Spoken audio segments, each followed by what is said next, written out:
Hey everyone, this is your OG, and this is another godforge live stream. Oh, let me open this. Hey, good morning, and how are you guys? Well, good morning. It's evening. It's 8 p.m. I have no idea what time it is. I've just been godforging for 5 straight days. Here is your OG Optimized Gaming, level 142. We've been stuck on that glitch for a while, but it hasn't stopped us from having a great time trying to get every single one of the heroes, all 67, and we're just a few Legos short now, 5 in fact to be exact: Isis, Horus, Loki, Odin, and Smash. We just got Pangu, and we just managed to update Heimdall as well to 4-star Awakening, which is huge. And so that is what we're doing. And basically, we went in here and we were show you the count. So we have a 4-star Awakening Heimdall at 60. 4-star Awakening Dracula at 60, a 3-star Awakening Aphrodite at 60.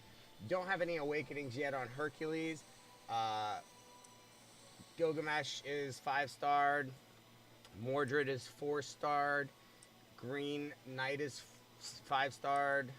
Achilles is 5-starred. Still need some Ascensions for these. Zeus is ready to go. Just need some Ascensions. We've been building him up. He's really, really good. Sphinx is amazing. Building her up. Osiris is one of the biggest sleepers. Really, really good hero. You're going to want to build up Osiris to 60. We got Y-Drag, and we're just pushing Y-Drag up to YDG up to 60. We just this morning got Pangu. Oh my God, Pangu hit so hard. Granted, I put him already in like almost full-blown gear, and he's got a 170 initiative, and holy moly, just hits like a truck. So we got Ra. That is these are all just one copy. Y-Drag we actually have a 1-star Awakening for, and Quetzalcoatl we have a 1-star Awakening for. So we are still looking, as I said, to get Isis, Horus, Odin, Loki, and Shamash. Those are the 5 Legos we haven't gotten yet. We did get Hel, and then we rolled her up, so I wouldn't mind getting her again just to have all of the Legos in the game in the account when we finish the 10 days. That's kind of the goal. We just pushed up our common to Satyr. We pushed him up to 6 stars and threw some gear on him. So that will help us with some of our 2-star requirements. And we will tackle a few of those here on the stream today to see if we can knock off and get closer to all 300 stars for 150 levels 2-starred. So that is another piece. We're building up Musashi. That's another one that we have. Most of the rares we have 5-star Awakened. Broomhild, we need 1 more. Hound of Duat is really good. I put together an initial ranking of the heroes by rarity. Pandora, a great disruptor. Your 3 starter heroes obviously are really good. We have them all at 5-star Awakenings. So you can see that. We have them just there. We don't have them built up, but just have them as 6 copies put together. And then Shublagal, that's my uncommon that we could build up. Also, Spartan is an uncommon we could build up, or Mummy, or Knight. These are all really good uncommons that we could build. Volkalok we're going to build up, as well as Bauk, because one of the requirements is a Virage only, and there's only 4 heroes from Virage, so we're going to have to build Bauk. Volkalok, we have Dracula already built, and we have Maria Marovna as well. So those 4 we're going to have to build. You see we just got Anubis, and we got an extra copy of Green Knight, so we'll have to use that for the imprint. We have a lot of rare extras where we've already awakened them to 5, and these are just food heroes. Yeah, you see a lot of the initial starters. We get a bunch of them. Nemean Lion is a great uncommon. Has Ward on Ward right here for 2. It's basically block damage. for 2 turns. Really powerful. You're gonna want to build up that. I don't like the Nubian Warrior quite so much. Shield Maiden you could build up as a common. Brazilian Archer I wouldn't. Composite Bowman I wouldn't. Berserker I wouldn't. Jackal has got an interesting kit. It's speed down and turn meter, and then speed down, and it's interesting. Jackal I could see you making a case for. Hoplite I could see you making a case for, because he puts a bleed on. It's only a 10% chance, but he puts a bleed on his A1, and so pairing him with a bleed, the rest of the bleed team could be interesting. We have Desert Raider. I wouldn't build him up per se. Medjay is not bad. I would understand building up. He's got Protect 1, like an ally protection, and a shield. Definitely, if you've got to build a common to get that credit, might as well build a tanky one that's tanky to begin with. So Medjay could work very well if you wanted to build a common up and have them get through several of the 2-star requirements that are rare and below. So you see our progression has been stopped at 142 for, I don't know, 3 days, 2.5 days now.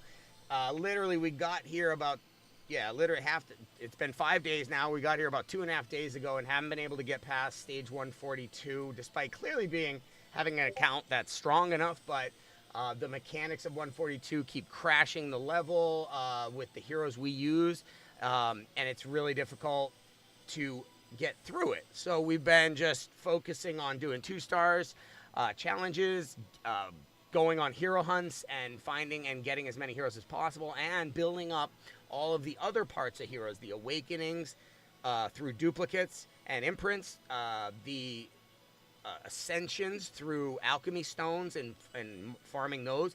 I want to take as many pieces of the max build off the table and have it just be done. So that's why all the tomes are going to be done here for all the Legos, all the rares, all the epics. I won't need to, for the next 5 days or 4 days and change, won't need to farm for any scrolls, ability upgrades. Even if I get a new Lego out of the 5 that I'm looking for, or I think there's a few rares and epics and that I'd be looking to get and then get copies of as well, and even then I'd have enough to just scroll them right up and I wouldn't have to go farm anymore. So that's good, because now I'm like, okay, scrolls, don't need to do it. Okay, ascension stones, don't need to do it once I have that done. I'm not done. You can see there's still quite a bit of ascensions that need to be done. These are tricky. You have to really farm like crazy to get the eternal affinity, the purple.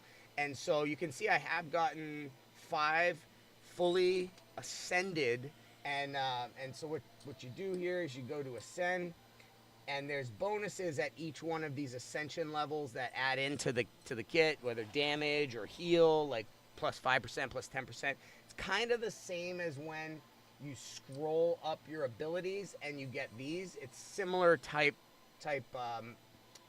as that. You know, you don't get cooldowns or duration effects, I don't think so much, but you get increased damage or increased healing in the ascension, so it's a piece you want to do. Obviously, promoting them to 60 makes sense. Awakening makes sense. The 3rd awakening and the 5th awakening are powerful, but this one is really good too. If you look at this, Heimdall starts with 525 initiative, okay? And 725 initiative. Basically, so you start with 725, and let's see what his ultimate cost is. 1335. So he starts halfway to his ultimate, just right off the bat. Then if you have an Aphrodite who puts her ultimate and it gives divinity to everybody, and they all take a huge, like 25-30% jump in divinity towards their ultimate, he's got his ultimate. Now, it gets even crazier, because if we awaken him to the 5th level, if we get one more, at the start of each wave, he activates his ultimate before any turn is taken, and that ultimate is his giant Bifrost shield, which nobody hits through. It's an ally protect, defense up, and shield. And so then the enemy attacks him. He can then he will just put out his ultimate at the beginning of the round. You'll always be safe. Then he puts his core out, which is the counterattack retaliate mechanism. And then anytime they hit you, you're hitting them back and wiping them out. I mean, it's a really, really powerful mechanic if you can get him to the 5-star awakening. So Heimdall has been very important.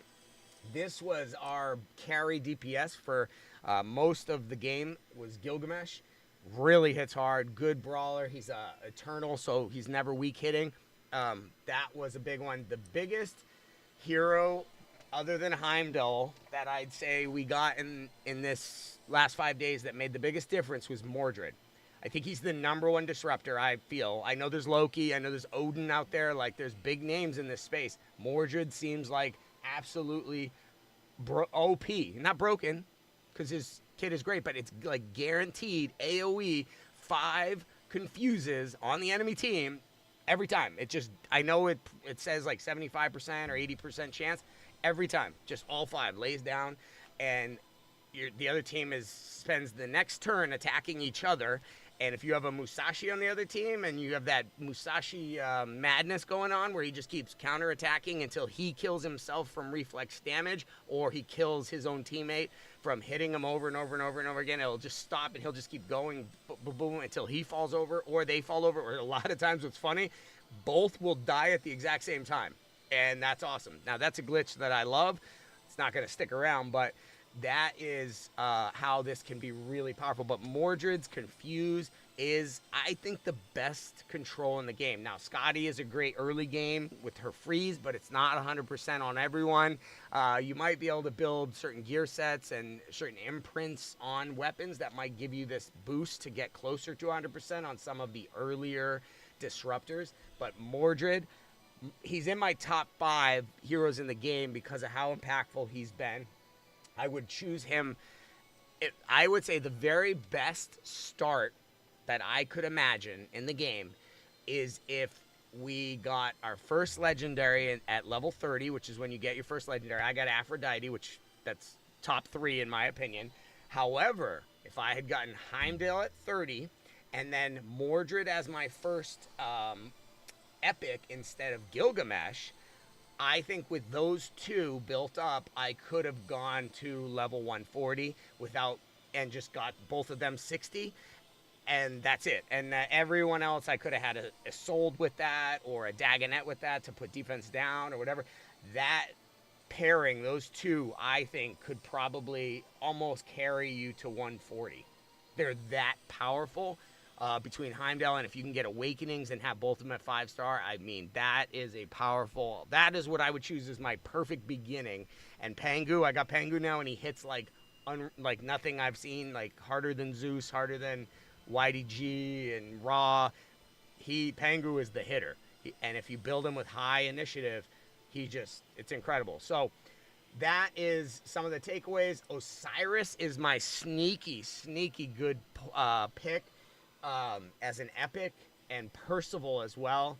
Now, Green Knight, I was saying, is really good, but Percival has a stun right here, which is really good. He adds res and radiance, which turns basically it redirects and reflects damage received back at the enemy. This helps you keep from having debuffs and disables put on you, and it diminishes some of the damage you take as res splashes the damage out. And then it ignores resistance for the next attack by 25%, making it easier to land your debuffs and controls and keep that tempo. So that is Percival, really good. Here's Maria. She is a really good boss killer. She ignores defense, shield, barrier, immortal. That's one of the only ones we've seen that does that ignores all those. So that's cool. Like we said, Aphrodite might be top 3 with Heimdall, Aphrodite, and trying to think who would be, maybe Pangu. Those 3 are kind of your top 3 legendaries. And Isis is like a 4th right outside that wall. She does some amazing things in terms of heals and revive. Obviously, Herc and Dracula are both phenomenal, but sometimes the support heroes and the carry heroes are better for you than just the DPSs, even though we love the DPSs and we want to hit hard and everything like that. Broomhild is good as an epic. She's really good. Hound of Duat is good as an epic, really good. Bastet is your burn specialty, sort of like a mini YDG, or Ra has that burn feature. So that blaze feature, sorry. And vulnerable, which helps you do more damage, kind of like a weaken. So that is Bastet. Shinigami is your max HP damage dealer, so he's doing that. He also will steal any Phoenix buffs, which gives you a full revive on that, and so he will be able to be a glass cannon that will just pop back and revive and hit hard again. You can see he's got defense down and Hex. One of the only heroes we've seen with Hex, so Hex is important because you need it for some of your 2-star focused things. All right. So we are going to do a quick run through of level 130. I've been farming this because we are basically about to, let's see, we're going to go like this. We're going to go here, here, Mordred, and Pengu. We're going to put it on auto, and we're going to, oh, let me go to the roster and flip it upside down. So all right, let's go this way, upgrade, and we'll take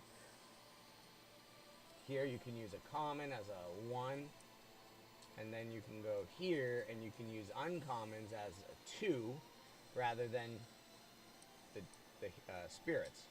So it's important to remember to use those so you don't get too many heroes. I think I have like almost 200 heroes, so I have to manage them here and kind of push them back.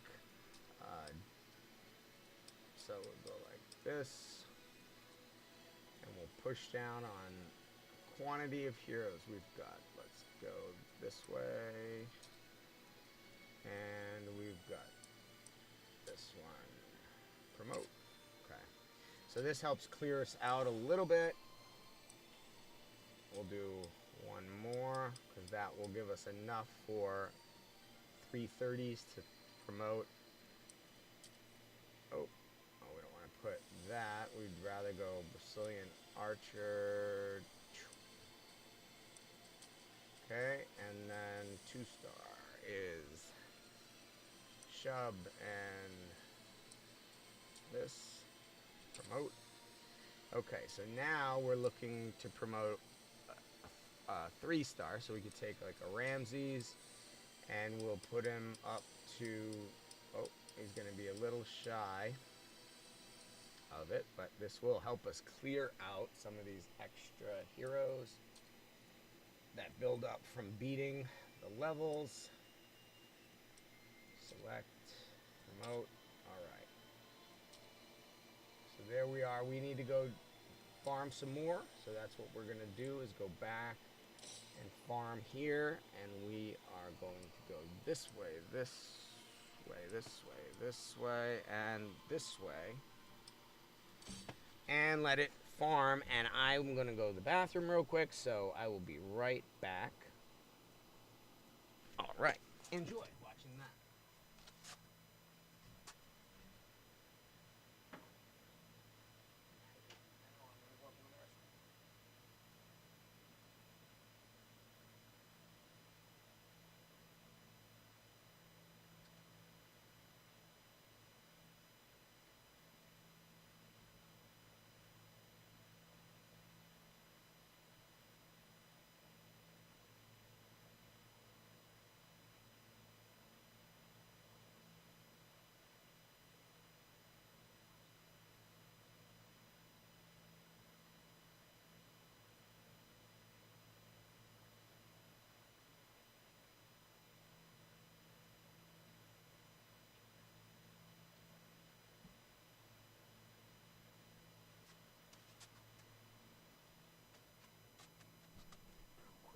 Sure that the sound sound is on. There we go.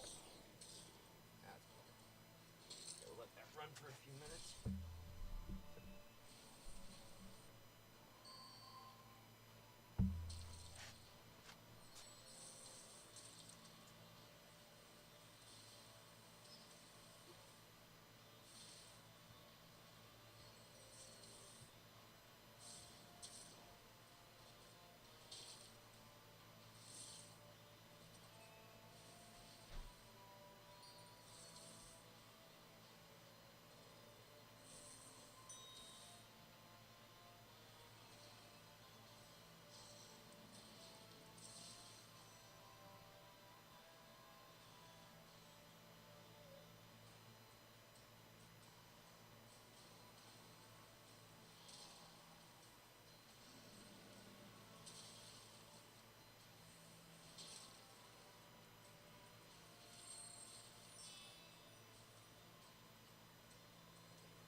Love you guys. All right, here we go. What did we get? Oh, we're about to beat it again. About to beat it again. Let's see how we do here.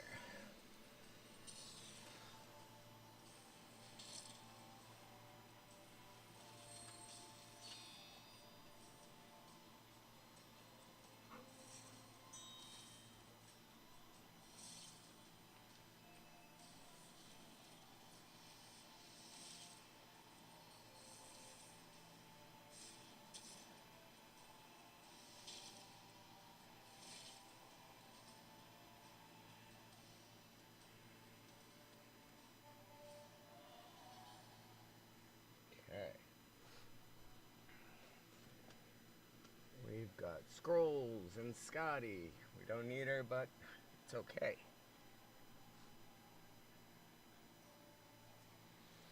So we're going to go hard on this and really just blow through this energy. We've been getting about 2,200 more energy each day. And it makes sense to keep giving us energy because all we're doing is testing anyways. So, you know, we don't want to have like an unlimited amount of energy per se, but we kind of do to a certain degree. I've only run up against running out of energy once in this first 5 days.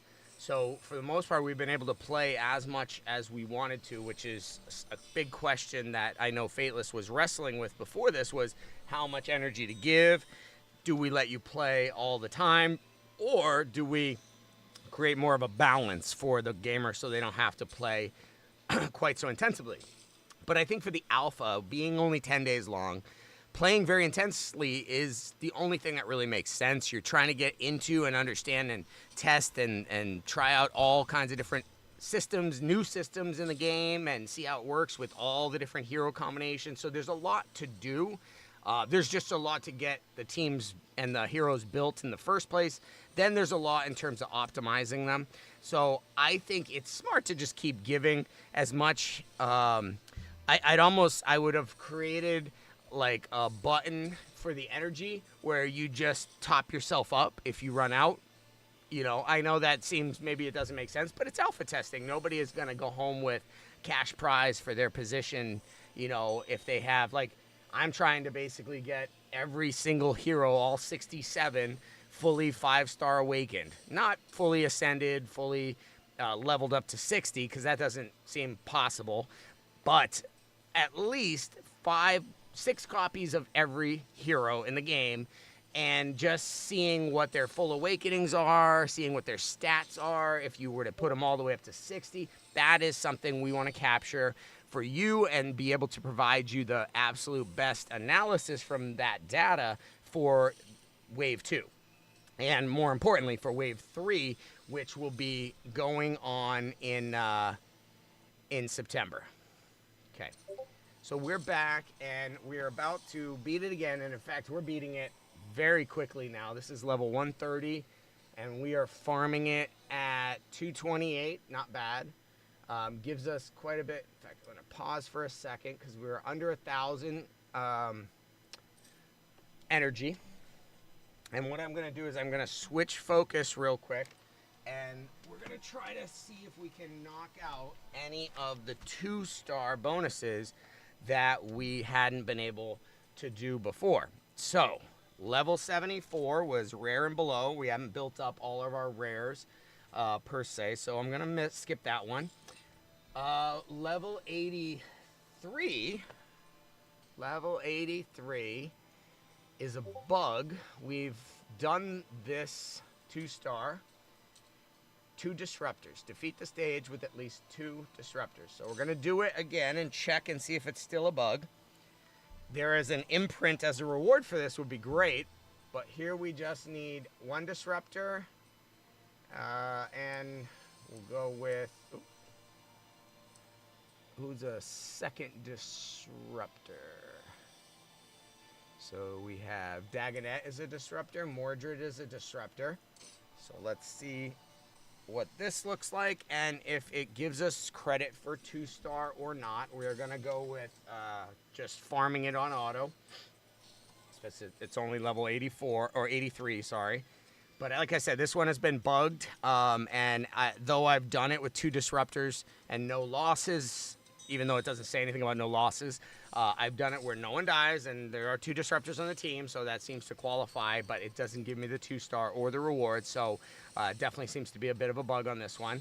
But again, it's an imprint, which would make a huge difference for like Heimdall right now. That's like at a 4-star, 4 awakening, level 4 awakening. We want to go to 5, and you're going to get that really OP ability for level 5. It's huge in terms of progressing. So not getting something when you beat it, of course, is hard because now you're down that resource that you would have expected to have had, and you don't. And you have to somehow make up for that. And sometimes there isn't another place to go get more of that resource. You just have to try to build your heroes in other ways to the most you can and see if that will get you past the point. But this is how bugs and working out these bugs helps make a better gameplay experience, because if this was real live game, global launch, and you have money in the game, you've paid for things, you are not going to be excited about something that cheats you out of a resource you worked hard to get. That's a very big problem, something that I know Fateless wants to iron out, because any feelings of unfairness in the game is I would be sure that that's probably some of their highest priorities, is making sure that the game doesn't feel broken in any way that it shouldn't. All right, so we're blasting through that one, but oh, I'm sorry, I didn't even see. Did we see? It didn't give it to us, even though we absolutely did it with 2 disruptors, no losses, crushed it. Just didn't work. So 83 is still a bug. 92 is immortal on all enemies, or on all allies, sorry. So who has immortal? Well, we know that Sphinx has immortal, but Sphinx puts it on herself, I believe. So she has her basic does blunt 2 and attack down 2, which is what reduces the ability for the enemy to hit us pretty hard. And then this is her core, puts vanish on everyone else but her, and then puts a immortal or an unkillable on her, so she can get knocked down all the way to 1 HP but doesn't go beyond that. So this is the first piece to an unkillable team, and it's a 3-turn cooldown, which is huge. And then you can see her ultimate, AoE, destroys 5% max HP and the divinity cost of every enemy by 5%, and it stacks up. So you can make it so that the enemy's divinity cost is doubled. It's twice as hard for them to get their divinity or their ultimate if you were to max out your 10 stacks. And then when an ally resists an effort, because she gives 60 res in all battles as a leader bonus, so that's a lot of times the leader bonus I use. There is not a lot of other res leader bonuses, so that is she is a very powerful hero. Now her passive, I haven't ascended her, but this will be one of my big focuses, is to get level 3 ascension for these 3 here. Because then, so Zeus, Sphinx, and Pangu, as well as these 3 here, those are 1, 2, 3, 4, 5, 6. The focuses for Ascension will get them to 3-star, which unlocks their passive, and that really lets them now be themselves. But as you can see, and I've 7. Anubis is a new one. I'll have to gear him and rank him up. So who do we want to put the books on? We've got YDJ, 3 for him. Sphinx, does she have all her? No, all her books are up. Sphinx is good. So, Quetzalcoatl needs books or tomes. So let's go this way. So there's 3. She still needs 9. So Quetzalcoatl now needs 9. YDJ needs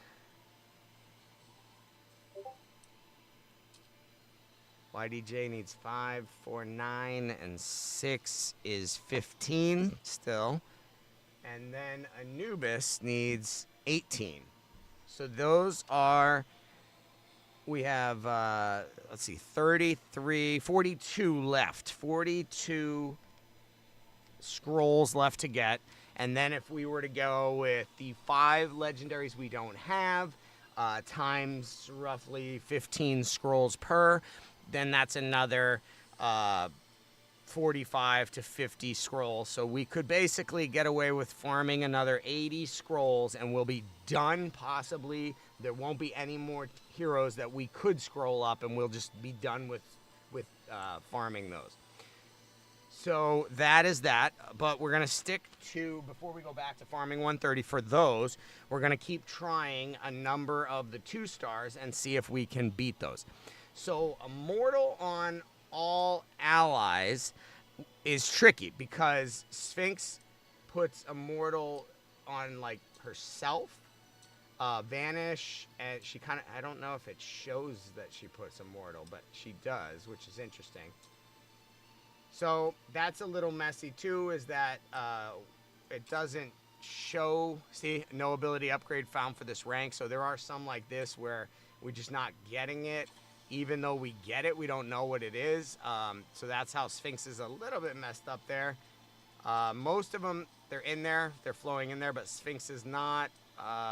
Yep, this one's good.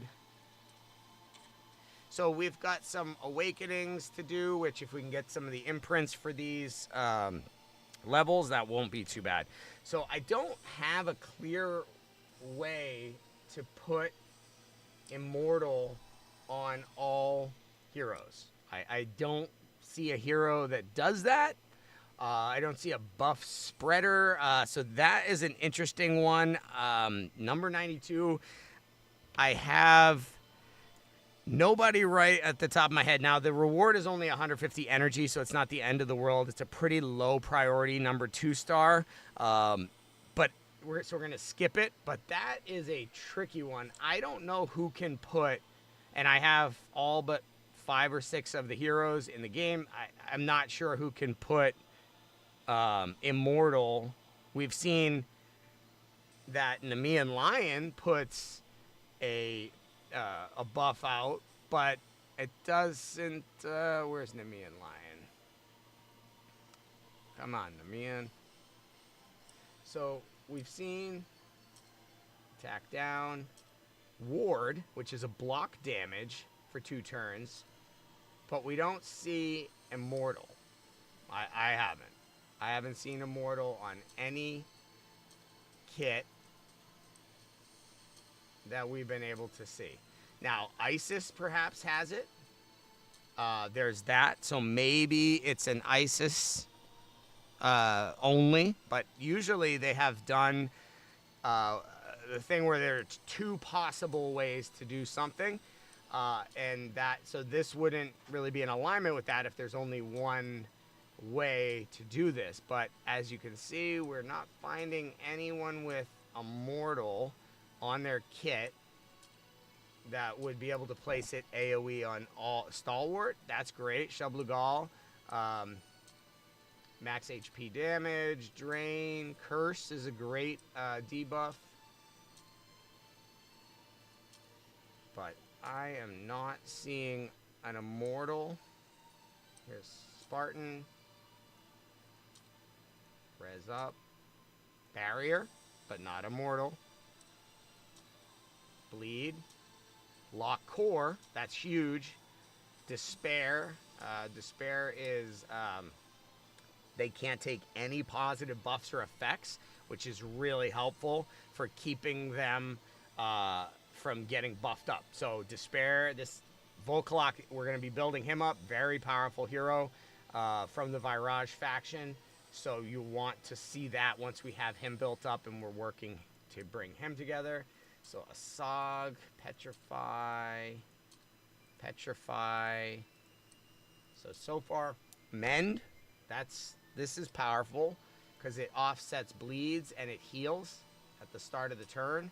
Defense up. So Isolde is very powerful invoker, especially early game. This is a Blaze champion, Sharpen, so he's attack and fire damage. Hippolyta's a defender, increases defense, puts up a shield, but again, not Immortal. Vulnerable, that's like weaken, vanish, and actually, Kate Sith's got a good passive for imprinting. Okay, so we have initiative in battle, one of the only initiative leader bonuses. We have attack down. Defense up, protect and shield. Don't see. So we are looking maybe if it's an awakening for a hero that would put it on. So that's the next thing we'll have to look at after we go through all of the heroes we have here to see if anyone puts an Immortal. We'll then have to go back and see if they put it somehow only when they're awakened to 3 or 5 or level 1. Despair again, vanish. Here's a defender, shield, protect, radiance. Musashi is your defense down. He has taunt. He has a lot of counterattack mechanisms. Oh, it's counterattack, sorry. Drain, taunt, buff, retaliate.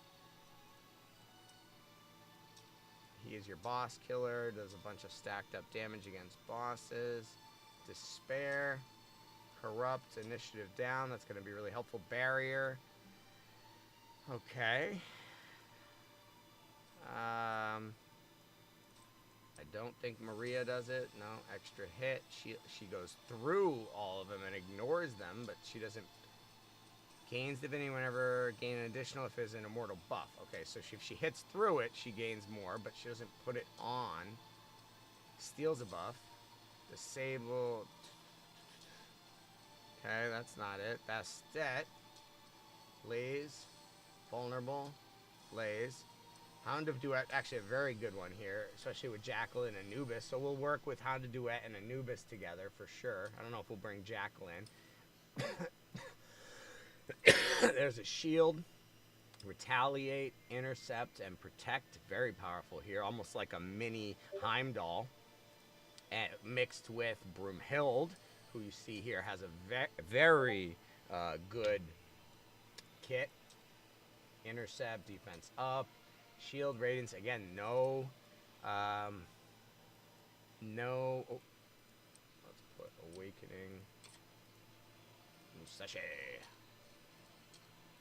Okay, caught that one. Okay. So Satyr is the reason we picked him. Turn meter and sleep.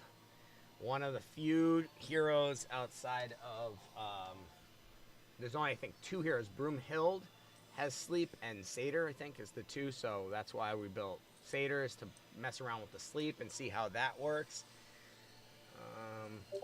Radiance, stun, retaliate, ward, all of that's good, but not immortal. Petrify, speed up, attack, that's our bad A buffer right there, but no immortal. Wide drag's not going to put immortal, I don't think.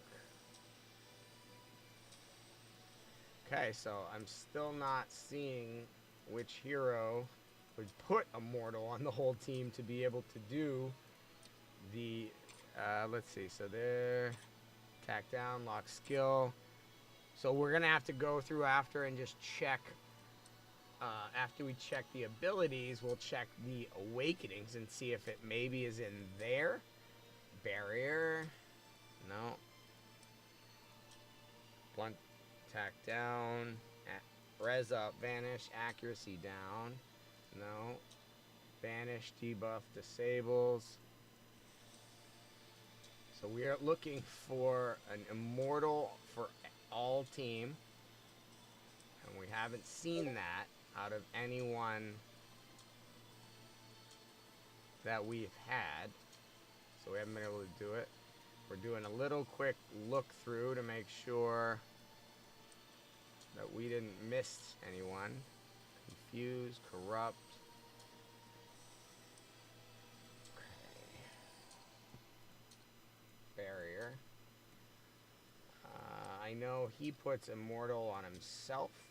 So if this hero is under immortal, when at max stacks, places immortal on this hero, but it doesn't place it AoE. So that's where I'm not sure how. Now, I guess what we could do is try to solo that with Herc. Maybe that is the way to do it. Soloing it with Herc. That's one attempt. Maybe Isis provides this. Let's just finish what we're doing in our research here. Okay. Does he have an immortal? Reflect and mend. Heal, sleep. Okay.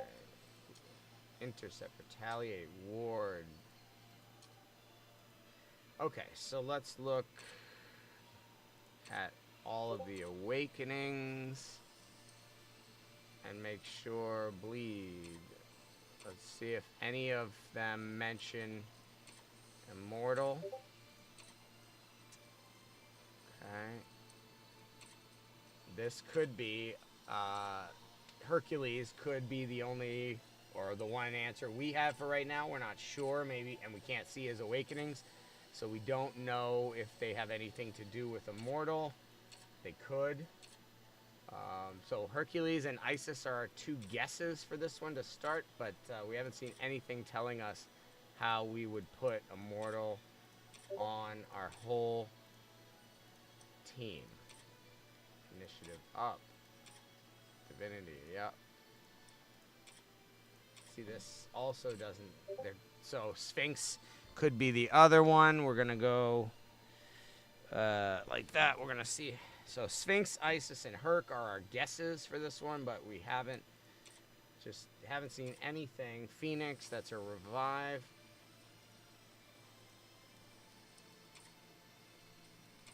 Attack down, lock skill, increase the hero's HP 50%, kind of like Herc. Blaze, debuff, Blaze disable, transfer all debuffs. So that's powerful to get to 5 for Y-Drag. He takes all of his debuffs off and puts them on the enemy. Super important to get to 5.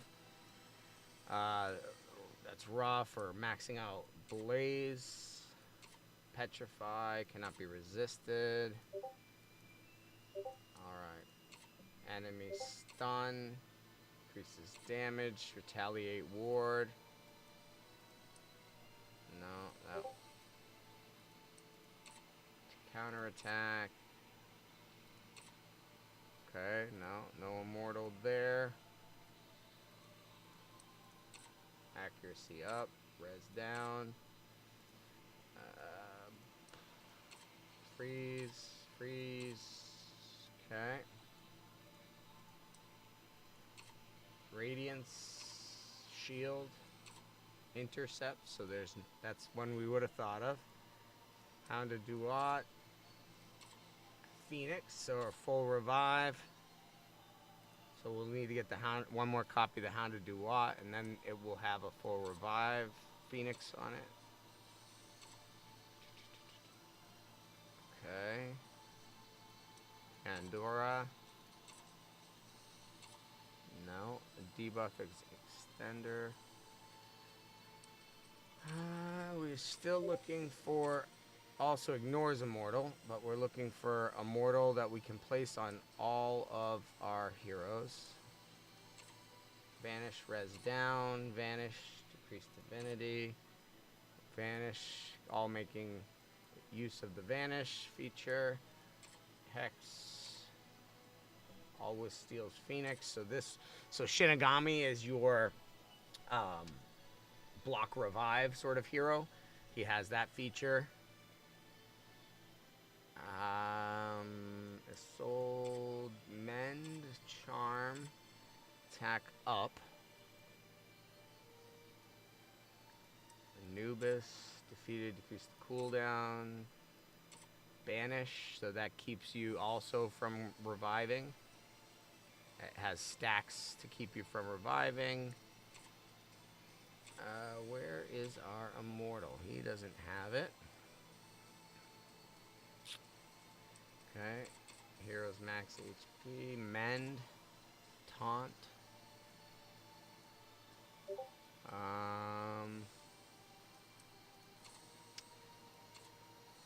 Debuff barrier. Tion.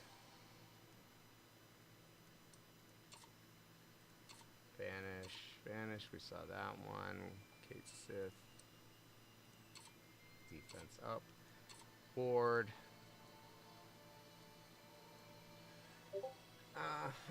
So Icarus, burn. Well, that should be Blaze.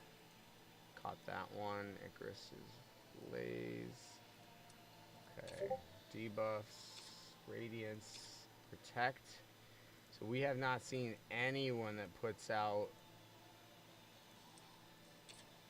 Okay, Vanish and Bleed. Lock Ultimate. Vulnerable. Again, very powerful. We'll be building him out. What else? Scotty. Sog. I don't believe. Petrify. Blaze. Petrify.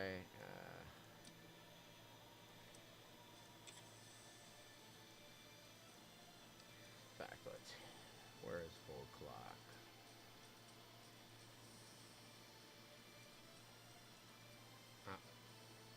Alright, so I do not see any hero with the potential to put immortal on all allies. The only thing I can see is that maybe we solo it with Herc. So let's try and do that and see if he puts immortal on himself and if that counts towards this. We don't know if Sphinx also puts immortal, but I think she does. It just doesn't say she does in the kit, but it looks like she has immortal on her when you and vanish on everyone else, so you keep hitting her down to 1 HP, which is immortal, but it doesn't show it in her kit. But she only puts it on herself. So again, maybe Sphinx if she can solo this, or Herc if he can solo this, because he puts immortal on himself as well. And we'll see if that counts here.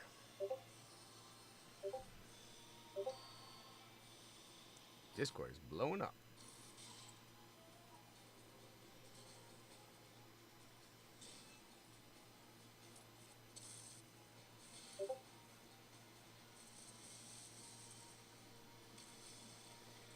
We are just discussing some of the folks here in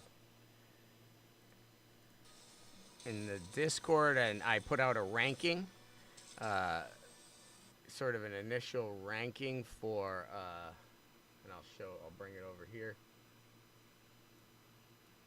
So you can see in the Legos, I put Heimdall, Aphrodite, and Smash, and Pengu, Isis, Dracula, Hercules, Ra. These are very difficult. Zeus is really, really good. This is a hard list, but I put Hell at the bottom very easily. Quetzalcoatl is a good bad A buffer, but honestly, you can get away without buffing yourself sometimes. I found, yeah, it helps. It makes the runs go faster and things, but it's not near as important, the speed. And so she puts on speed and stuff. I would take Aphrodite and the boost to your initiative before I would take that. Zeus does a lot with that, and he hits really hard. Y-Drag hits hard, but he's more of a blaze, so it's like kind of very specific. Same with Ra, but Ra seems like he can be a wave-clearing damage dealer if you get him a little faster. He can just come smack through AoE. You could even put him in some sort of gear set that gives him a chance to put a disable or a debuff, like the Blaze he does, and just extend it every time. So there's a lot of fun we could do with Blaze and working with Ra, Y-Drag, and some others, including some of our epics here, like Bastet is another one that puts Blaze on. Broomhild has a passive where if you hit her while she's under Radiance, she puts Blaze for 2 turns on you, so that's a neat component you can build in, that you have defense and you get an extra Blaze. And then this is our priorities or our ranking for the epics in purple there. Sorry. Ooh. Ooh. We're allergic to ranking. So I put Gilgamesh number 1. I honestly could have put Mordred. I think Mordred is an absolutely beast. Maybe the most important hero I picked up was Mordred because of his 100% AoE confuse on his stun, on his core, that puts out and controls every single enemy wave you're going to have, and then allows you to smack down the Shamash or the Isis or the Hercules or whoever it is. That's a really difficult, if it's Isis and Horus together, that combo, or if you have Smash and Hercules and Beowulf as in 142, which we're working through, then Mordred is really good. Gilgamesh smacks, and we had him. He was our DPS from the beginning. He's a brawler, so he carries you. Green Knight, also a brawler, has a great kit. Osiris is one of the sneaky best in the game. Not even the best epic, but we put him in just outside the top 3 because of how good Mordred, Gilgamesh, and Green Knight are, but Osiris is amazing. Musashi is a good sort of counterattacker, and you could build him into some things. I didn't use him a ton because when we faced him, his his kit broke a lot, and we had called the Musashi Madness, where he just keeps counterattacking over and over and over again until he kills himself. So I didn't really want to build with it. It didn't seem like it was working properly in the game. So folks, that didn't seem like they were working properly. I didn't push to use them as much as I could. I didn't want to have the game breaking more than it was on me and losing energy. I've had to restart so many times and close out of the game and come back, lose the energy, lose the rewards I just was going to get. So, you know, I didn't want to push that more than it was already for this first wave. So I didn't build the Musashi. I did build Achilles, and that his basic puts bleed, so it's a great addition to a bleed team. Beowulf, I just got him, so we're going to be building him as a boss killer and see how he does. Percival is a really, really good brawler carry, has a stun, does some really good stuff, puts resistance up. Emotep is actually a really good invoker. So this is just your epic, like your rarity ranking. But what we really will do is across all rarities, we're going to tell you, well, who is the best invoker? Who is the best disruptor? Like, I think the best disruptor in the game, including Loki, is actually Mordred. I think Mordred is better than Loki as a disruptor, but that's me. I think he's better than even Odin, but I haven't gotten Odin or Loki, so maybe that'll change when I get those two. But just looking at their kits, you know, obviously your initial disruptor is Dagonet. That's who you use early game, mid game, but he keeps being viable as a defensive down, complete AoE defensive down. I think it drops at least 20% or 40% of the defense down. So Dagonet is your initial disruptor. Scotty is a disruptor that has freeze and lets you put at least 50 to 75% freezes out on the enemy. So that's an early disruptor that you can utilize. I had Set, but I didn't build him. He's a disruptor from the, but I didn't really build him. So he was kind of, you know, if I found myself not using them when I had a bunch of them, that told me that they weren't better because I didn't. Now, granted, it's use case specific. Like if I had a great defender, then okay, Broomhild becomes less valuable to me, even though I have her and her kit's amazing as an epic. If I have Heimdall, I'm not going to be putting Heimdall and Broomhild in the same team unless I'm trying to create some intercept, counterattack feature and break it. But honestly, I've been breaking things at the game with the counterattack feature too much.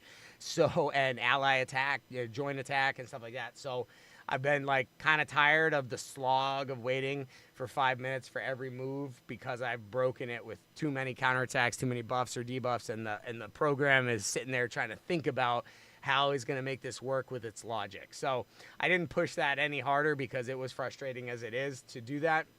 And you can see here that I have in green the heroes I currently have in the account.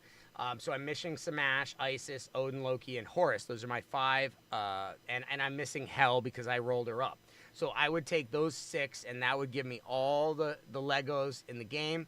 I had Emotep probably 3 or 4 times, and I've rolled him up a bunch of times, even though he's a great invoker. I had Aphrodite, so as an invoker. I had Quetzalcoatl as an invoker. So I really just didn't need that invoker. I had Aphrodite, and then I also had Emotep. I had them available, and then Isolde is a very powerful invoker as well, especially early game. She's kind of like the Dagonet.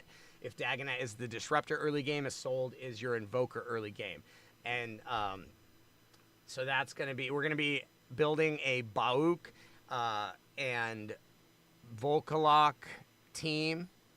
And where's Volk? Oh, Volk's right here. I think Volk is very good. He has bleed. He has lock core ability, which basically lock core is like a taunt in the fact that unless you have ultimate and a lot of initiative and you're getting to your ultimate through divinity, it's going to keep you only using your basic because you can't use your core ability. So it's like an enhanced taunt, and he has that on his. He's one of the few that has that lock core. We've seen lock ultimate. That's another great one. Just keeps them using their basic and their core. Now that's great if somebody is built with very high initiative and they're getting to their ultimate faster and you use block ultimate, they don't have the speed to get around to their core a lot, so you've really undermined them. So if you see a wave with very high initiative heroes, you can look at this as a counter to that. Okay? Icarus is a burn, Asag is a burn, so they kind of fell to the bottom. Shishi is got the initiative hero bonus and is a defender, but really isn't going to be someone you're going to be using. Too heavy, great for an imprint. Tristane's a defender, has a lot of good stuff, but like I said, and works with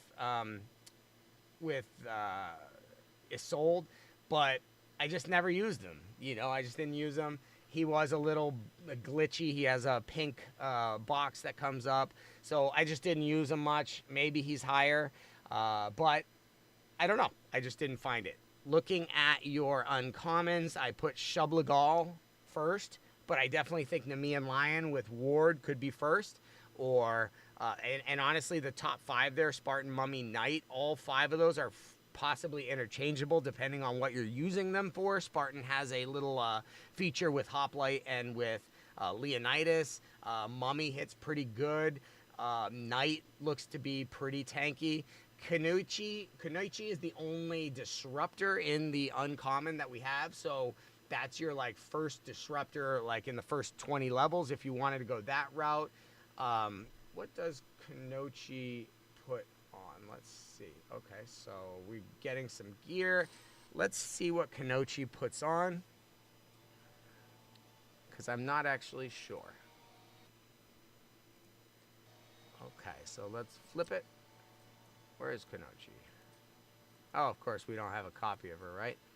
All right, well, we'll have to let you know. But Kunoichi is a disruptor. I just didn't think she...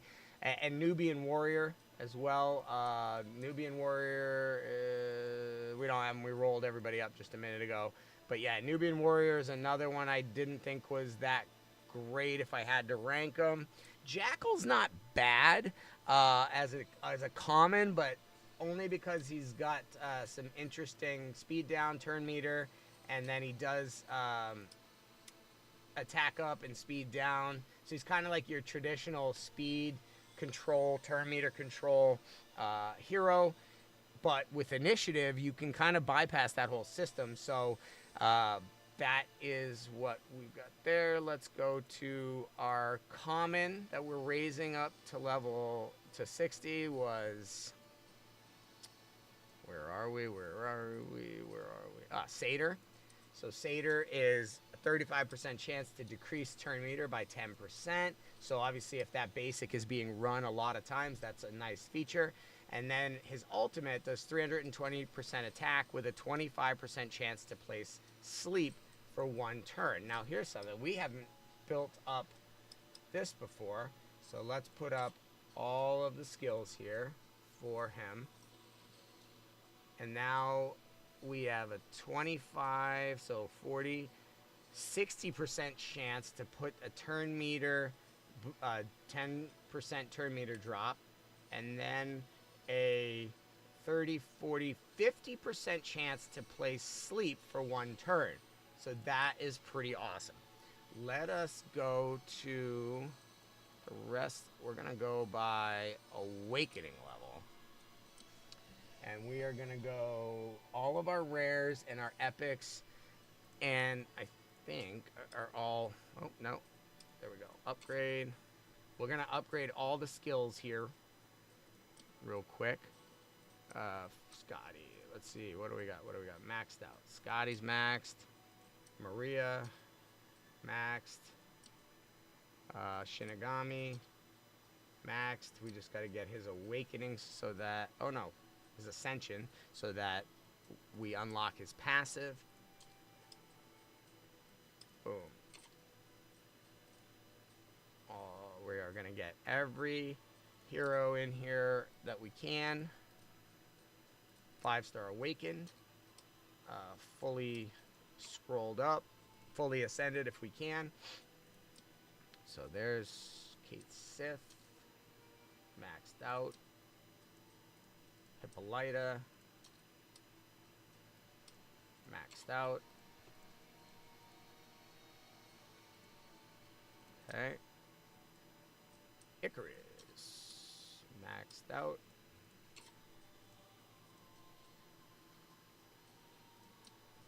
All right. Tristane, 16. So you see it's somewhere between 14 and 16 scrolls per hero, even if they are legendary or epic. Is 14 on this side, so some of the lower ones have a little bit less, you know. Boom, shovel and gall. We are upgrading all of our 5-star awakened heroes. This is upgraded. Let's see. Yep. And we're gonna make sure all the skills are fully upgraded in the game. For the heroes that we have. We still have some heroes to get that we'd rolled up a few times, but I'm pretty sure we'll pick up one of every single one here as we go and max out all the scrolls. Hound of Duat, maxed. Pandora, max. So now we're just not going to have to worry about any scrolls whatsoever. Every hero we have is going to have their scrolls, and then any new hero we have plenty to just immediately scroll them up.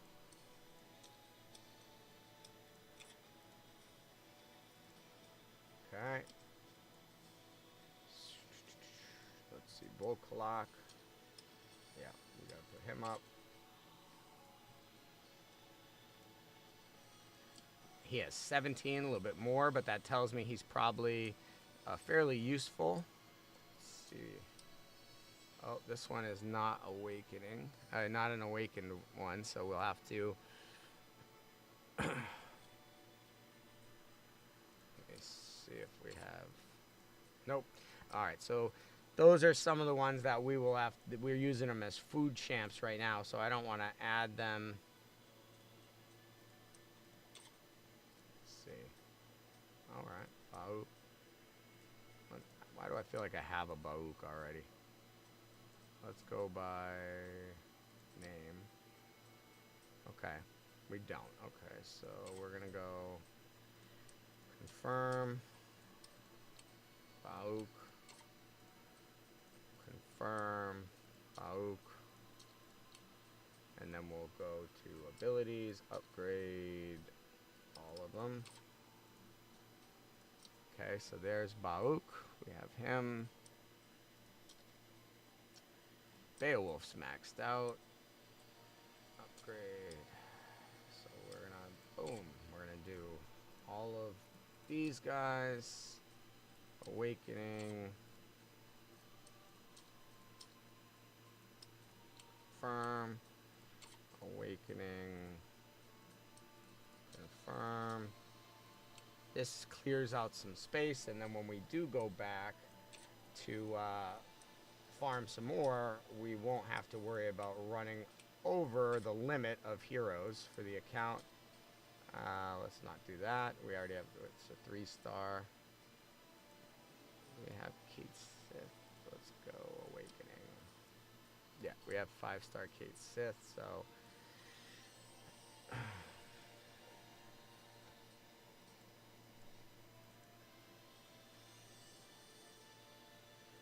Scotty's good. We got all of them already. Hippolyta. Yep, got him. It's sold. Alrighty. We need more satyrs. Can extract this one, get it out of there.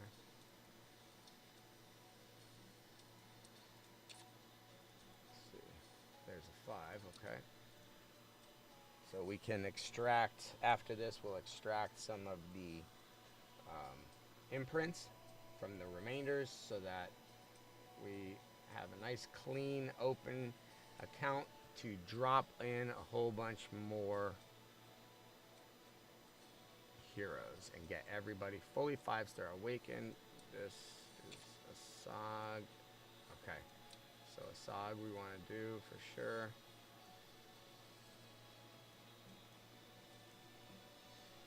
And in the beginning it was just a matter of pushing and pushing and pushing. Let's see, we're going to go like this. Confirm, many as we can. Hoplite. Confirm. Awaken. Yes. Okay. Nubian and Lion. Okay, so we can do Shield Maiden, Jackal.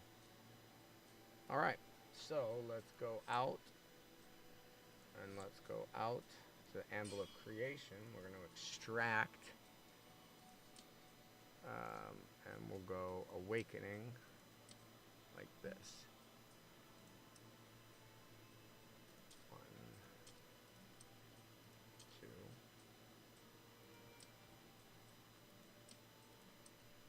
1, 2. Okay. That will take 2 Ramses.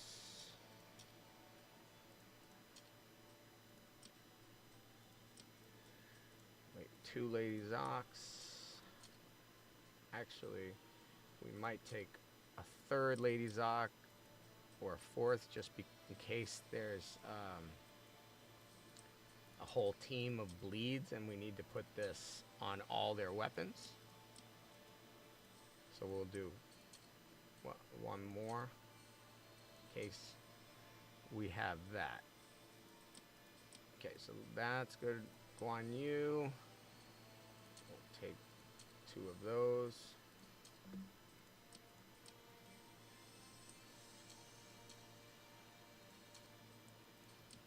Okay, Guan Yu is sold. Extract.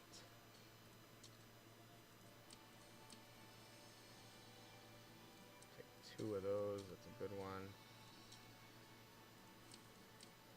Okay, Icarus. Under Blaze. Extract 1, I think we already have 1 in the imprint library. Nope. Okay, so we will go 2 Icaruses. Okay. Alright, Hippolyta. Extract.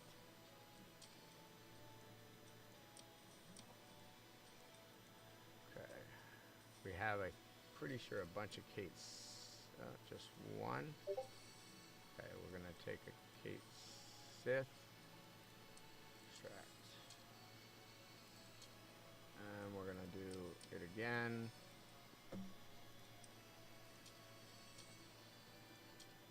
Okay. So now we have some Kate Sith. We are going to do this one.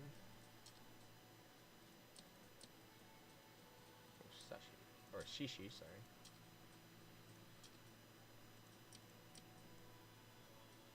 Shinigami, we're going to do this one twice because it's very good.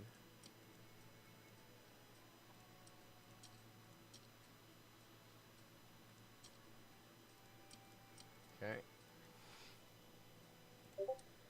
This one is not credible, but let's do this. Do 2 more Dagonets. That's a good one. Dagonet is actually a really good one. Extract.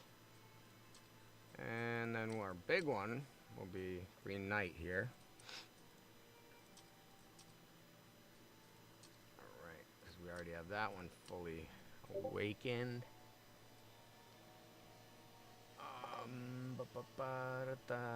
Let's see what else. Volkalok, Bastet, Bauk. Okay, I think we're good. We've got all the imprints we can get. We've got a pretty good amount of resources. And now let's see, there's 98 is another bug. So 93 is only rare. We're going to hold off on that one. 98 is 1 rare, 1 uncommon, and 1 common. So 1 rare.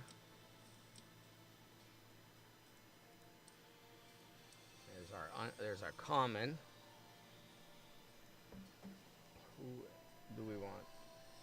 Shublagal for our uncommon, and then rare.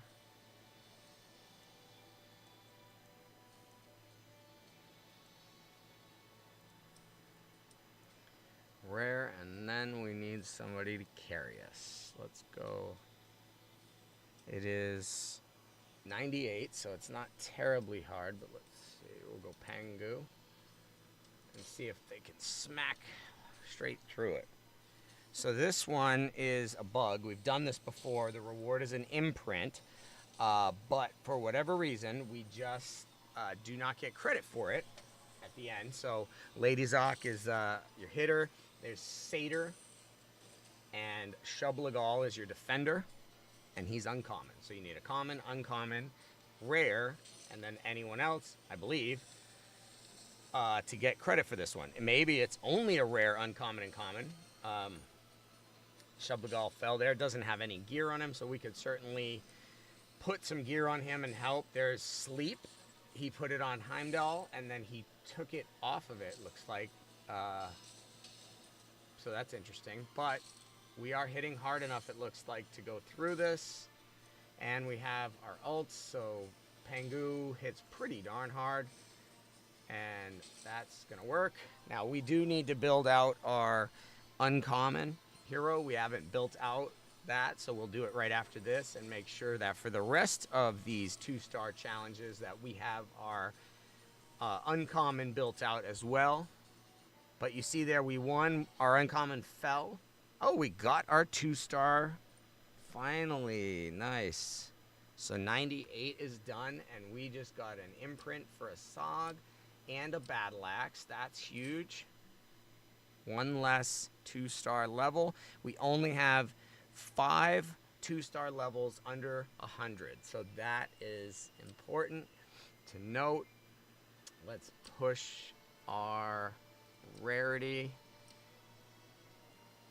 So this is good to go there. Now, which one of these? We could have built Shublagal or Nemean Lion. 1755. So he's 31 HP. So I am going to build up Shub here.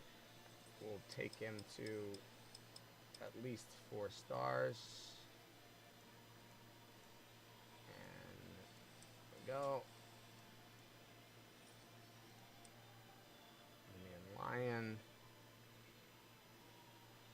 Nemean Lion, or Shublagal. And we need 3 stars. I'm trying to hold on to my chickens and just use some of these. Okay, there we go. So now Shublagal is being promoted. We got to put some gear on him. His abilities. He's a defender. He puts Radiance for 1 turn on a random ally. He does attack down, so he needs accuracy, speed. And yeah, so we're going to want to build him fast, tanky, and with some accuracy. Let's see what we have to do that. Attack, no. Defense, not bad. Enhance, 4. If we get speed on this, that's not terrible.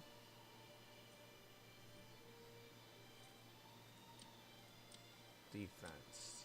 Alright, we're going to sell that one. HP, we're going to sell that one. Defense, attack.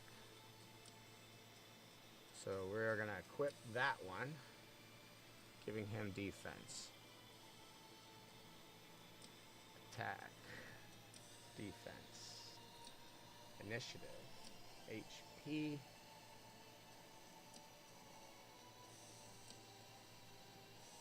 Making sure we sell off any gear that doesn't make sense. Attack. This one does not. HP. Defense. Legs of the Soul. We don't need that damage. We don't need that gear set. That one's not bad. Attack. Defense. Defense. one's okay. It's just a matter of something that will work on him. Defense.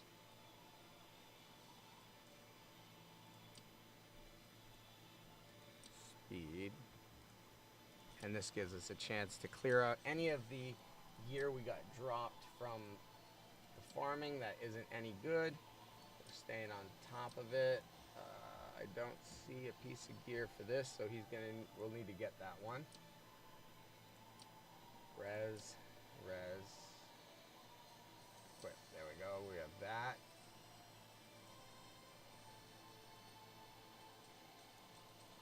Well, HP, hopefully. Yeah, a little bit. Okay. Enhance. 12. I don't know that we'll have to go too much higher with all this defense and everything. Alright, so now let's see what we're going to give him for a weapon.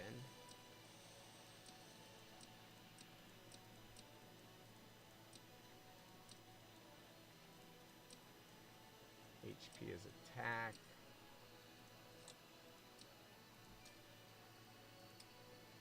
Defense and attack. Defense and attack. So actually, the Heka is probably the best weapon for him.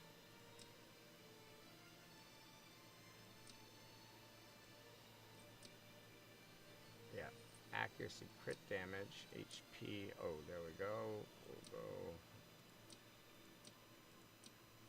equip.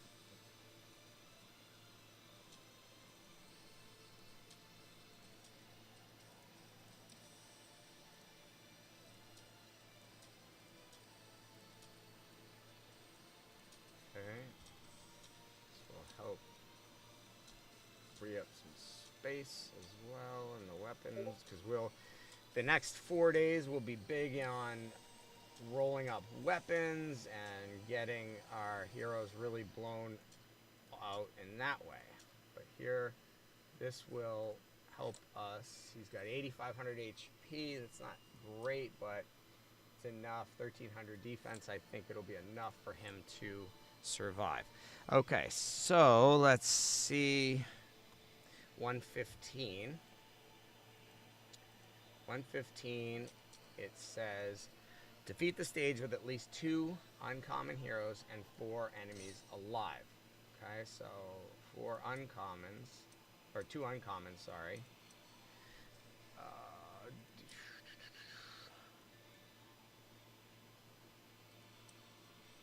2 uncommons, and then we'll go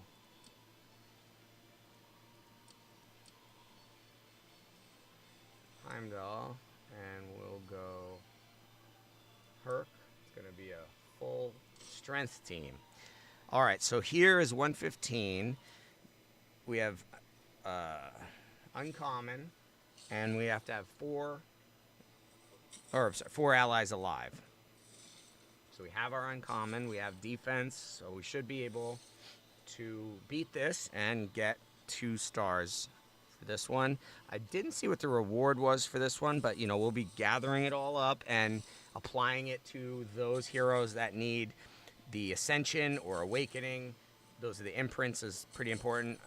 There's some energy and XP we might get, but a lot of times it's imprints or hero chests that are most valuable for getting these 2 stars.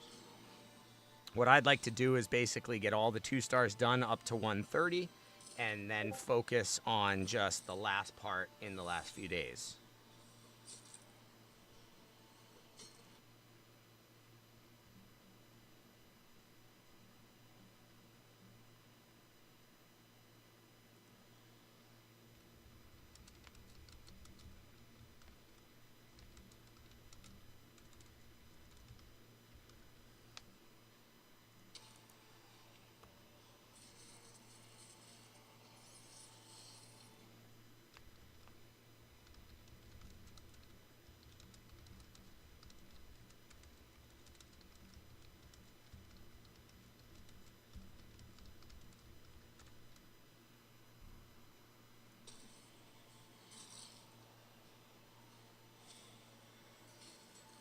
Right, here we are. No one died.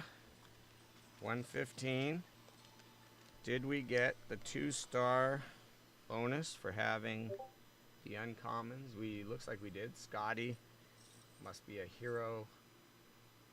Yeah, hero chest. And we are good. 115 is now done. Okay. Let's see.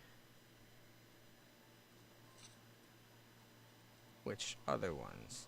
117 is only an epic, a single epic. 119, only rare. From Avalon is Kate Sith, Dagonet is sold in Tristane, so we don't have that team built out right yet. 120 is the Golden Guardian.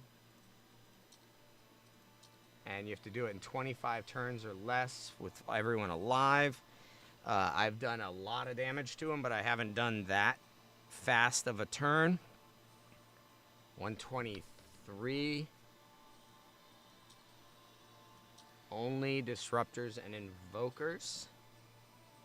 Let's try that one. Only disruptors and invokers.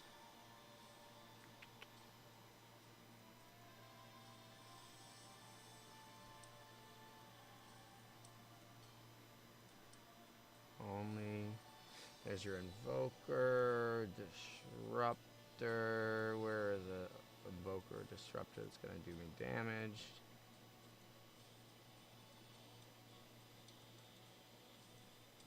Only invokers and disruptors. Let me see. A soul, Dagonet, maybe.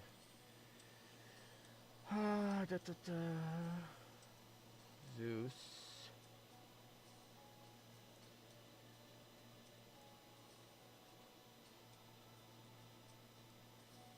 Oh, can put this one in.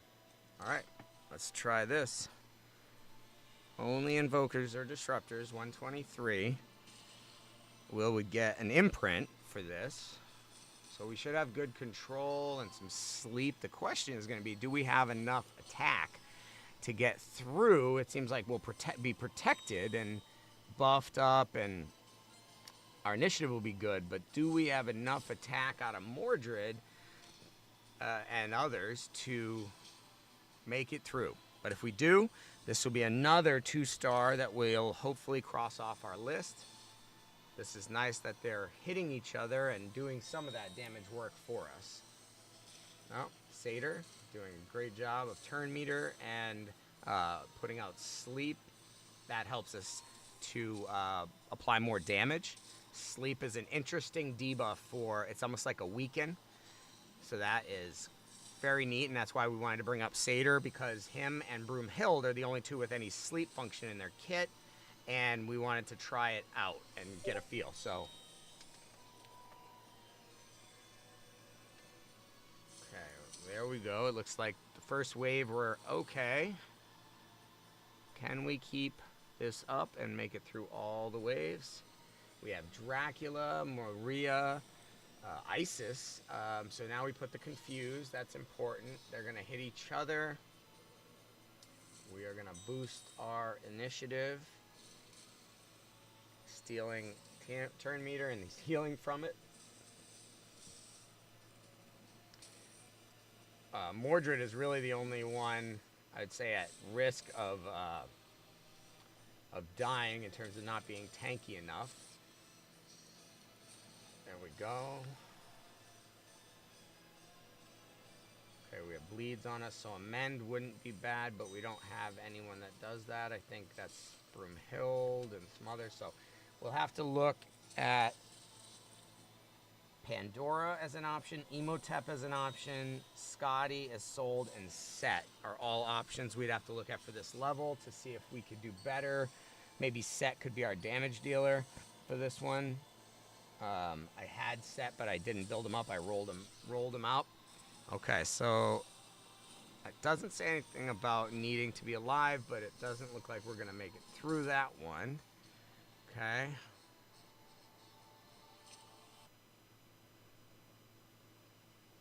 Okay, so now 127, without it using your ultimate, only Slayers. Okay, so Slayers, we're going to go Achilles. Ra. YDG. And let's go with, who's another Slayer?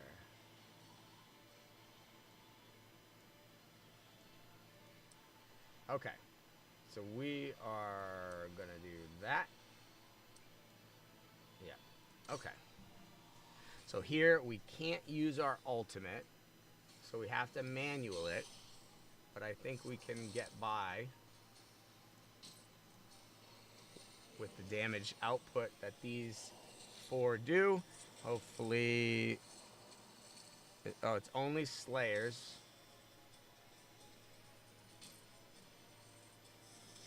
Why drag? Come on now, man. How you going down in the first first wave? Okay, so we are gonna put it on Gilgamesh, because oof, it hits it. Nice. And that should give him a chance to go after Maria. He is just going off right now. So we aren't gonna use his ultimate, but it's okay, because it looks like we're not going to need to. We got stuns, 2 stuns, and a taunt, but the taunt nearly is going to kill Green Knight. Okay. There you go.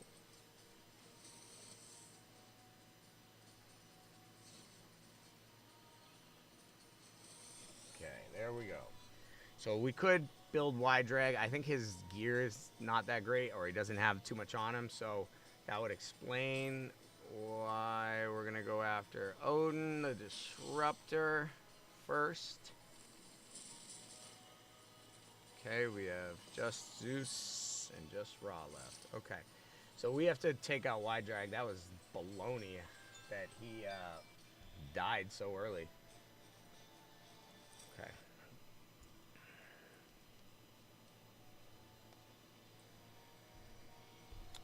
Zeus. Okay, so Zeus's gear is okay. Brawler. Okay,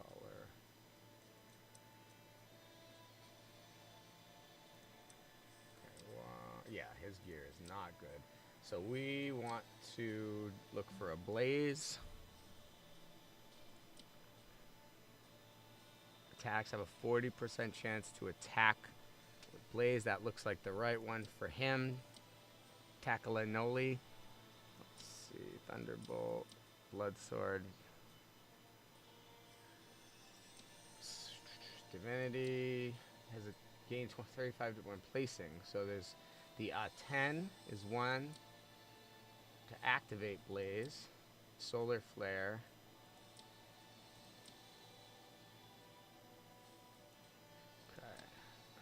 Bleed, Heka,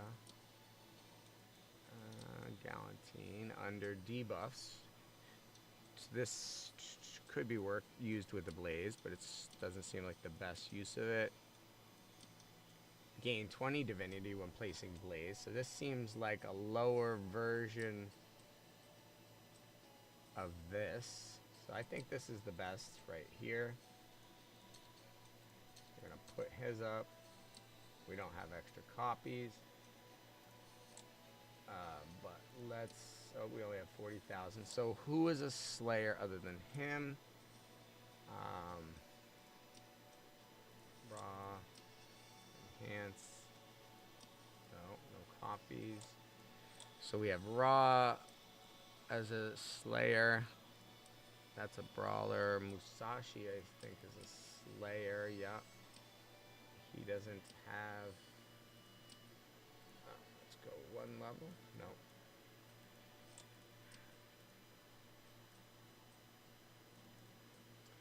Okay, so not Musashi. Let's...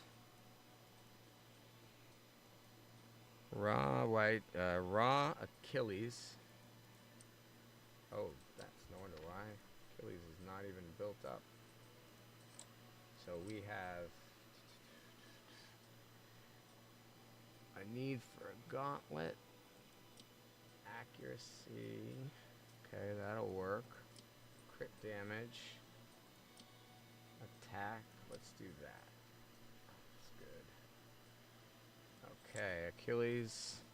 Raw. YDG. We can go with Lady Zoc instead of YDG. Okay.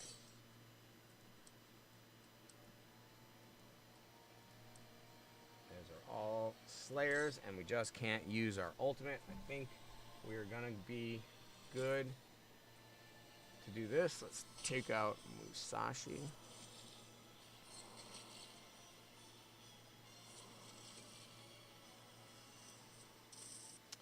Damn it, Lady Zoc didn't survive.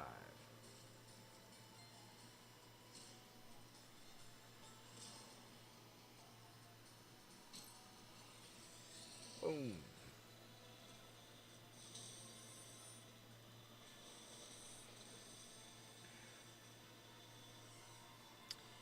Alright, so this,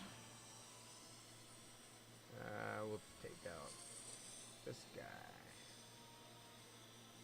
Wow. Died. Okay.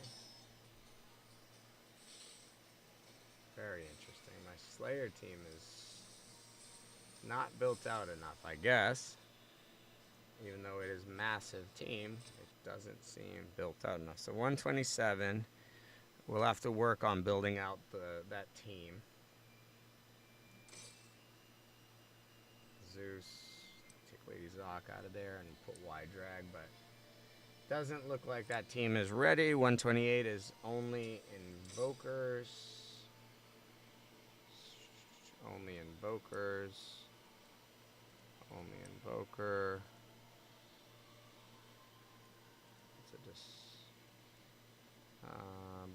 Who's an Invoker? Invoker.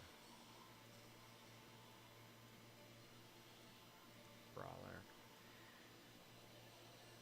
So we probably could use another, probably a Soul built out. I don't know if, or Odin, or no, I'm not, sorry, not Isis maybe. So 128, we don't really have only Invokers built out. Imhotep is sold, Quetzalcoatl and Aphrodite, so we have two. We just need to get Imhotep and Isolde built out. 130, this has been the level we've been doing. All 5 tiers, so let's go in and do that and try to get the 6-star, or the 2-star, I'm sorry. So we're going to go with that as our ultimate, or that is our legendary. This is our epic, our rare. We've got Shublagal as our uncommon. Where's our common hero? There he is. Alright, so common, uncommon, rare, epic, and Lego. Let us see if we can take down 130 using this, and if we'll get the 2-star reward for it. This is level 130. This is the one we've been farming to get tomes for our legendary scrolls or legendary skill upgrade abilities. We'll have to see if Heimdall can basically carry us with Gilgamesh. Shublagal is definitely a little light. We haven't built him too much, so if we need to build him up, but it doesn't say anything about us having to have him alive, just that you have to beat it with 5 heroes. So if you can do it with 2, you just got to fill in the other rarities, and that's what we're trying to do here. Lady Zoc. Satyr is doing pretty good, but like I said, we didn't build up our uncommon too high just yet, so we'll do a little bit more farming, and then we will come back, and our uncommon will be fully beefed up. In fact, we'll probably have a few of them, so we can test them and see which one works best for us.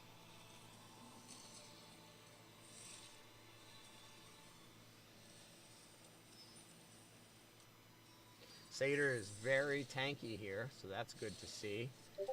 We're not having any issues with him getting knocked out by Gilgamesh, and this is 130, level 130. So we can definitely, he's not maxed out by any means, but we can definitely build commons and uncommons and have them survive. So that's cool to see. Looks like we are going to beat this second wave. Lady Zock's gone, Satyr's gone, but we have Heimdall's ultimate, so he's going to put his big shield up. And now we're into the last wave. If these two can do it, then we should get a 2-star reward for this one, and it is a hero chest. So this will be exciting. Maybe we'll get a Lego. Maybe we'll get Isis. That would be awesome. We will see. Let's just get to the end first. Oof, Loki, you're down and out. Radiance, Pandora's gone. Broomhild and Heimdall are all that's left against our Heimdall and Gilgamesh. And we can, there it is, hit him. Hit him like he's in trouble. Oh, nice. Nice. Okay, Broomhild is all that stands between us and potentially 2-starring this, if it gives us credit. Let's see. See, that's the blaze she puts on her passive. If under Radiance and is attacked, she puts Blaze 2. Did we get the 2-star reward? Looks like we did. Dagonet. Oh, and Green Knight and Beowulf and Bauk and Dagonet. Oh, we got a 5. Looks like we did it. Okay, so 130.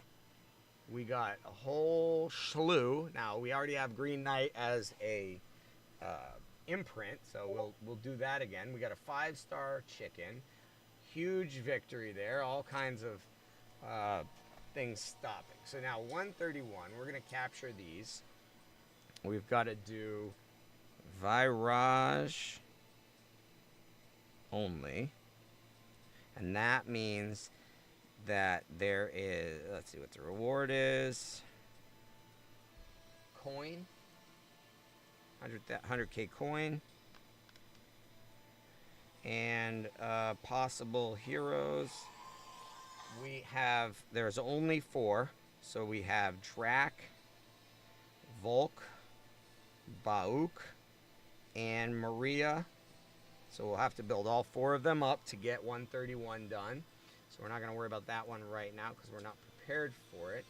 132, to feed it without placing any debuffs.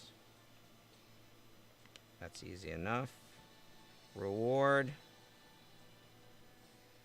is 900K XP. So, who are some possibles that do not put out any debuffs? I think we might even be able to do it without really having to worry too much. Let's battle 132. Oh, so let's see if he pushes them, but he doesn't. If there aren't any out there, he doesn't put any on himself. He also doesn't put any debuffs. Okay, so Gilgamesh is another one. Take this one out, this one out. He puts a debuff. She is a good one. And another debuff free. Extra turn. Stun is a disable. Okay, so Zeus is the other one. Let's see if this team can win, and then it will be another reward for beating 132 if we can. Here.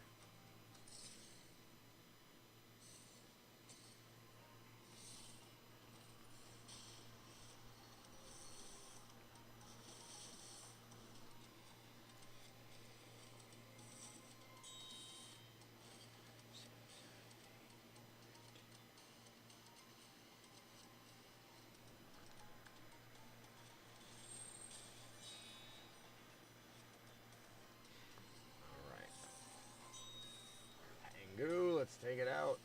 Boom. Smash them. Oh, nice. Nice. Nice. We have an ally attack. Doesn't look like we've put any debuffs. We're just hitting them and hitting them and hitting them. Okay.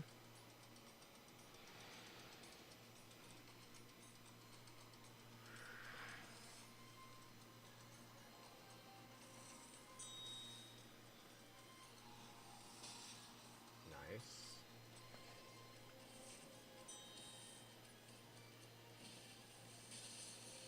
Ally attack takes out Set. We also still have Isis who can revive, so we want to maybe would have wanted that against her, but I think we still should be okay.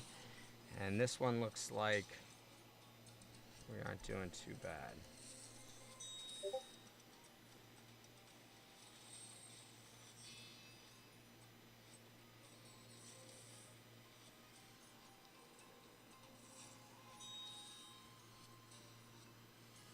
Alright, let's take care of this wave.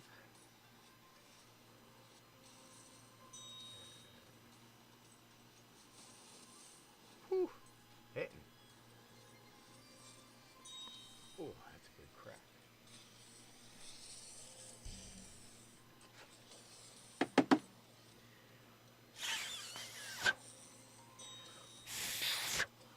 Okay, there we go. I think we're done. Oh, no, horse is still there. I didn't see him. He was behind the animation. Okay, now he's going to be done here in a second. Alright. So, did we get the 2-star reward for 132? We did it? Yes, it looks like we did get the reward. 2 stars, okay. So that one's good. 133.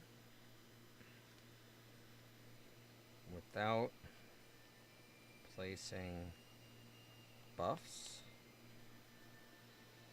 Reward is it a hero chest? Imprint. Possibles. Okay, we're not going to go too crazy. We will just get in here and we have no buffs. So, the opposite of this team. We'll go like this. Debuff disable.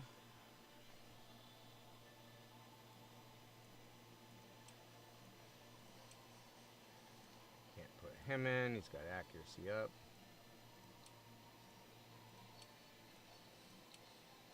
Barrier, that's a... dang it.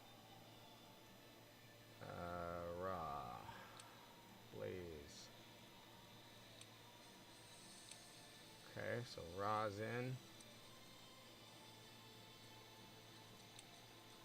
Nope, that gives attack up. We don't want invokers, we want disruptors and... okay, we can use him. I think he buffs himself, so we gotta be careful. Yep, immortal, barrier. And actually he can put a barrier too, so we want to be careful with that. Nope, reflect and mend. Drain. Wait, steel buff, so you don't want that. Bleed. Nope.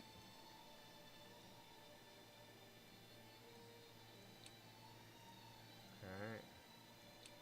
Nope. Whoop. Let's see about Musashi. Taunt. Taunt. Attack up. Can't do it.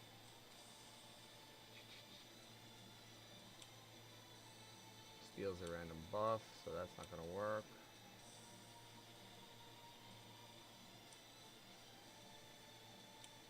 Despair. Corrupt. Barrier. Okay, so we can't use him. Beowulf is another one that would be good. Okay, so Beowulf could be built up. Raw. Wide. No, YDG's not it. Mordred. And Who is one more? Shinigami?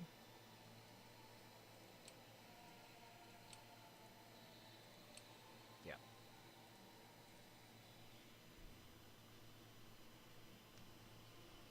Okay. Alright, let's see where Shinigami is. Beowulf. Shinigami. Let's see if we have enough attack to just blast through 133 here and control too. This will be confused. So Raw, let's see if you can finish them off after they all attack each other. Weaken, kind of weaken each other or soften up themselves. Okay, so we need Shinigami to come with a much bigger hit.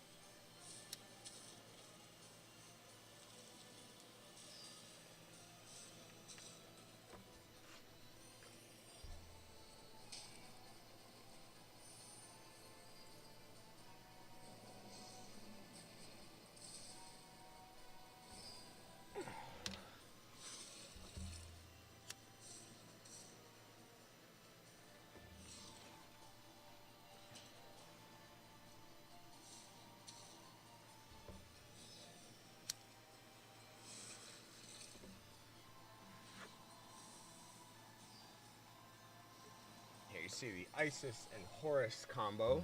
That works very well.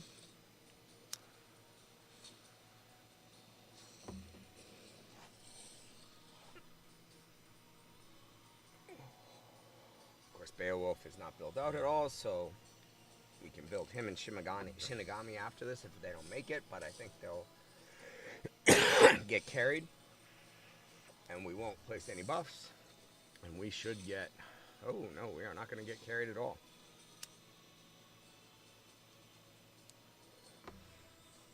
Alright, let's build out our two...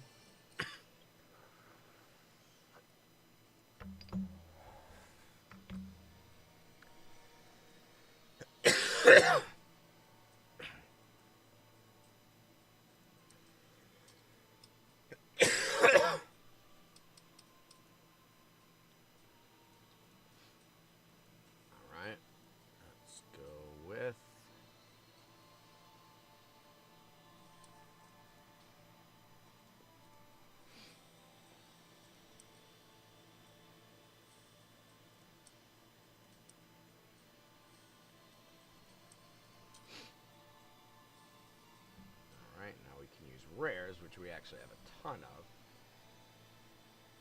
Let's go 3 Scotties.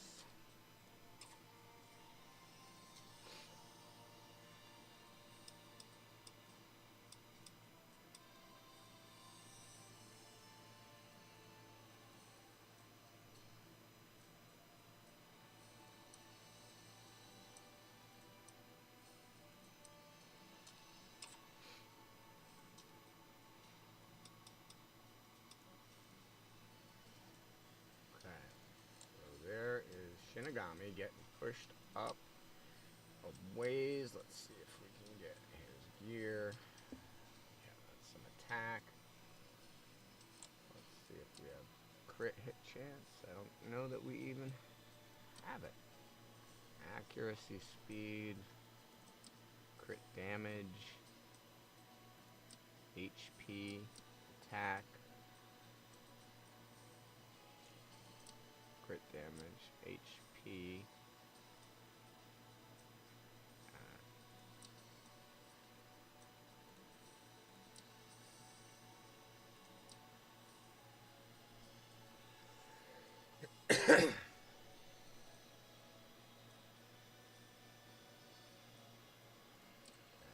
That's a better one.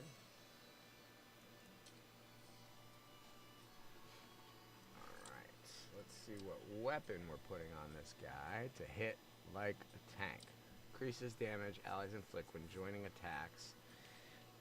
We don't have an ally attacker per se. Gain 10% turn meter when attacked. That's not really important to him.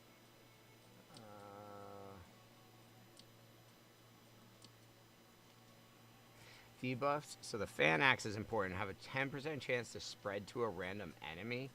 That is really powerful. Let's see which one is the right defense. Res. We really need accuracy if it has it.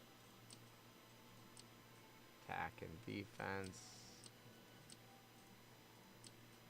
Okay, enhance.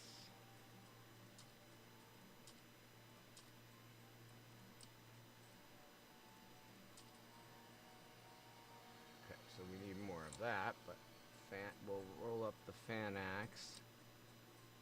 And now is a 10% chance to spread to a random enemy. Yeah, that's the same. Fan axe. Okay, Galantine. Reducing damage. Increases the damage of the first attack ability each wave by 10%. That's not a bad one. I know Lady Zoc needs those other two. Okay. Joining attacks. Did anyone blaze?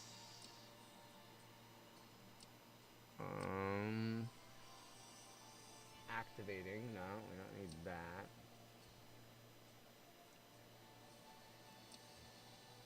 Core ability damage, but I don't like the stats for it.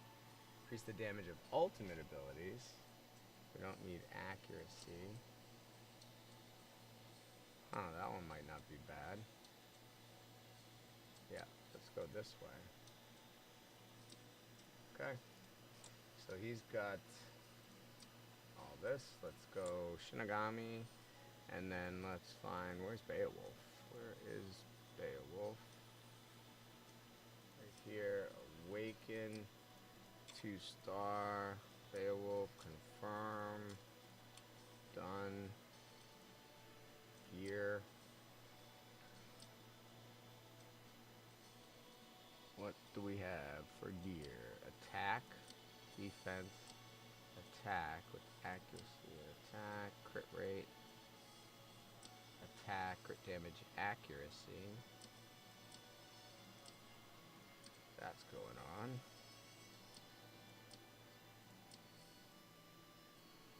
Okay, what's next? Slayer, huh? HP. HP, that's not it. Crit. HP.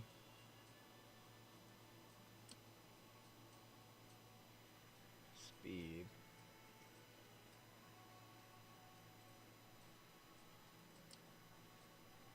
Okay.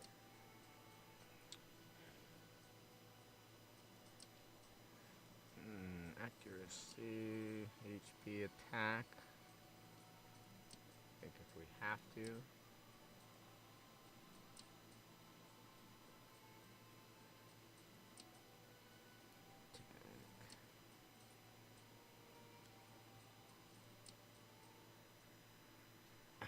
Attack, accuracy, speed, equip. There we go.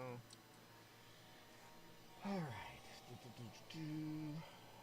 What do we got for bear? No, that's not it. HP, attack, defense, res, defense, kraken, res.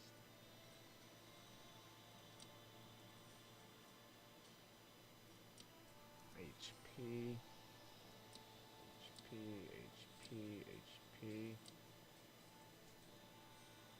So that, okay.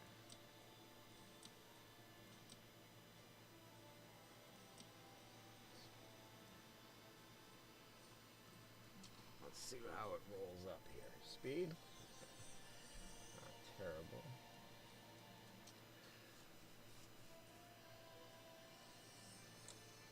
Okay, that gives us some crit hit chance. Let's see what else we've got here. Just kicking around the old pile. Crit damage, attack, we can put that on for now. Yeah, since there's nothing else, put that on. Res. Attack. HP. AP, crit, attack.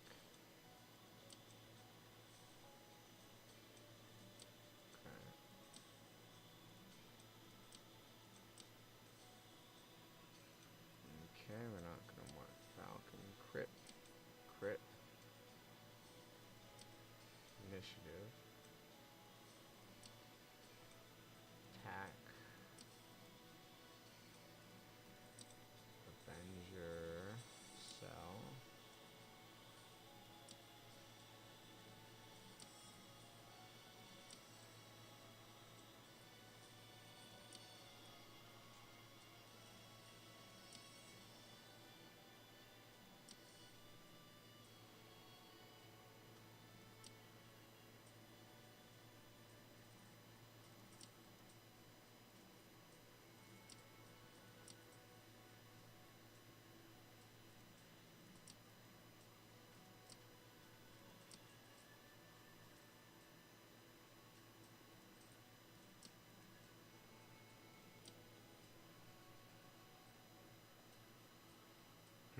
Okay. Defense, the defender. Doesn't really need the accuracy. Crit.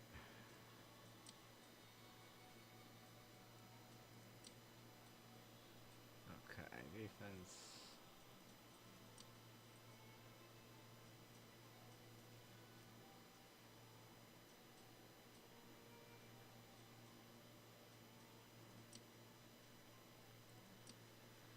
Okay. Let's get attack percentage there. Okay. Beowulf, what weapon do we want for you, Beowulf? Spread a band of enemy. No. No. Attacks. 9%. Ignore res. Increase the damage of ultimate abilities. Strong hits inflict increased damage. Accuracy. Ignore res. Accuracy, crit damage. So increase that. Activate a random debuff. Counterattacking. Okay, so this seems to be the best that I can find for him, so we're gonna put it up.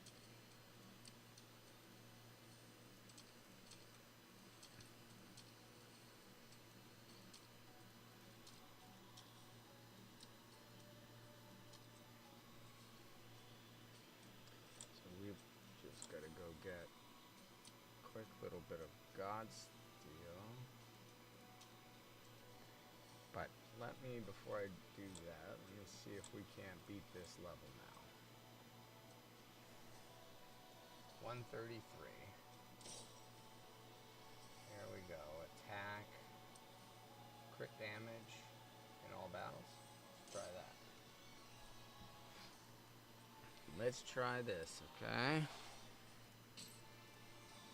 We're gonna control everyone here with a confuse, and now we just need to knock them out before attacks one enemy. There's your defender. Isis is probably the, or that's not Isis, that's an Ox and a Moon, so Horus is probably the first that we'd want to, oh, I don't think let's just let this go. There's not a lot of choice. I'm just going to be hitting them and seeing if I hit them. Okay, defense down and hex. Shinigami drops both, so he does need accuracy. We'll have to build him with that.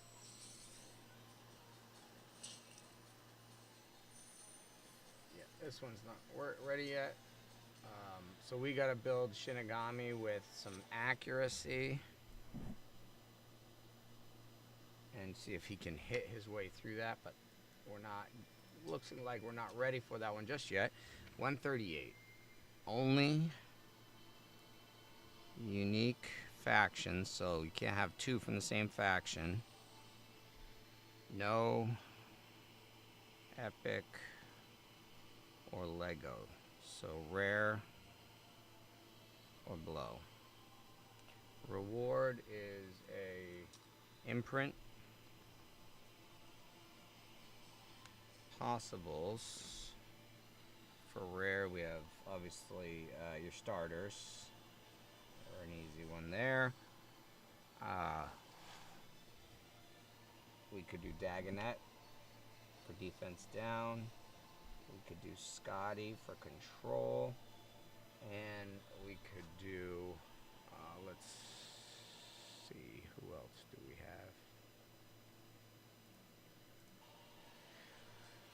Alright, for rares, we have Dagonet.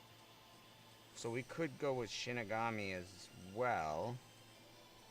So Shinigami could be a damage dealer for this. Scotty, Maria, Voldkalak, and Bauk are all need to be built anyways for 131 for Virage. So that could be the team. We could just run that team through any of the rare and below. We would just need... Yep, I actually could work. I think we might just run that team. So let's see what 139 is. And there's a 10 tome knowledge thing. So defeat it using 10 ults, 2 heroes, without losses. So that looks, and then the reward is 10 tomes. So some possibles would be Aphrodite, because she pumps up, and then maybe Herc. So an Aphrodite Herc combo. Let's see if that will do it.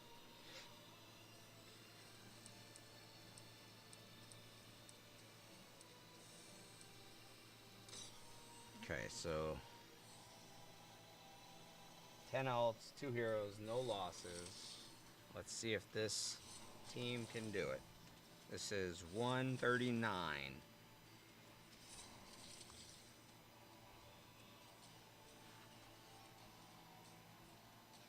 Oh, we got crushed. Never mind, that is not it. Okay, so edit team. Maybe we have to go this way. Try with Solid D. With Musashi, because that'll give us some counter-attacking here. We got one Musashi out.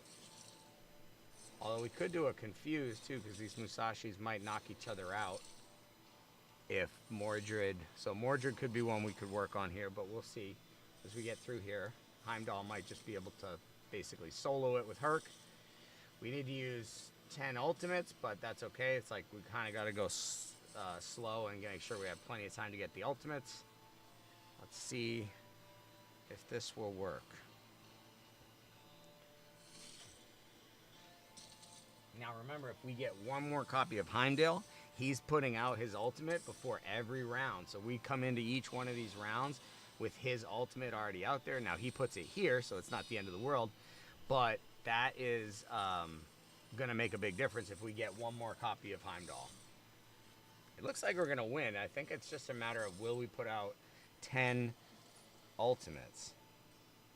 We don't lose, but will we put out 10 ultimates? I don't know. We may have to replace Herc with Aphrodite and go Aphrodite Heimdall, and maybe Aphrodite gets her ultimate 10 times and looks like Heimdall can just kind of punch through. But who knows, with Drax here, maybe we'll use our 10 ults between the two of them. They each need to do 5. It's not that hard, I don't think. Especially with Drax here healing himself, and it takes a bit to hit him. You're going to get a few ults in just here, and it doesn't look like we're going to die.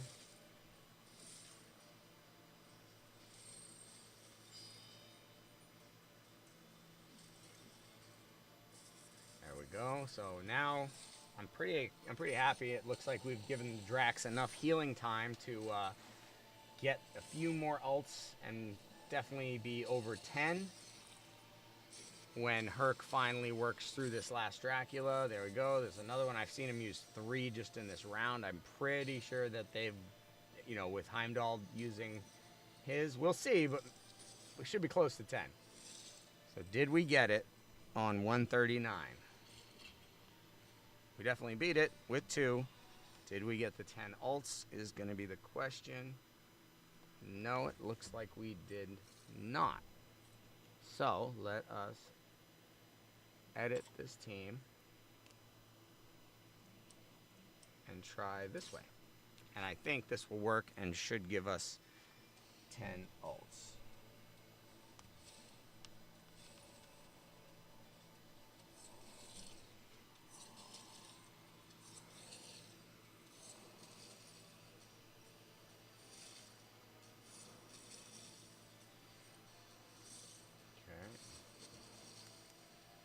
So there's 1. Yep, 1 ult. Heimdall's about to use his. That'll be 2. Okay, 2 ults. She's about to use hers again. That's 3.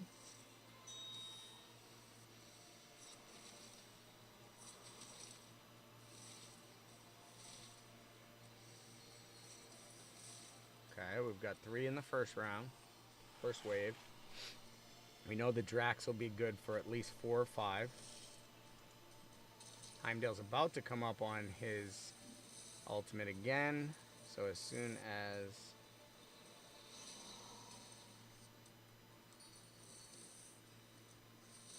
Okay. 4. And 5.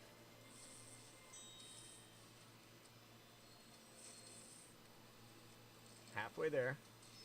Second wave, I think we have it on this one. All we have to do is basically win, not lose anybody, and we should have 139 in the books. But we don't want to count our chickens before they hatch. We have 5. Okay, we're about to... Nope. We'll get 6 at the start of this next one. Aphrodite will start us off and push Heimdall to his. So that's 6. Now Heimdall should use his here soon, and that will be 7.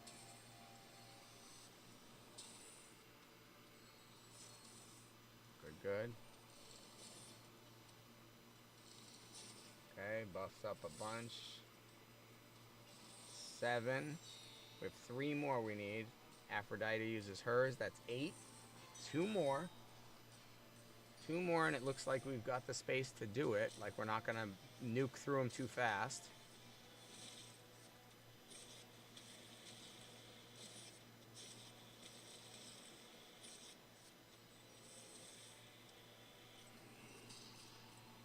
Now, the question is, can we hit through all the men's with Heimdall? Oh, it looks like it. Looks like we'll knock out the Lady Zox, and there's no way for them to revive or recover. That's 3. 1 left. 9, I'm sorry. 1 Lady Zox out, and 10. So now we just need to win, it would look like, without losing anyone, which doesn't look like we're going to. And Heimdall, would you please sit these 2 down, or this one down here? No, not yet. 1 more. So close. There we go. And that looks like 139 2-starred in the books. Yes, it is. 139 is gone. Okay. Excellent. We got 10 tomes. That's going to help us a lot as we have... Let's see. Quetzalcoatl needs 9. Anubis needs 18, and YDG. So Quetzalcoatl needs 4, 9. just pump that one up. So Quetzalcoatl has all maxed out. So now we're just doing YDG and Anubis. That is 33 to go. 33 of those books. Very cool. We're very close to having all of our legendaries fully booked out. Where's Anubis? Oh, YDG. We'll put the last one on you. So it's 13 to go. Oh.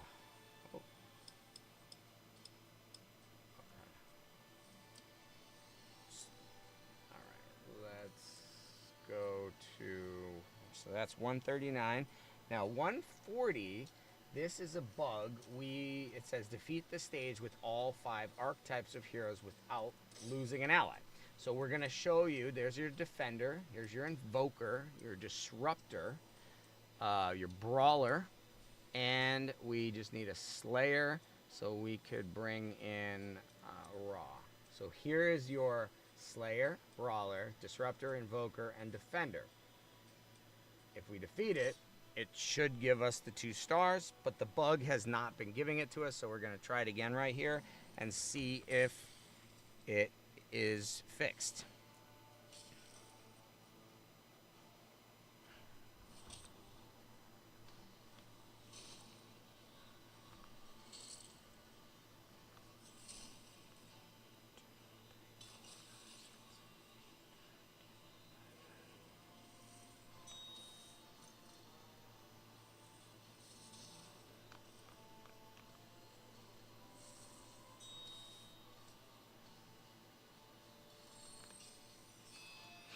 Okay.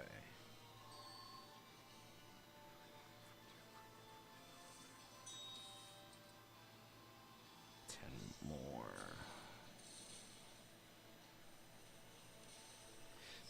Okay.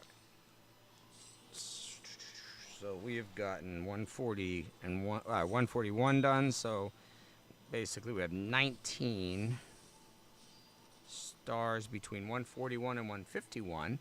We have 5 stars left under 100, and we have 12 stars between 101 and 140. So we'll get all of these wrapped up and done in the next 5 days for sure. So you can see this team is coming through here, working their way. They're getting their ultimates. They're kicking butt, taking names. Got good defense, good control. Good damage dealing potential with the Slayer and the Brawler. And even in Heimdall in his defense, he hits pretty hard with high D. I think he's got 5,000 or 6,000 defense. You can see we're weathering disables and confuses and corrupts and all of that, and still pushing through to hit the enemy enough to, yeah, there you go. We're going to have our disables all set. Good deal. We just weather that storm and we show them how it's done. This is how Gilgamesh actually hits. Watch this. And there we go. Boom. Defense up. Now watch Gilgamesh. Oh, after Aphrodite. Oh, she might clear him out. No, this is Gilgamesh's time. Let it be. No. Boom. How did he not kill himself there? And or Odin. But they're going to make it through here. So now it's just a matter of will it give us the 2-star credit or not? We will see in one more wave. Dracula, Heimdall, Achilles, and 2 Ladies Ox. Ra says, taste the power of the sun, weak immortals, you know. Oh, puts the confuses on. They're starting to knock each other out. There you go. Oh yeah, those confuses are awesome. Now remember, Drac is gonna heal, so we really just want to knock out Heimdall here, because he's the one that can put on a lot of really good buffs for them if he gets the chance to do that. Defense up, so it makes him a bit tankier, but we should still be able to get through and kill Heimdall here, and then it's a matter of working down Drac, which is not too bad. Alright, so Mordred's got his ult. Should use it here, right? after this. Thank you, Heimdall.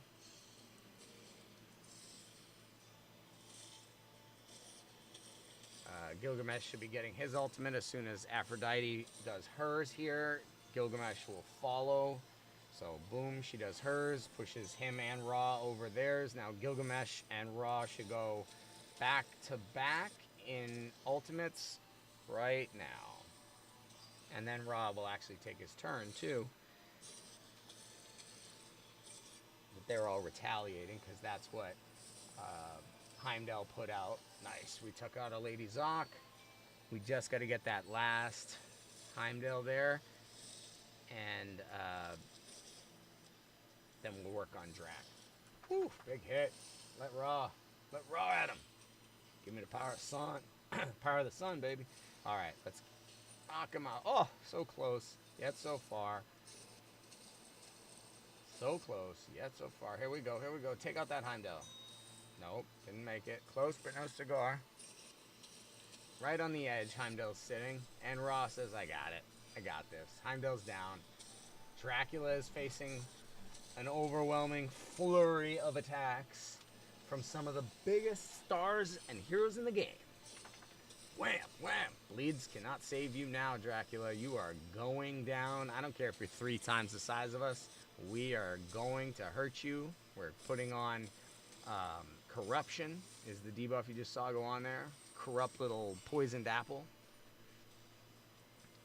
All right, let's take him down. I wish we had a block revive. That's something we're going to work out, but we just haven't built out enough gear sets and kits. But look at that. It doesn't even, we don't even need to worry. Now, did we get it? Did they give it to us? No. So you can see there, despite having a defender, disruptor, slayer, brawler, and invoker, and not recording any losses, which is, you know, what they said, the imprint, the universal imprint, which would put poor little Heimdall at 5 right here, which would make him very powerful. We didn't get it, so this is still a bug. 140 is still something that isn't working very well. All right, so let's go back to 141. Defeat with at least 2 common or uncommon heroes without losing an ally.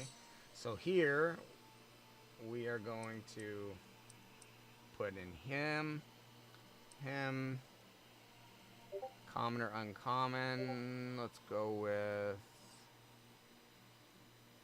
so we can't lose anybody. I feel like the Nemean Lion is the way to go. And then we need to go with Pangu, I feel like. Some big hitter power. So here we've got no losses. We just got to nuke our way through these waves.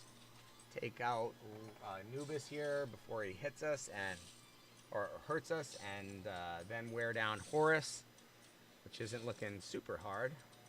As we put, oh dang, we're gonna have to build up Shublagal or our other uncommon real quick to be able to survive. The other thing we could do is put, instead of Pangu, we could do Mordred and keep them from attacking us, or Sphinx could also do it. So let's see, we're seeing green affinity, so we'd want a blue. I think Sphinx actually probably could do it. So we'll get the reward for this, but we need no losses, so that'll be, I think we're gonna build up the Nemean Lion. The Shublagal is not really surviving. He is only a 40, so we'd want to build him at least to 50 for him to have any chance to survive at 140. This is a pretty high level, but that's something. Spartan, Knight, Mummy. Knight could be one that we build up, but I like Nemean Lion having ward, so I think I'm going to build out the Nemean Lion. Let's see these guys go through it. And then what we're going to do is we're going to actually try and take on 142 again and see if we can get past the glitchy part that has been holding us up now for, I don't know, 3 days. when we first, or 2.5 days since we first arrived at 142, and I thought we were cruising to 150 with the teams we had, but 142 became a massive stopping block. I just can't get a clean run to go on it. It freezes, it crashes. Apparently the heroes that I'm using and have are built in a way that breaks the game, and so it's hard. I haven't been able to get past the level. I really haven't been able to even see the second and third wave very much, and to be able to strategize as to how to beat it. That's been frustrating, and I've mentioned it in previous discussions. Okay, so here we are. We're done. We just were failed by our Nemean Lion, but we're going to want him to be fast. Oh, Kate Sith. We don't have one of those. 214. Okay, so we will definitely have to build out our Nemean Lion real quick. We also could look at the knight. So let's go this way. Where are you, Mr. Lion? Okay. Abilities. Defense and attack. 30% chance attack down, so that's like, whatever. 4 turn, place ward for 2 turns. Heals the hero by 20, so we need a lot of HP and accuracy. Okay, so Nemean Lion needs speed, accuracy, and a lot of HP and whatever else defense we can put on. Okay, so let's do that. Let's see what gear we have. Attack, defense, initiative, speed, attack. We really want defense, initiative, enhance 4. See if this goes speed.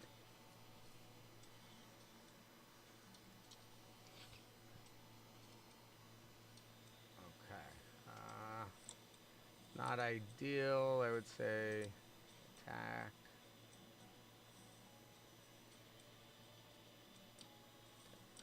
Defense. We're just going to put this on for now to give him something that's defense-y. So we need HP. There's this one, I think is a good one. We don't have the gear sets per se that we'd like. Needs accuracy. Crit damage. Defense. HP. We're going to put that one on. Because there's, let's hope. Okay. Alright. HP. Speed. It's not terrible.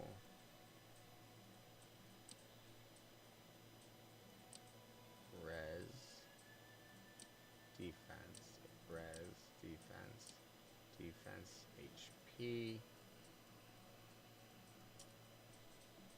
accuracy. Okay.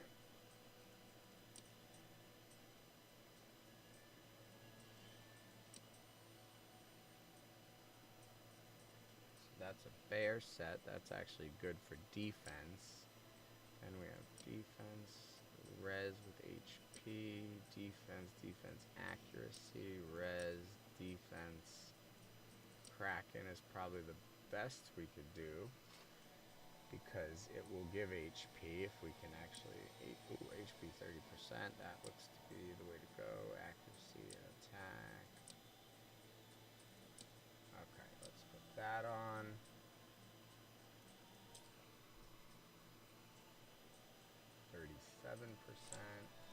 And then what do we have here for pauldrons? I don't think we have any pauldrons.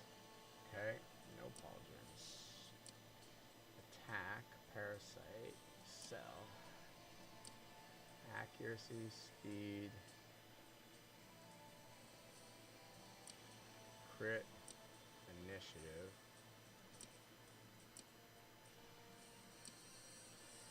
Shrine. Okay, so increase healing provided by 15%. speed, defense, crit, HP.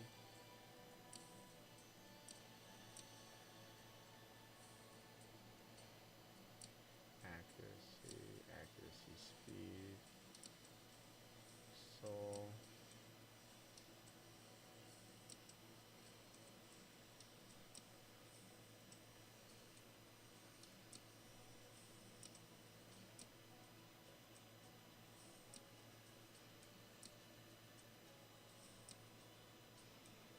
Okay. And now what are we doing for a weapon on this dude? Damage received from attacks, debuffs.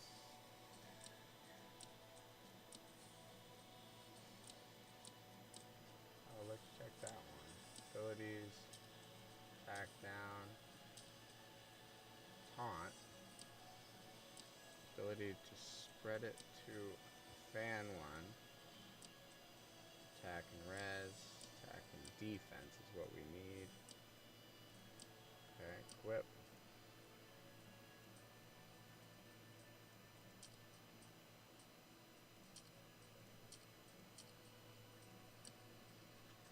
Debuffs have a 10% chance. Bleed. Flex 50% inflict this hero back to the enemy. That's a good one. Vanish. Attack and accuracy. It doesn't really need that. We could do Hippolyta's. No, we need HP build. That's right. We need it to build HP. Heals his hero's max HP.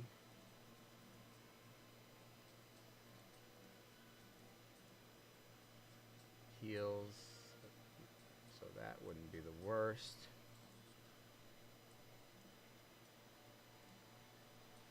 We'll go with that. Oh. I think we did that wrong again. In fact, let me try that and see if we're doing it right. So, imprint, it's not imprinted. Let's go to Zeus.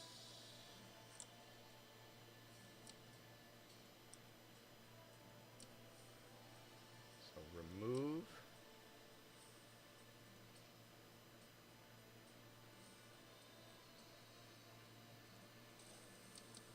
Okay, we'll remove it, I think, and then we'll go to the smithy. And we will imprint. So deconstruct, I guess we don't have the ability to do. So Tutankhamun, 10% chance to place curse for the target for 3 turns. I wonder if we can replace that. Damage back. Under despair. Attack and accuracy.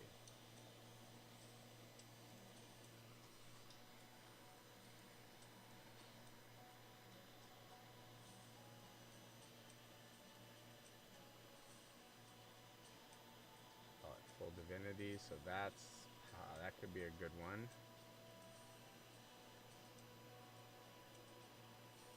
That's another good one. In fact, that's the one we're gonna go with. Yeah. Continue. Now, we're gonna go to the heroes. We're gonna go to Zeus and give it back to him. Let's see if that works. Quit. Yep, so instantly kills an enemy. That's going to be powerful. Who else do we need? So we need some Mjolnirs. Has a 30% chance to convert income to barrier. That's huge.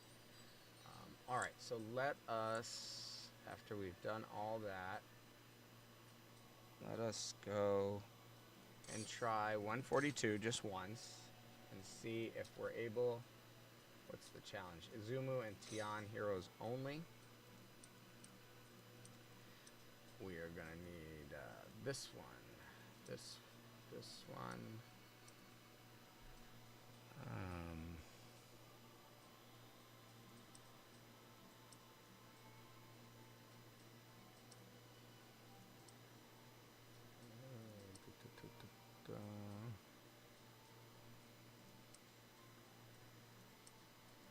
Let's try this. Let's try this. Something different. We'll see if we can get by this first wave here.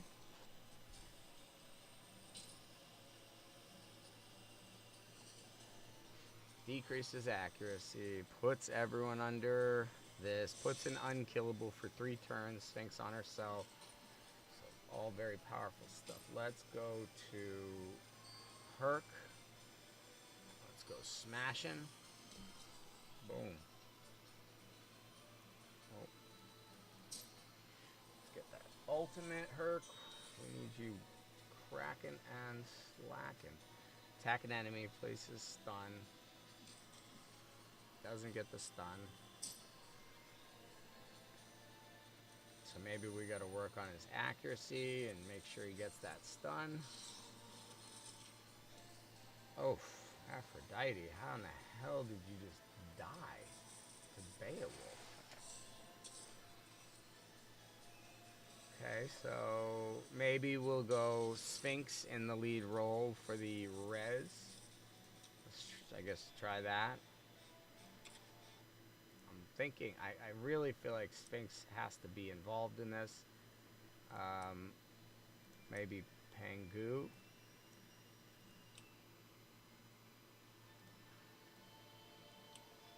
Accuracy up, defense down, initiative down, res up.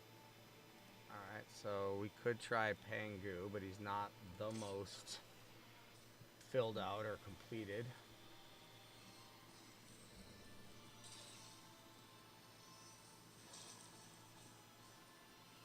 Certainly not hitting hard enough to just get by this, that's for sure.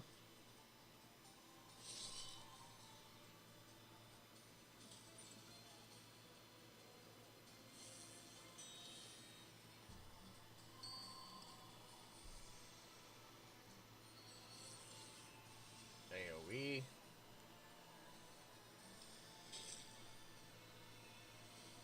Sphinx keeps going AoE style. That's very good. Okay, we knocked Beowulf out. That's good. That might throw him out of the turn meter here, so he doesn't one-shot anyone. Now we're under a reflect damage, so if we hit him too hard, I think that's a problem as well. So we've got to figure out how to pull off their buffs. It's not something that I've looked at Corrupt. I've looked at Cursed. It just doesn't seem like it works, kind of, I don't know, the way that it's supposed to. So here we are, continuing to bang our heads against the wall. Let's get this one here. See how that goes. Oh, look, there's nobody there. Maybe we'll just win.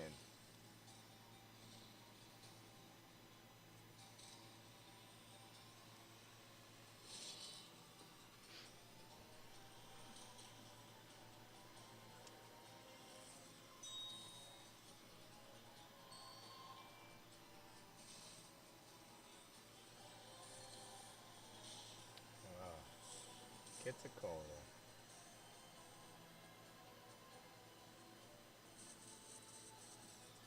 This is about the time where things would get stupid. Aphrodite survived that one, but let's see. Right as soon as Shamash puts that on, it just gets dumb. Can we hit through it? No, we can't. Beowulf manages to stay alive. No, he doesn't. Okay, Shamash brings him back.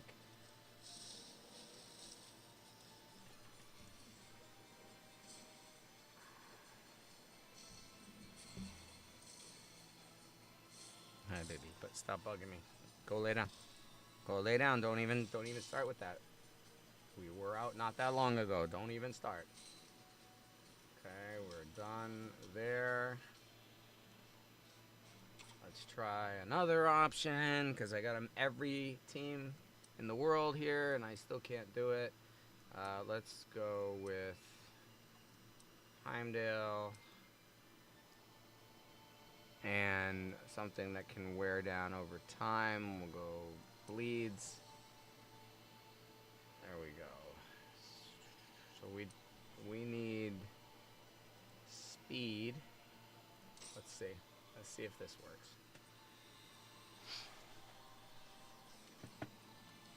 Control. Complete control. There you go.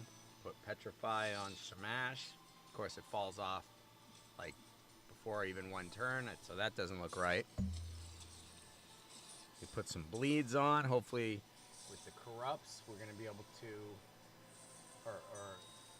cursed, or corrupts, we don't curse, but cursed would be the way to, maybe we'll bring in Osiris, and we can block revive with a curse debuff. There's a 50-50 chance. But we'll see if we need to do that, or if we can just get through this with bleeds.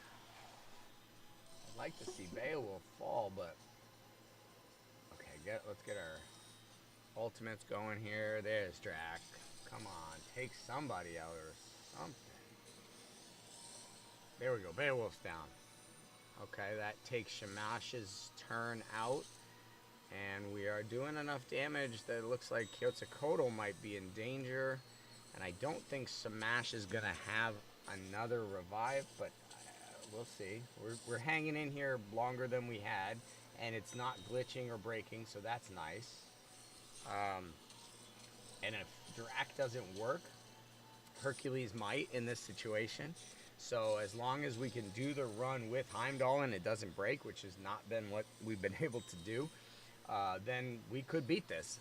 Because we have the dynamics, it's just when we go to use them, the level hasn't worked, it's broken. Okay, so he brings him back, and then we kill him again. We put up D.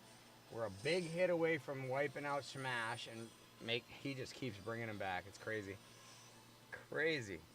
But again, like I said, if Drac doesn't work here for the bleeds over time, then we can try Hercules with the same setup. And that's Hercules be the damage dealer, and he'll keep building up. Every time he gets his ultimate, he'll hit harder and harder. So looks like we have the right dynamic if we can get the right damage dealer. All right, can we do it? See, now we're starting to freeze up. That's where it stops running. It's almost like there's too much information for the game to deal with and to process through its logic and its programming, so then it has to stop because it doesn't know which way to progress.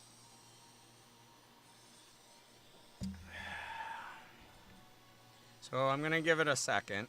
I'm going to try not to be super impatient.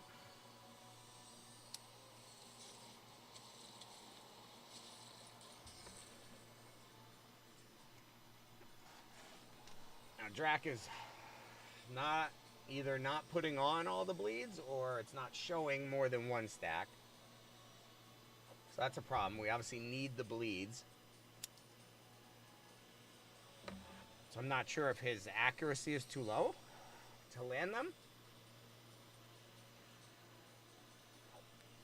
I'm not sure. But here we have a common issue with this level is that we have major lagging, all kinds of challenges with getting it to, okay, come on, do your ultimate, take out Beowulf and Shamash at the same time, and we actually will get past this first wave. I can feel it. I can feel it. Do it. Get by it.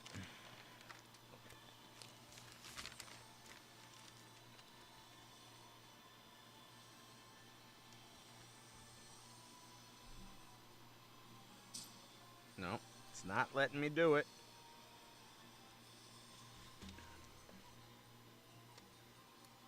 We look like we're positioned to be able to do it, but it's just a matter of can we actually finish. Now, strangely enough, I think that Mordred was supposed to have a turn, and he just got flat out skipped there because of the lag.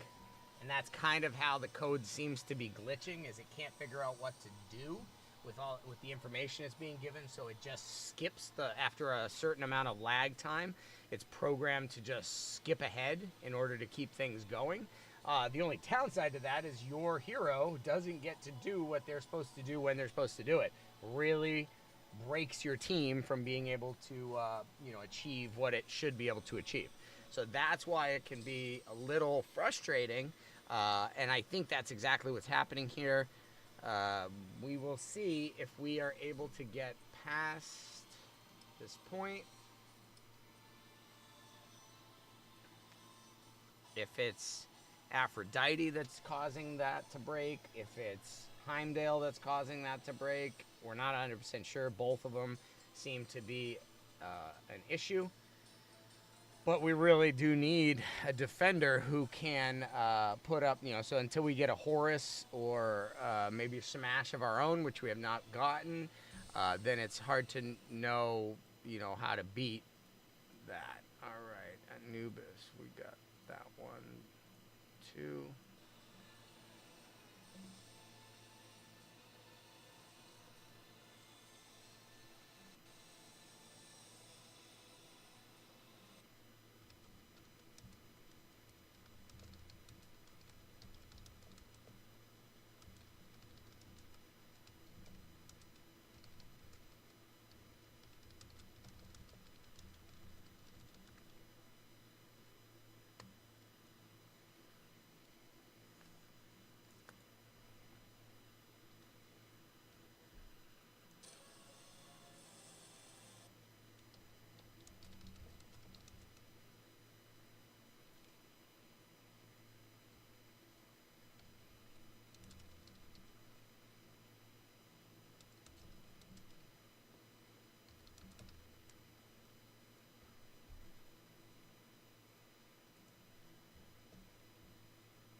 Can we? We can't.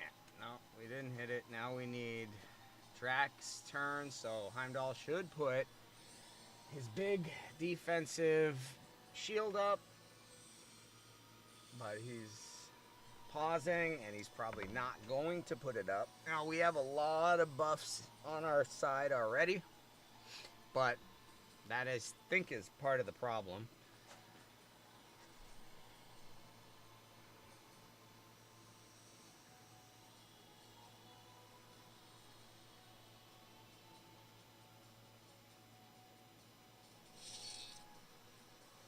Oh, come on now. Heimdall just got skipped. Drac just got skipped. I mean, it's just not even, it's not fair. And so you wind up quitting. You waste the energy. 8 minutes wasted time on a freaking level that should not be stopping you, but it's broken. So, okay, we don't have Heimdall. Let's do this. And let's go with this, okay? Let's see if this team can do it. Brawlers, Disruptor, and Invoker. No Heimdall. Will it still break?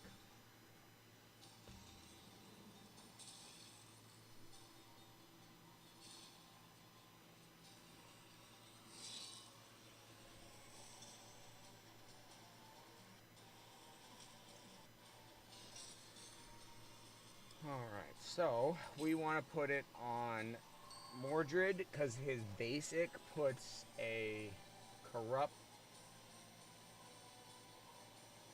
on, and I'm going to put it on him. Corrupt, yeah, it's enemy stun if he is under immortal, increase damage.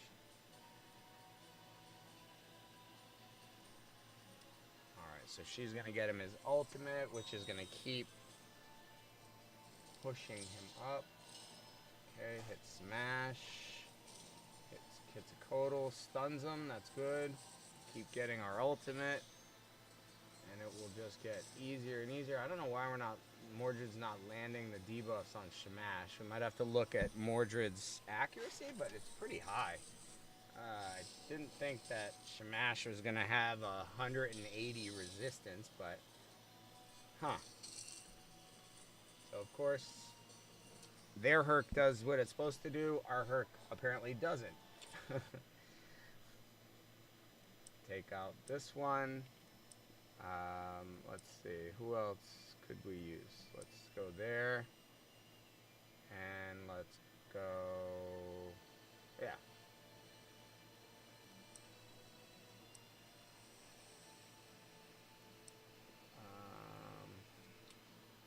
Drain heals you. Curse, so curse does 50% chance to block revive and reduces incoming healing. So this is like our basically... Oh, sorry, I went to the wrong place. So Cyrus is what I built out just for this level, thinking that would be what we would need to get past this level.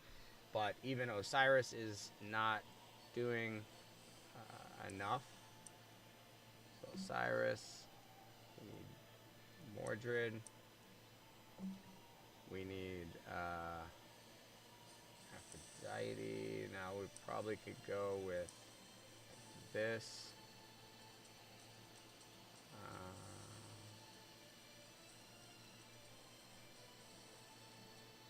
Anubis, so despair. Despair. Hero cannot receive, so that's the other thing we want. We need to put despair on. So Anubis has it on his A1, so we'll have to build up Anubis for this. And there's others that have despair as well. Let's see who we can find with despair. Okay, well, first off, let's see if this will work. Or if it will screw up.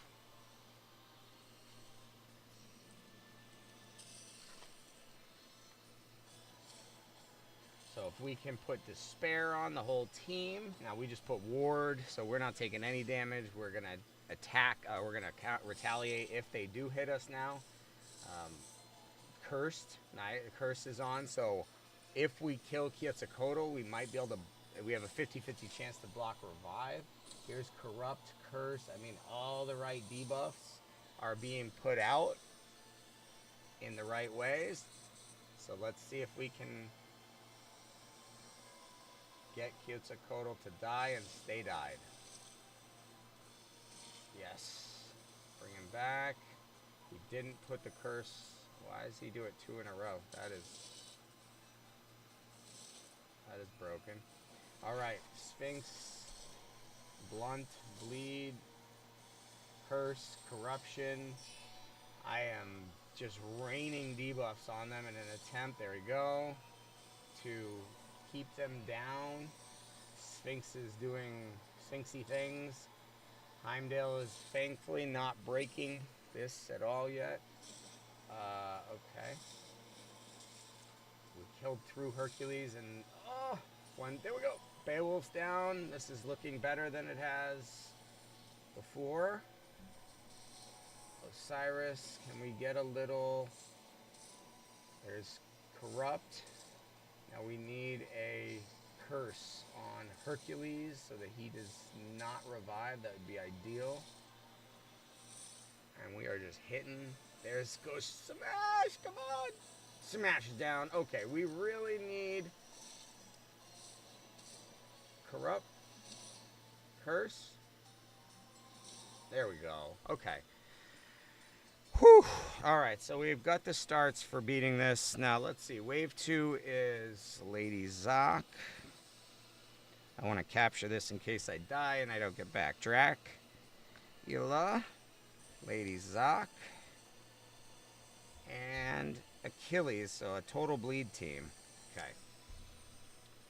Let's go with a big, huge shield. Osiris. There we go. That's going to do a number. Sphinx should take down the 2 Lady Zocs and the Achilles before they have any chance to do too much harm to us, because Heimdall's putting up a massive shield, and Osiris is tanky, and Sphinx is tanky. She also puts the covert. So let's see if we can get that curse to keep people dead, like Drac, so he doesn't revive back and we have to beat through him again.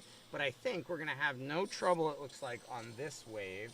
It'll be the third wave that will be the decision, the difference maker, and if it can cleanly finish and give us credit, we may get by 142 here. It's looking good. Okay, here we are.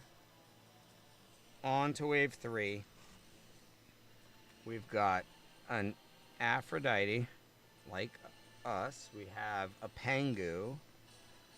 We have a Sphinx, just like us. You got to look at what they're using to know. And a Heimdall. Okay. Heimdall. So, we are going to Bifrost Blade. Attack. Transfer a random debuff from this here to the target. We don't have that. Let's go after him. He puts up that shield, and we really could have used Mordred to come in with his core right off the bat and confuse, but we didn't get that, so maybe that's something we have to watch for in the second wave and not use his core so that we can make it through this. Looks like, yeah, looks like that's the case. Let's try one more time here. Edit team. Battle, okay. So we're gonna let it run here in this first part. I want to see if we can actually get by this auto. I think we can. Accuracy down. They're not hitting hard. They're hit. Well, they're hit. That's kind of tough. They're not hitting each other, I guess, as hard as they would. Cursed. Maybe I would have done that on another hero, but Quetzalcoatl is their bad A buffer, so taking away their buffs can be very powerful, and we aren't knocking these two out just yet. So maybe if we build Osiris a little bit more, it'll just one shot, and then they'll be down with Cursed on them, not able to come back. We'll have to try that out. See if we can't get Osiris just a little bit better. Okay, so we put Corrupt, we put Blunt. He's down. Hercules is down to his last bit of life. And, oh man, Quetzalcoatl just held on with Curse on.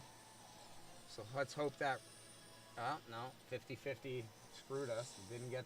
We didn't get the right RNG. But look at this. Osiris is saying, Smash, I am your counter. I am the counter to you. And that's what I figured out was Osiris is the hero to make this work, as well as Sphinx. Heimdall works great, but the problem is his abilities can break here. Oh, come on, get down, Quetzalcoatl, get down. There we go. And Beowulf, nice. So now we just got to get through Herc, and if we can put the Corruption and the Curse on, then Herc may not revive himself. Wow, Mordred, how the heck did he kill himself? Is it reflect damage on him? Why did we go down to like no health? I am so confused.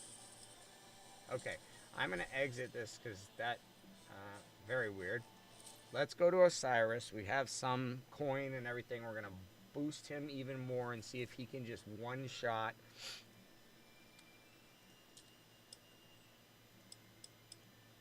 Okay. Oh, okay. Level 58. Ascend. He's all ascended.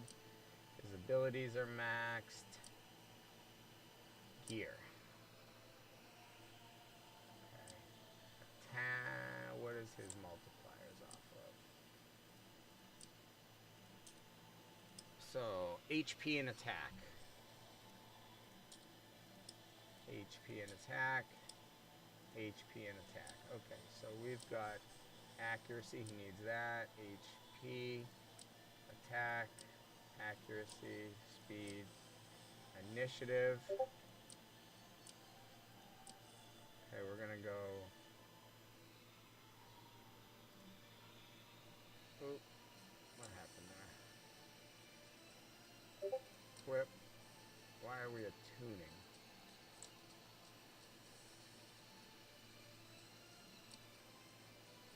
Okay.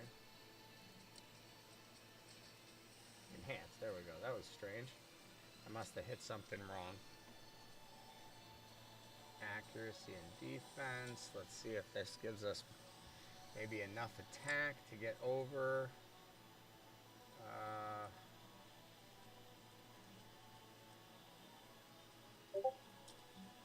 Okay. Accuracy and defense. Okay.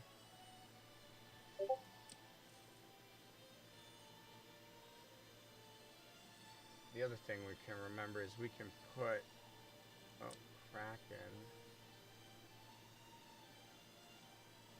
There, we'll put Kraken on. That's the way we gotta do it. Alright. That's it. Right there. Enhance. Okay. Now I think he's gonna be set to rock and roll.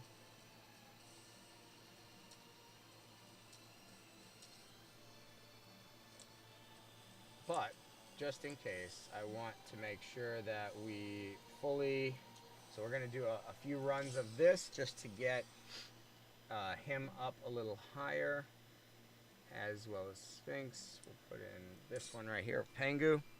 We're going to run a few tests, or a few run-throughs, and we will build up as well before we go back. But I think we're there. I think we're ready to beat 142. It only took having everything in the game. But it's a good learning lesson. Good learning lesson. I think I understand what they might have been trying to go for. I think there was just a little bit of distance between the breadcrumbs that was, maybe intuitive to those that were making it, but didn't seem to align with what we understood of the progression. So here we go. We're going to see what we can get from the level 130 here. Boss breakdown, level 142. We have Osiris, Mordred,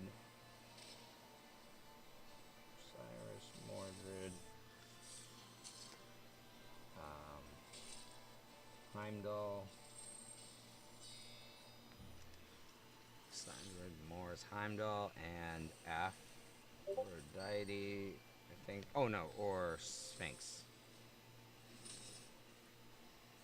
So that's our 4-person team to beat 142. Looks like it can do it.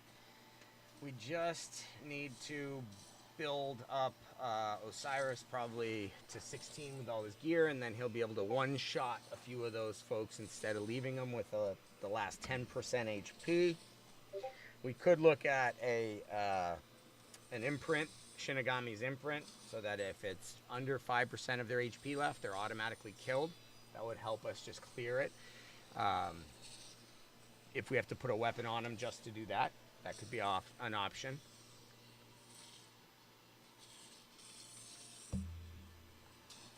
All right, let's see.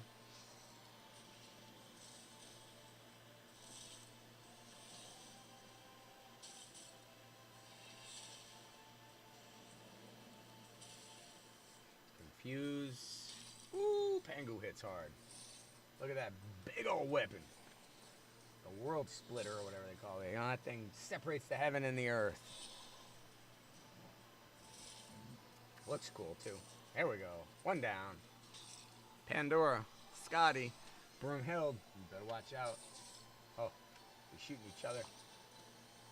I like how Scotty as a frost giant is bigger than like Broomhild and Pandora. They've got that, same with the Sog is a giant, so he's bigger. I like that. Looks good. Alrighty. That one is in the books.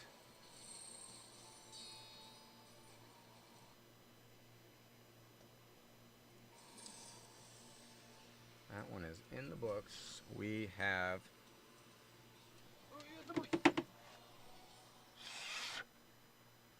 Okay. What did we get? Emotep. Nice. We needed you, Emotep. All right. So he has Reflect, Stalwart, Radiance, and Ward. Okay. Interesting. So that is Emotep. Let's go to Heroes.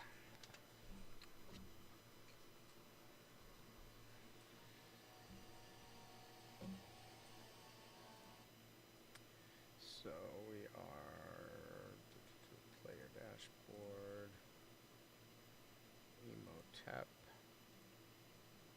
It's good. Alright, so Osiris here.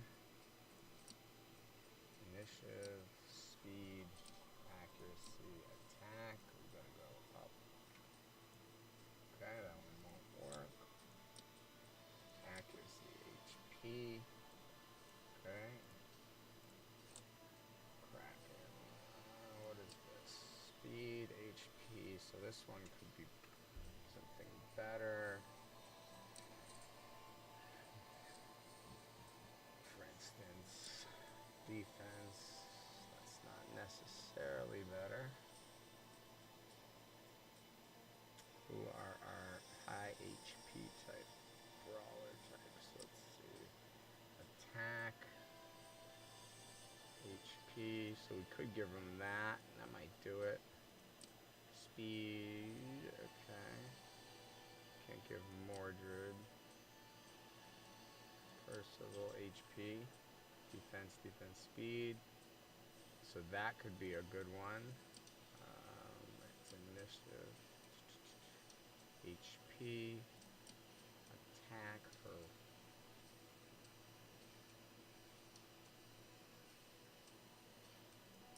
HP. Oh, shoot balls. Why aren't we putting that one on him? Okay. We got a lot of HP coming his way now. 55,000. And then we will want to come to here and see if res, accuracy.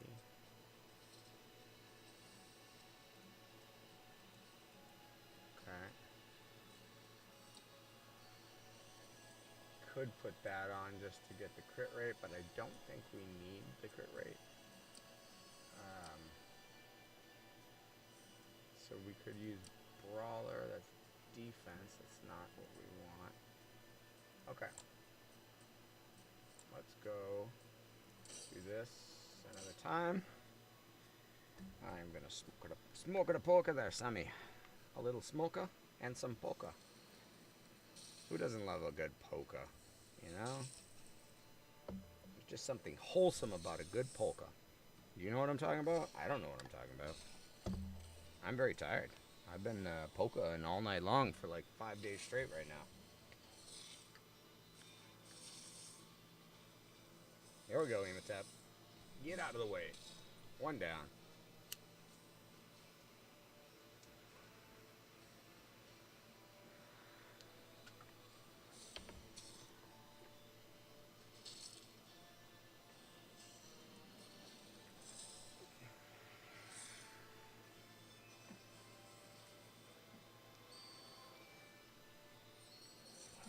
Man, they just barely stayed alive for those ally attacks. But I think they're going to go down swinging here very soon.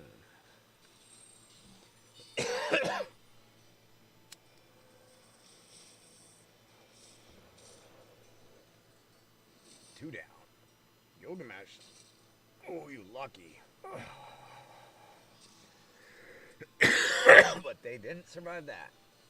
Pangu smacks. He might be my favorite damage dealer. He hits even harder than Gilgamesh. And I thought Gilgamesh hit pretty hard.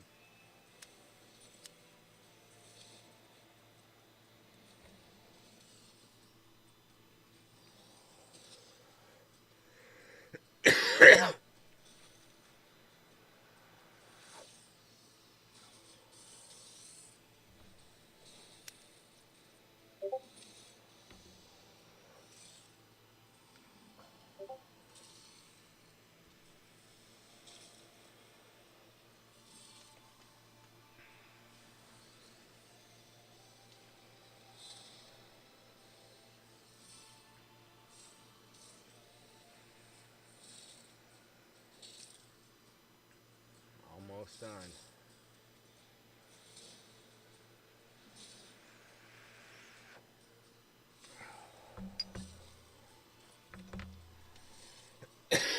Who will we get?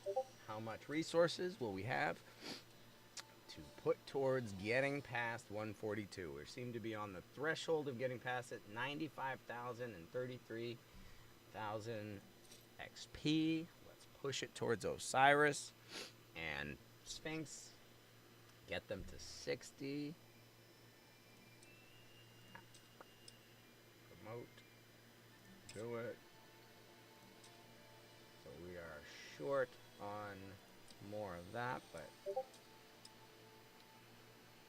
we'll go back and we'll get these ones fully ready before we go back and push 142, which I think we should be beating here tonight. It is 11 o'clock. I will be, you know what? I will do it right now. I am going to put this on auto after this run. I'm going to put it on auto, and I'm going to bring the puppies outside to go to the bathroom and do that and let it run and farm while I do that. And then I'll bring them back in, and I'll be good to go for the night. And I do believe that tonight we will be crossing the threshold and beating 142. It looks like we have almost every hero in the game, so and a lot of them are fully awakened and are fully skilled out, and you know, are starting to get gear that's really making sense in building them. So we're building very strong foundations, and the next 4.5 days will be just, actually 4.5 days exactly, it's 11 o'clock right now. We will just be really optimizing, really dialing in by making sure we have duplicates and all the awakenings we can get for the heroes that we're going to be using for 151. So probably having about 8 to 10 fully awakened Legos or epics, whichever are needed for the team, and then getting all the ascensions done. We'll do that. Scrolls will be pretty much done here after a few more runs of this, so you know, before midnight we'll be probably done with all the scrolling. And then it's just about farming the right gear, farming the right number of weapons and the god steel to roll them all up, but only for about 8 to 10 heroes, which some of them we already have 6-star weapons on. We can move them around if we need to. There's a cost to take off any imprints and or it'll be destroyed, but we have more than enough of almost all the heroes. We can get one copy of just about all the heroes given enough grinding at this level, specifically 130. We will see a lot of the heroes we need come out, and we can go down and grind at lower levels really quickly if we need to get uncommons or commons, because by the end of this I want to have all 67 heroes fully not fully built out, I don't think to 60, but like probably fully awakened. So like all the commons, uncommons, at rares, I want to have fully awakened, 5-star. And I think that's doable. Maybe not all the Legos, maybe the rares, we'll see. And that way we can start testing them before the 10 days is up and see who really is the best when they're all maxed out. That's going to give a lot of information for us for wave 2 as to what we should prioritize, what's better than others, what is really the best, most efficient route for you to go based on what you get. So we'll give you kind of tiered level approach. Like this is the junior high level answer to that problem. This is the JV level, and this is the varsity absolute best level. 3 more books here, a 4-star spirit as well. All things that are good. Let's see if we have enough to bring him 250. Nope, not yet. Okay. So we want to also get him built out. So Anubis is a brawler, defense in all battles. Interesting. He's a brawler. max HP and 60% attack. So we're gonna want, let's see, Anubis, HP in big letters, attack, accuracy. Okay. That's kind of a given because it's accuracy, and then accuracy again here.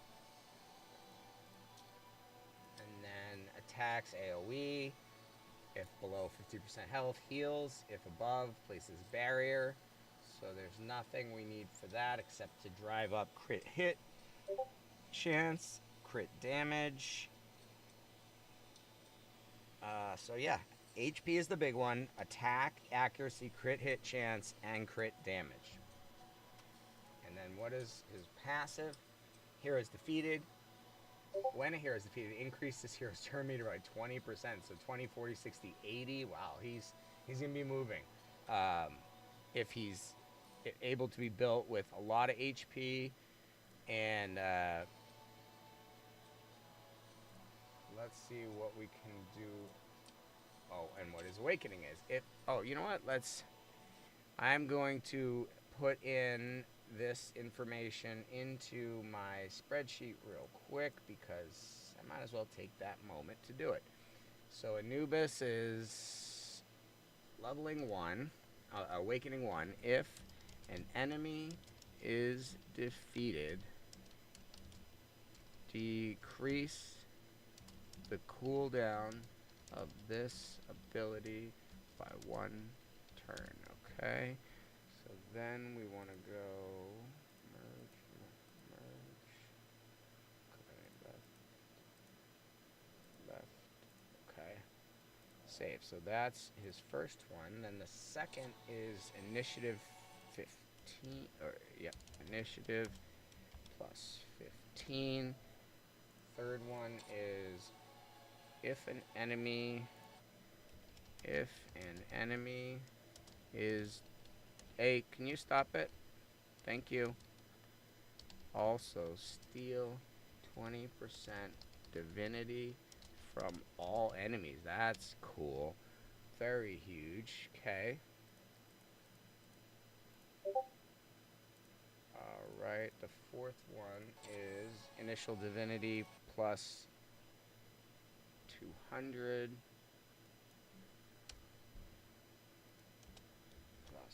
200, okay, and then the last one, if the hero is an enemy, place banish for 1 turn. If the hero is an ally, gain 200 divinity. So it gives you, what it seems like it does, is it gives you choices for Anubis as to how you want to use his kit. It gives you almost like an option. Barrier, banish. So I think he's one of the first ones we've seen with banish. Save. Okay. Corrupt, fear, initiative down 2. Banish. Okay. That is Anubis. Let's see. Is there any other gear? Yeah, let's go with stats 24. Info. Upgrade. Okay, so we go all the way to here.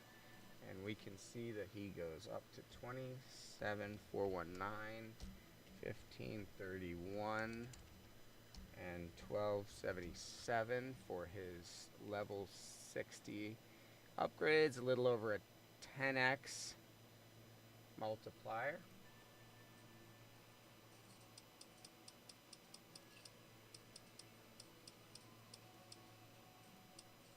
Okay, promote.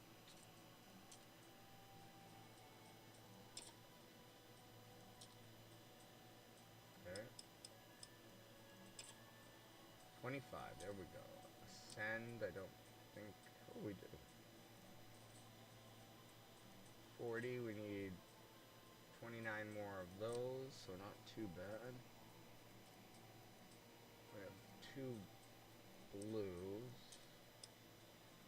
for Ascension, 75, so we need to farm some Ascension stones at a point, but let's do another run of this. We're almost at 60 for Osiris, and I just want to get him as fully up as possible before we try to push 142. I just want to get through it by nuking and not leaving them with just a tiny little bit of life. Makes it cleaner and smoother, and we can prepare which skills we need to use at which point. As it looks to me like in the 3rd wave, we need to start out with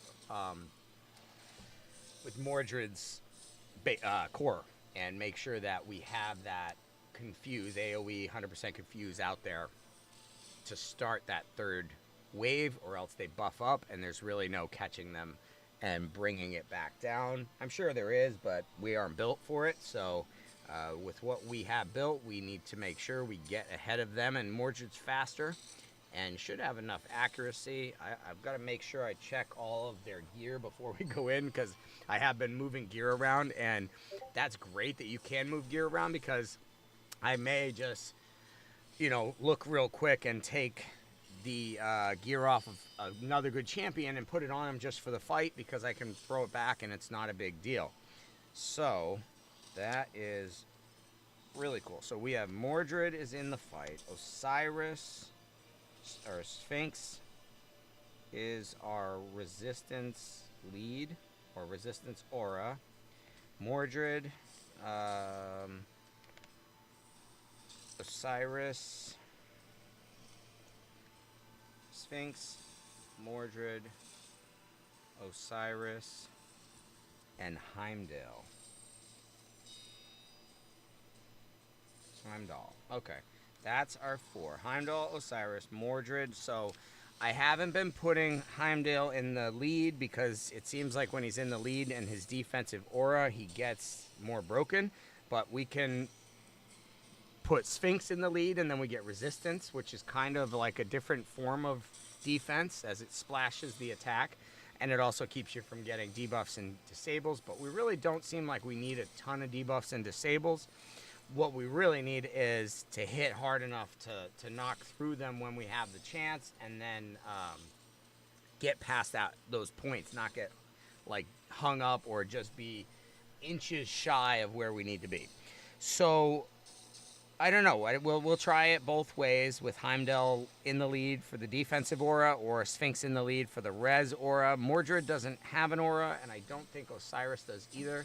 So otherwise, we really wouldn't have any other, or just have no aura, but that doesn't make any sense unless it's breaking the level and not letting us complete it. So you can see Osiris still has a little bug there with his coloring, and kind of like Tristane. But that'll be fixed here in the next 14 days, 2 weeks before the start, I'm sure, of Wave 2. It's not an absolute high-level priority bug, because it's more of an aesthetic thing. So it might not actually get fixed either, because it doesn't really stop the gameplay or do anything like that. All right, who do we get? Bauk! So we're getting Bauk. Oh, and 2 books. 2 books is good. Bauk is good. Hey, go lay down. We're going to go in a second. Oh, that's right. I'm taking you out. Hold on. Don't crowd me. Don't crowd me, man. Go lay down. I'll be right there. We're going to go out in a second. I know. Okay. So we're getting pretty close. That's 56,000 HP. Let's see. What else did I need to look at? What's his gear? Did we tinker with it? Accuracy 167, speeds 190. Those seem to be out ahead. So Mordred, Heimdall. Heimdall's speed is 157. So that's important to make sure that if we need to up his speed at all. Mordred, so I can't think straight. Hold on, let me prepare for this. So our fastest, Mordred.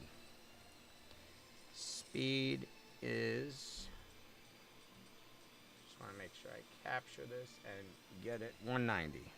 Okay. Accuracy equals 167. And that, let's see, HP equals 36k. Attack is 2.2k. Nothing crazy. Okay. So that he could certainly stand to go up. Number 2, 3, and 4, we'll have to see. Heimdall is 157 speed. Osiris is, where are you? There we are. Osiris is 108, so he's the slowest, I think. Osiris and Sphinx. The Sphinx is the last one. Sphinx has 156. Okay, so it goes Heimdall, speed equals 157. Sphinx, speed equals 156. And then Osiris is not built with speed at all, for the most part, and is at, so I don't know if we need to speed him up at all, but he's at 108. His accuracy is 164, so 3 behind Mordred's. His HP is 56k. His attack is 2k. Res is 80, just kind of a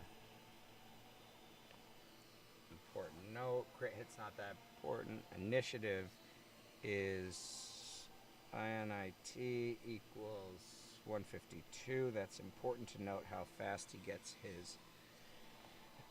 his ultimate. Alright, so we are just working to capture this. So Mordred 214, that's awesome. He's going to get his ultimate very quickly. Heimdall is accuracy is 65, doesn't need it. HP equals 35k basically. Defense equals 5.1k, that's the highest I think we have. Initiative is 166, so that's not bad. Res is 113. That is higher than most accuracies of any unbuilt out hero in the game. Okay, and Sphinx accuracy 164. HP 33k. Probably could boost that a little bit. Attack and defense. Let's see. Attack is 15. 1.5k.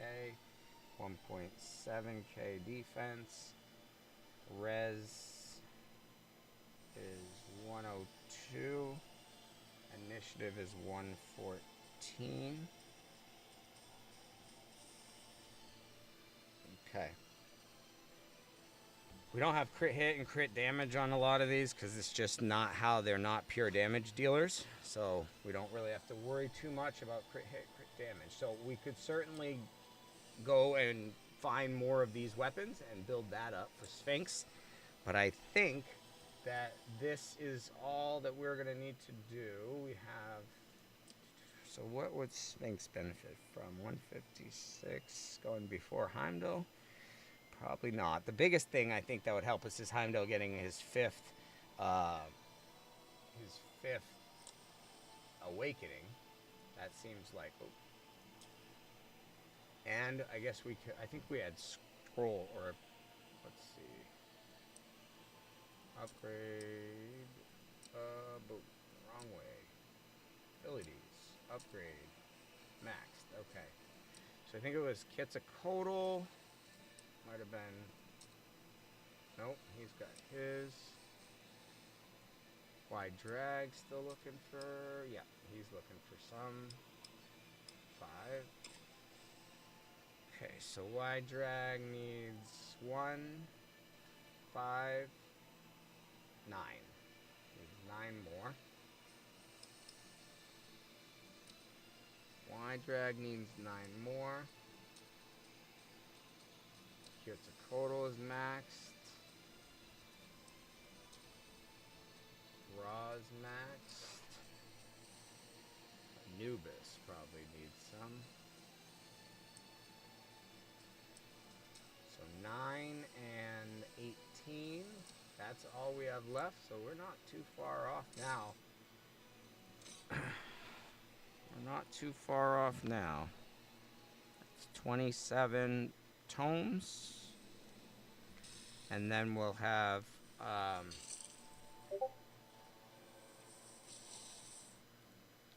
where is our hero baseline index? Okay, so then we have 27 tomes that covers us, and then we have 1, 2, 3, 4, 5, 6 Legos times an average of 15 is 0, 3, 90 more tomes. So I think to be safe, we want to get 120 total. So we still have some decent, but we only need 27 more today or whatnot in order to have all our Legos fully done, and it'll just be a matter of going and farming them 2, 3, 4, 5, 6 times when we get a new Horus, Isis, Hel, Loki, Odin, or Smash. One of those 6. Now, we've already gotten Hel, but like I said, we rolled her up because her passive was, in my opinion, like useless and in fact bad and hard to keep on the team. So hard to keep the team like working with it. So I just rolled her up to get us our first 6-star.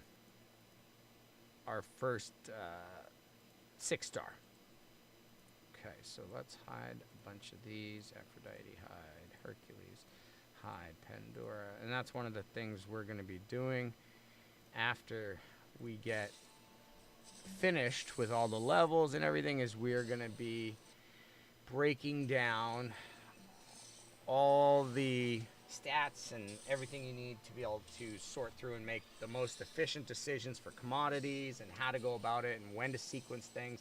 We're going to lay it all out for you, project management style, and give you a clean path or roadmap for Wave 2 and how you can look to really maximize not only your, how high in or low in the cavern you get to, but also how much fun you have, because it's fun to keep going and talking with other people. Like, what are you doing? Where are you at? What teams do you have? How are you there yet? Like, how'd you do it? And for instance, like Dan Man and I are in a chat. For a while, I was way ahead of him. I got to 100, level 100 in like 28 or 30 hours, the first 28 or 30 hours. And then I just started doing other stuff, and I didn't, we'll hit this again. And I didn't necessarily want to just go for beating 150 outright. I like the idea of doing other things, getting other Legos, rather than just maxing out the few that I had or whatnot. So I recognized that we were going to have time to get through every part of the game, and that it was worth more to me to experience a lot of different paths rather than just what is the fastest to the top. Because, I mean, that is fun, and that's fun for competitive gamers, but the cooperative element of like 10 of us working together to capture the information and to theory craft and work, that's more fun to me sometimes, that we all are working together to overcome this like challenging obstacle, and we support each other. Okay, hey, don't get down, it's okay, like we're gonna figure this out. So like that is, for me, is the better part. I enjoy that. I mean, I've done the competitive thing a lot of my life. I played semi-professional hockey. Both my brother and I played semi-professional hockey here in New England. So I know about being competitive. I ran competitive cross country and track in high school. I, went to districts and, did all that. I was a good mile runner. So I've been competitive, and I know about that. And I'm, there's a time and a place to compete, and it helps to drive you to be better. But also I like cooperating too, and seeing how all kinds of different people from different perspectives can come together and bring so much more than any one person can. So for me, maybe at my stage of life or whatnot, that's bigger to me. That's more fun. So I hit level 100. I kind of took my foot off the gas and started just wandering around doing different things. I found a bug that gave me all kinds of 5-star uh, uh, 5-star spirits and let me have probably more 6 stars than I would say anyone in this testing. I don't know that to be the truth, but hopefully the part of the leaderboard on hellhades.com, I would recommend that. It would be cool to know who had the most 6-starred or fully maxed out characters. That's like one metric for leadership, like for the leaderboard. Another is who makes it to 150 or 151 the fastest. That could be another metric on a leaderboard.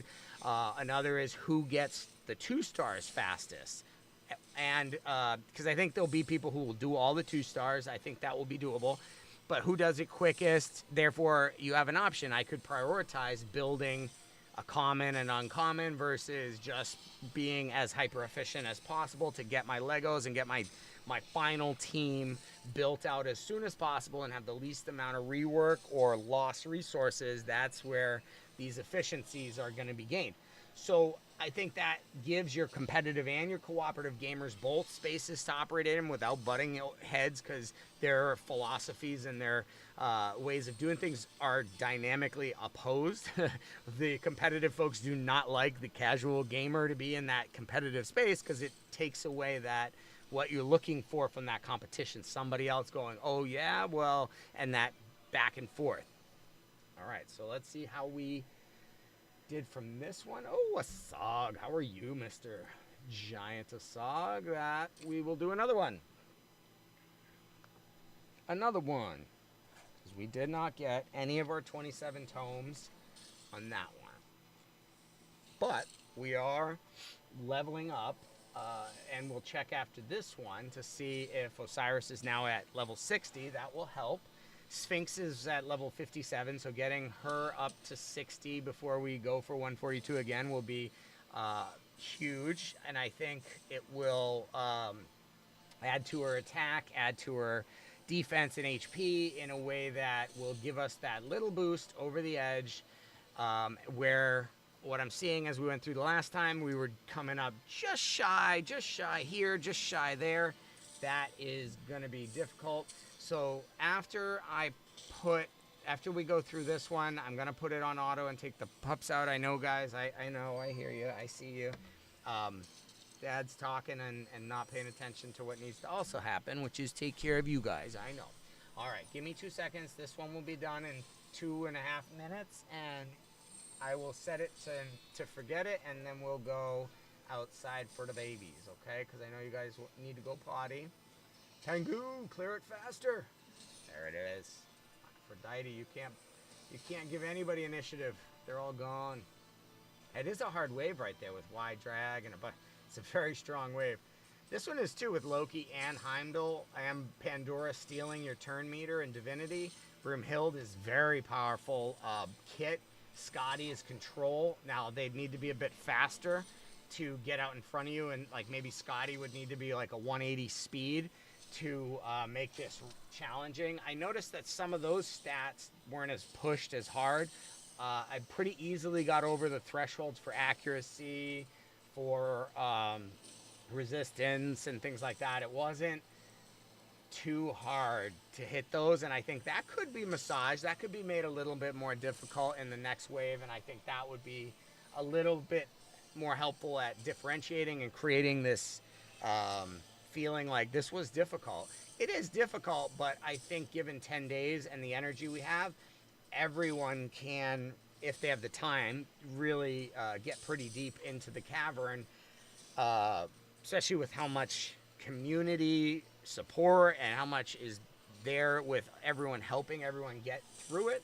All right, so we're about to be done with this. Let's see what we get, and then we'll turn it to farming while we take the babies out. Okay, let's see what we get here. Oh, Isis. One of our big needs was Isis. So now, wow, that's huge. We, give me 2 seconds, baby, just to process that. That's massive. Hero index. Isis is a huge wish list, bucket list item. So now we have Smash, Horus, Loki, Odin, and I think Loki is going to be the reward for level 150. And then Hell again we'll just get to have everybody. Okay, we just got Isis. 70 res in all battles. That's even better than Sphinx. We have basic Theft of Thebes. Attacks one enemy, 160% times attack, 35% chance, up to 40, up to 50% chance to steal a random buff, and then spread that buff on this hero to all allies. Wow, that's awesome. Core, Alpha Cavern. Place a shield, 25% HP, so we're going to want to build her with HP for sure. And then places defensive up 2, that's 40% increased defense on all allies for 3 turns. Wow. Then grants an extra turn, 20% extra shield, and this is all on, I think, a 3-turn cooldown. It doesn't show, but we'll check it. Then the ultimate revives all allies with 50% HP, 50% turn meter, and if Horus is revived by this ability, it places Radiance 2 on him for 2 turns. That explains why the Isis Horus combo is so powerful. Radiance helps to reflect damage back at you. Then you can reduce 100 divinity and have it last for 3 turns instead of 2. Wow. Okay, so let's go to the caverns real quick. I know, babies, we're going in a sec. I just want to take a peek and make sure that Isis was the only hero that we got, that I didn't miss anybody else. Anubis is there. Isis is there. We have the Emotep. This one is got to be another extraction. Okay, so let's here, Anvil of Creation, Extraction,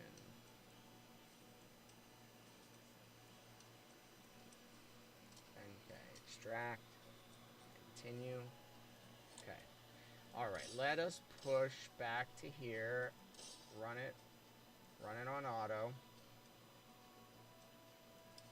and I'm going to take the pups outside. You guys can watch it farm, and we will be right back.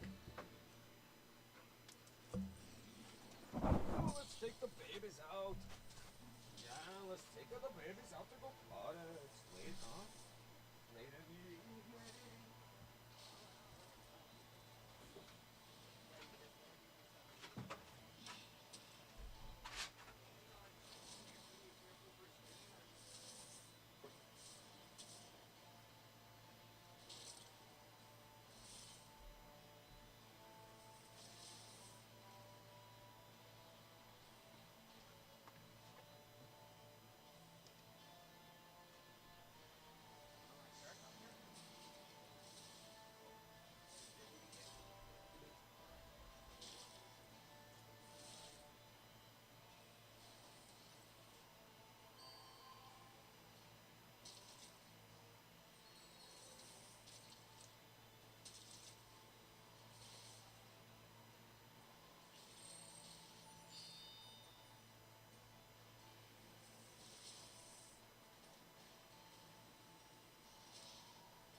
doing here?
Right. We're getting excited because I think we've finally reached a point where there's not much that can stop us now. We're having a good time, having a good time.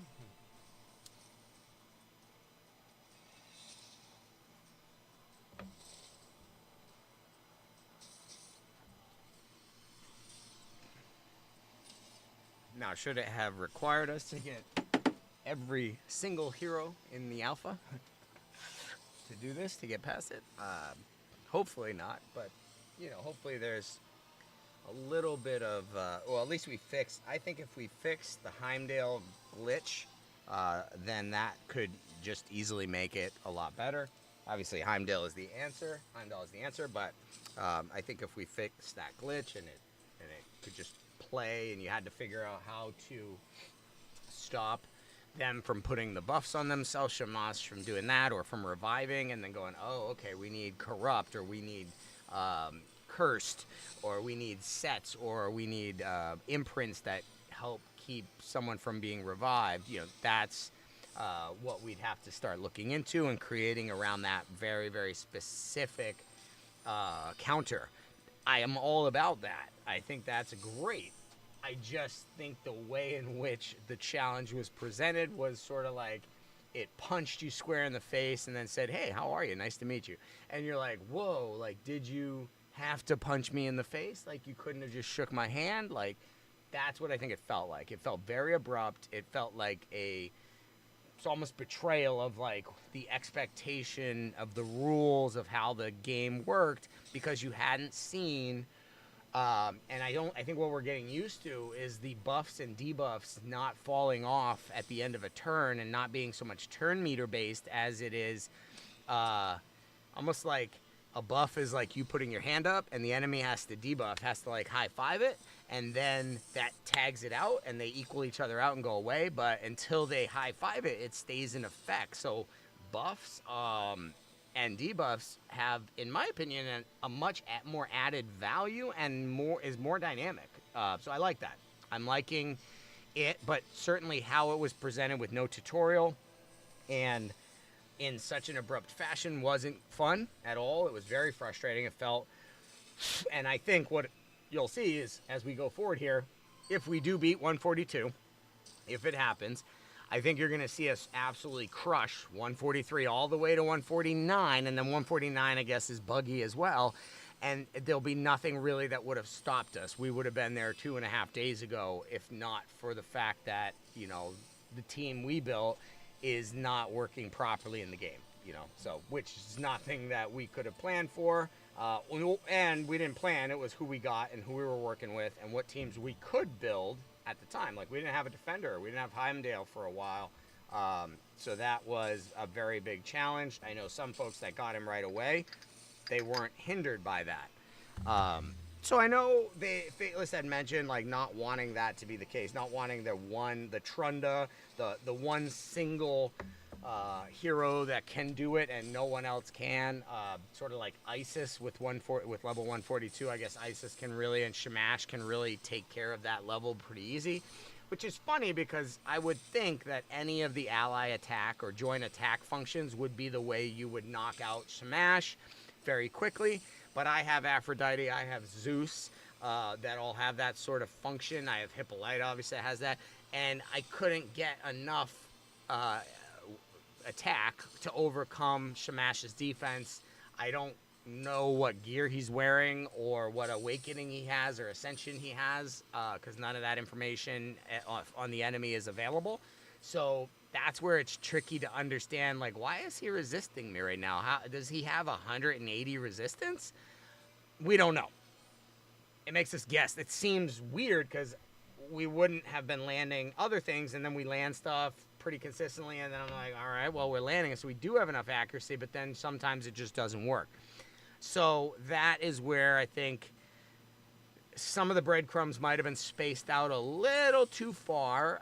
If you think about like the progression going from 142 to 150 is only like 8 or 9 levels.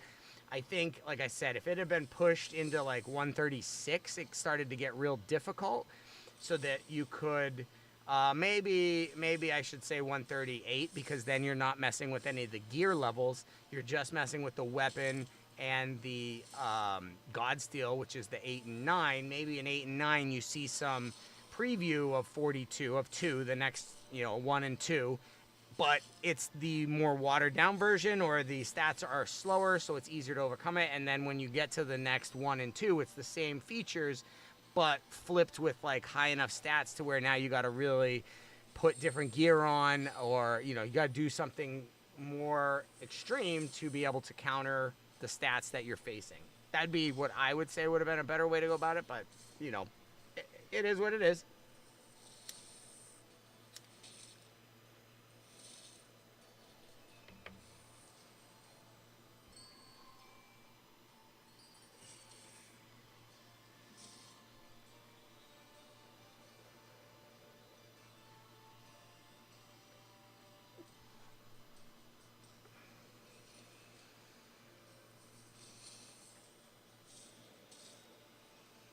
That debuff, corrupt. And as I understand it, if someone with corrupt gets a buff put on them, they don't get it. It goes to the person who put corrupt. But as you can see, he has corrupt for 2, puts a buff on himself, and it doesn't go to Mordred. So I don't get it, right? Like, it doesn't seem like it's working. Or they offset each other, I guess, but like, I thought that the function is that if you have it on, you get the buffs. When they try to put buffs on and you have corrupt on them, you get their buffs. But it doesn't seem like it's necessarily working that way, or because he's a sub-boss, it's not working that way. But I haven't seen it work that way with any of the other heroes or enemies, like, either. So, again, functionality that, you depend on to beat the level isn't working or actually doing what it's supposed to do. That is a big, in my eyes, that's a high priority risk, because it feels unfair. And you never want your game to feel unfair, I think. That's a bad experience, bad user experience. So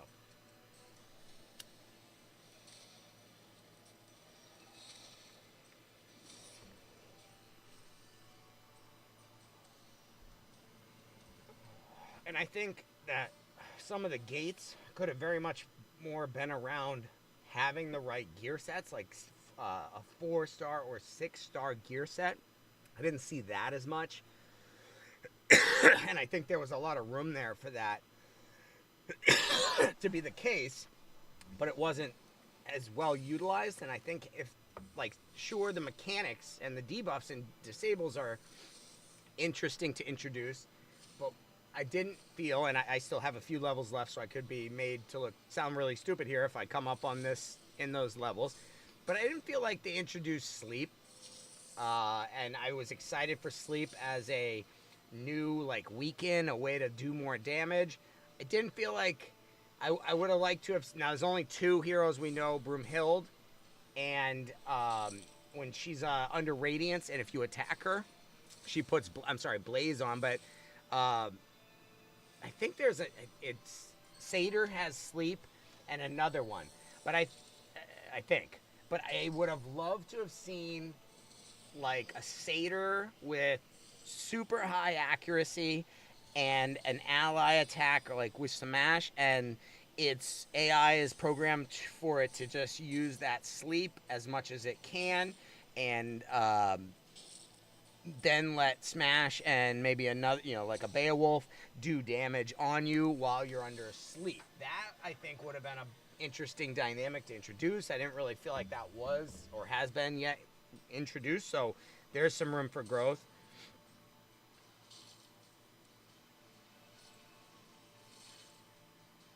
Oh,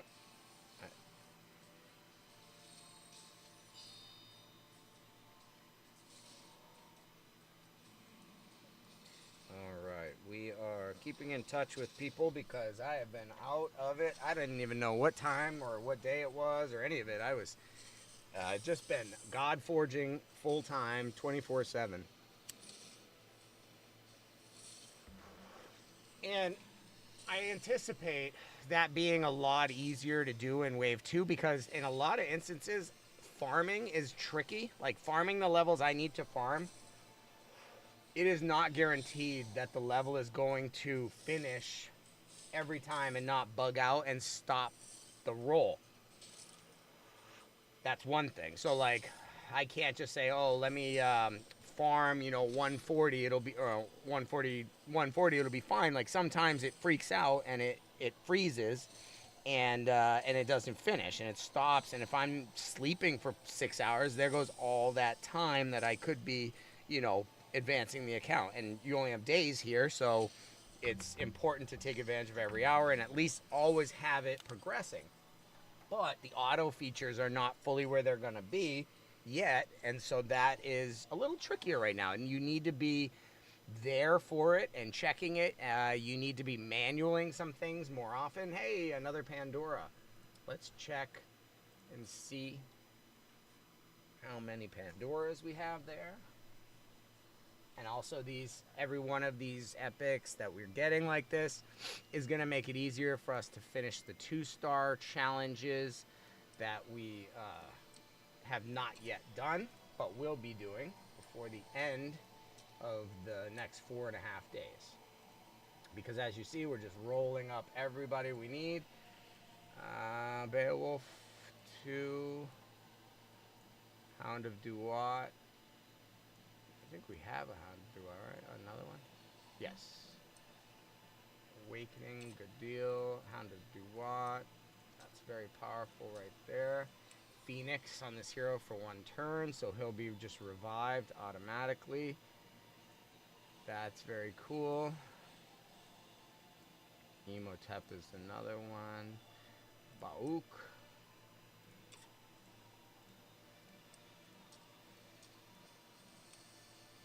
We have to build out a Bauk for the Virage only 2-star challenge, so that's what we're doing here. Maria Morovna will also be in that one. Oof, Isis, so good. So good to have Isis. Let's bring her up to 4-star. Boom. Continue. Can we? Nope, we don't have that. That's awesome to see that. We'll bring Anubis to 4 stars. Boom. Awesome to see that. Okay, those are those. Beowulf. Upgrade. Oh, we're short. Short on XP. Let's see. This guy. Got it. Every single hero fully upgraded is the goal. We'll see if we manage to do it.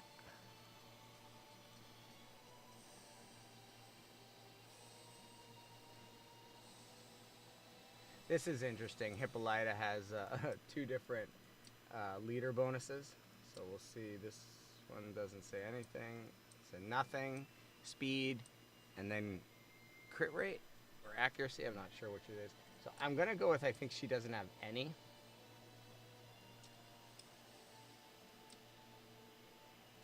Awakening. Oh, we already have her at 5. Okay, so that explains that. Sog, let me see what I have him at. Oh.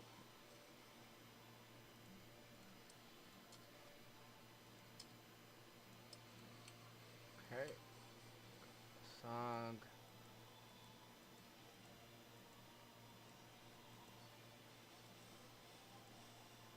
Oh, there we go.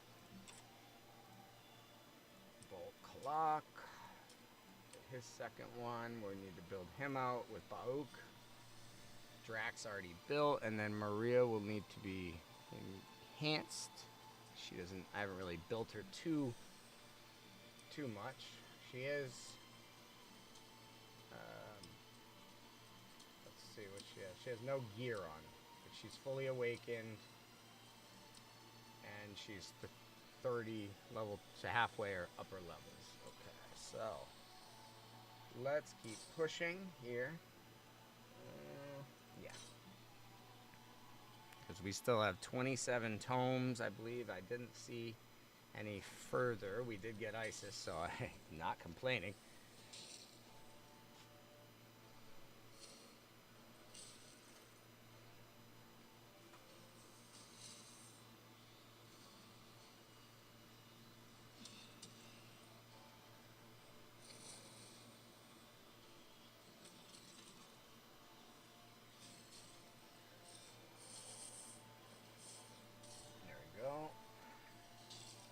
Feel like we're overcoming some of the thresholds and really cleanly hitting and eliminating what we're trying to eliminate in each hit. There you go. That's kind of an assist there, but Osiris was much closer to cleanly taking out Emotep there. Let's see what we do here. Pangu is a big hitter, so he might just... he didn't get everybody. I don't think he had before. Y-Drag is down. Volkalok is down. Volkalok is down. Our D is up. And Gilgamesh is barely alive. Aphrodite is barely alive, but Gilgamesh is going to get his ultimate here in a second. If he survives, Osiris does not get Aphrodite.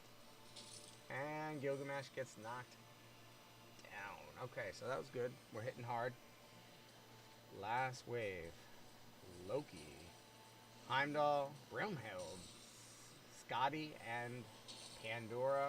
And we're hitting harder. There goes Loki. That's perfect. I really wish we had taken Brimhild out there. Oh, she's just hanging on the edge, but we have confused, so she might die. Yes, she got taken out. That was good. She didn't put her radiance or block damage was the only thing we were too worried about. That right there is going to help make it hard for him to put any of those buffs. We're supposed to get them instead. And he doesn't have a chance.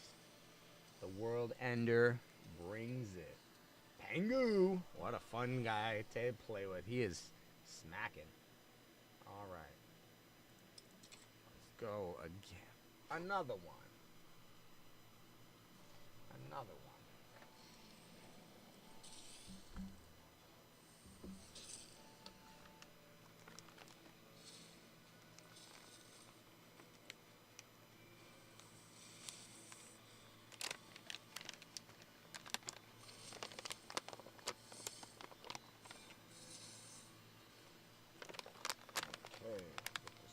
Watermelon mimosa. Interesting. Watermelon mimosa.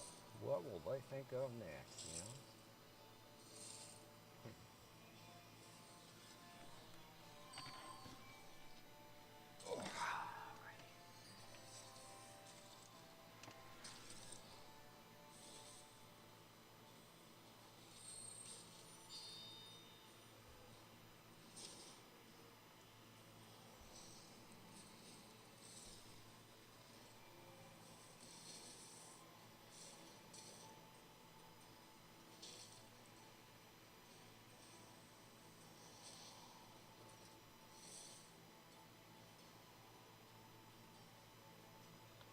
if we do manage to get by 142 tonight, and we do manage to get by 149 tonight, I am excited to see what kind of potential I can do by testing with Drac, with Hercules, with Pengu, with literally, you know, all the Legos fully maxed out. I don't know that there's too many other people that you could see on their account who has the number of 6-starred Legos that I do. I may actually wind up with all 17 legendaries 6-starred.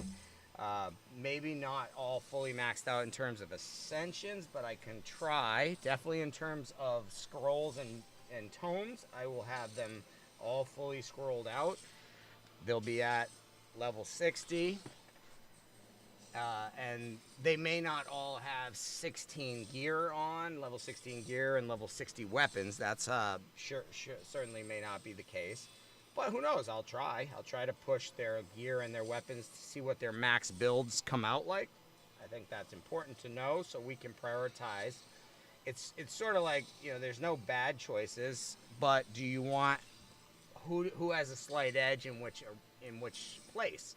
You know, do you want to go with this kind of damage dealer or that kind of damage dealer? And I like that it gets you to talk about that and to get you thinking about that. All right, OG is farming away here. Let's see. Oh, 2 more books and another Pandora. We're going to stop, upgrade. Very nice. We're very close now. I think that's 4th Ascension or Awakening for Pandora.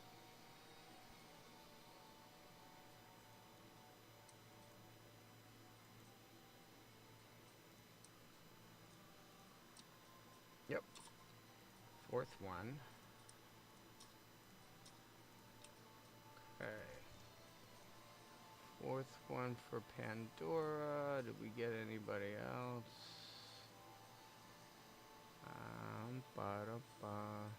No. Okay. Oh, we had to do scrolls. That's what we are. The tomes. I think we're down to 25 now because I think we just got 2. We were working on wide drag. Back. You did on do right. Abilities. Then upgrade. 1. So he's got 4, 8, 9. And we have 5 to give. 4 more to go. Maxed that one. 2 more. 4. Okay, so 4 for him. 4 for YDG. And we're going to have to update our count because we've got a few more. Like Pengu, did you get all these? Maxed, okay. Quetzalcoatl is maxed, I knew that. Let's go by rarity.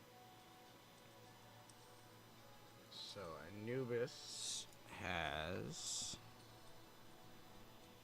12, 18. And how many does Isis have? She has 10, 14. Okay, so 18 and 18 is 36 between those 3 right there. And then it's important to remember, let's see, so we have Smash, Hell, Loki, Odin, Horus, so 2, 4, 5 others, so there's still a few, times 15, 75 more other than these 36. Alright, we're almost through this, and it's actually a fun level to beat, and it's got a great reward. So let's keep pushing it. We got the energy, so we might as well.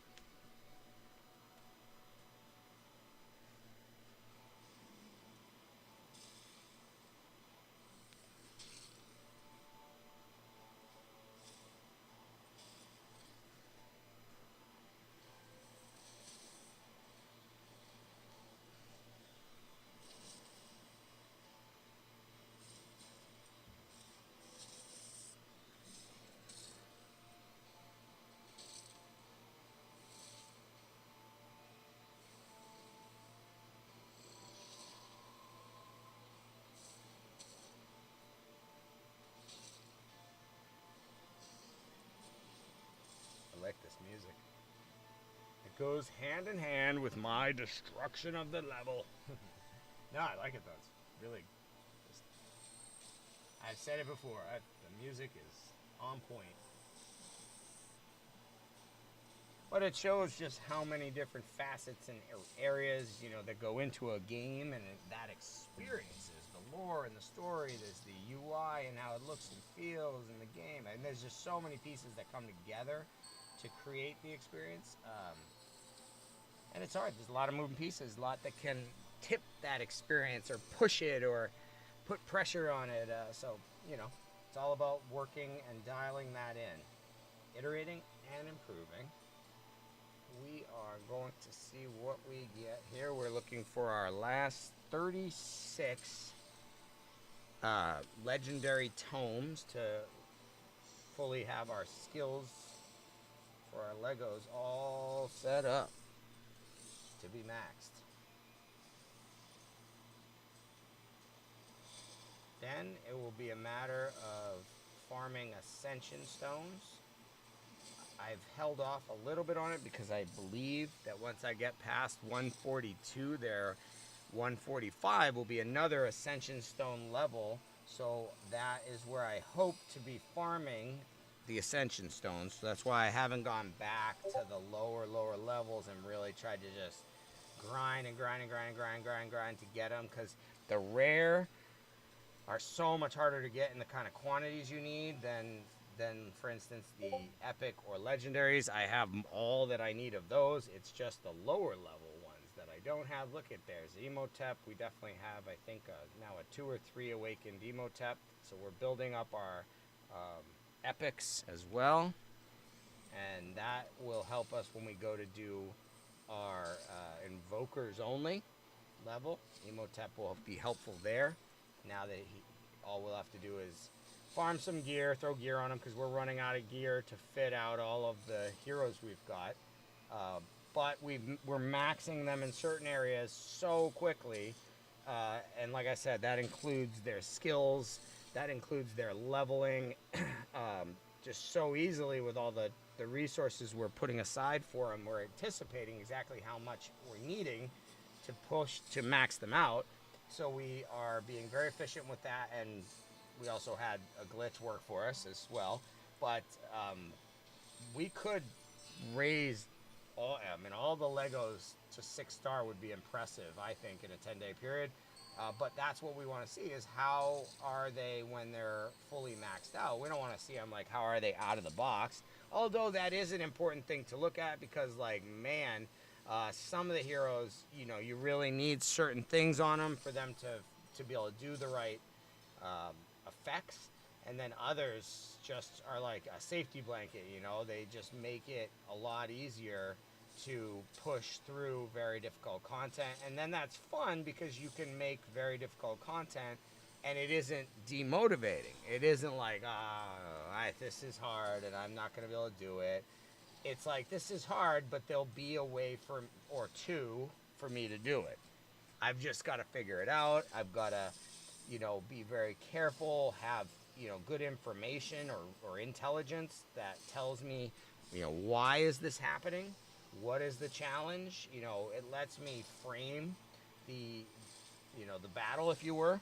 So without that, I think it's a little tricky. So it's kind of like, the metaphor I would say is, if you were walking along through the jungle on a path, and all of a sudden, out of the blue, a rocket landed, 50 feet away from you and blew you off your feet and, left you with burns and all kinds of stuff. Like, you would be like, what in the hell? It would be so out of left field. There'd be no context.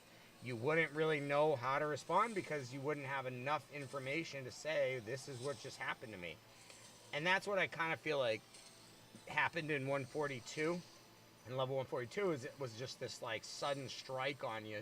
And everything you'd been doing up to that point just didn't work, or didn't even come close to working, or wasn't even like, it seemed like, it was like the game was saying to you, like, what are you, stupid? Like, really? You think that's gonna work? And it's like, well, I'm 142 levels into 150 levels and it has worked. So yeah, I do think it's gonna work, and 3 more and a broom held. Okay, we're going to pause this. We are going to pause this, roll her up, hit a couple more of the tomes. I think that might close out YDG right there. Nice. He's going to be fully... Boom. She is now awakened to 5-star. That's going to put intercept on all except this hero. Wow, that's cool. So there is your full awakening.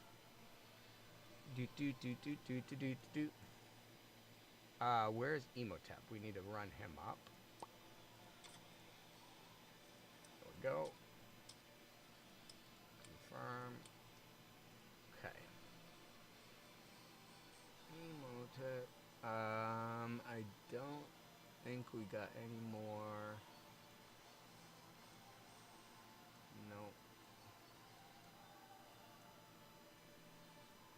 Nope, we're good. Alright. Gear. Not Emotepper.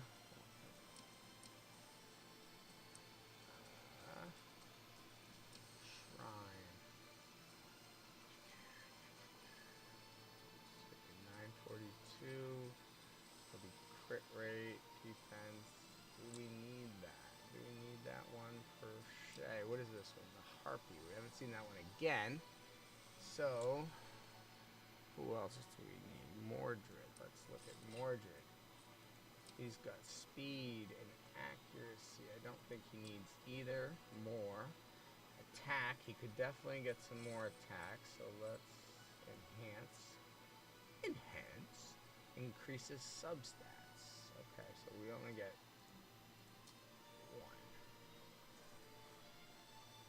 1. And it didn't increase his attack. Okay. Crit rate. He's at 44%, so that's not going to make a huge difference. Defense. We need, so he's got 15% increase. He needs one more piece of, let's see, that's crit. So he needs a gauntlet. Yeah, he needs a gauntlet.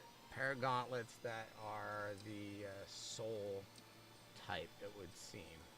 Do we have anything in that space? No. Okay, so that's going to be a need we're going to put on is gauntlet soul, and we want, I would say attack percentage on the gauntlet. Yeah.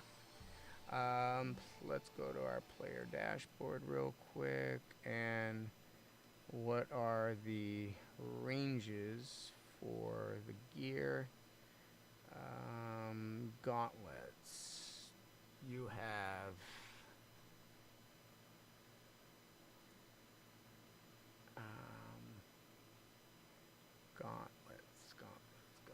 gauntlets.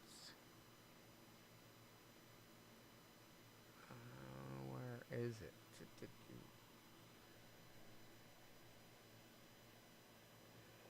So the helmet can have accuracy and initiative, I believe. The pauldrons, we could hope for attack percentage. So I think on the gauntlets, it's crit, accuracy, and attack. So I think we'd want attack percentage is what would be the best. So we'll have to be searching for that piece of gear for him. And then this speed, this one's pretty good here, the Falcon. This one is accuracy, so we could kind of get one or the other. We could either get another Falcon, but he doesn't need more accuracy, and he doesn't really need more speed either. So we're good with Mordred. Sphinx, let's check on Sphinx, because she has 156 speed. She could be tankier. She's only 1.7k defense and 32k. So let's see. Accuracy doesn't need. Attack, HP. This would be the one I would push up. Accuracy doesn't need it. Speed, 156 doesn't really need it. But let's see if it... Yeah, we'll put it up with 2. So her speed is now going to be, what, 158? Yeah. 158. More than enough. Attack is 1.5. Defense is 1.7, almost 1.8. Okay. So this one, she has speed. We could do this with HP. She could use Pauldron. HP percentage.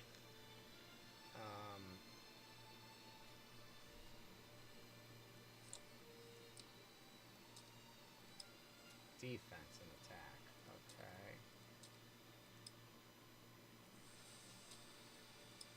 Defense and attack. Okay, so I take that back. Not HP, but defense. Good thing I checked.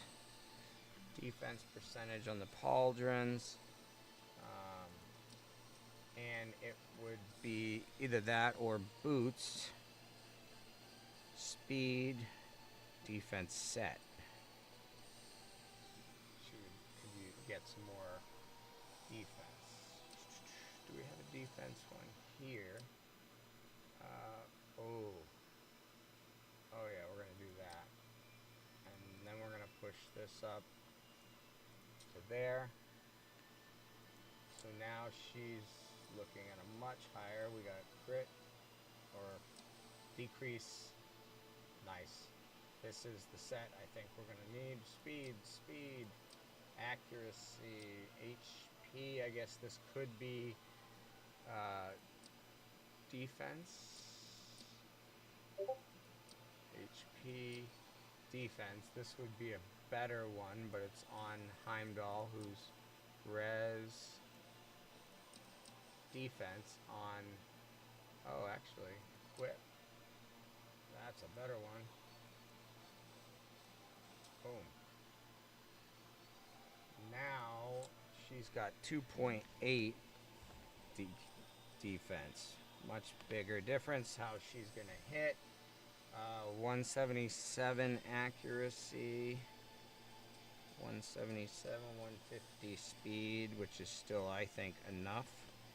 HP is down to 26k, so she's a little bit squishier, but she has a lot more defense. I think that's going to work for us. Okay, and last but not least is Osiris. Let's do this. Can promote, yes, level 60. And Sphinx upgrade. We need 488. Okay, we'll do that after and promote her. Gear, only 12s. Okay, so 56k though, a lot of HP. Defense is 1.2k, not that much. Accuracy 164, 108, 152. Okay. We could definitely boost him up, but I think this is, we're going to do another run through. But I think that's going to we're getting real close now. Dialing in our statistics and our thresholds to make sure we know where we need to be at and really create our it's an optimizer in my head, if you were, well, on paper too.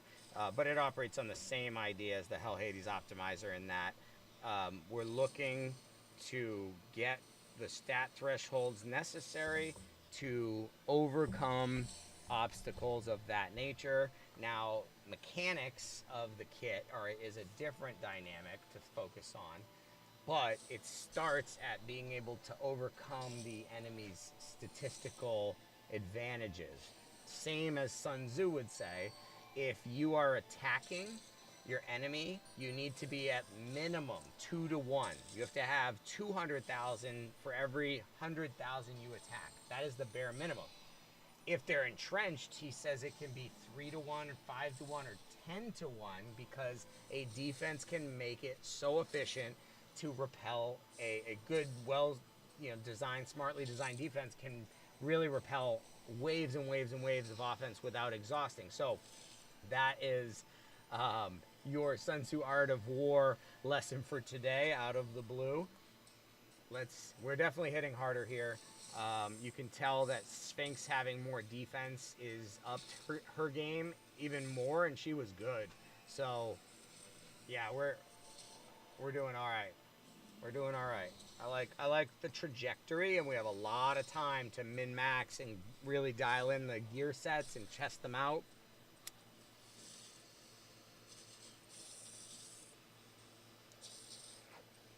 Because even the folks who have made it to 150 already, they're still working to upgrade to 6 stars, all the folks that they can.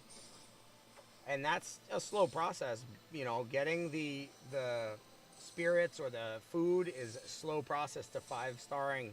You know, I did it before I got the glitch, and I got all of them, and I was able to upgrade or promote, you know, a dozen Legos to 6-star. That gave me a mass advantage, but otherwise I'd have probably 4 or 5 Legos right now, or 4 or 5 6-stars. Well, maybe 5 or 6, but still definitely not a dozen, not with all the combos and all the different team builds you could have. Invokers, disruptors, defenders, you know, slayers, brawlers. Let's try it all out. Let's do all the 2-star fights. Let's have some commons and uncommons all ranked up. That I didn't think I was going to have the resources to do, so it was great that the glitch provided that. I'm not anticipating it, obviously, the next time, but I can show you this time, and I think it's a really neat, almost like this is what a max endgame account could look like.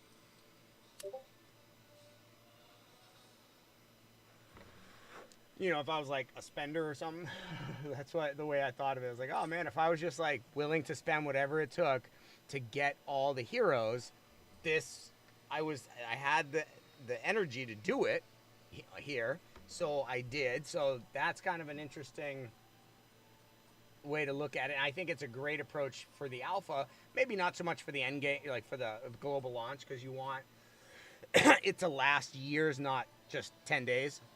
So it's fine to go hard for a 10-day period. It's a little harder to make that work for longer periods of time. I'm trying to see if we got anything more we can do here. Oh, we have to upgrade abilities. That's what we have to do. That one's maxed. We had YDG, I think, is about to be done. Yep.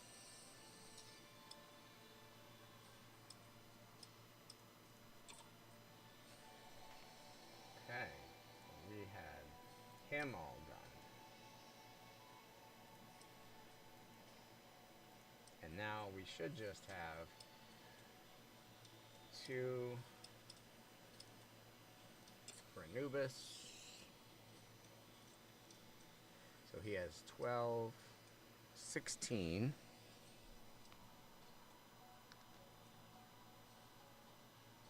And that means we have 30 left between him having 16 and Isis having 14. So we're going to keep running it. We have 600 energy. We're going to keep running this. Let's take this one out and put Zeus in. So we just keep building.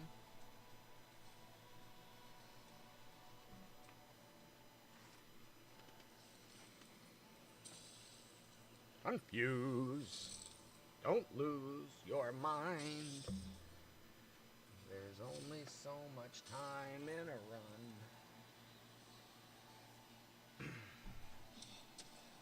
Man, to have Anubis turn around like that and schwack you with that big weapon, it's got to make you feel a little sad in the heart. Like, bro, I thought we were friends. No. He's confused. Wave number 2. We have really got it pretty well farmed here at 130, and it has allowed us to get all but just the last couple of Legos. We have Shamash, Horus from the Aru faction, Shamash from the Ecker faction still, Horus from the Aru faction, and then 3 Legos from the Asgard faction. Hell, we already got her and rolled her up, so I'd like to get her one more time and basically hold on to her this time. And then Loki we've seen as a drop for beating 150, and Odin would be, the other one. So 3 from Asgard, 1 from Aru, and 1 from Ecker, and we will have gotten every single hero of all 67 in this 5-day period. Wow, we are really smoke checking through this now. Imagine if we had Sphinx fully maxed out and ascended. This is going to be a fast run. Whew. Maybe then we'll be able to get the dupes, but I don't think we will be running this one after we get all the books that we need, or the tomes. We'll stop, we'll go to another level and focus on one that has gear or something like that. All right, let's go to heroes.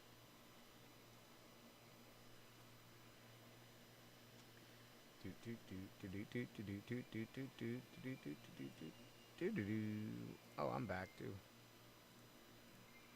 All right, so upgrade. All right.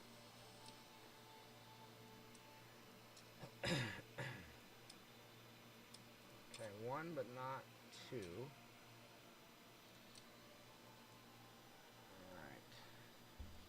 So we will get these 6, 7, 8, 9, 10 that we need to level up. Oh, 12, sorry. We will get working on those too, but we were supposed to put the books on. Let's go to the Anubis and Isis and finish booking them. 2 more, we'll put them both at 14.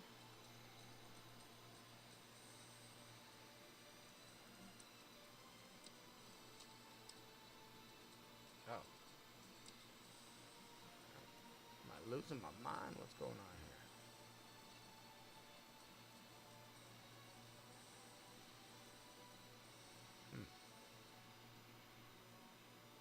I'm losing my sight, I'm losing my mind. Wish somebody would tell me I'm fine.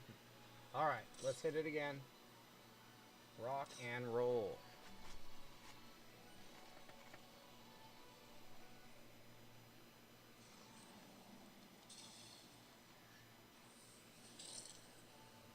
Pengu makes the initiative go down, so they're not going to get their ults. Doesn't matter, they're not going to survive either.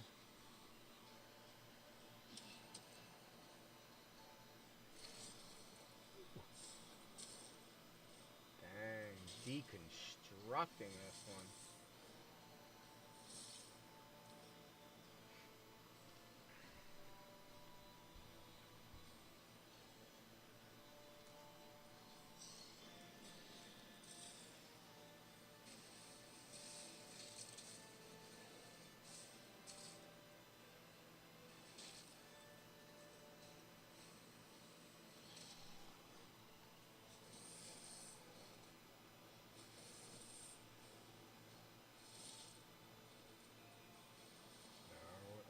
So close. How did she not fall? Okay, are we defensed up? There we go. Now she's down.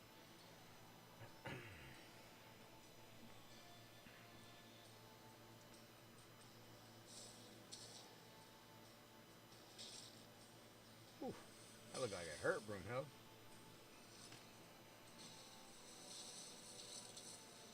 Oh man, I kind of wish I had been on Heimdall. I might have to manual it one more time and see what it does if you put it on Heimdall instead of Broomhild. It's good to take Broomhild out because she's going to put that radiance on, but I kind of want to see if that one-shotted Heimdall. That is Zeus's ultimate. You're confused. Lock core down. Loki's locked down. Oh my, this is sheer domination. Sheer domination. Yeah. Got my JT see, that's the Joint Training Center, Jordan, when I was there in Amman, Jordan, for a couple weeks, driving around that small little country with my embassy vehicle, driving generals around to different training areas. Mordred! Oh, yes, that means, I think, in 3 books, that we have him fully awakened. He's come into the light. And that is going to make it a lot easier. That's up there with... Where's Mordred? Right here. 4. Boom. Boom. Also increases hero's divinity when an enemy is attacked by their ally. That's going to be 5 times 4, 20% whenever he... Or 25% whenever he lays that down for all of them. That is good. Okay, 250,000. We need 200,000 more. Books. Abilities. Upgrades. 3. Okay, he's got 4, 8, 13 left.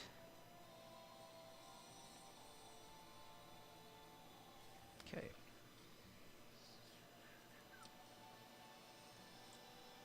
So we will do another run. We are now at 27 total, with another potentially 75 needed for the 5 Legos we have left to get, if that is something that happens. I'm just excited to have gotten Anubis and Isis, 2 very good ones, very good heroes that I've been looking forward to, and we grinded and grinded and grinded, and here we are. Oh yes, Zeus. Alright, so let's see on the final wave, not this one.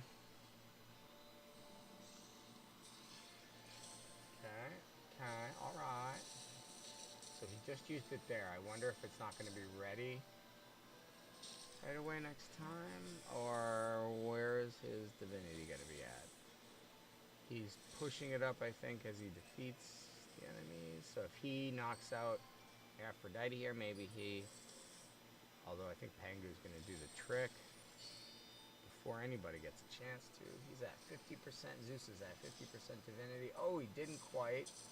Mordred takes care of business. So now let's get off of auto. And let's see... Choose the wrong affinity. Boom. Corrupt. I have corrupted you. Who is up? Pangu?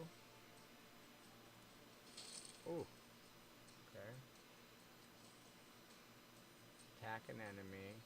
Ignores 25 defense. Attacks all other enemies. Okay. Oh, knocks out Loki. Big time bad. Goes for Pandora. Oh, barely. Misses. Knocks her out. Then we got ultimates. Scotty. Alright, so now we're going after him.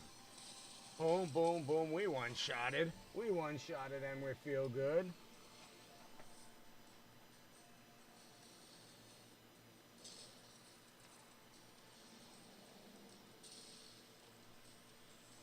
Boom!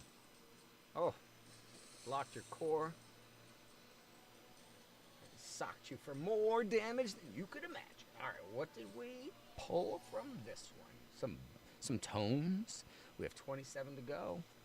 27. Oh, a Percival. We are getting joyous, joyous little drops here. Percival is one of the brawlers we used early to carry us. He's got a stun for a disable, so it really helps you to, you know, keep yourself going. Where is my Percival? Go by Awakening.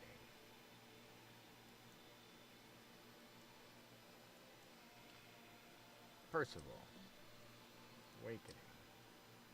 4. He's going to get initial divinity bump here of 100. So he will start with initial divinity of 600. And his ultimate is 945. Wow, so he needs 345 divinity to use his ultimate, and he gains 50 when he resists a debuff. Wow, so if he resists 7 debuffs, he gets his ultimate. I guess that's actually kind of a lot, but interesting. Let's see here. Heimdall needs one more. That's what we'd use our imprint on, honestly, if we were given an imprint from any of the 2-star awakening or 2-star rooms that we had done. In fact, let me take a quick peek at the 2-star and see if we can do any.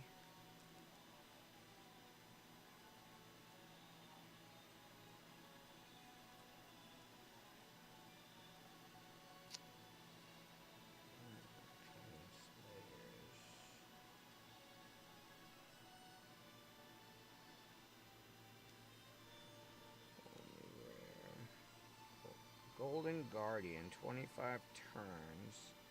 Let's try that real quick. Let's see on 120. Okay, so defeat the stage in less than 25 total turns in 4 living allies. Okay, let's look at the info. Places attack down 3, 60%, 60%, 30%. 60%. It's a lot of the highest debuff levels. Increases the Guardian divinity by 20 for each enemy afflicted with initiative down. Okay. Shower of Gold. Attack all enemies. Will place stun for 1 turn on Defender, Brawler, and Invoker. So we need Disruptors and we need Slayers. Okay. Disruptors and Slayers.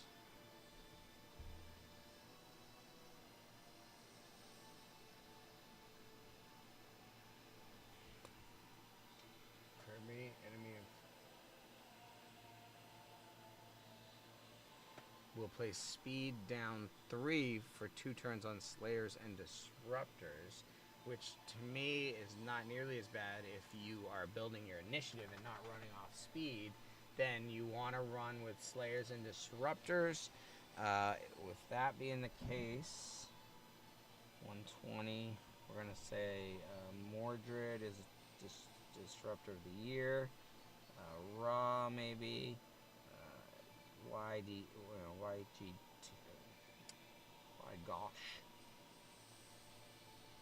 YDG is another one as a Slayer. So let's stun, speed down.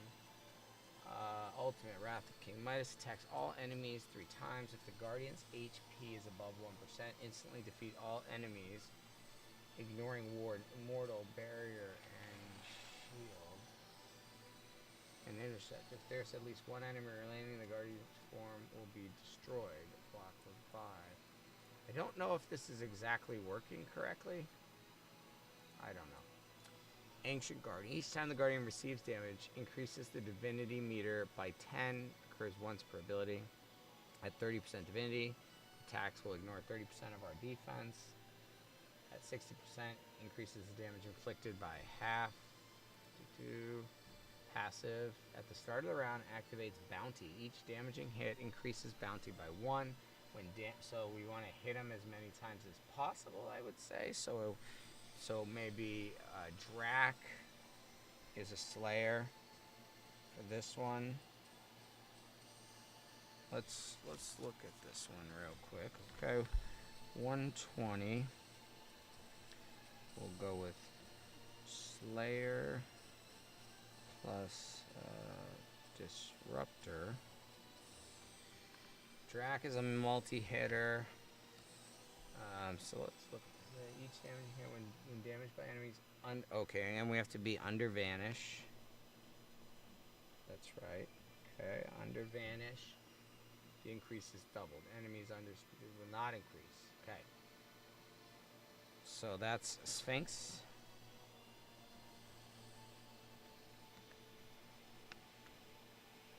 For Vanish.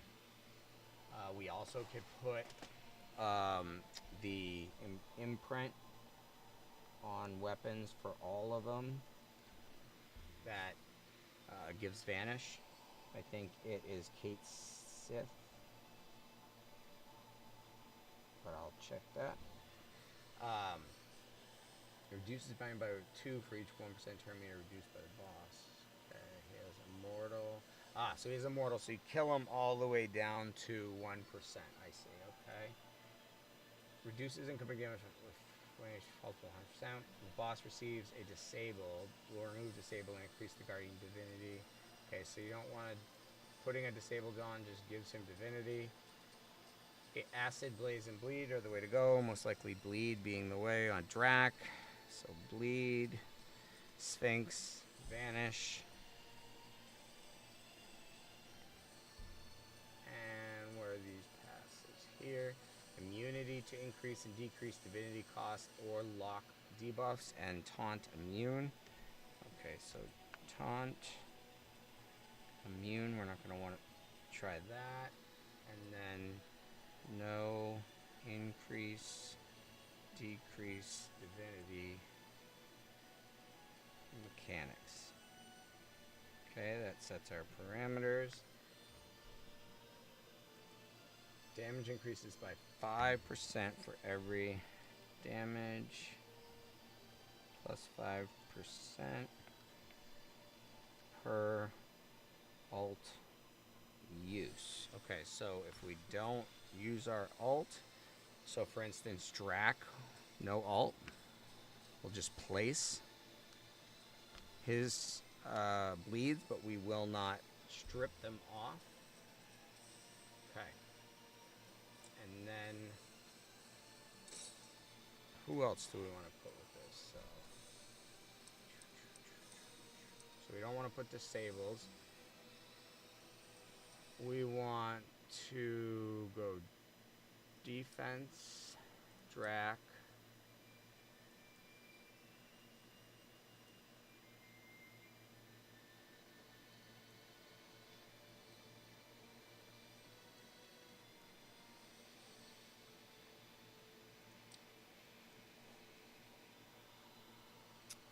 Then we want to take Achilles in. He's got bleeds.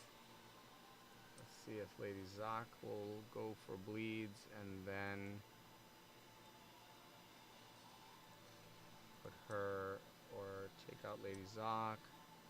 Where is, oh, with Rarity. Zeus, because he has an ally attack. Healer and a buff. Shield, defensive up. Okay, that's not it. I think. Oh, that's what it is. Sphinx.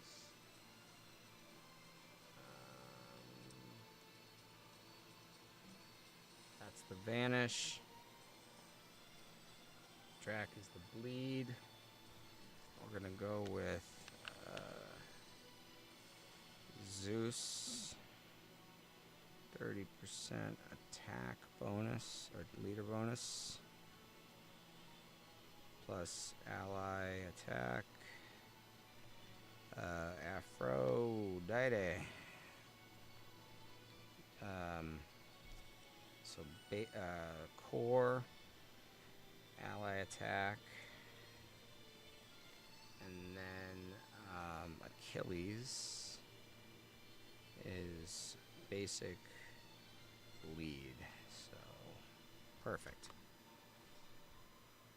Let's do this. I'm thinking this is one of the most maxed type teams now that I understand how this is working.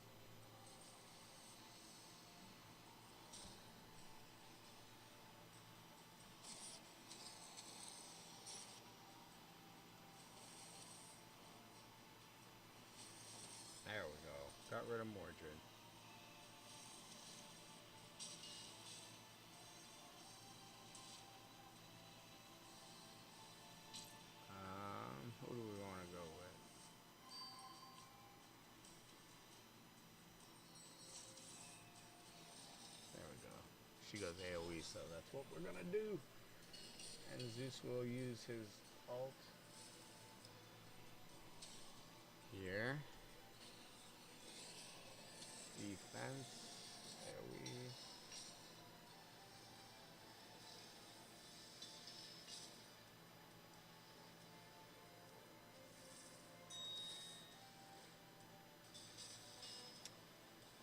Green Knight is annoying, but the Mordred was more dangerous.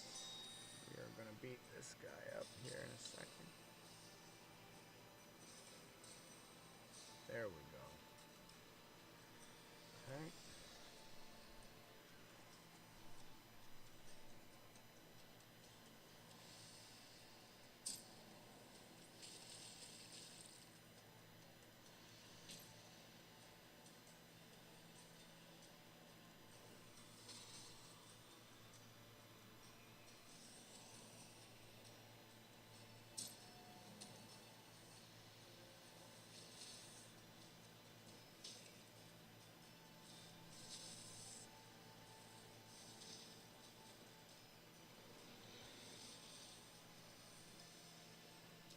Let's try that again. We may need to swap out Zeus and give up that, or could take him out and put in Heimdall. Let's try that. Because Heimdall hits pretty hard as a defender too, so he'll help us clear these waves. Well, also, there we go. Moving this over here for me. That was just too close. Too close. Alright, let's let it ride and see if Zeus still needs to be built up a little bit, but can we clear the wave before they... Oh, we didn't need that. We wanted her basic.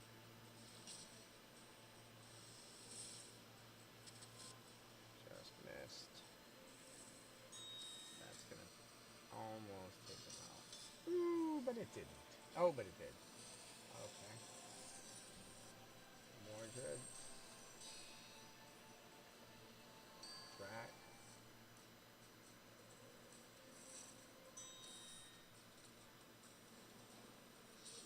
Okay. There we go.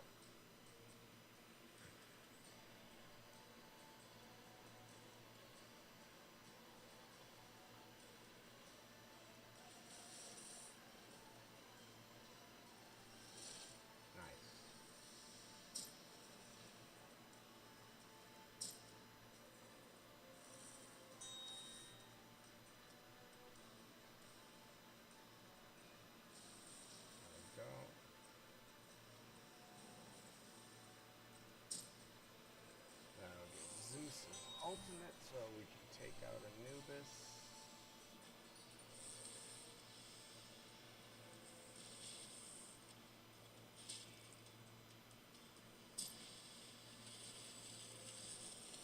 There we go. Set is almost done.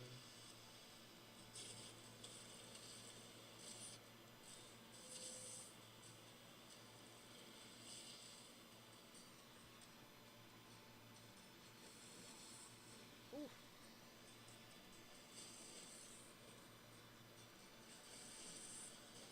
Clean up on aisle 3, Zeus. Clean up on aisle 3.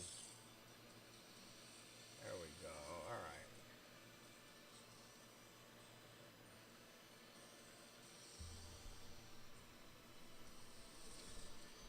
Hey, big guy.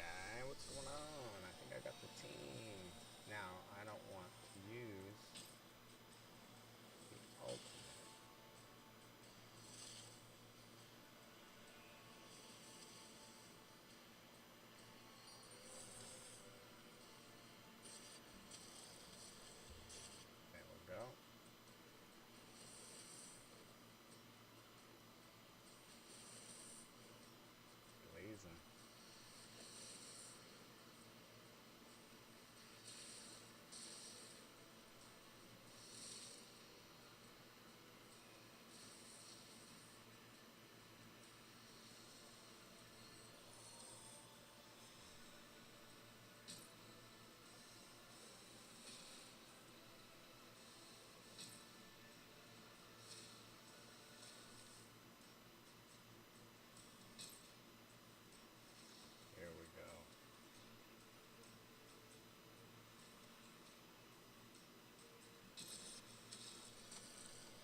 basics.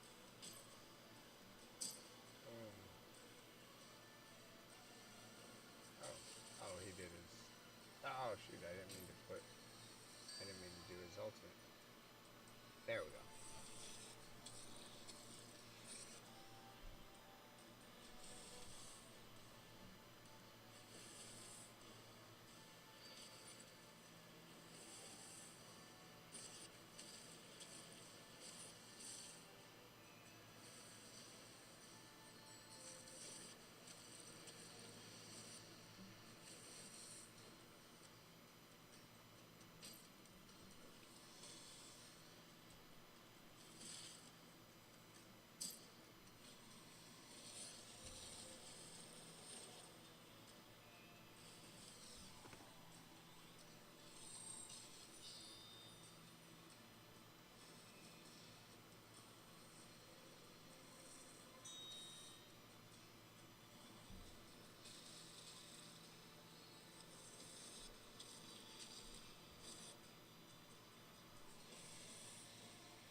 Is not too bad for a bounty.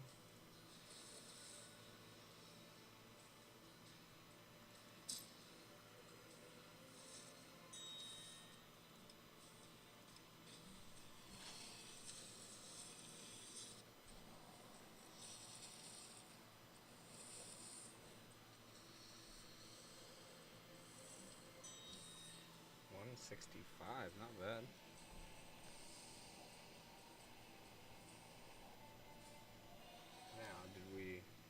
How long did it take?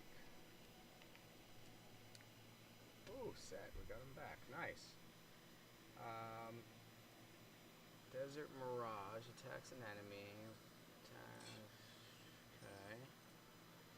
Jealous Retribution attacks an enemy. Has 50% chance to steal a buff. Okay. Despair accuracy down. Debuff. Okay. We have got set now again. Let's go to Heroes. Oh, I didn't look how long it took. Or I didn't see it.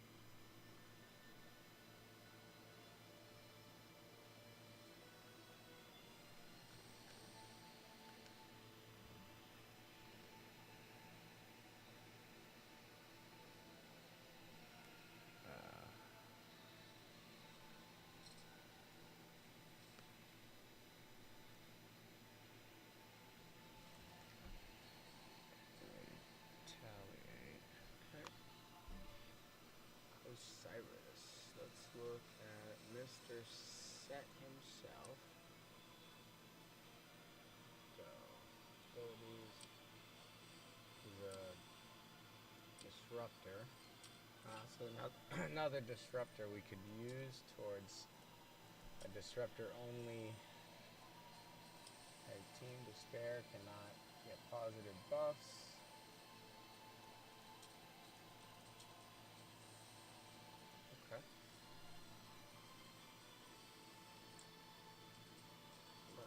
Back up to 130 and finish farming.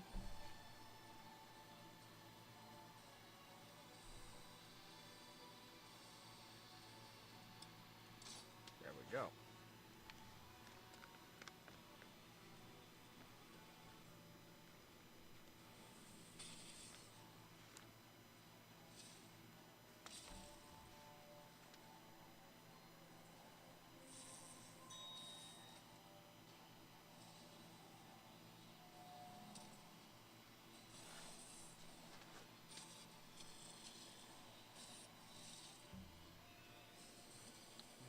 Looking at this, I'm just going to check the leaderboard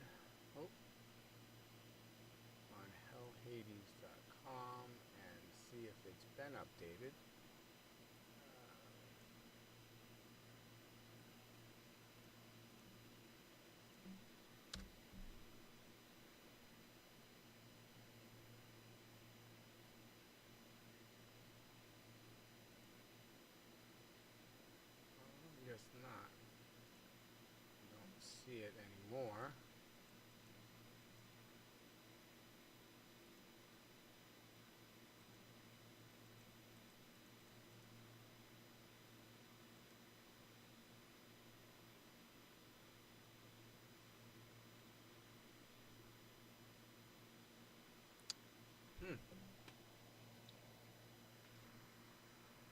was a leaderboard here.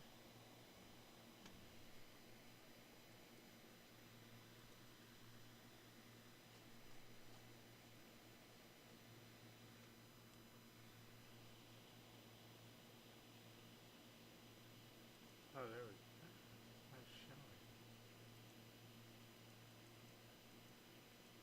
Huh.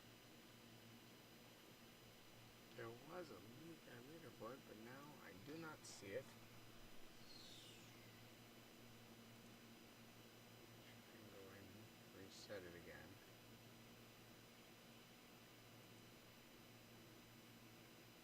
No, it doesn't seem to be. Doesn't seem to be working.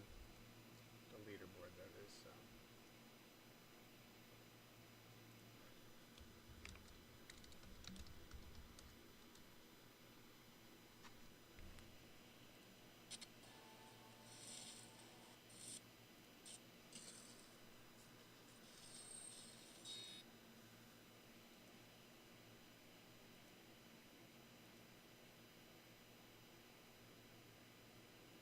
I guess we can put our live stream up, huh?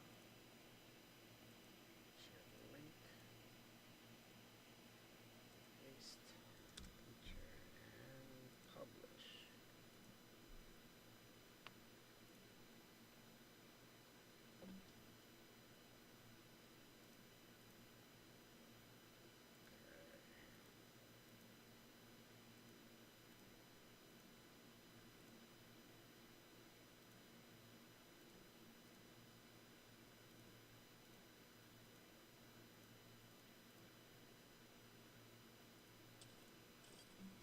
Alright. What are we going to get, and how far are we from the 27 skill tomes we need? Bauk. Okay, we'll keep it going. I think Bauk, that'll get him to 3 or 4 star awakening. I'm going to go get a drink of water while this runs, and I will be right back. Oop. There you are. You guys can watch some wonderful runs. I do want to watch it real quick because I actually didn't catch what the time was for this one. 1:30.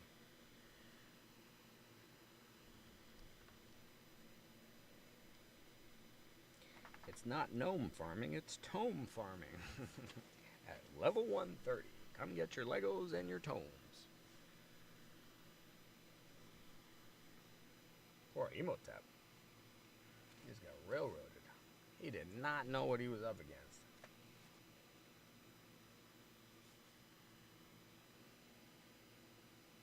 Would be fun to have YDG as an early Lego and see how he is at carrying you with the blaze. I would definitely, it'd be cool if on the next go through on wave 2 that maybe I went that route with like Raw and YDG and tried the blaze and see how that works.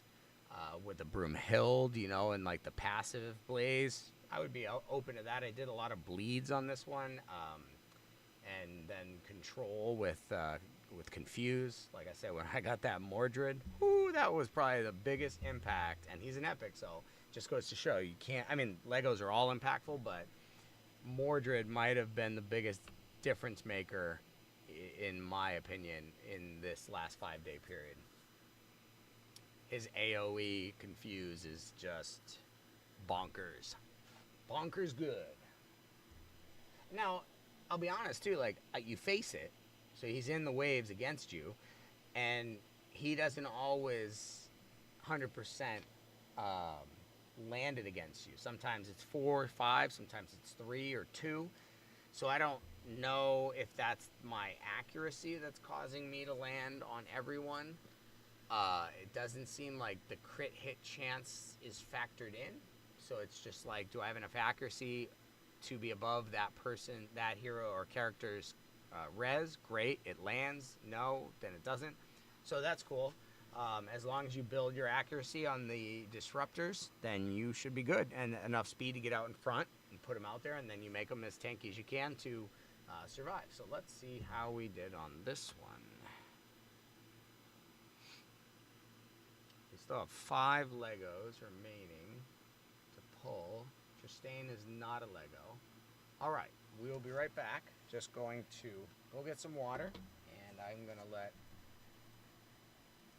this run. Is the sound not happening? Oh. Alright, I'm going to let it run, and I will be right back.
We are just pushing the Alpha Cavern testing to the limits of human capabilities. Right? I'm crazy, I know. I'm a crazy puppy. But I have good intentions. Good intentions in the heart. Woo! Tripping and falling. Tripping and falling. Definitely tripping and falling.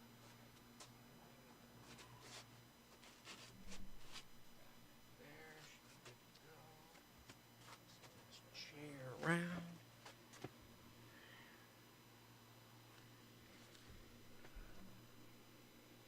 We are about to be done another one, and man, we are just laying waste. What was the time on this? That's what I want to watch. I feel like I don't get to see that. Maybe I do, and I'm just not looking because I'm looking at the reward. That would be fair.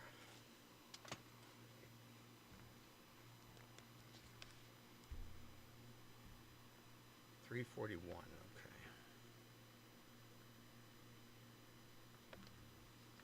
Got it.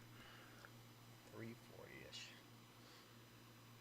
So if we can be sub 3 on that one, I think that'll be a really good goal.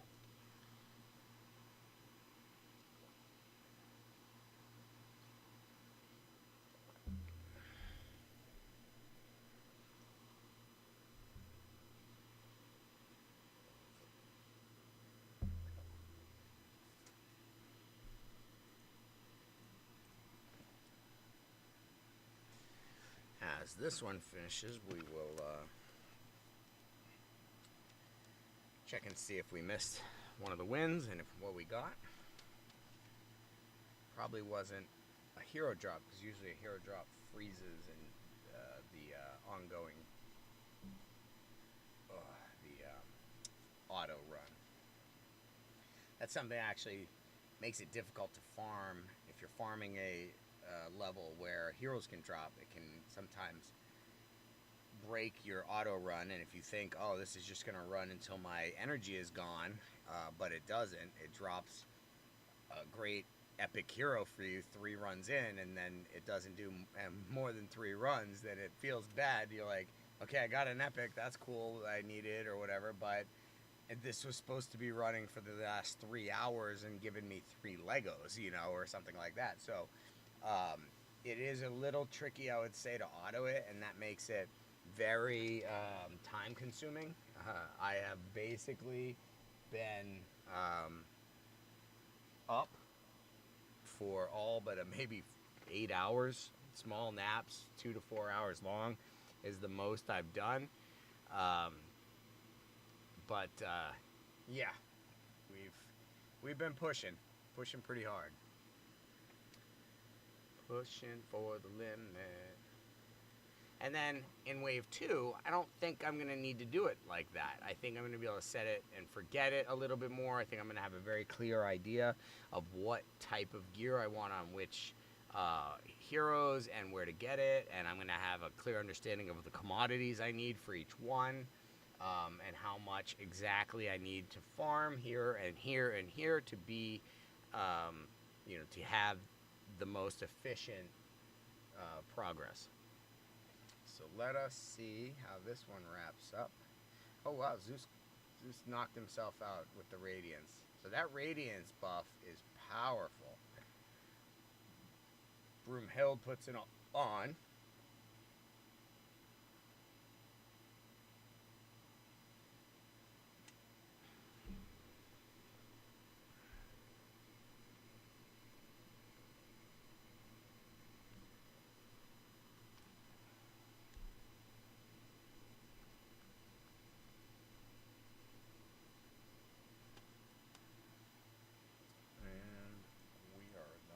There. So I haven't seen Charm enough to understand how it works in taking the turn. We'll have to learn more about that one, definitely. Most of the other debuffs and disables I feel pretty good with, but Charm I'm still not 100% sure, but I didn't use Pandora a lot. I have her, but I hadn't ever really needed to use her, and I didn't get her at a time where I needed her. So, that would be a cool path to go down, is to have her as my disruptor rather than Mordred, and see how that works. She steals divinity and turn meter, so not quite as effective as Mordred's full lockout with Confuse. Let's see what we got here. Scotty. Victory. 344. Okay, so like 3 to 345 is right around where we're at. Okay.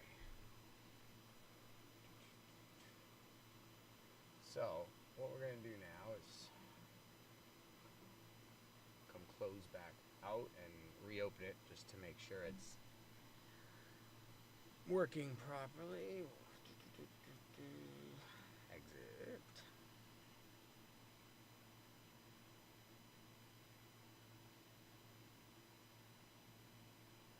No, but like for real.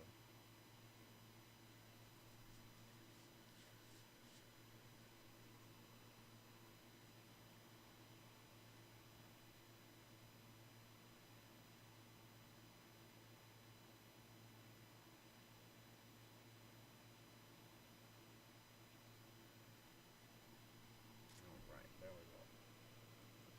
Boom. Let's play.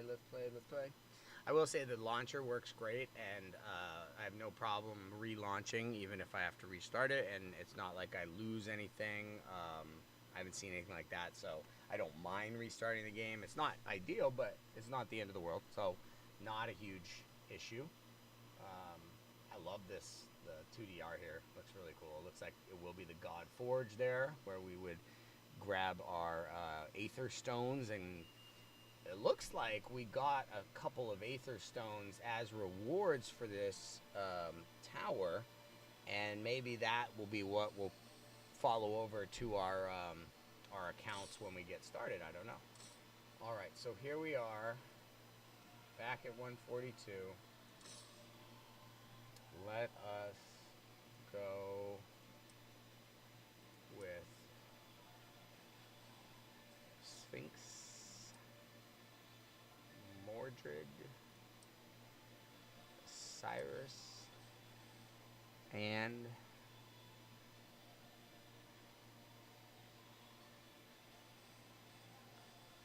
Heimdall. Yep. All right. To adventure and beyond. Okay, so we're gonna infuse them 100%. We're going after Shamash. And then they're gonna hit each other, but we are gonna go under, and they're gonna have reduced accuracy.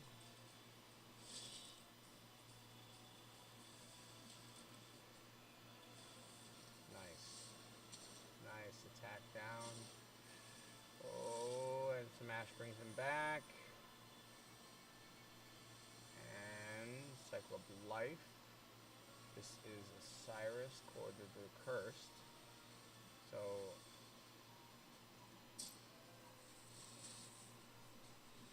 whew.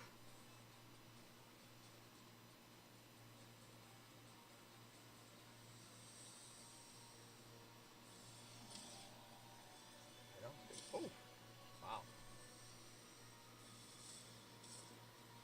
Corrupt. Nice. We needed that to land. Oh, hold on. Since we're pushing. Alright, let's go Mordred. Uh-oh. We glitched.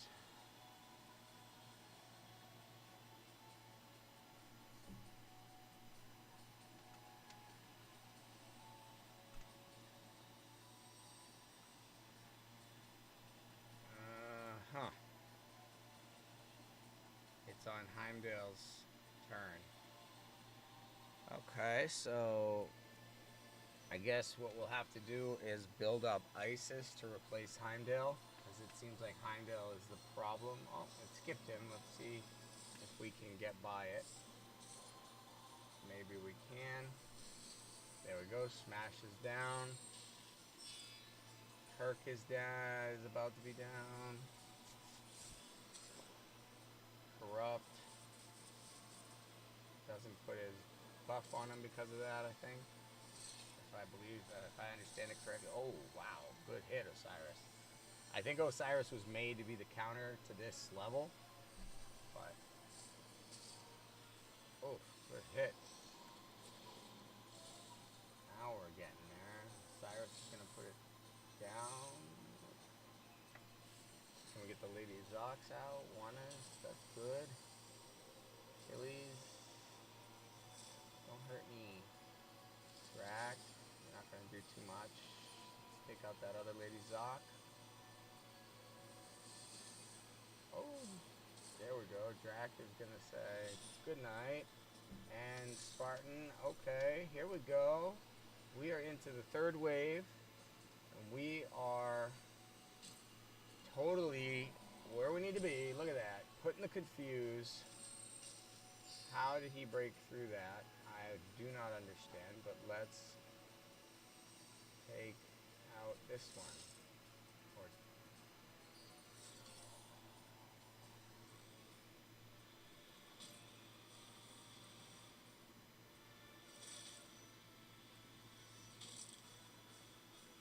Okay, I think the radiance is off them now.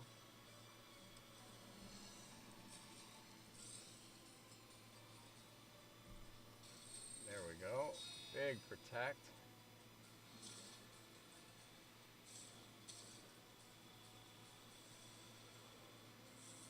They're gonna. Sphinx is gonna have his ultimate, her ultimate. Is there anything? Heimdall's punch finishing with her, but Tengu's gonna hit hard, but not too hard. That's not ideal, but I don't know if it's gonna be an end-all be-all. We put the same thing on, so maybe the corrupts from Mordred. I guess we're not really doing a retaliate. They're hitting and oh no, that's a retaliate. That's a retaliate. Stealing. Oh, there we go. Sphinx did it. Sphinx made this happen, I think. Let's see. Oh, Mordred right down to the wire. Let me get some. That's tough. There's the big shield right as we were about to take Aphrodite out. We have ults for days, but I don't know if we're gonna. Oh, okay, if we can take Aphrodite out, that's gonna be huge. Oh, she's going. Oh, we're down. Come on, Heimdall, use that ultimate. What is he? Oh, okay, we got her. Can we use the ultimate now and block defense? Or block their attacks? Why is he not using it?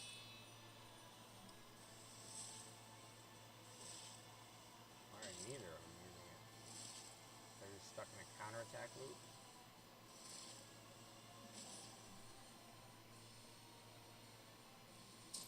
Thank you, finally.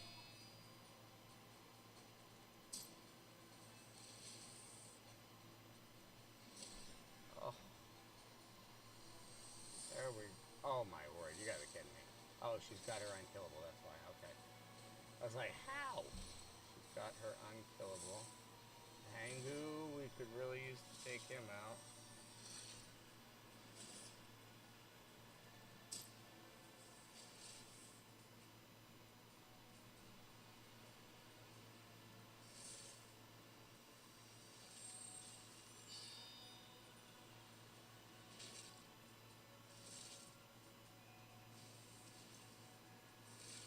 I can see why the 5th Awakening for Heimdall would be so powerful, because he would be able to put his block, his big shield out every time at the beginning of the round.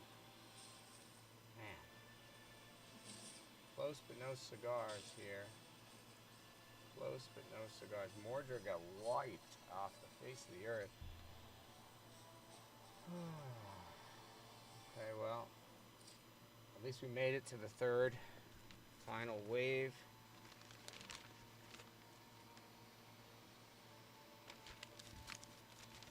On that 3rd wave with Aphrodite, Pangu, Sphinx, and Heimdall. That's a tricky one. Who do we go after first? Is it Sphinx, you know? Okay, so Mordred.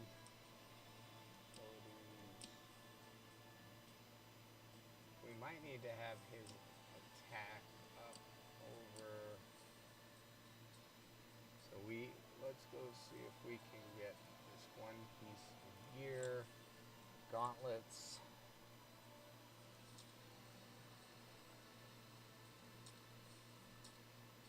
Legs. Chest. Gauntlets. Okay, this is 134.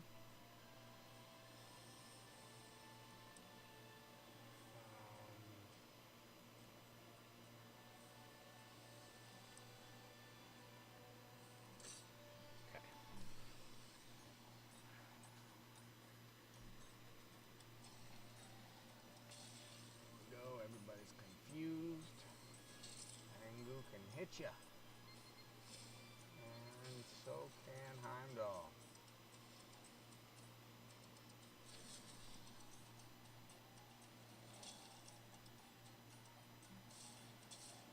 Sets down.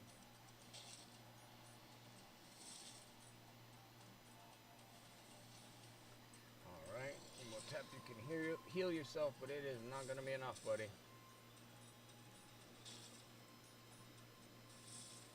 Go. Let's see if we can get this piece of gear.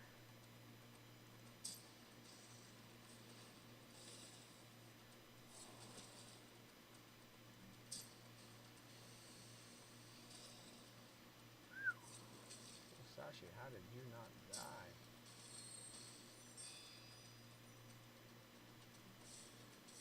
There we go.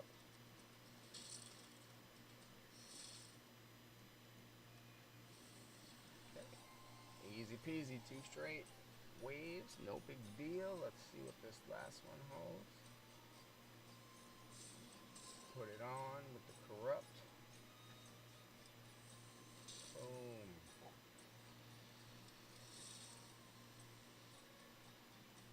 That'll take out Mordred and YDG, and that's all you need from me.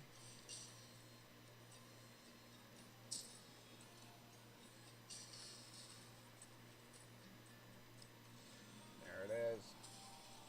Oh, I thought, oh, it's just the confused.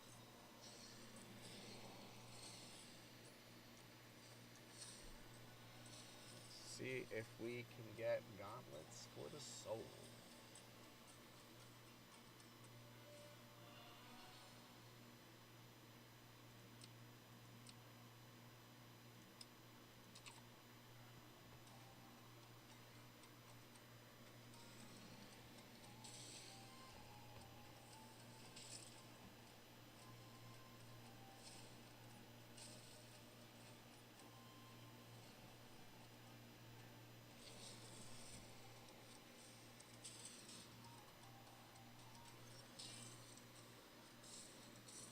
Ooh, bust that. Fell ugly. Fell hard on that one.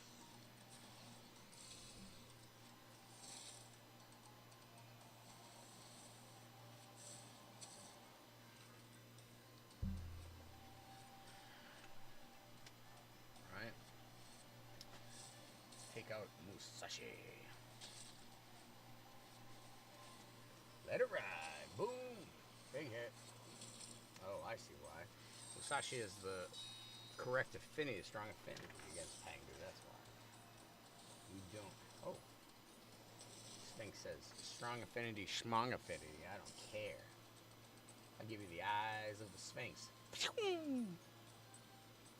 They're blue. Don't you know? Okay, that will be a bigger hit when he has his ultimate. IDG is not hitting anybody. Let's get Mordred out of here. Yeah, put corrupt on him. Put drain on him. Steal divinity meter, so they're not getting their ultimate. That's good. Mordred's down. Oh, everybody's down. Way to Pangu. What do you do, Mr. Pangu?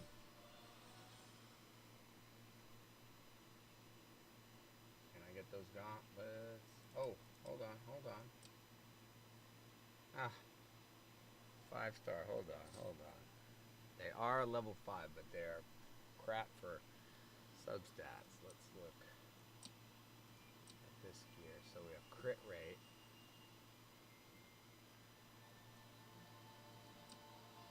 Heimdall has crit rate too. This is attack.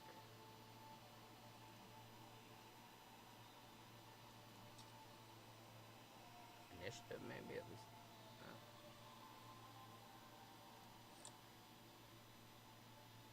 Okay, so we go this.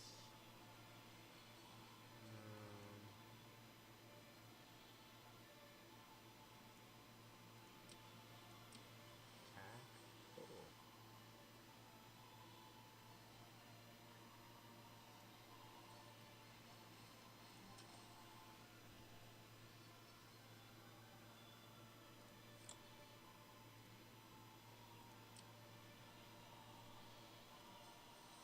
Level.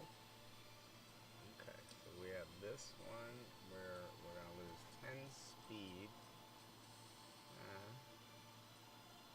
But we're going to gain 15% and then increase divinity 10% after ultimate. So going to get back around to his ultimate faster. Reduce ability, ultimate ability divinity cost by 15. So we'll do that. works. There was another one too. This one is attack-based percentage. That would only put us up by just by 3,000, but I don't think that's enough to make a big difference. We would lose some initiative, but the initiative, and he's going to be getting his ult so fast, which increases damage if they're under confused. So let's do the wait. 250% times attack. 24. So we would want attack percentages, but that one's okay for now. So we want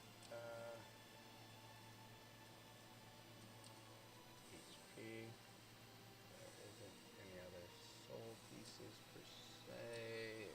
HP. No. And let's see if there's soul here. Initiative, that's good. Career accuracy, but none of that makes any sense. Okay, so he's got the best we could.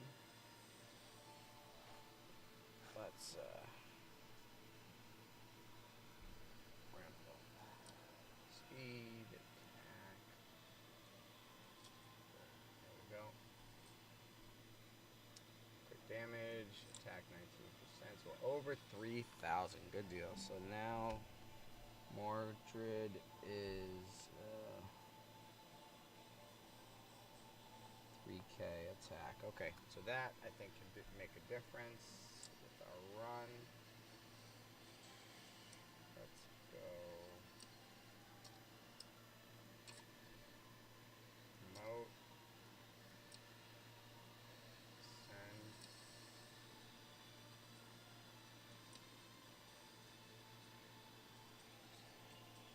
Okay. We could probably afford to swap these for initiative, but so that's not the ones. We don't want those ones anyways. Attack HP. Now this one has defense. We want to have a defense multiplier on it if we can. Initiative, speed, that's not speed. Okay. Let's try this one. Attack, speed, defense, so that's not it. No. Get me in line.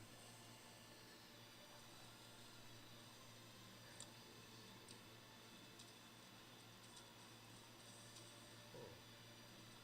Let me take that piece off. And then the me in line there. Accuracy, HP, attack.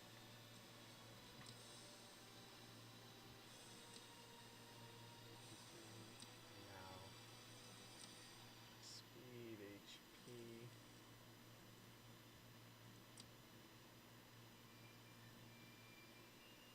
So more defense. Defensive boots. Let us go look at our handy dandy Alpha Cavern information and see where are we best set to get defender boots. 67. 67.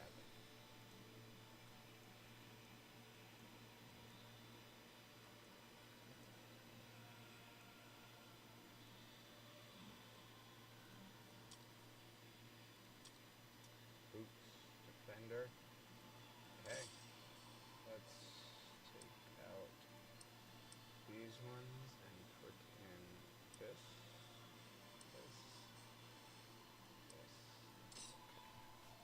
A pure assault on the senses. When Scotty is your highest rarity, you're going down in one swing. and you're going down swinging. Nemean Lion, Broomhild's your rock star here, but it ain't gonna help you. This is big boy power hitter style. Alright, one more wave. Let's see if we can get defensive speed boots, or defensive gear set and speed, or initiative. I think with speed on it, or speed with initiative, and defense as a percentage as a stub stat would be ideal. We will make it work. That is not it. Let's try that again. We're looking for very specific pieces now to really try to max out our builds, or push them closer to max.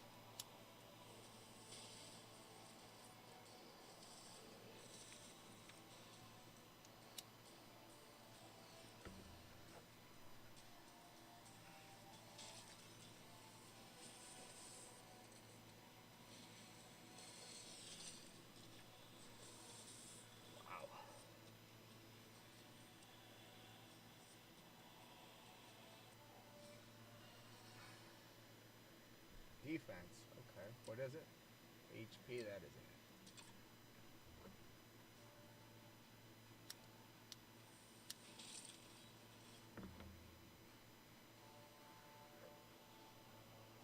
I would even accept defensive percentage boots. I think you can have those. I know there's accurate, or speed, initiative, and I think it's attack defense percentage or flat stats.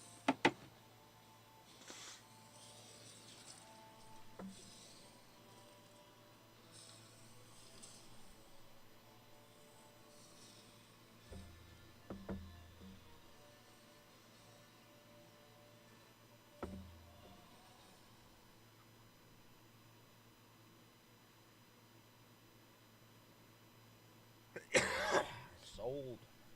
I'm sold. Defense. Ooh, brawler. Close, no cigar.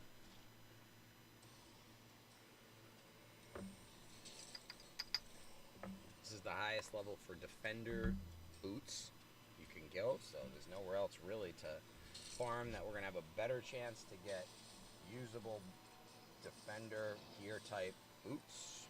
That's why we're doing this. That's why I'm doing this. I had ribs. I didn't eat ribs.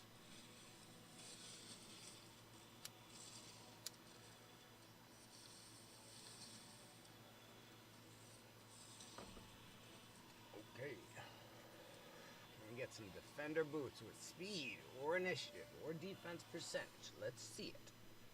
No. At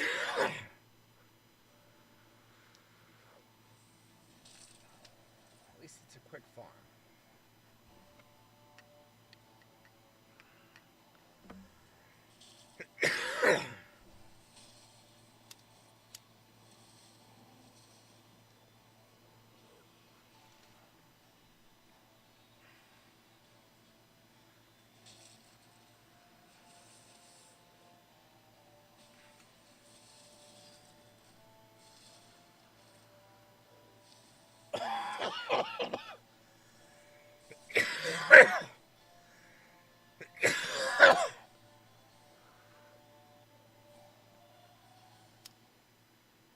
Oh, what is this?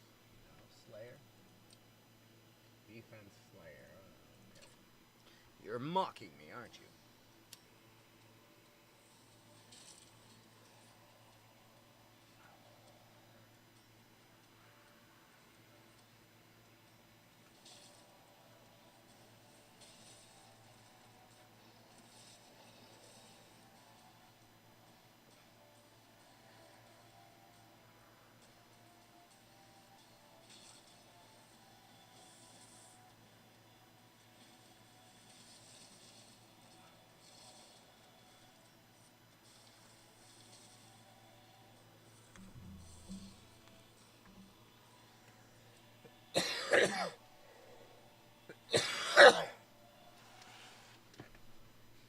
Nope. Not it.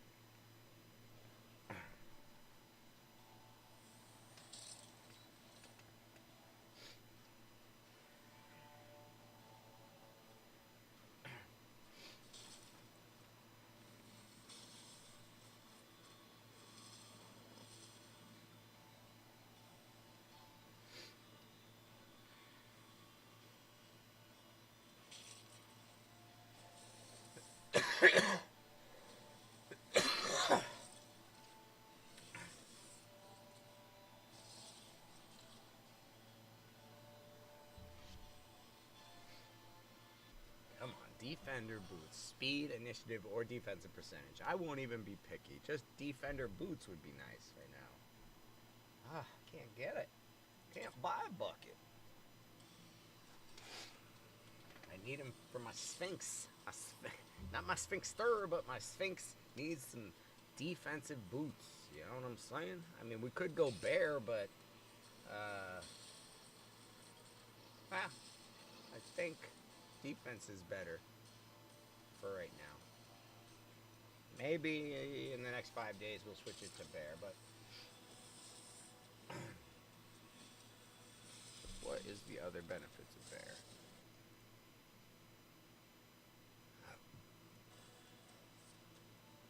So defense plus 40%, and then a chance to block attack damage. Okay, that's not it. Block attack damage, okay. 15% chance to block attack damage.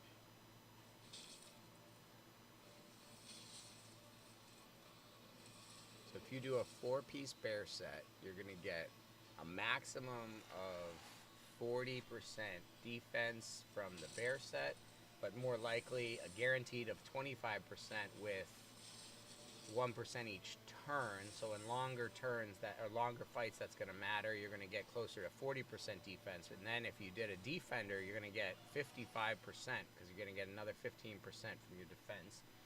Or if you go 4-piece defender, you get 30% defense, and 2-piece bear, you can get 45 max. Nope, still didn't do it. So it seems like the best way to go would be to do a 4-piece bear set and a 2-piece defender set. That gives you the potential for 55%, but it's a guaranteed 40% defensive boost, which is better than a 4-piece defender set. So that's what I think we're going to do for Sphinx is, and maybe Heimdall as well, is looking to get bear, 4-piece bear, 2-piece defender to boost their defensive capability and damage dealing and all of that. Let's see, what else could we? Yeah. Also, Spectre gear. Gain a 4-piece Spectre set gains Vanish for 2 turns at the start of each wave, so that's huge for the Golden Guardian. So let's make sure to write that down. Where's our Golden Guardian piece? Hello, Mr. Golden. Alright, here it is. Golden Guardian under Vanish. 4-piece Spectre gear set.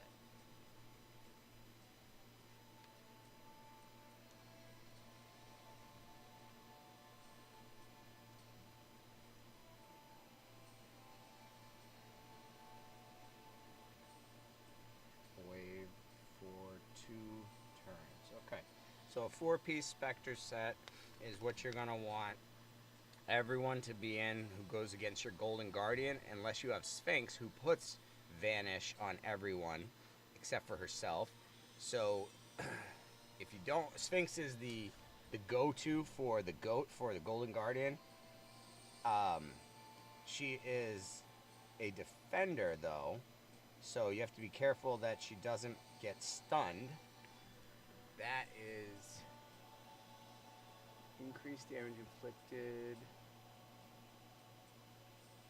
under debuff.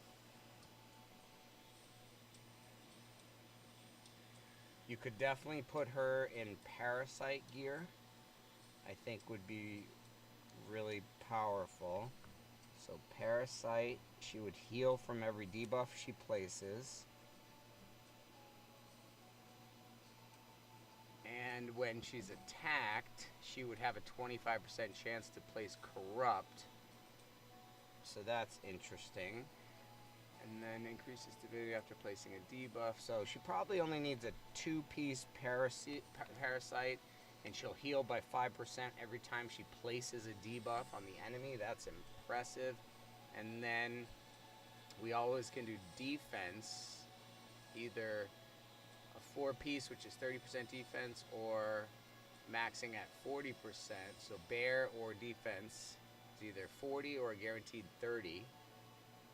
Guaranteed 25 versus a guaranteed 30 with the upside of 40 or only hitting 30. So that's how you look at it. What else could we use? Body. Body is one that we're looking at for Aphrodite, being a really powerful, for Aphrodite or anyone with joint attacks. Body makes a lot of sense. Like Zeus would make sense for body, but he also makes sense for divinity gain ones like Eagle and things that pump up his initiative. Okay. Oh, defender, HP. That's not it. So, to offset, we could also potentially use Juggernaut. 2-piece or 4-piece. So 2 to 4, we're not sure because we don't know enough about the set. But Juggernaut 2-piece reduces damage from attacks by 20% while under a disable, and the Golden Guardian has the potential to put a stun on defenders, brawlers, and invokers. So you want to have all slayers and disruptors. That's the key. Then the Golden Guardian will just put decreased speed on you, but who cares if you're running high initiative? You'll use your ultimates, and you won't care if the decreased speed is put on you. So that's sort of the best approach to the Golden Guardian, what I found. And so my team is the Sphinx, who puts Vanish, which is important for running up the bounty total for the level.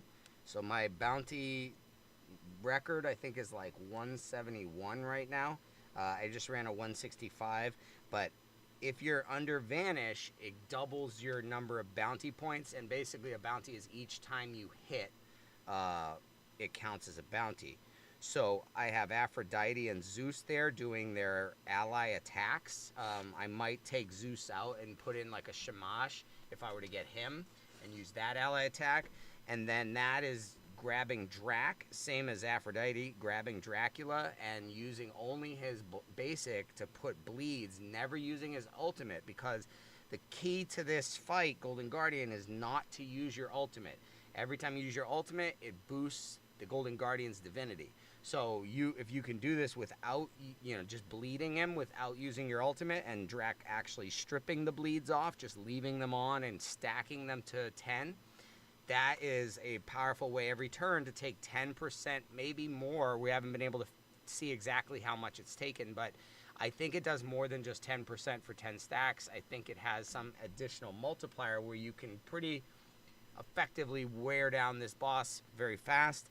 The 2-star bonus is to do it in under 25 turns, so I would imagine this is getting a full 10 stacks on real quickly with ally attacks, and then having the defense and not using your ultimate and being under Vanish. And like I said, you can put everybody in 4-piece Spectre set, and that gives you 2 turns of Vanish at the beginning. That's going to wear off, but then you'll wait and have Sphinx put out her core, which puts Vanish on your whole team and doesn't put it on her. It just puts Unkillable or Immortal on her.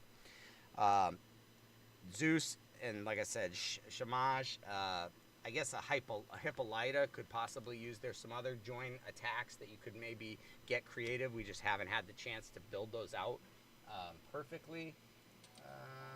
Initiative, no, that's not it. Okay, attack 1%, tremor, increased damage under 10 enemy under disable. So tremor seems like a really good soul. We could do tremor for our disruptors because it increases damage to those under a disable. So if Mordred were to put out the AoE confuse and then have his ultimate after that and hit, and he was wearing at least a 2-piece tremor set, then he would do an additional 15% ultimate. Well, he would do a 15% increase damage to enemies under that confuse. Now, we may not want the 4-piece, granting a 20% chance to apply stun, because he's already applied the confuse, and stun in many ways is not really an upgrade to confuse. I would say confuse is an upgrade to stun. So that's okay, and then we don't need to increase the chance to place the disable, so it's only a 2-piece tremor that we're looking for, and possibly a 4-piece soul.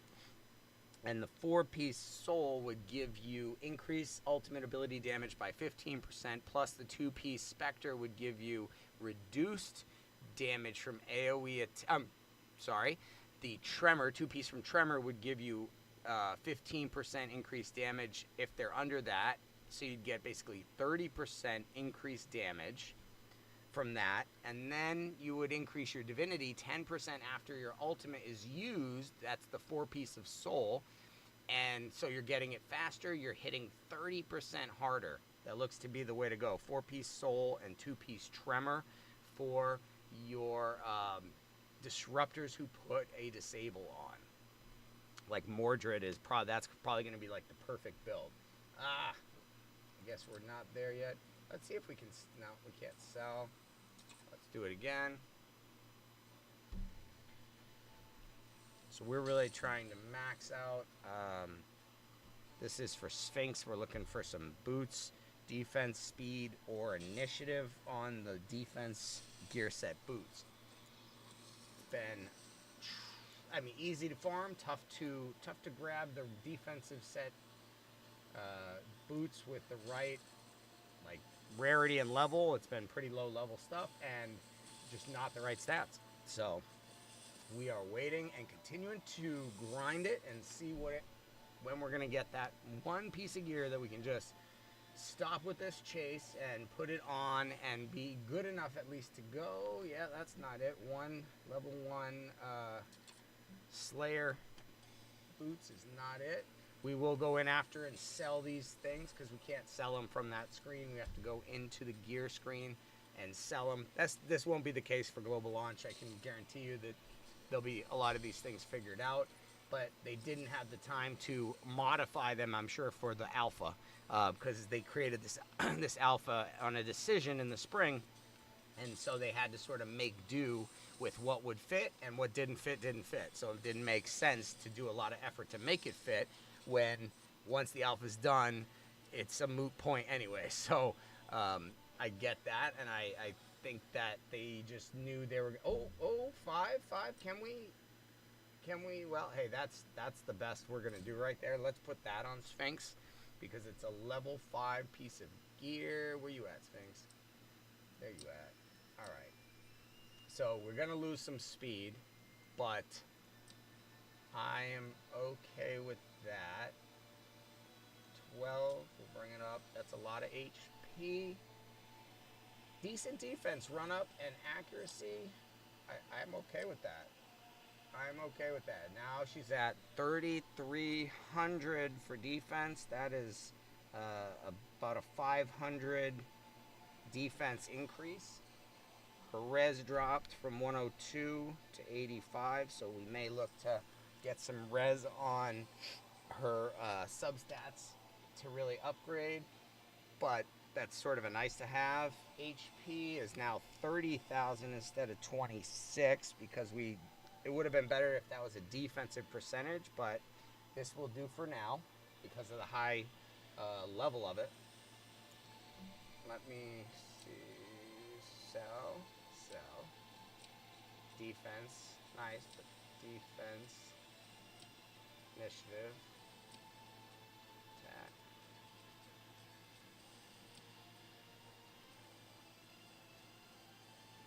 Brawler. So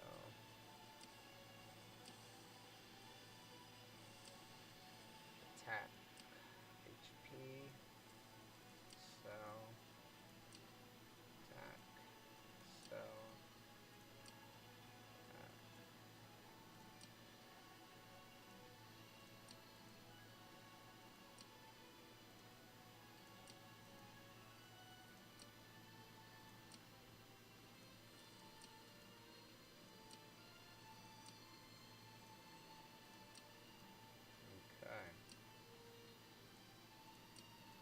almost cleaned it out. Sweet.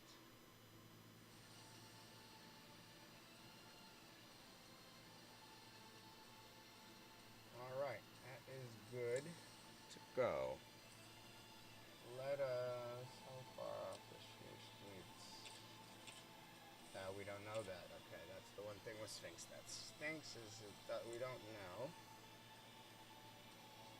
Okay, so that gear is good. Now, let's take a look real quick at Mordred and see if there is a way for us to do...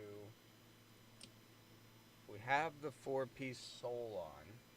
So what we're looking for is 2 pieces of tremor. We're going to go legs and boots. We want speed,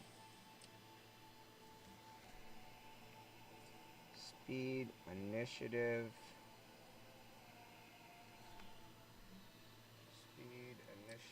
attack percentage.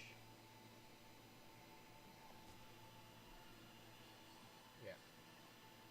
Speed, initiative, and attack percentage or crit damage. Do we have crit rate? No, we don't really have a lot of crit rate, but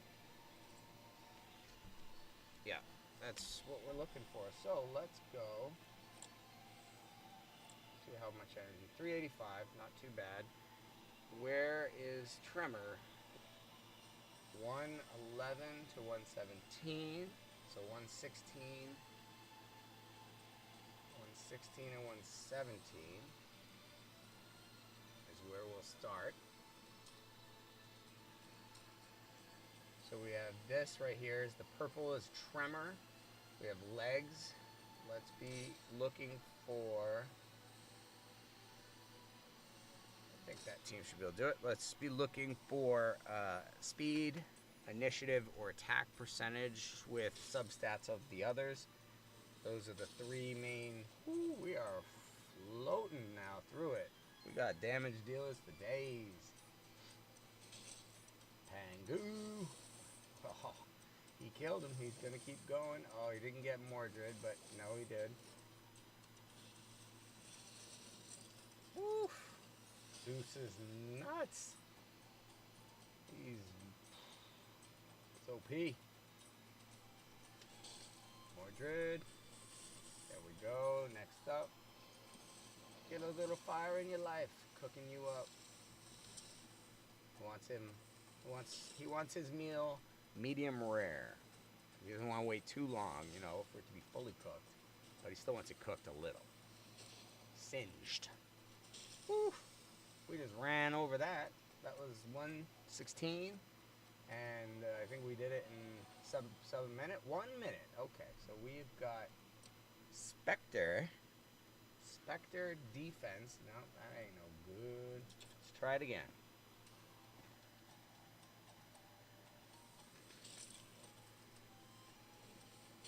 Dun, dun, dun, dun, dun, dun, dun, dun, dun.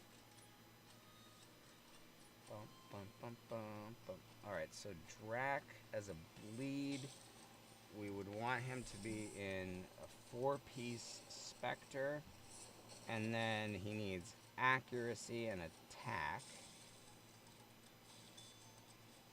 I don't know that he needs attack, actually. He needs just enough accuracy to land the bleeds.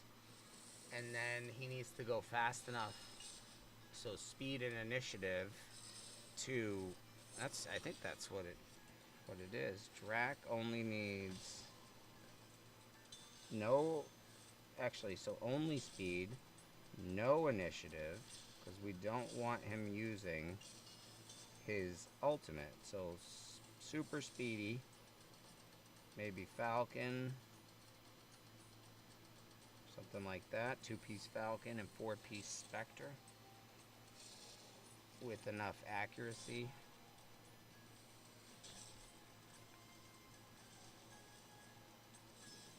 And that could be a Raven or Disruptor set.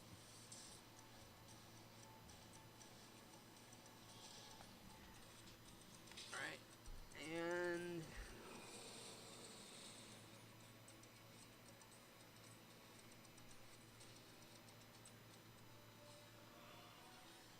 get it.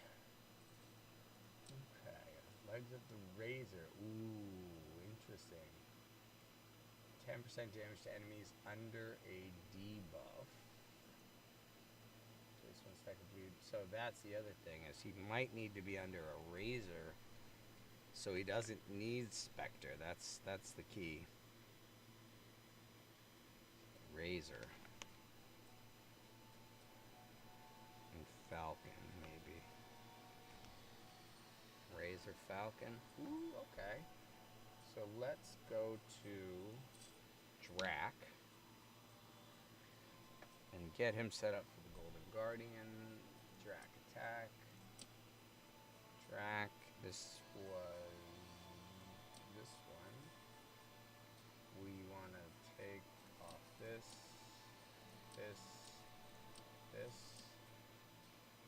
Yeah, it might be able to stay for now, but we need Falcon. Attack. We don't need attack. We need accuracy.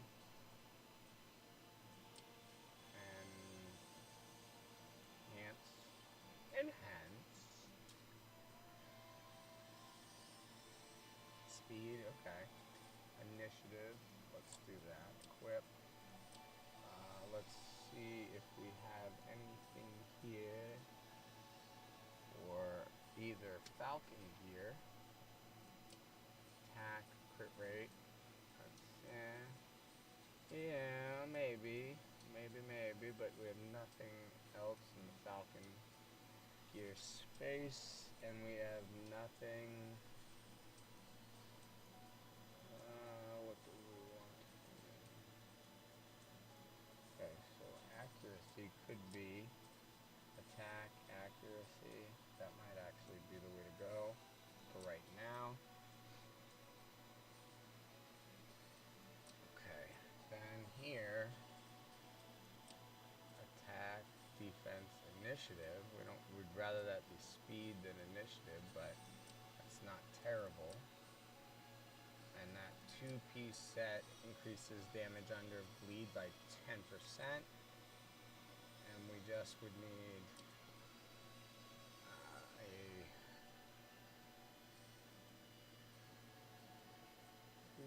I don't see one. Okay.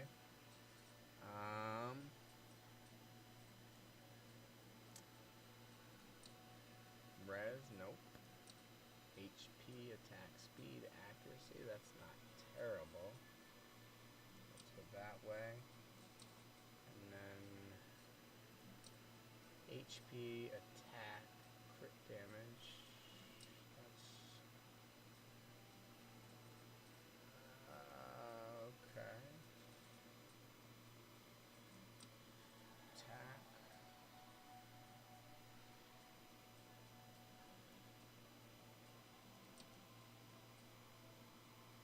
Alright, let's go to, where is it? Razor. 141. Let's try 141. Oh no, wait. It would be back down here. Sorry. It would be 114. Gauntlets. Alright. Let's do this. We just need for gauntlets. Could be attack percentage.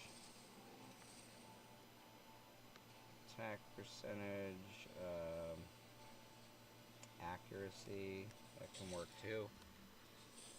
And then obviously speed for substats. And Falcon would be good if it was the boots, but it's not perfect. Boots and legs. Speed on speed. But we'll get there in time.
body.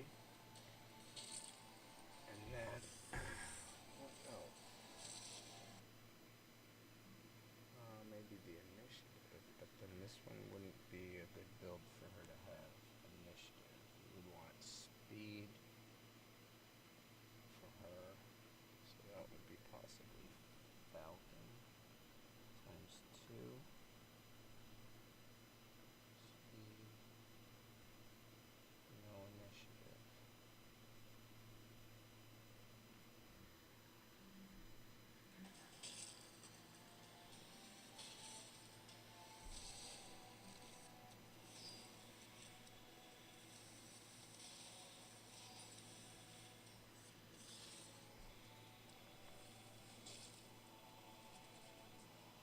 Looks like a 2x Avenger set with a 4x body set gives you a pretty good heal. You get 25% heal from damage on basic abilities from the body, and then you get 15% heal of damage inflicted when attacking from the Avengers. So that's a 40% heal from your attack. That's pretty cool. That's a pretty good deal. This is gauntlets. Those look okay. Crit. Tremor. Let me see if I actually did. Who was I saying needed to be in Tremor? Mordred. Mordred needed to be in Tremor. But it was, I think, let's see, by name.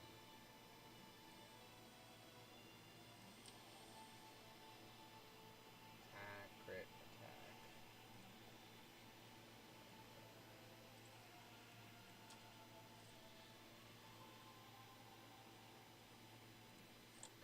Increased damage inflicted 15% to enemies under a disable.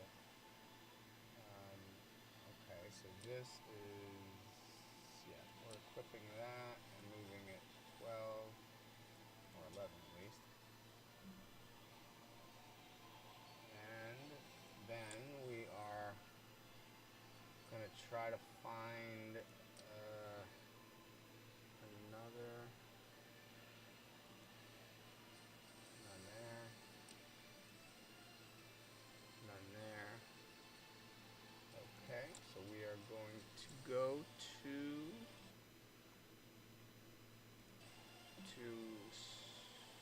Tremor. Tremor, and we needed legs, which is 116. Legs, yep, 116. Let's give it a roll.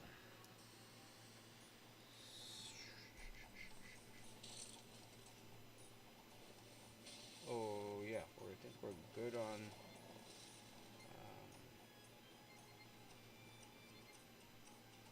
speed.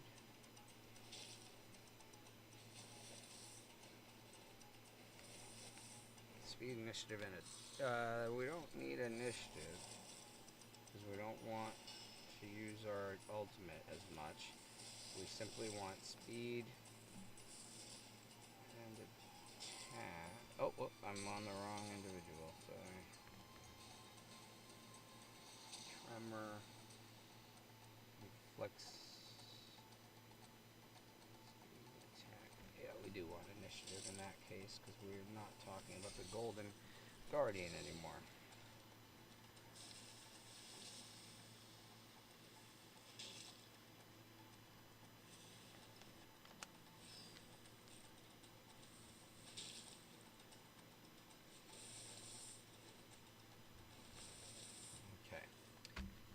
Speed no initiative team for the Golden Guardian is going to try to use ally attacks to stack up 10 bleeds as fast as possible, and oh wow, nice Spectre. Who would benefit from that?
this one we could put on temporarily, so I think that can work. If we equip that, she's got the speed. If we put, where is it?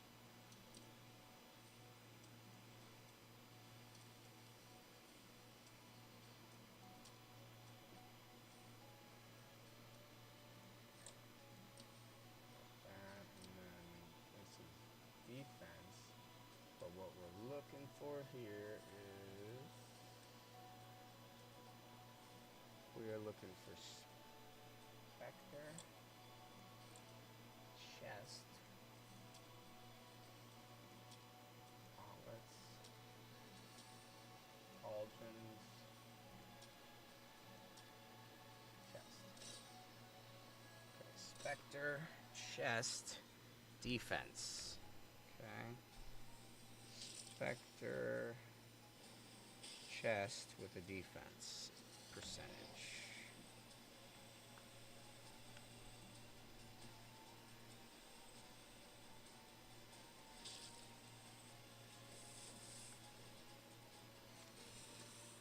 Defensive percentage with speed, no initiative. Spectre, and that'll actually have her vanishing. So a 2 times Parasite and a 4 times Spectre set on Sphinx should keep Vanish on the whole team, as long as we are, and she'll be rotating through her. Okay, I like this. I like this build a lot. Let's see if we can get this last earpiece to make this a thing. I'm enjoying doing a little bit of gearing. It's a little different work than we've done. And then when it's geared, we'll know we can move this gear on and off and beat what we need to beat. Okay, what do we got here? Rez, that's not it. Satyr, though, we love you. You're our common hero we chose. Let's give you the awakening you deserve.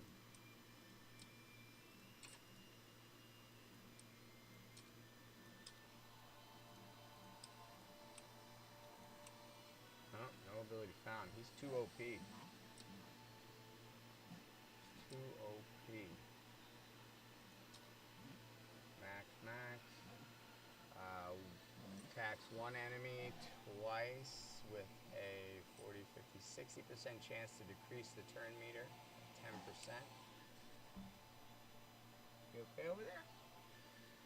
Attacks one enemy 320% times attack, so he's going to want to attack. On his stats, 25% chance to play sleep for 1 turn, 30, 40, 50 chance to put a sleep on, and subtract 25, so it'll be 875. What is his rate of... Oh, not that. I want to go here.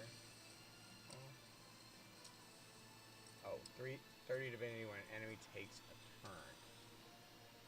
Okay. Here. Accuracy 118. Crit damage.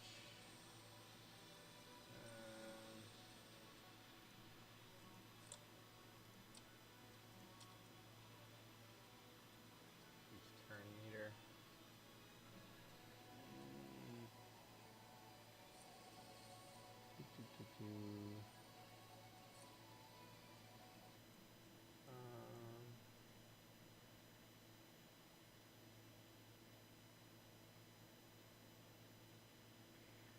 Yeah, let's see what would be the best gear sets for this.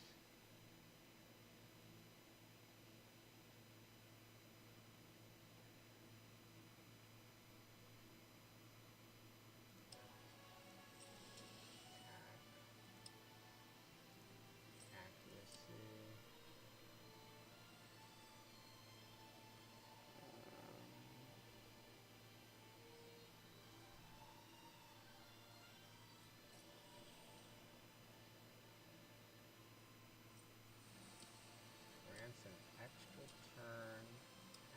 basic ability. This ultimate. So he just keeps doing turn meter. 2 hits, 35% chance each.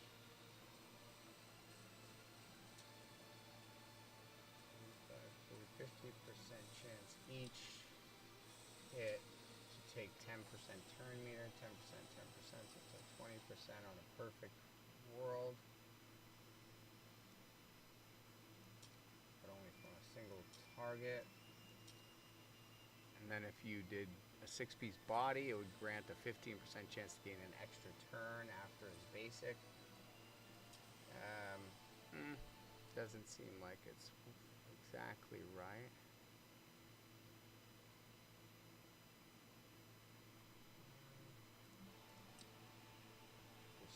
Disruptor, so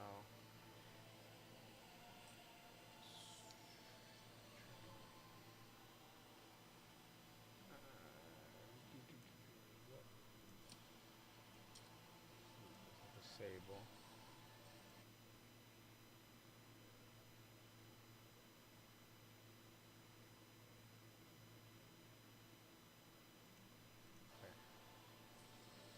So Tremor would be a good set for him.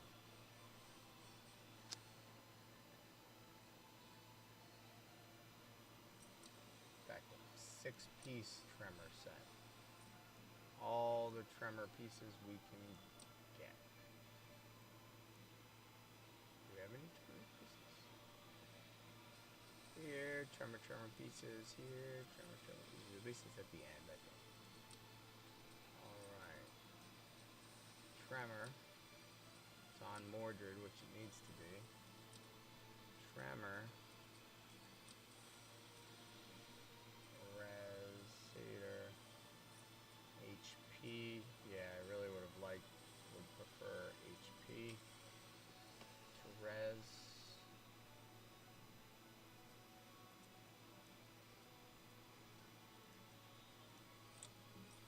So that's kind of garbage. Let's just sell it.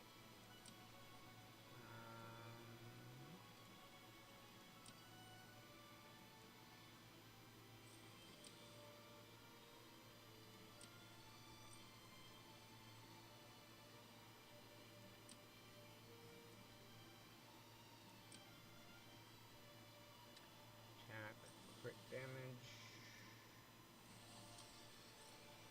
I don't want Satyrs.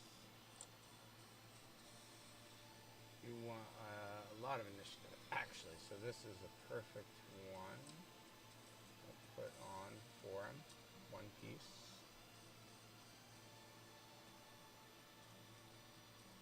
Okay, so for Satyr, let's just do. We need 3 pieces Tremor. And what else? Speed, maybe? 2-piece Falcon. I already have 1-piece Falcon here, so that's why I'm thinking HP is the other thing we need. So HP percentage, so we could do Brawler or Kraken. Let's look at Kraken real quick. Reduce damage from attacks. Okay, so 15% HP.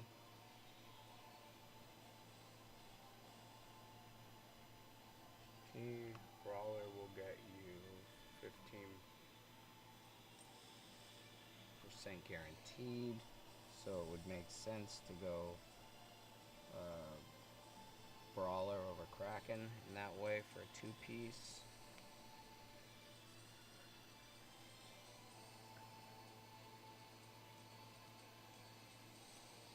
Okay. So let's go here.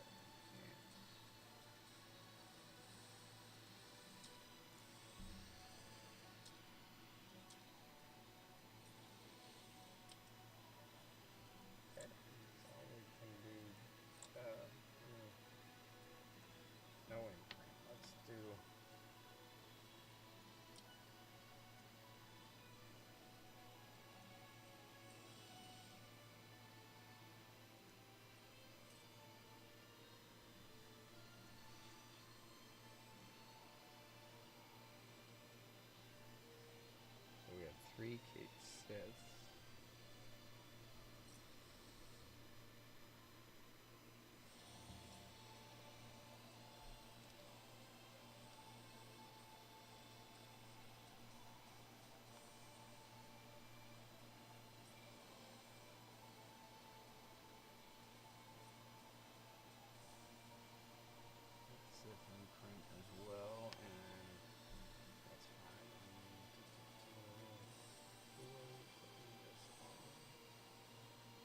satyr, so it's not, we don't need to do that.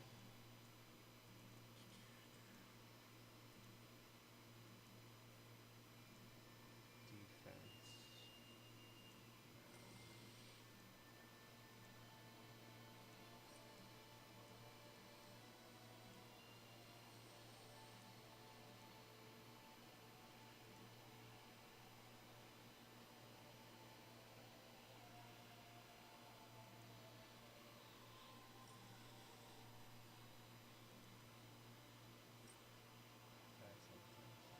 Place curse.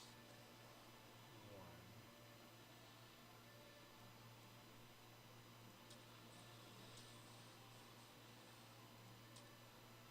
Oh shit, I'm not supposed to take the weapon off. I will.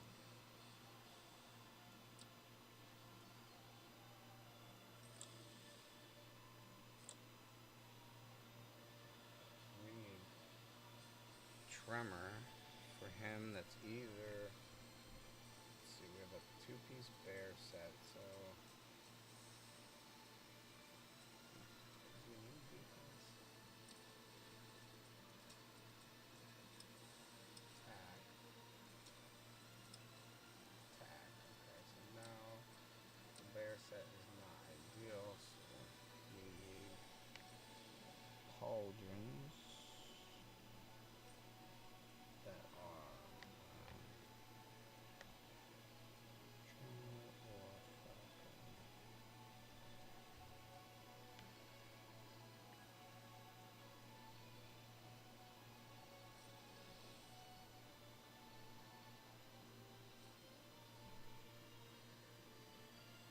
Okay, so I think falcon boots.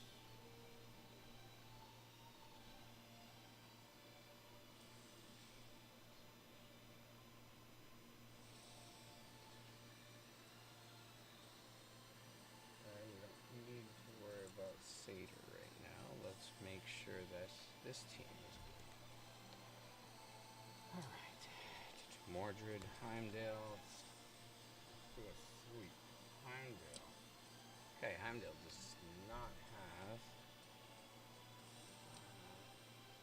the speed, the falcon gear that we know and love, attack percentage, defense, defense, attack, HP, accuracy, speed. Okay. Speed, initiative, speed,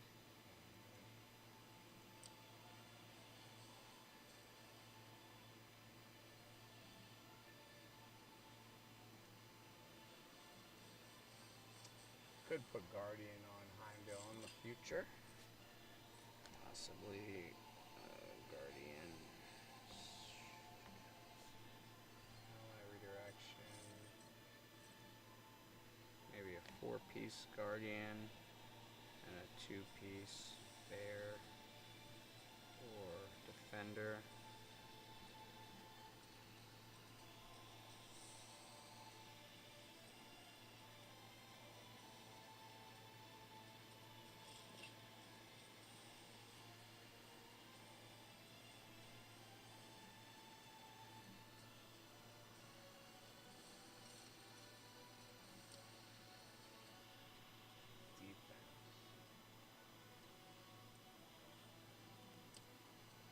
Initiative.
Base damage.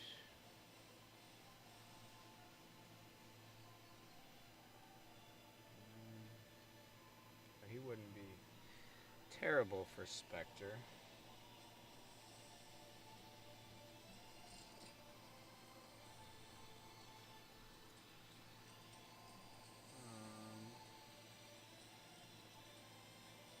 Or Guardian.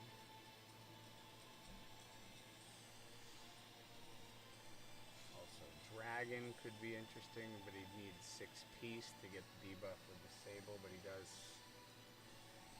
he could have a Dragon set build as well, 6-piece Dragon. Okay. We have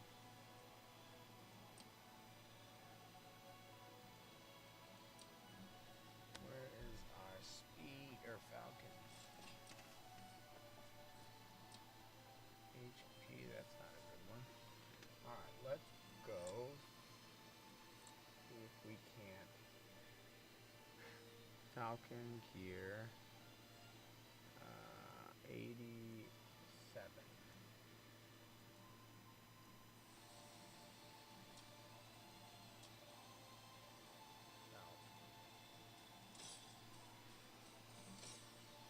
Okay. See if we can get a piece, a set of for Falcon gear that has initiative or speed or defense. That would be ideal and be Falcon. And 4 or 5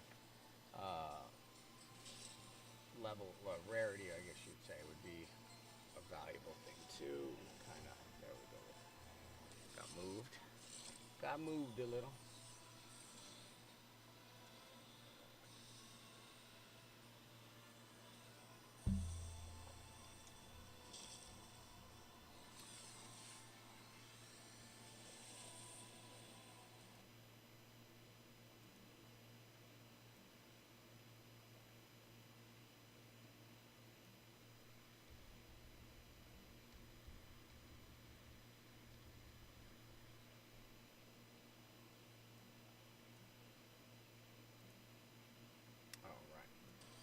Just doing a little tweak there. Speed, defense. No, that's not it. Let's try it again. Let's try this again.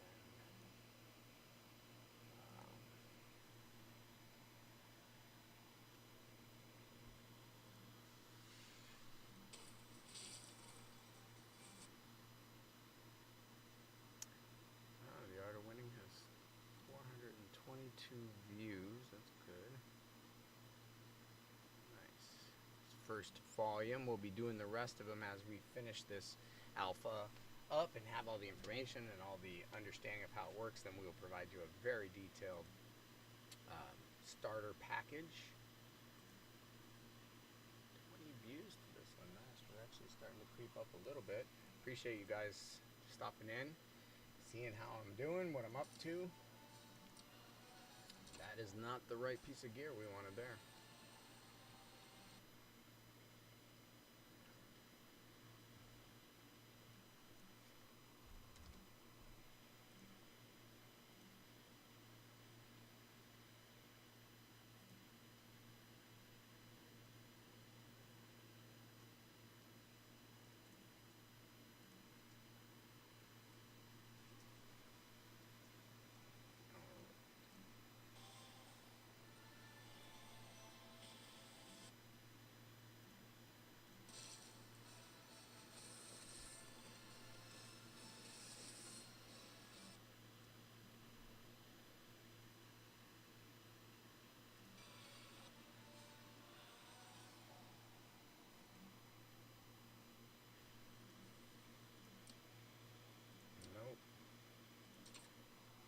At least we have a Kunochi now. We can look at, make sure we have all the heroes, because as I get towards the last day of the alpha testing here, I will be focused less on grinding, and probably what I'll do is as soon as I run out of energy here, I'll switch from grinding to recording data and information on every one of the heroes, their kits, their stats, make sure everything is up to date in the spreadsheet, I just hadn't been worried about it because I've been pushing, and then once I run out of energy or am forced to stop, then I'll start switching to that and filling out more of that spreadsheet, which will be really valuable for Alpha Wave 2 as we give you that detailed where to go, what to get, how much exactly to get of this or that, and not waste anything. Really, truly optimizing. That isn't going to be it, but it's a nice one. Defense. But I don't love the stats. Let's see what it rolls up to for 4.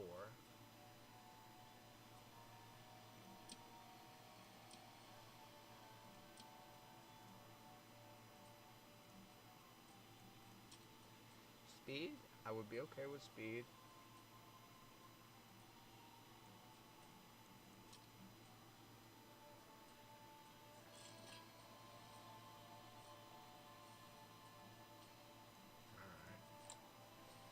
Well, I think HP, crit damage, defense, that's a sell.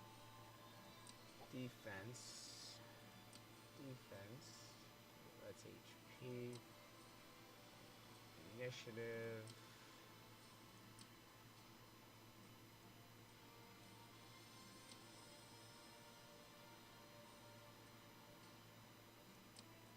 HP, we're gonna get that one's gone. HP, defense, that's okay, but I think it would be better.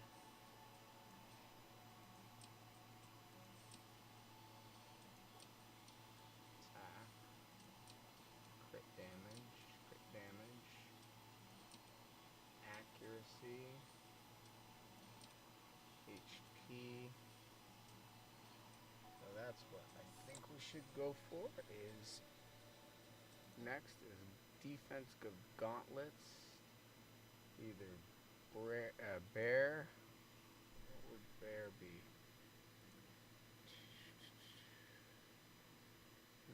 Probably be better to go with brawler or with defender. So that would be 60. 64 gauntlets. Let's see if we can get a defensive gauntlet here.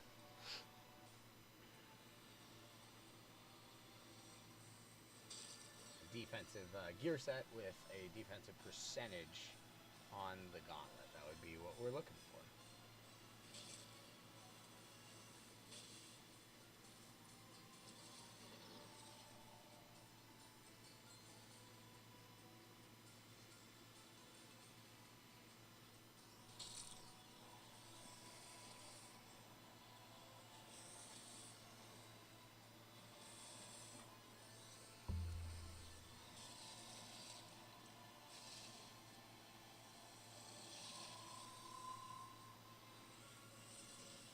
Boom.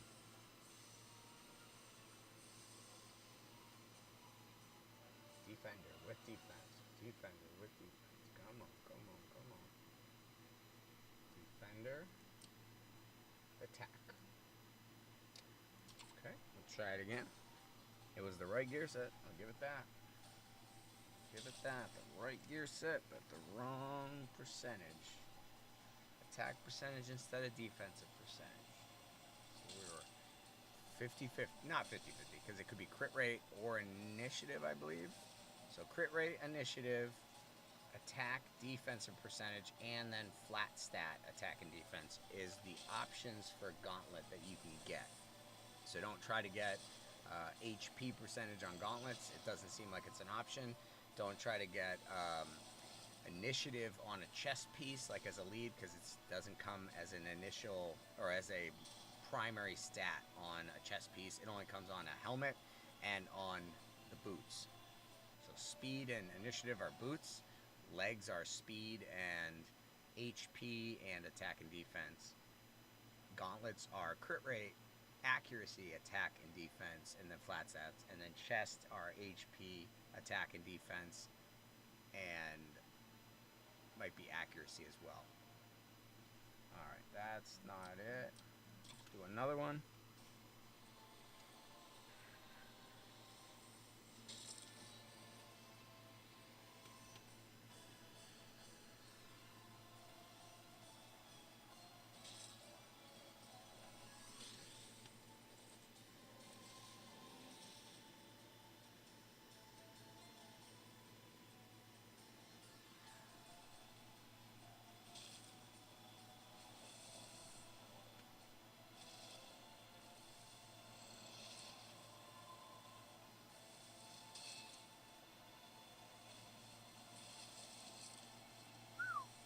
That's a beautiful thing right there.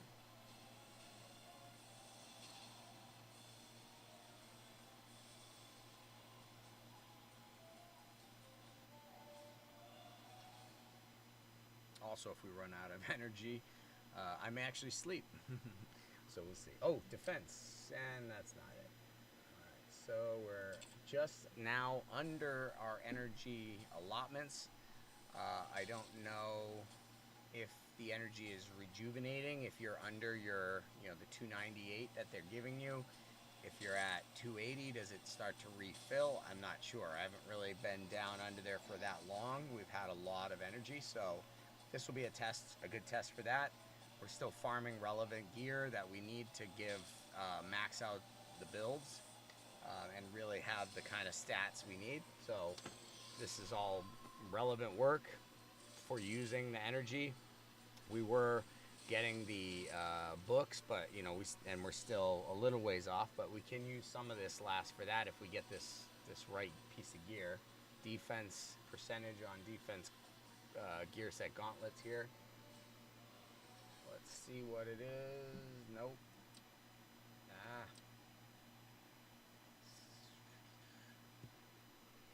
Okay, one more. Come on. We just need defense on defense, No big deal. No big deal.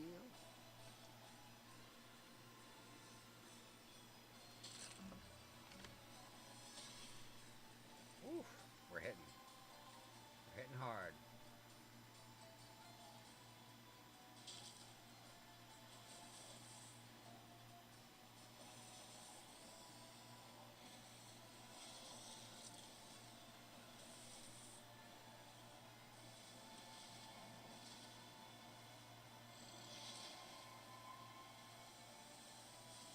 Whew. Raw says, no. Defense. Percentage on defense gauntlets. Let's see it. Come on. Fork it over. No, that's not it.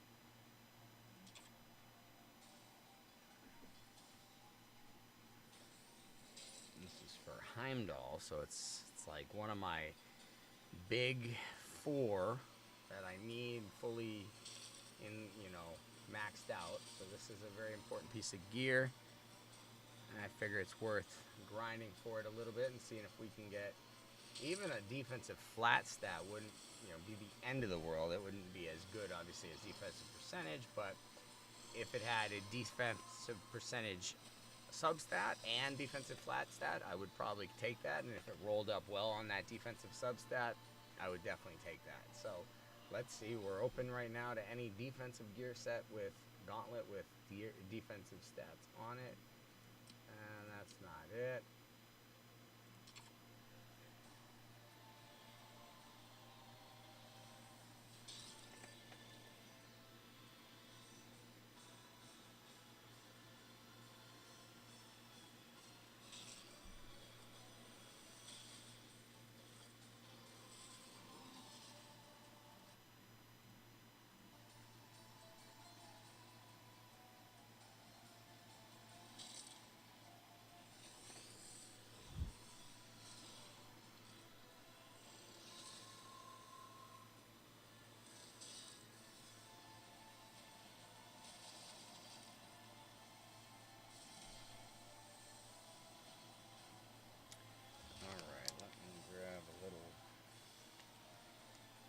Libation.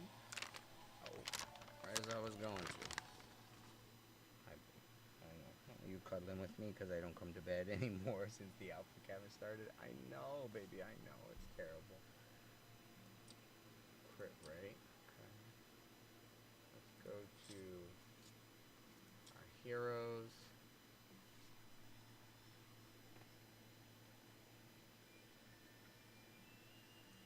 Gear. Okay, so we're not the end of the world if we just leave it.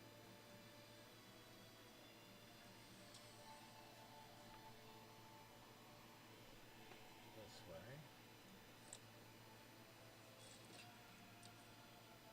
We don't really need crit rate, so let's defense, accuracy, crit rate, accuracy.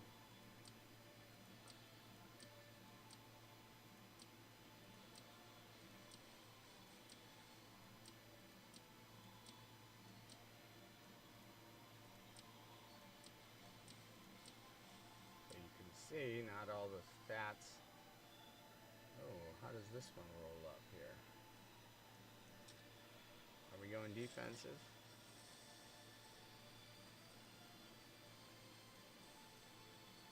Okay, well, that's interesting. Speed, no.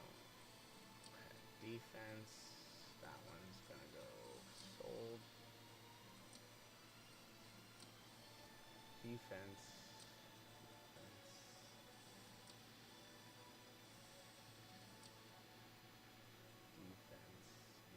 HP.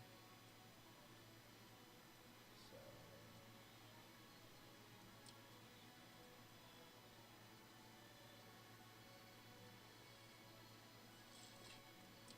here we actually have defense go up.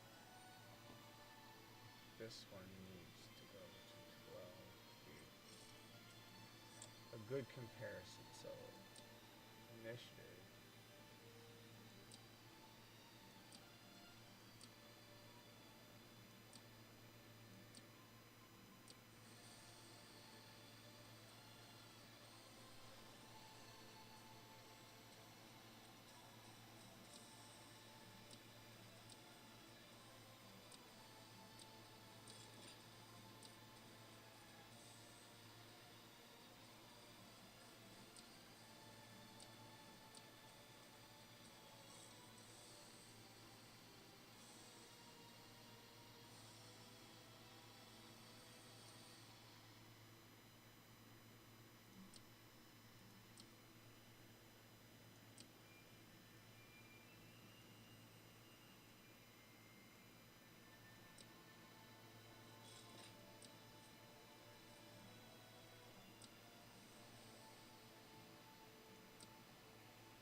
What should we go for? Let's see. Gear. So we can do this.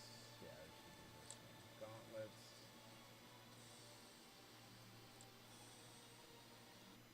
Avengers.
Cruising.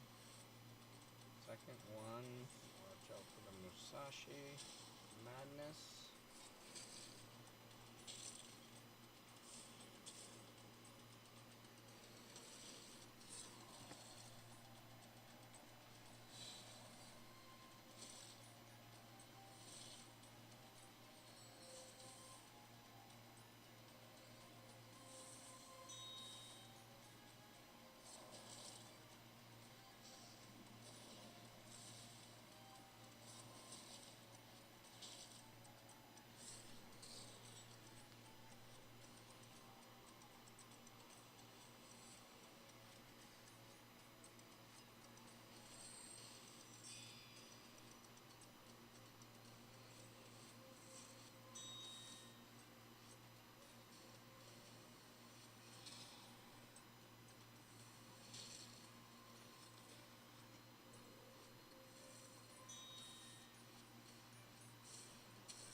There you go, Mama. Go lay down in the bed.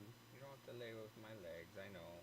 We should be out of energy soon. Ooh, look at that. Gauntlets of the Soul.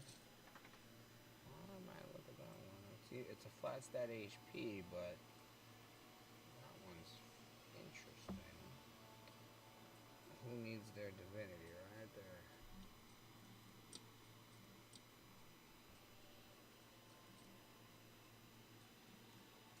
So I was going for Avenger, and I got this big guy. Oh, that's terrible.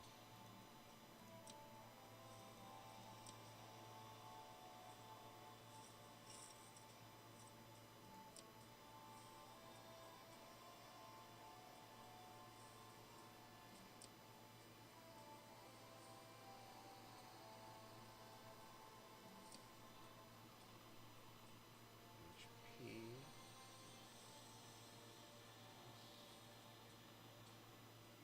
Oh, what's this?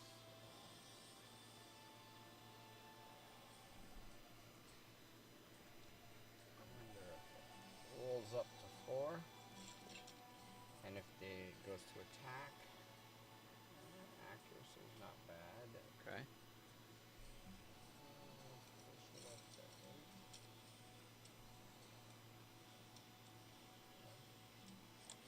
Interesting.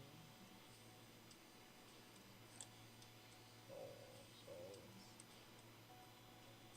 So we need body. Aha, we were missing one for her, I knew.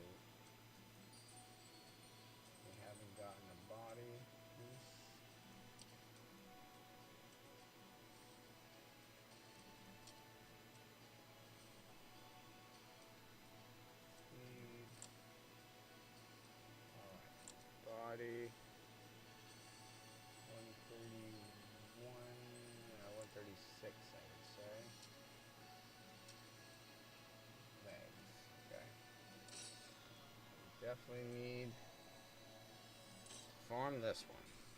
Get ourselves some legs for Aphrodite. She's legless.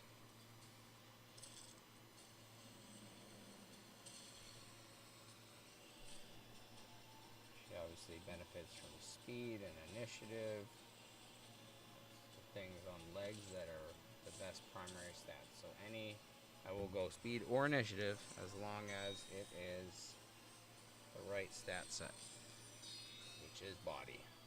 That's what I need right now. 4-piece body for her.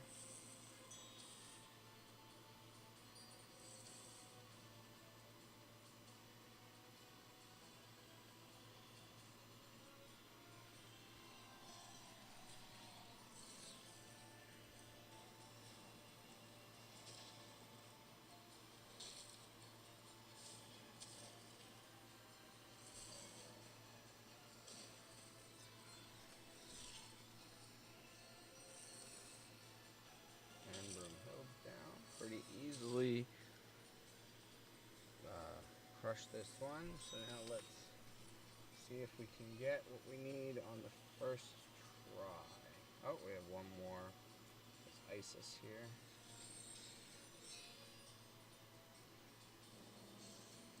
Please give me good gear so I don't have to farm for a year.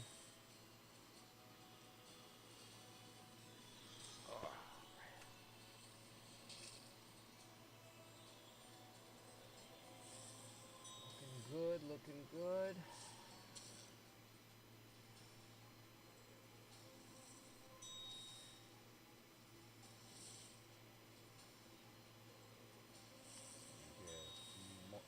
Mordred is ultimate.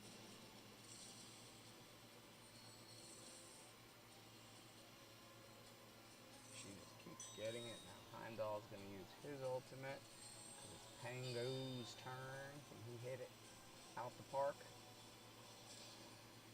Not completely, but he hits pretty good. Let's see if that takes out Isis. It does not. Yeah, it's getting closer though. She's got Corrupt on her. She's been corrupted. And Krakatoa erupted. Alright, come on now. Put that ultimate down. Let's see some buff destructions.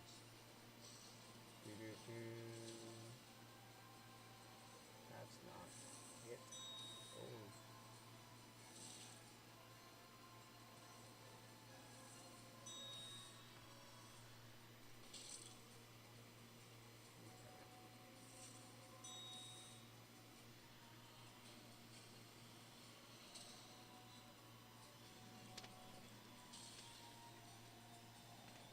Get the confuses going, get them hitting each other, knocking off the buffs, maybe, at least for the shield.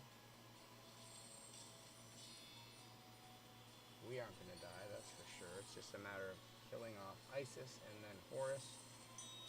They're a tricky little duo here. Maybe instead of Aphrodite we go with Zeus. Could bring enough damage dealing capacity, although if we had Aphrodite team up with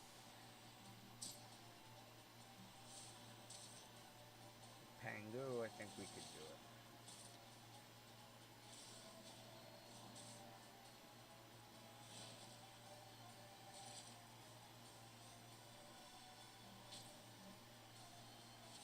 There we go. Now we've got all of our reflex damage.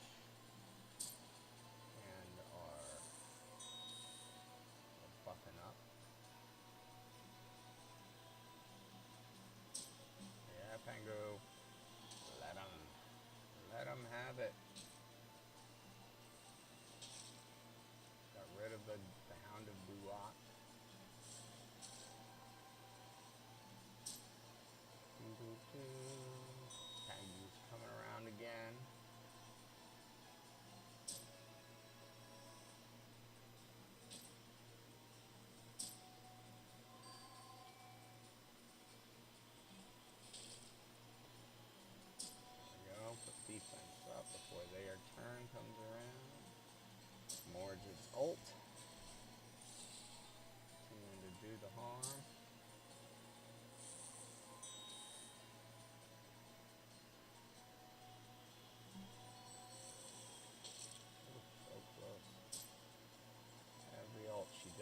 is another chance to knock Isis down. Oof, so close. Remove debuff. Okay. Cleanse the strip. Isis healed herself, but we're very soon getting her to a position where she's going to be in trouble.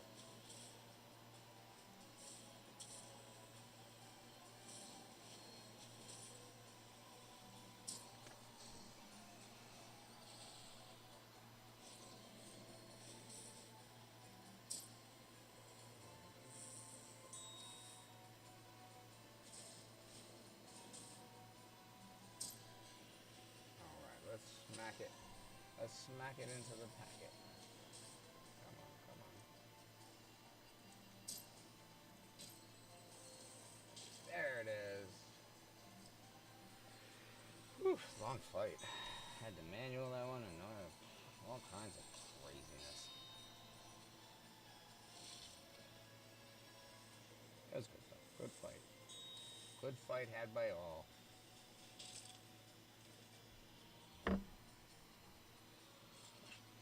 Let's get the piece of gear we need there now.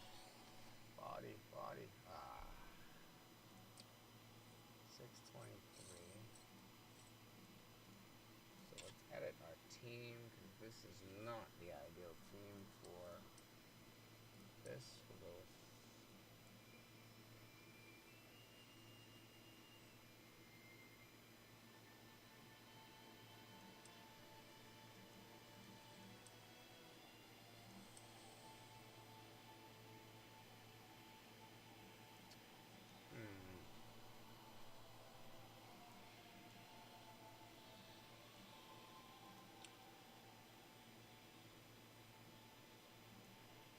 Hey,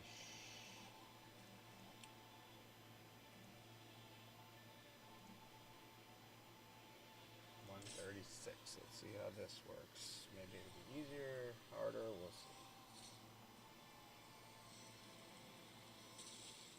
Nice confusion.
How are we doing with this one? We got everybody's ult, so let's see. Perk. Corrupted her.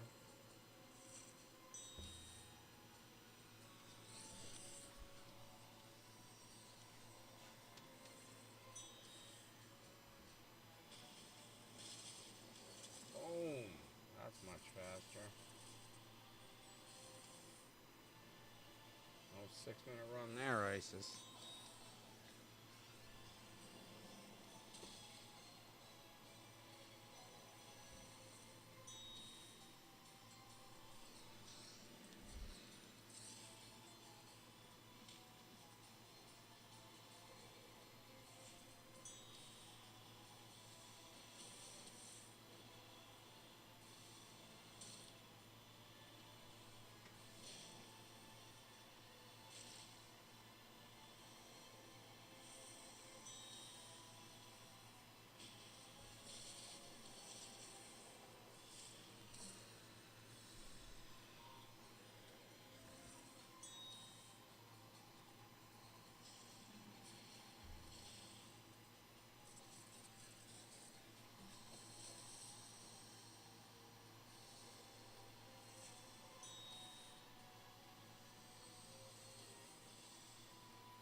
faster than before. Let's just hope we get the body piece we need to be able to test out Aphrodite.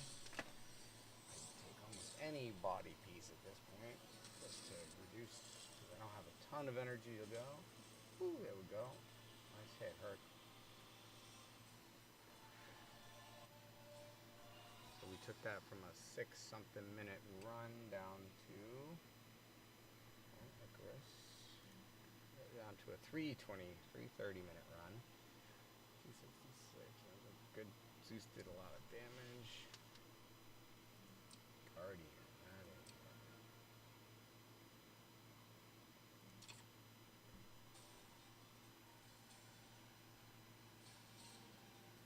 need that body gear.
On. Oh yeah, what more? And she's gone already now. He might. Oh, I would have used it on Isis, or on Horus, but I guess the sword works too. He's a defender Horus, so. Whew. Zeus is beast.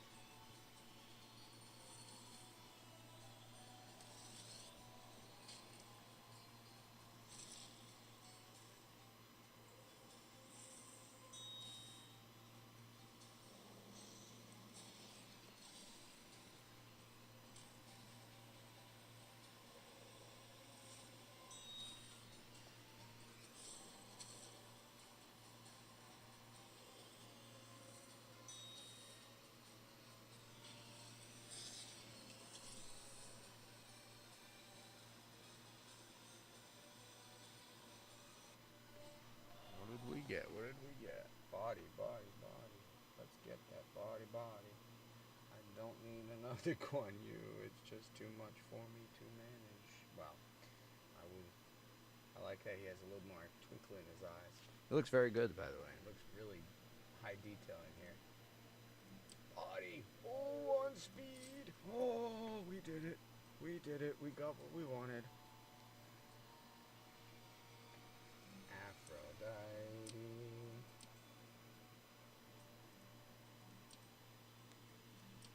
Body equip. Oh, speed is high. HP, crit rate. Heals all eyes, 25% damage to basic ability. Oh.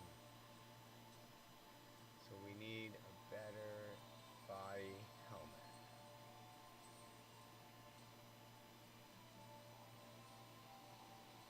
Okay.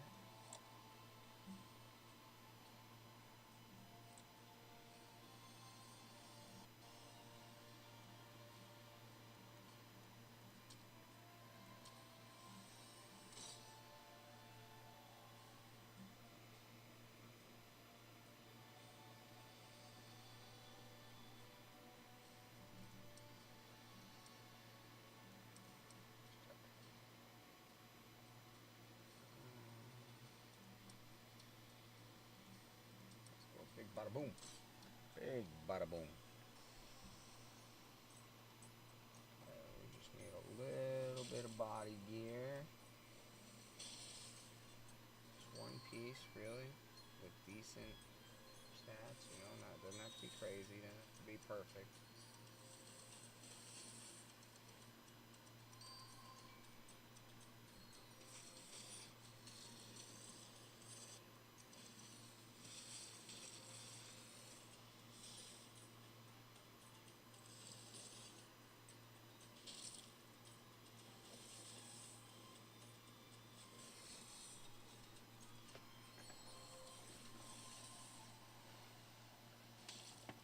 Oh yeah, crushing 131.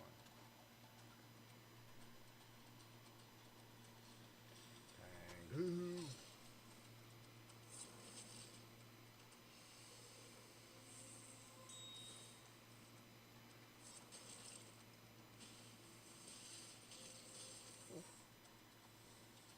Smacking it.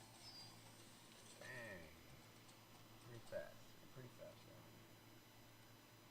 One to go. Oh yeah.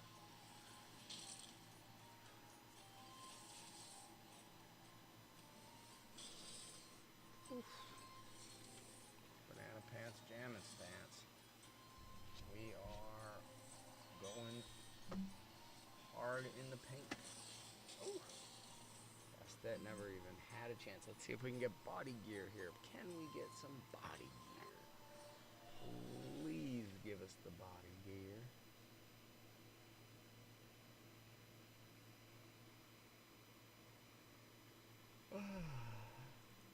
Guardian gear, but helmet, not terrible.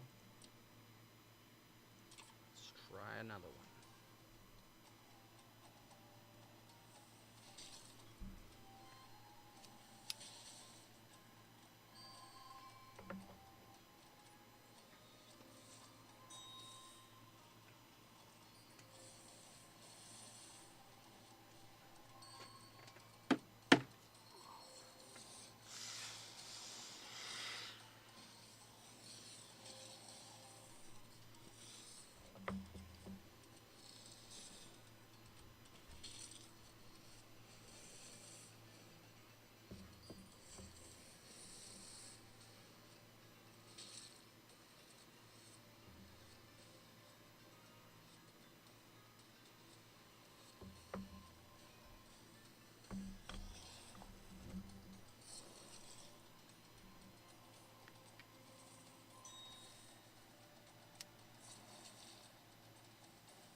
Body gear.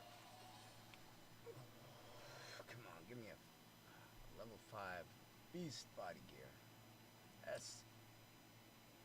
Res.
do get a better, I'm gonna give it a couple runs here and see if I get a better set of pauldrons, or what is it, pauldrons or gauntlets, or no, the helmet. This is a helmet.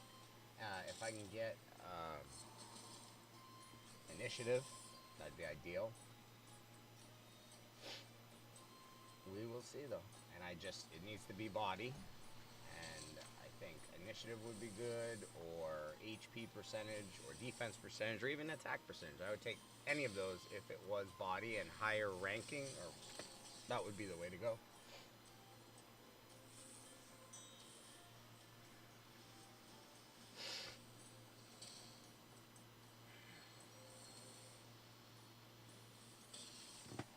Alright. Aphrodite dies, Zeus dies, but it's okay. We just need to get that gear. Give us that body set. Give us that body set, please. 2 minutes on that one. Oh, no. 2 minutes, well worth it, but let's try again.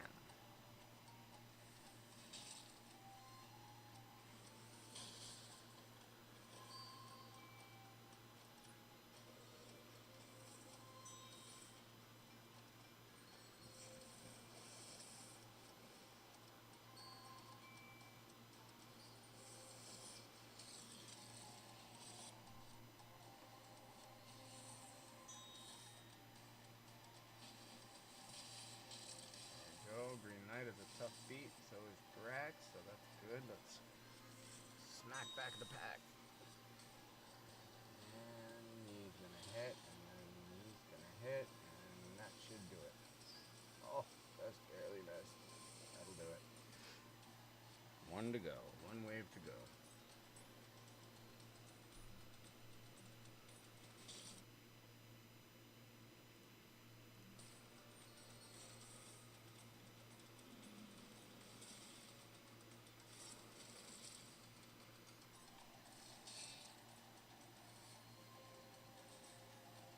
Well, 2 waves to go. Sorry, I was wrong. Oof.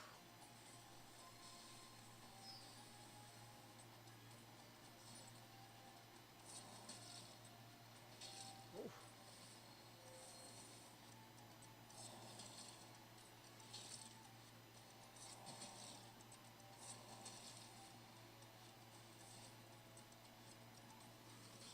Oof. 40k hit. Lock passive.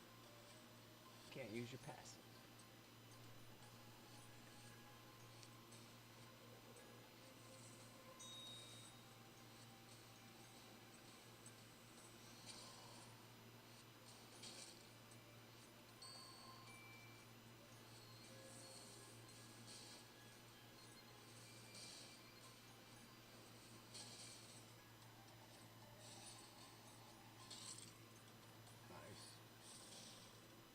Oof, wow.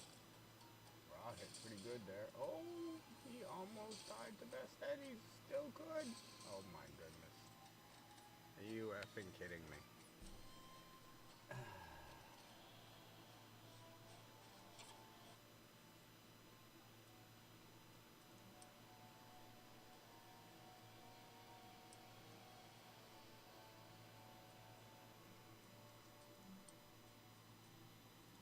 See if we can do that again.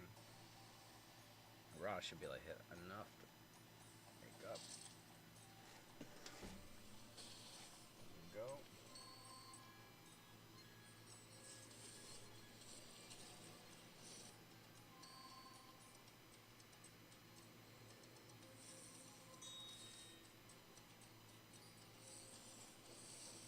Oh, barely staying alive. That bleed can kill you, bro. Thank God you got a mend. Oh, there we go. Yeah, we should have gone after Drac, but alright.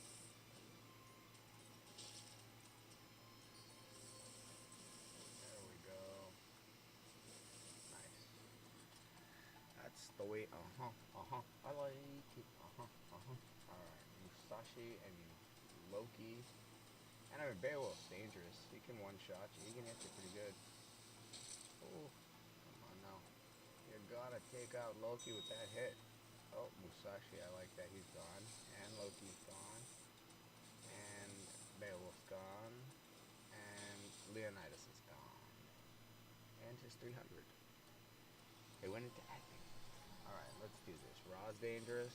We know that. Zeus is dangerous, but we have a Ra too. A Ra, Ra, Ra. Oh, nice. We took out Odin. Oh. Okay, we survived. Not really. Pangu did it. Thank you, Pangu. Whew, by the skin of our teeth, though. Can we get a piece of body gear? Can we just get a piece of body gear? I mean, is it that much to ask? Minotaur. Alright, cool. We wanted to see a Minotaur. He has a 35% chance to place 1 stack of bleed. If he's under Stalworth, he places 2 stacks of bleed. 3 times with 25% chance to place stun. Moves disable from this hero and places Stalwart retaliate. Gotcha. Increase the strong hit while at full divinity. We're at 135 now, 431. That's cool.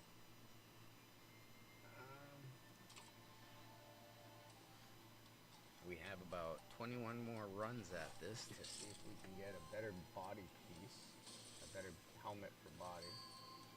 We just need, honestly, any body piece, any body helmet with a percentage, or initiative would be ideal. That's the stat we're absolutely looking for. But I would take HP percentage at this point. I would take attack percentage, or even defensive percentage. But ideally, we want initiative.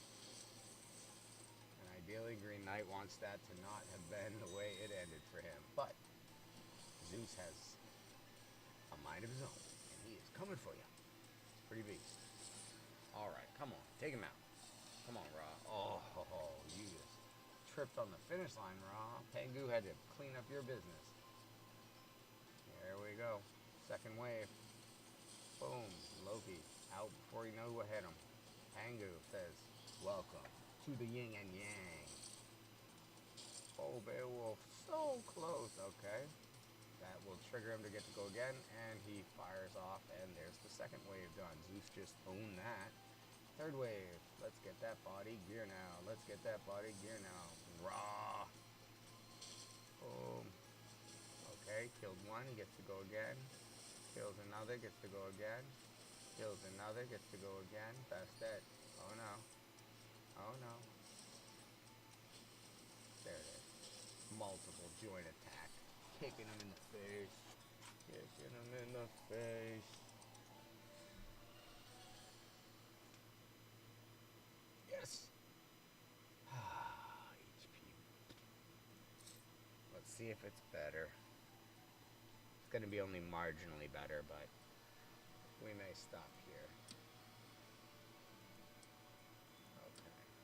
So, that one was defense, and this one is going to be HP. Let's see which way it rolls up. Accuracy, defense. So, we've got this one. This one. We add HP. We drop 4 speed. Let's go 1 more level just to be fair. They're both 9 and 9.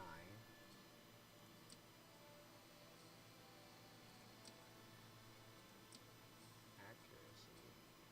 Does she need accuracy though? I don't think that she does. And it's not the best roll up.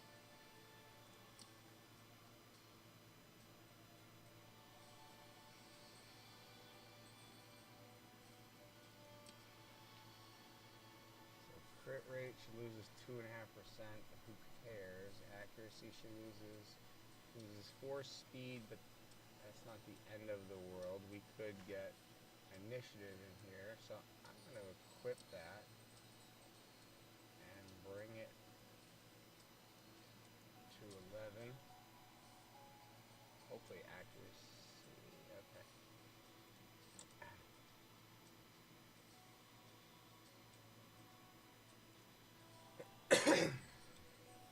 Okay. Initiative plus 15. Awakening. That'll be an initial divinity boost of 200. That'll be huge. She'll start with 400 initial divinity.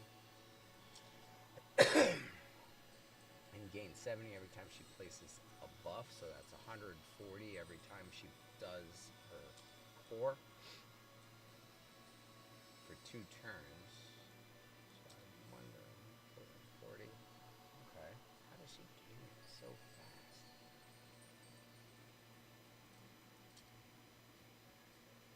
Okay.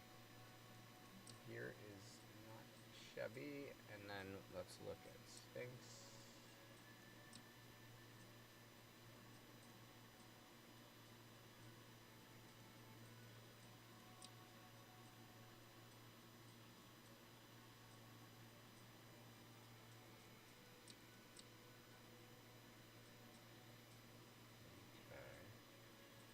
Sphinx is the one we've got to look at for Spectre gear. We have one here. We need a 4-piece Spectre set. Okay. Sphinx needs accuracy, so this is better.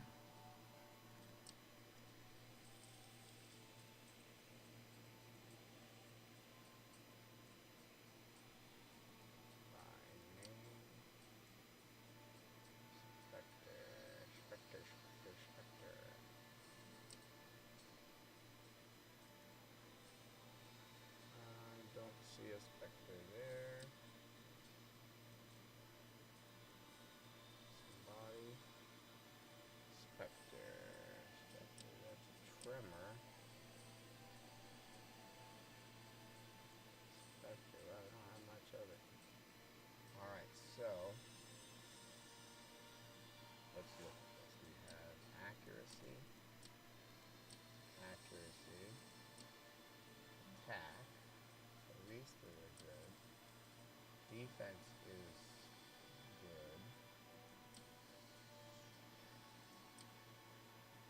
Okay, so we need, I would say, boots.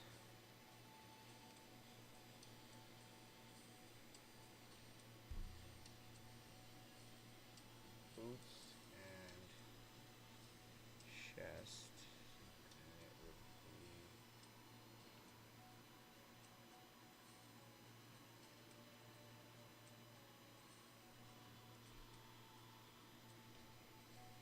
speed. Good, I think accuracy wise. Speed, no initiative. And that's good. It's 102.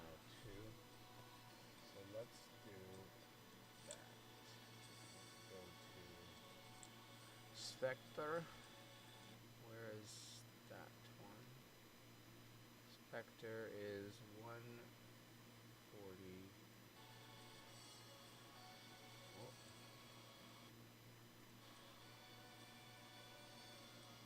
141. Spectre. Okay. And also 117. Would be boots, right? Let's try this one first.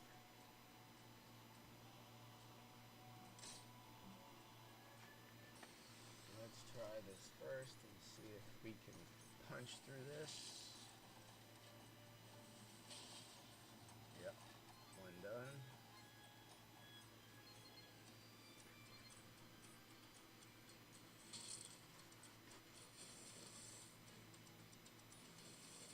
Nice. Woo.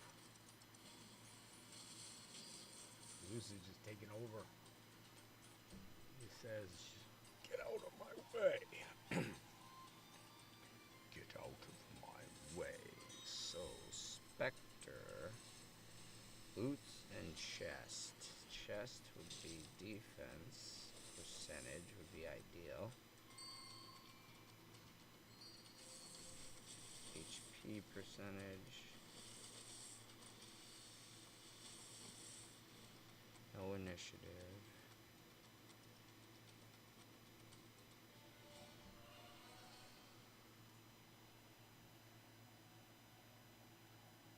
Hippolyta. Hippolyta. Okay, Tremor Speed Boots. Oh, you know who those are going on. Oh, Mordred. I was gonna say Musashi, and then I was thinking to myself, speed,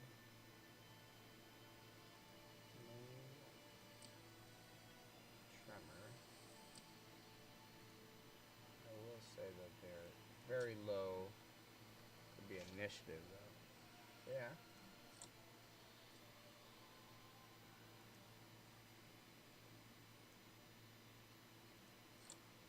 Okay.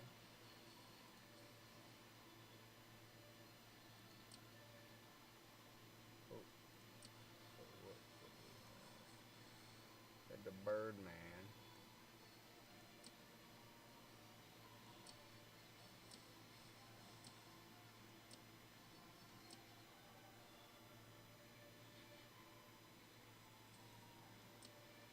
HP.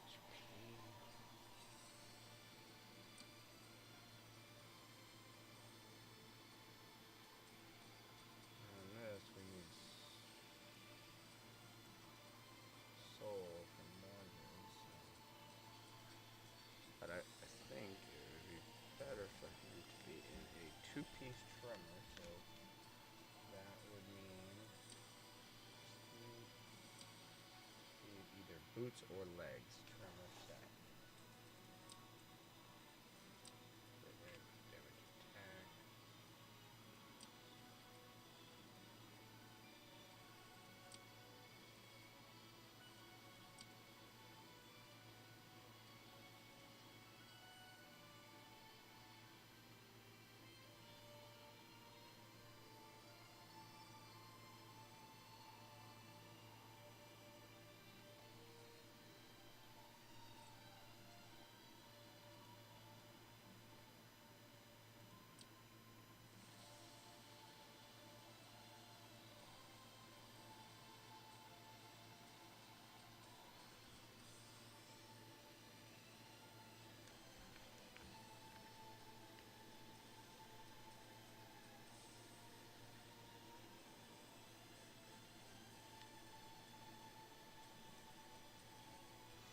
Okay, so we need to go find a chest piece.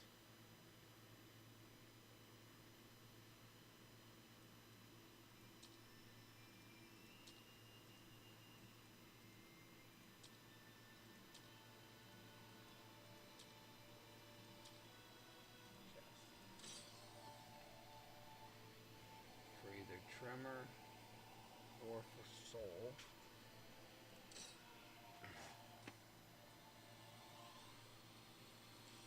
Gives us a little bit more to work with.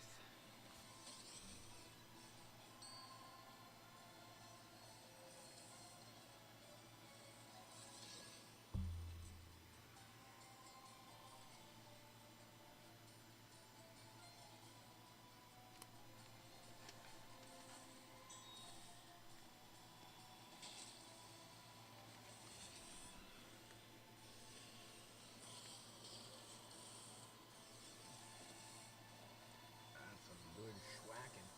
Good schwack-a-lacking. Kicking the butts all over the place. Don't mess with Tango. They'll separate your world. One more.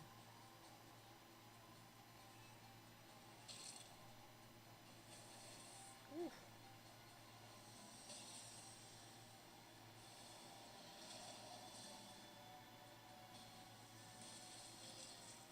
Gilgamesh had no chance.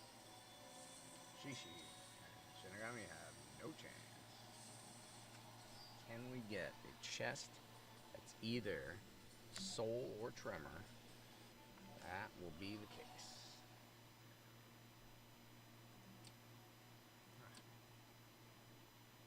115. Let's try it again.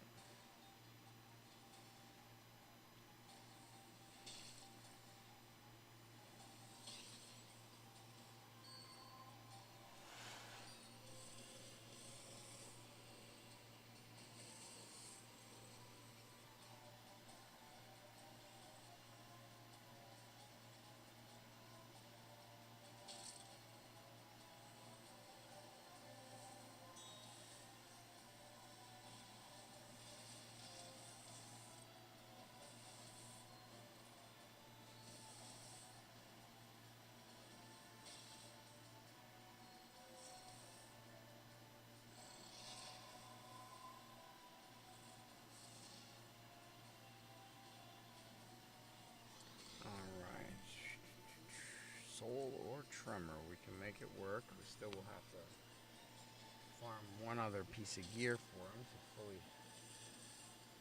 complete his set.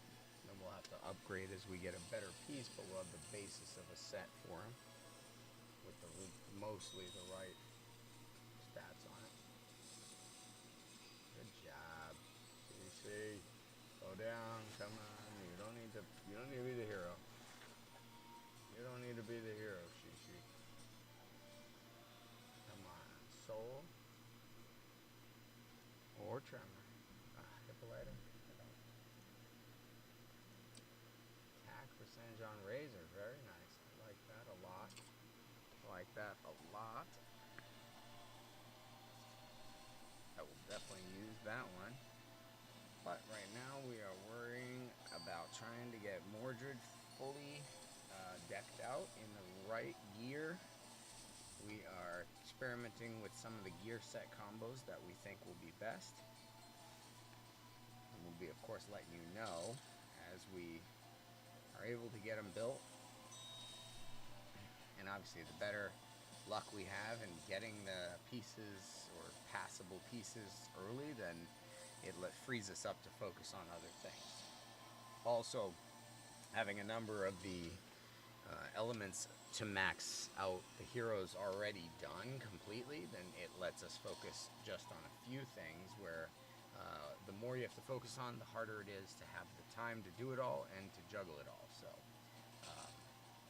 here we go. Let's just see us get this piece of gear. Either a soul chest piece or a tremor chest piece would be ideal, and we could make that work. You know, if it had attack percentage, that would be good. I don't think it can have accuracy. I think accuracy is on the gauntlets.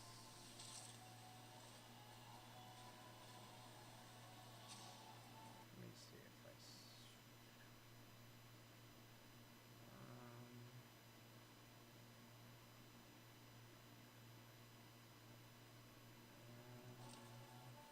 garbage. Okay, so gear level breakdown.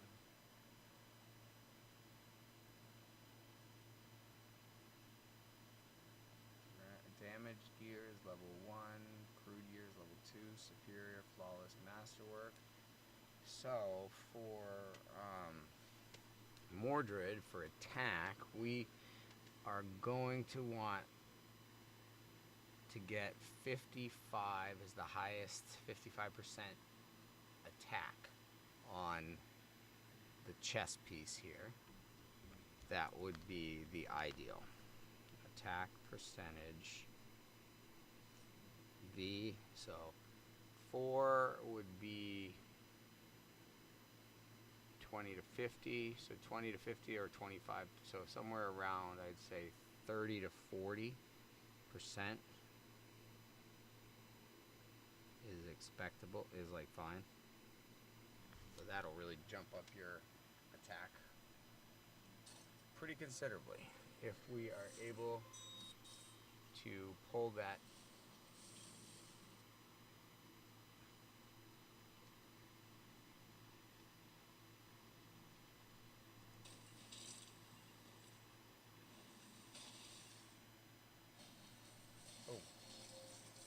Good night, Irene. Alright, let's see if we got the piece of gear we were hoping to get. No, we did not. We are just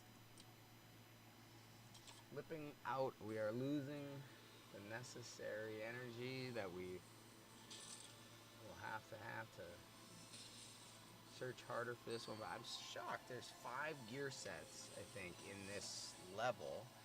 And we just are not getting dropped the gear set that we're looking for, unfortunately. And so that tremor gear set, all we need is an attack percentage on it, 3, 4, or 5 level. Level 3, 4, or 5 is fine. So level 3 would be between 15 and 45 attack percentage. So that's like the roll up, like the absolute worst level 3 gear for attack percentage will give you 15% minimum. It will go all the way up to 45%. So basically, a level 1 can only go to 35%, a level 2 can go to 40%, a level 3 can go to 45%.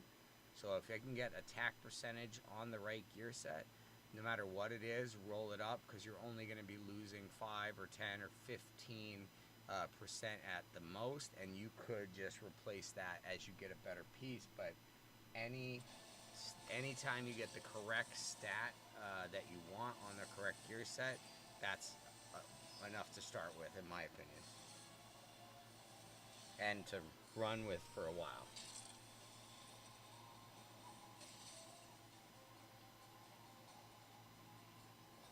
Let's see if we can get either soul or tremor gear here. Attack percentage, no, parasite. Attack percentage on the parasite, though, that's a good one.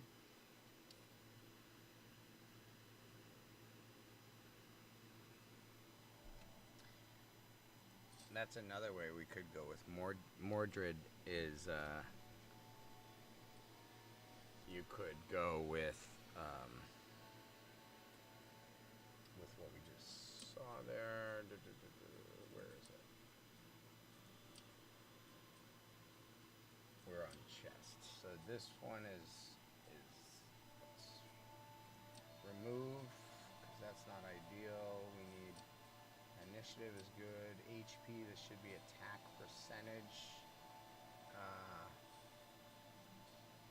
Don't think we have any other soul gear. Nope. So this should be attack percentage. This is okay as crit damage attack. It's not terrible. And it's disruptor.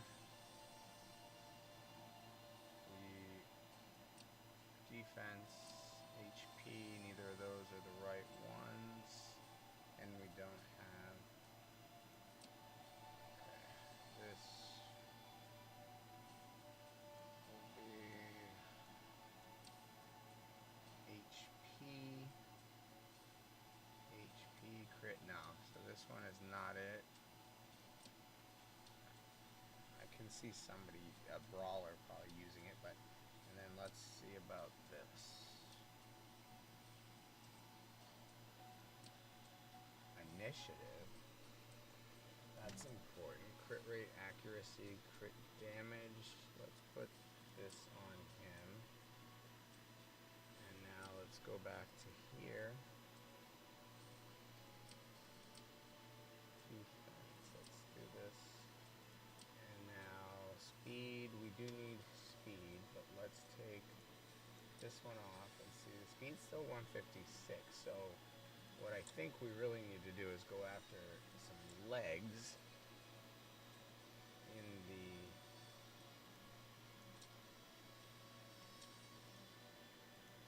right here.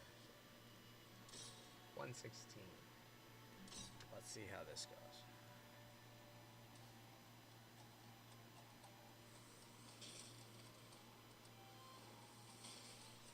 Yeah, that's pretty nice. Raw didn't even go.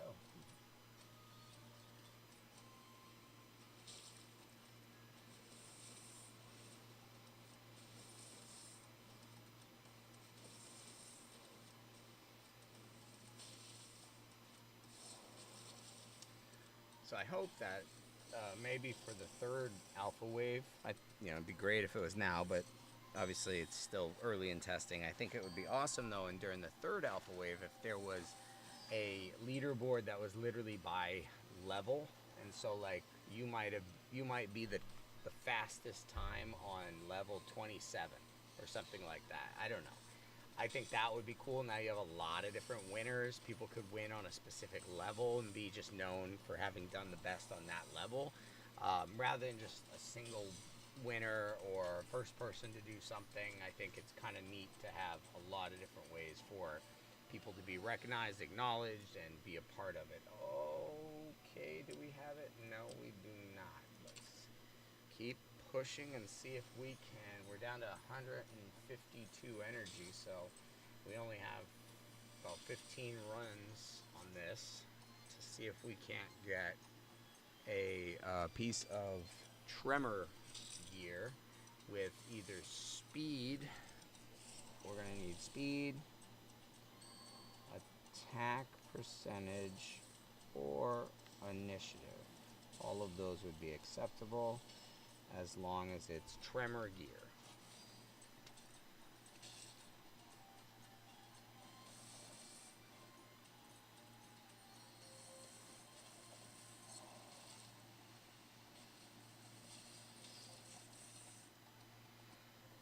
Alright, come on now. Let's see some tremor gear. Never fear.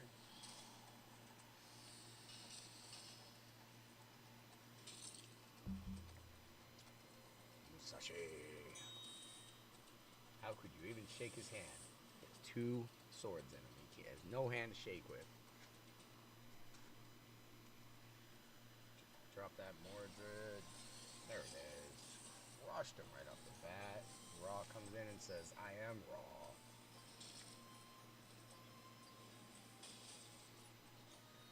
Boy, we are speed farming this now. Can I get tremor gear right here? Tremor, with decent stat. Come on. Tremor. I'm tremoring.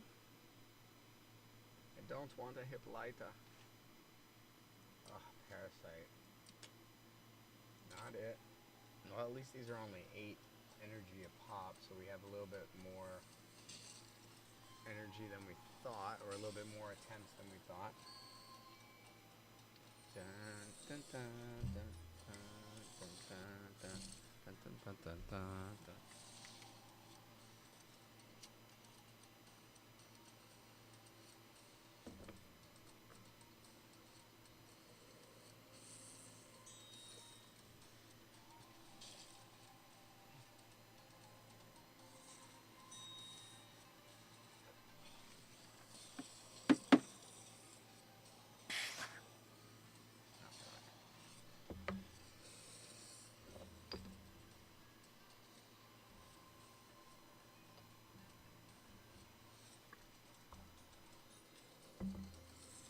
Mordred. Raw. Oh, you just missed Raw. You didn't clear out even a sold or Mordred. You left them hanging. Uh-oh, they're buffed up. Tengu hits like a train. With accuracy down. Raw has not been finishing. Still a little weak. We probably got to build up his stats some more, but that works. Pangu on Pangu violence here. Alright. Give me please a tremor gear set for my heart. Could you do it from the start so I don't have to keep... No. Yeah, we need more lemon pledge. Alright, 147. So that's 167.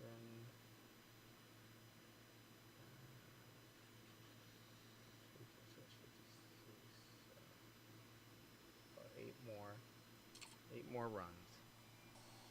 But I gotta save a little bit and make at least an attempt on 142 to try to clear that. So I probably have 3 or 4 more runs at this. But I really would like to get Mordred into the tremor and soul gear like I was hoping to, and we're only 1 piece away from it. So as long as I can find a tremor leg piece here in the next, I don't know, even 4 or 5 run-throughs, I'll be okay. It'll give me enough energy left over to give some 142 a crack or 2 if it gets glitchy and everything.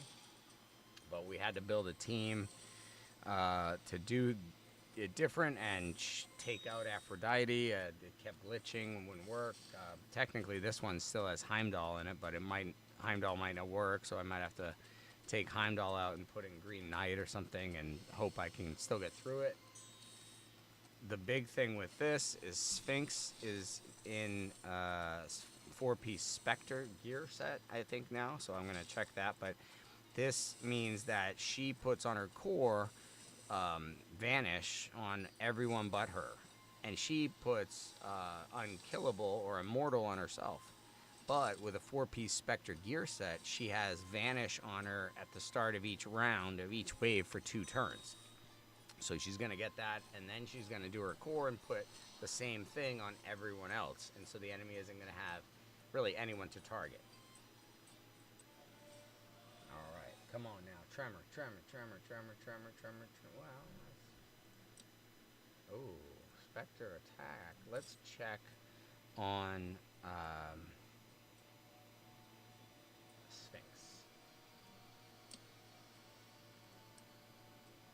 So we were going for name.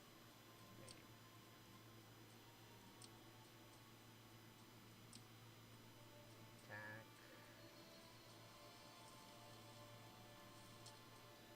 But it's only the lower crit damage accuracy.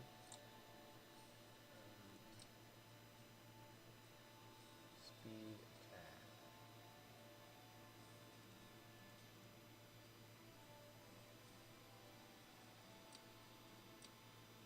So 8 less speed.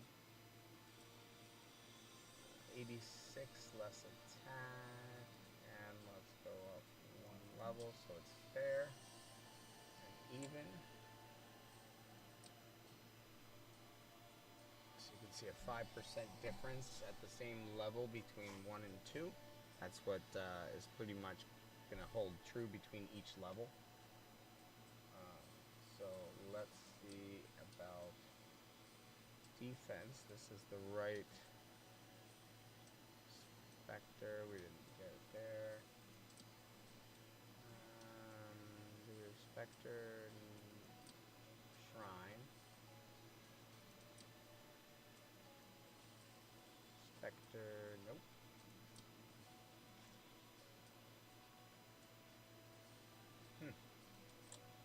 Alright, we don't have a lot of Spectre. Let's do that.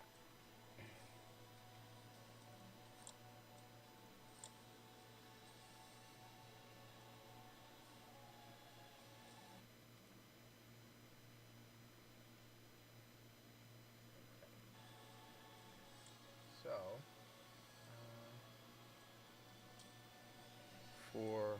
let's just check our team real quick. So Mordred, how's his gear? Okay, Mordred doesn't have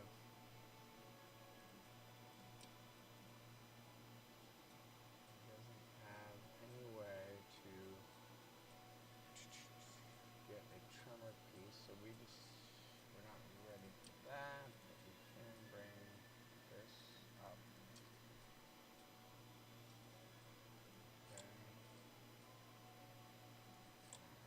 So we still need Mordred. Legs.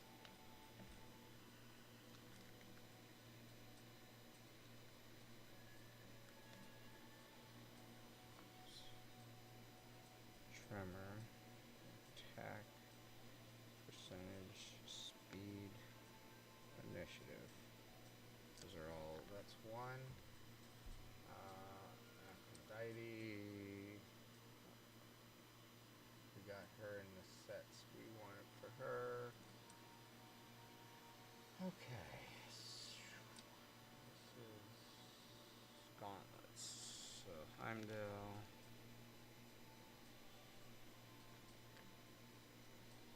Gauntlets. He needs either. He needs speed or defense. So Falcon. Defender. Defense percentage. Okay. Let's see. HP.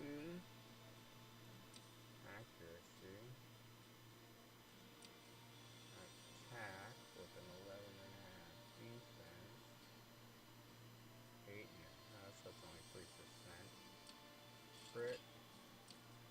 Okay.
defense and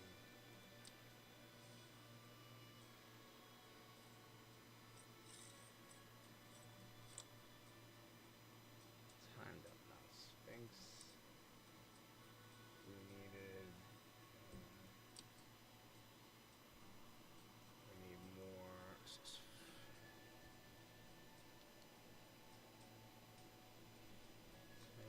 needs.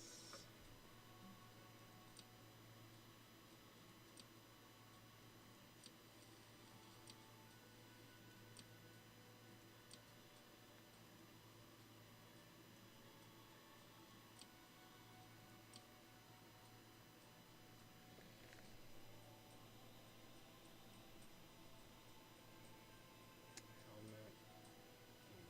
Spectre.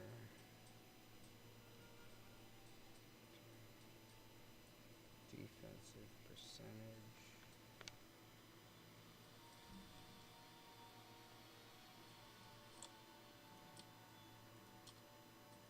Accuracy.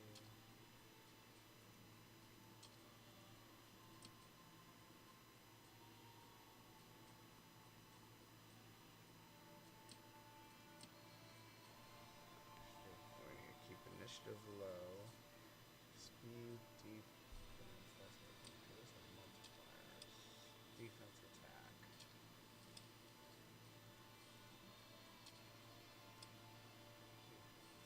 Attack. So we want more towards defense, but we can get away with attack. Okay. Attack percentage. Okay, helmet spectre.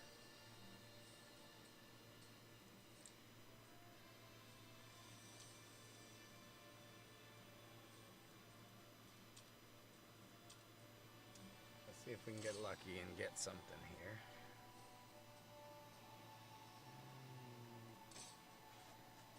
Piece of spectre gear, piece of anything, honestly. Anything that's halfway decent would be a win since we're running low on energy. I'm not sure. It's about 80. What time is it? It's 9 a.m. in London, 4 a.m. here for us. So the fateless team is just sort of getting to work, if you were, although they work remotely and all over the world. So their day is just starting, and it is a Tuesday. So they may be pushing more energy out each day. I'm not sure, or there may not be more energy, but it would seem like it would make sense for them to push energy out each day, gauge how it's used and how people every day are willing to use it. If they run out of what they feel are needs for it or uses and they stop playing, that's important feedback, I would say. How much do they play based on how much they're able to play? I think that's all good information. So I would feel like giving more energy every day just makes sense. It's not like anyone's getting an advantage and then, is able to do something because of that. Like we're all farming and we're all getting to feel the game so that we can test out all of the gear sets, all of the different kits and mechanisms and everything like that. So it makes sense to give us the widest array of mechanics and champions and things to work with. So we are getting beat up here, huh? Yeah, we did. We got beat up. Okay. Let's change up the team. That's this. Okay, let's go.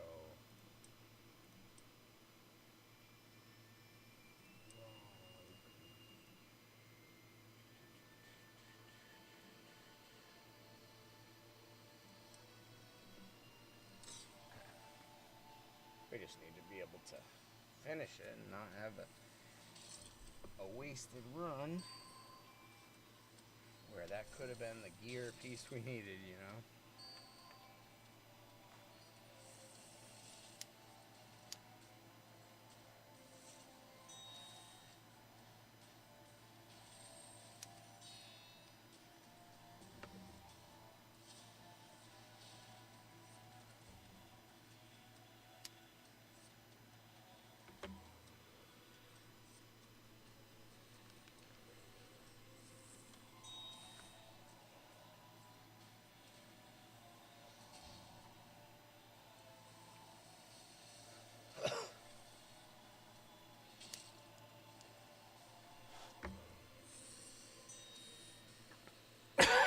Final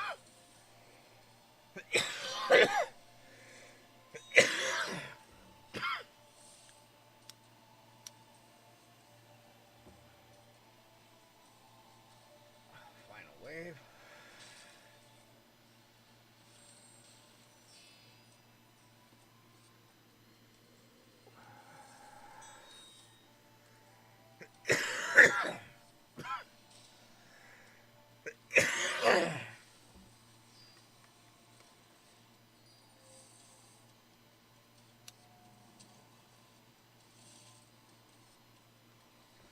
Alright. Do we get the gear we need?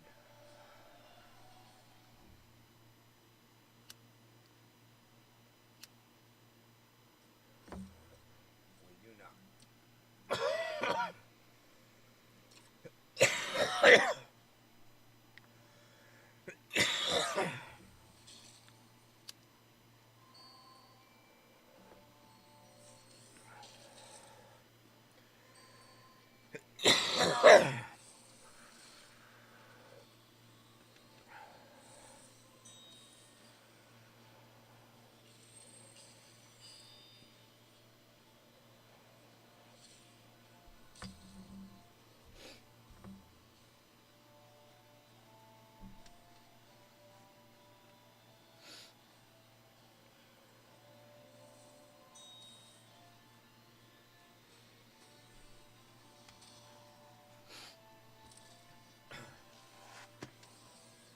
So if I had to guess, and this is just what it looks like kind of off the top of my head, as I break as I break down the fight against the Golden Guardian, okay? It would seem to me that Drac would be a really good hero for the Golden Guardian. Hits a lot of times. Each hit, I believe, counts towards the bounty counter, which I'd like. My goal is to get over 200 on the bounty counter using ally attacks,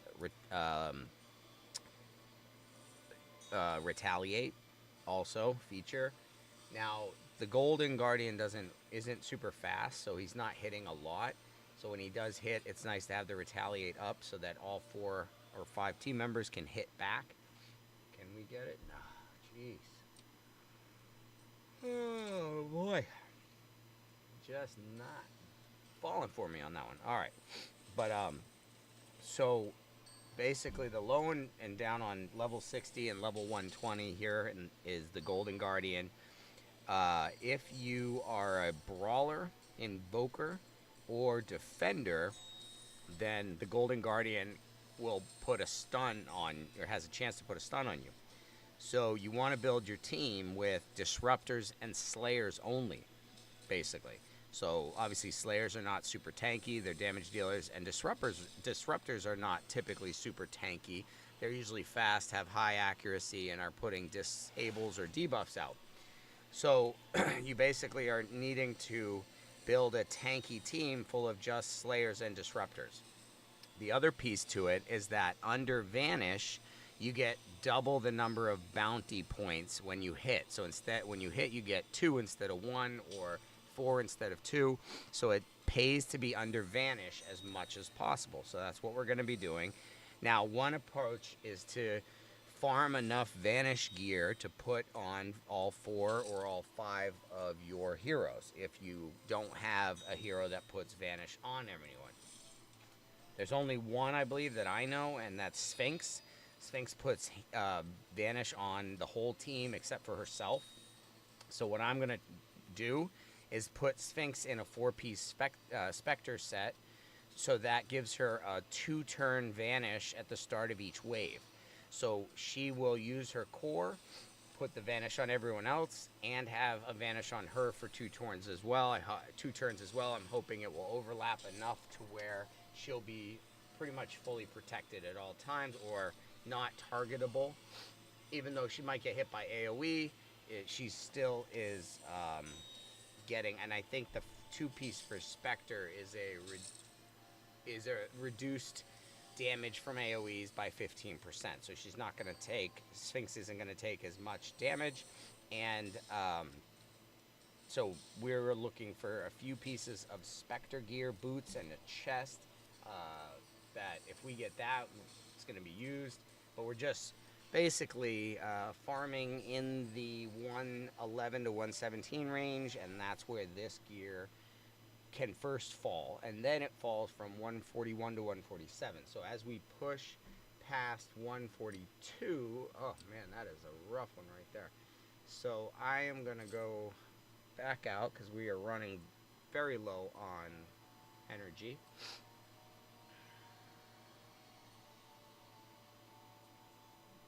Let's see.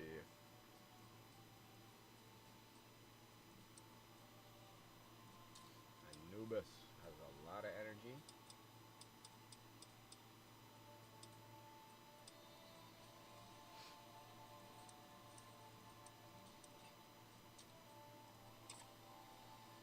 Nice. And then I will take care of Isis.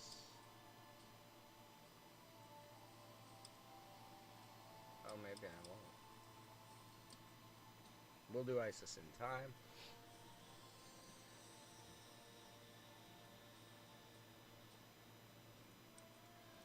Sets abilities as a disruptor. It doesn't attacks an enemy, 75% chance to place initiative down on all enemies for 1 turn. So that's interesting. Drops it by 10%. Makes it harder to get your ultimate. As a disruptor, he's disrupting you. Attacks an enemy, single point. 400 times attacks, good attack, with a 50% chance to steal a random buff. Okay, kind of like a Dagonet's ultimate. Decrease this ability cooldown 1 turn if a buff is not stolen. So if you don't achieve what you're set out to achieve, it gives you a small consolation. I really like how they're building that into the kit. I know I had heard them talk about it. I think Chosen or Simon. This is a really well written core ability in my opinion. 5 turn cooldown. And then for the ultimate, Seeds of Chaos, initial divinity is 0, ultimate cost is 1,000, attacks AoE, 280% times attack with a 50%, 50-50 chance to place Despair for 1 turn. Despair does not allow you any positive buffs or effects while under it, and so it keeps you from getting buffed up, and also takes down your accuracy by 20%. He gains divinity when dealing damage to an enemy, so that's pretty cool. Also, we can see here that he gets, so his basic attacks a single enemy, and it goes up to 100% to place initiative down 1 on all enemies. So that's guaranteed. Then on this one, we get, and and there's some extra damage. And then this one, we get a 75% chance to steal a buff on a 4-turn cooldown when fully scrolled out. And speaking of that, let's fully scroll him out. There we are. And then in his ultimate, AoE, a 75% chance to place Despair, and a 100% chance to place accuracy down 2 for 2 turns. When an enemy places a debuff on this hero, increase their divinity cost 2%. So that's interesting. And we'll look for places to utilize his special skill set, or special kit. We'll just do that so that he's kind of up out of the bottom area, and you'll see him. Yeah, like that. We gotta do these 2 as well. But you see, we've pretty much gotten everyone now. Oh, look, we have 2 Bauks. 2 fully awakened Bauks, funny enough. I didn't realize I had done that, but oh well. There we go. 2 fully awakened Bauks. Isis. Let's go to Awakening. Got a lot of fully awakened. I really can't wait to get this one fully awakened, because then it will activate his ultimate at the start of every turn, which will be huge.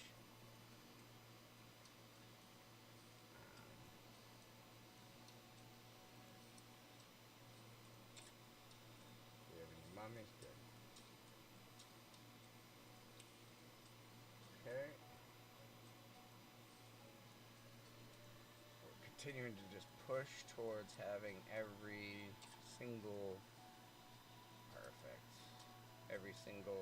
hero fully awakened, so that we can put like really good gear on them and try them out.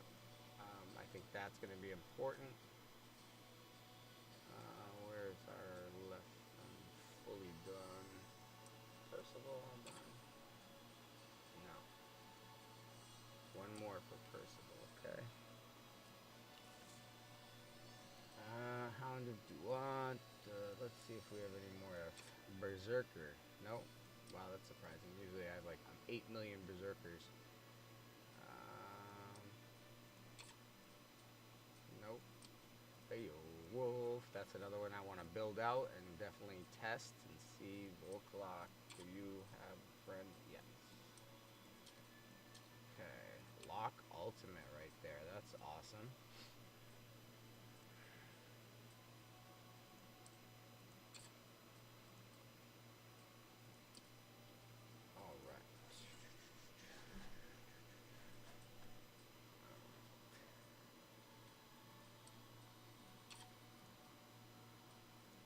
Satyrs.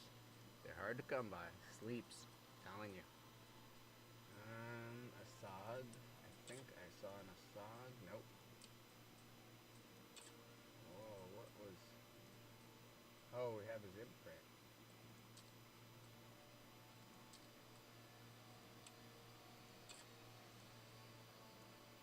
Might as well. I know it can be used to put on his, imprint on a weapon, but he's not that hard to get. We've had a lot of Assads, so I am not stressing. We'll just keep pushing to try to get as many consolidated up as we can here real quick. This just helps us keep track of everything and stay on top of it. Okay.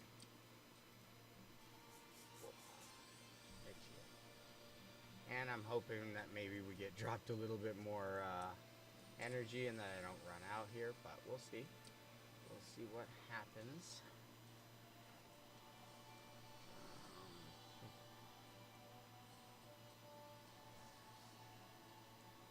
Do we have a fully key? Yeah, we do have a key set. Okay. We already have all of them.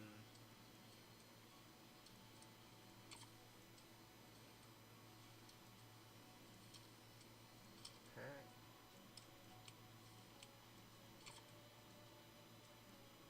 That works because, again, we've gotten taught a number of times, and so it's just more important that we use this stuff up and don't leave it sitting.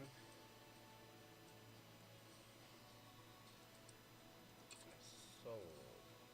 We have a 5-star sold already.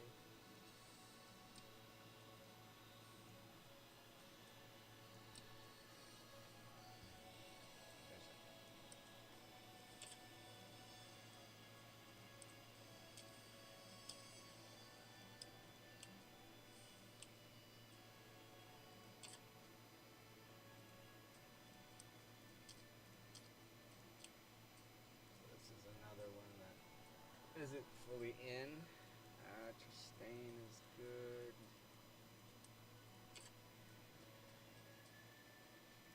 Minotaur. Yep, that's everything.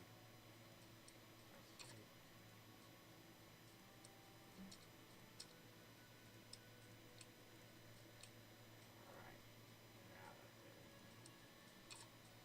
Do we have our shub? We do have our shub still.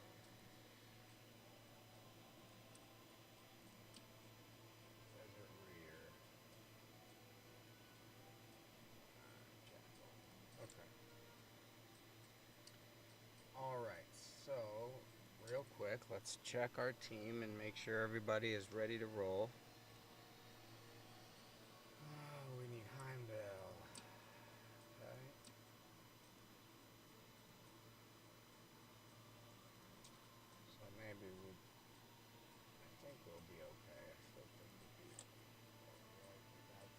5240 for his defense. That's pretty good. 32 for his HP. Accuracy doesn't count. Res is 113. 32. Speed is 124. Okay, so 124. We lost some speed there. 30 speed, but that's okay. We got the defense instead. That drops him behind Sphinx, which is perfect.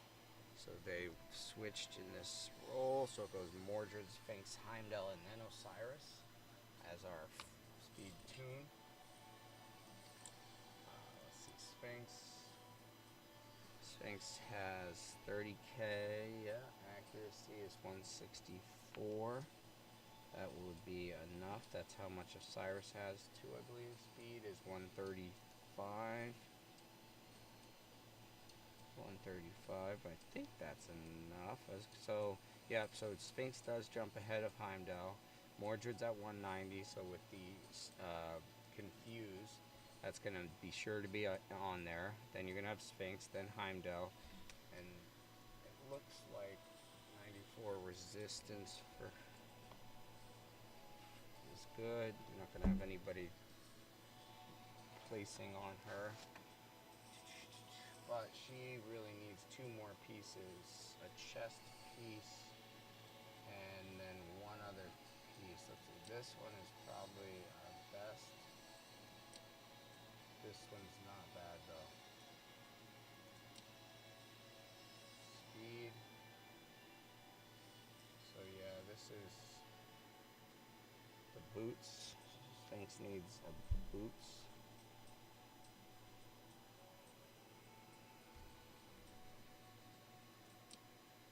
Boots and abilities. She does need accuracy, but does she have enough? 164 if you take this off.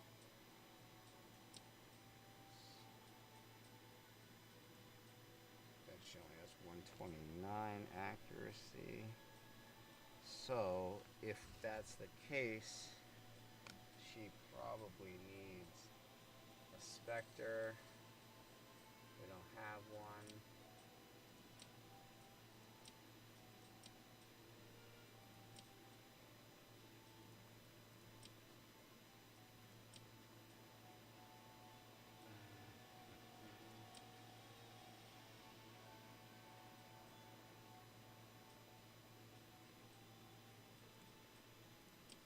So that.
interesting. Maybe there is no percentage on helmets. So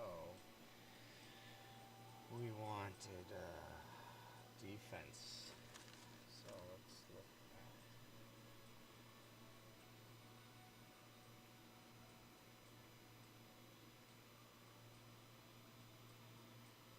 Spectre. Do we have enough Spectre? I just don't think we have enough Spectre gear in the first place.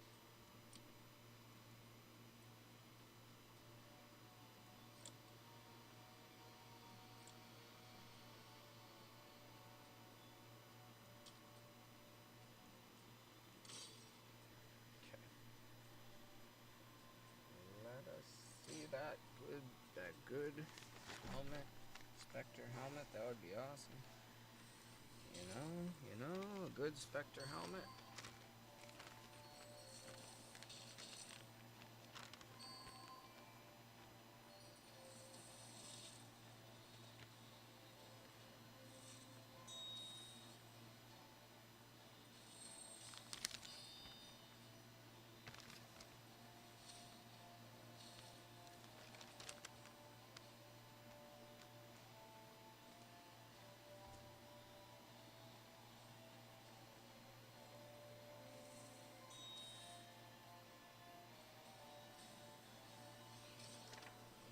Can we get a little luck and see a Spectre helmet here? I'd almost take any kind, like any stat for it. Initiative, anything but initiative, honestly. Anything but initiative. I don't want initiative on it at all.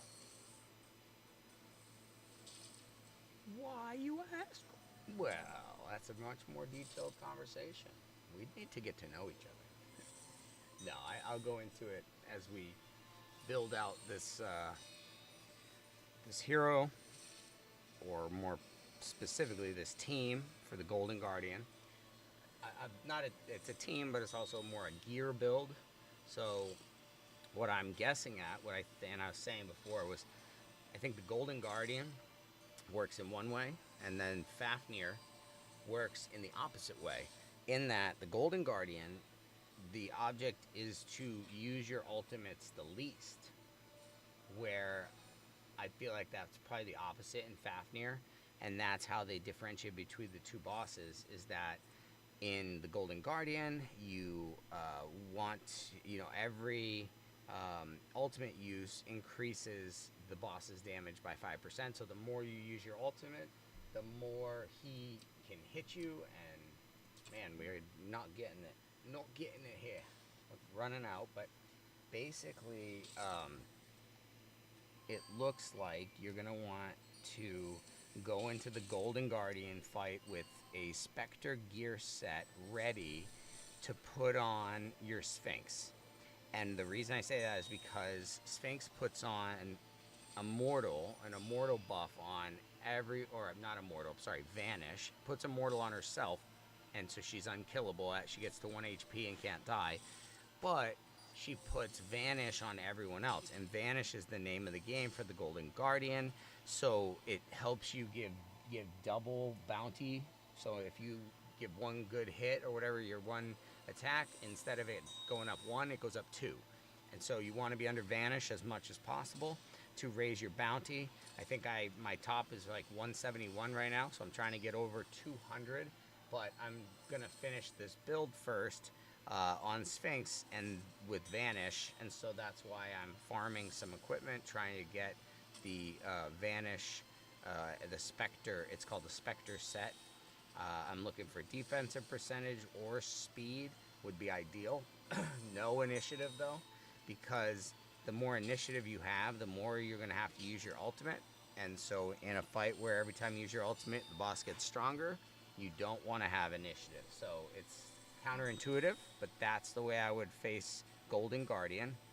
My team is Drac, Sphinx, Zeus, Aphrodite, and Heimdall. Heimdall has defense and the retaliate function, so then if the Golden Guardian attacks you, then everybody on the team counterattacks back at him, and that can place more bleeds and more effects on him. killing him faster, which would potentially get us the 2-star of killing him in under 25 turns and without losing anyone. So I think we could do that. We just got to get down to that point. Oh, wow. Heimdall. What did you have? Radiance? Is that Radiance on him, or what is that knocked out Heimdall? That looks like accuracy up, so I don't understand how it knocked Heimdall out, but can't wait to get Heimdall to his 5th awakening, because he will just, at every turn, he'll come out with his ultimate shield, which is untouchable, so it'll never be a thought. I'll never even worry. Alright, let's go. Come on, right here, right now. We want Spectre. Okay, it's not Spectre. But crit rate is not bad. Let us go look at our Drac, which we are putting in a where is Drac? Okay. Want to go by name? Where's the drippy one? Okay.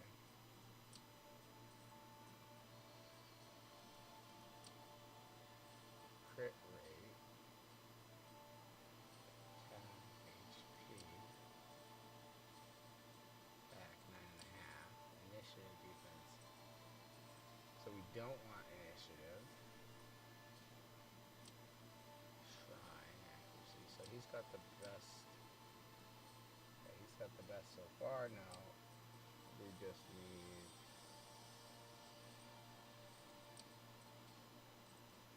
one more razor. Okay, so that one sucks.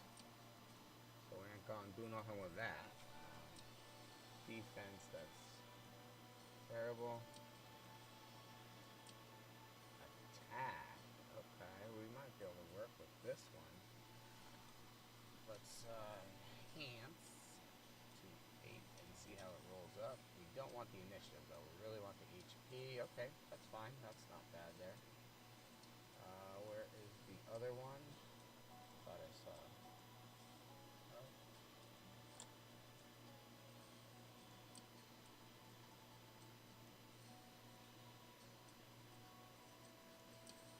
Okay.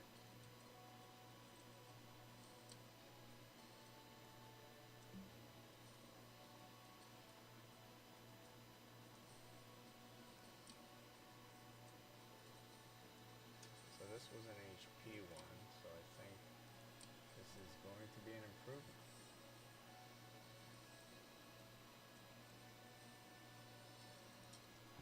Alright. Hopefully, yep, it goes up HP. It's still level 2, so we'll have to swap it at some point. But we've got the set bonuses. Chance to place 1 stack of bleed, so that's good. We have attack. And we don't want initiative.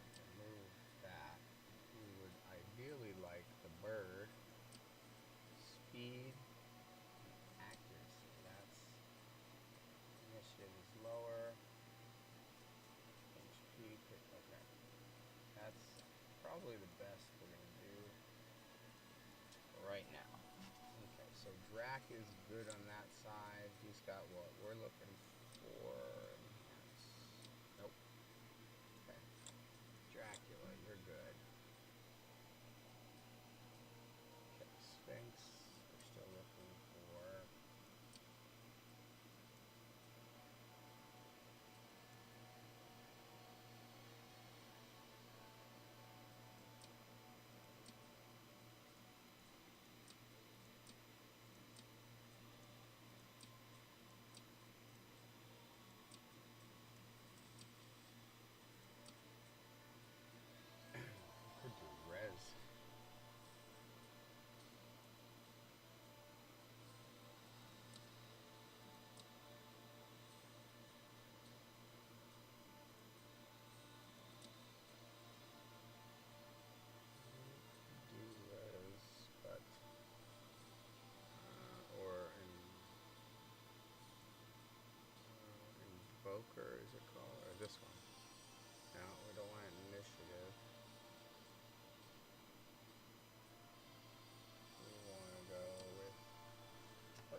this thing a shot here, huh?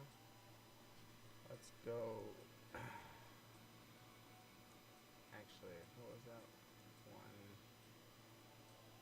Sphinx needs helmet and a boot. So 111, yeah. Let's give it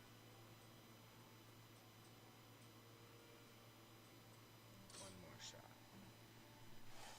What do you think? Do you think we're gonna see Spectre set for the helmet here?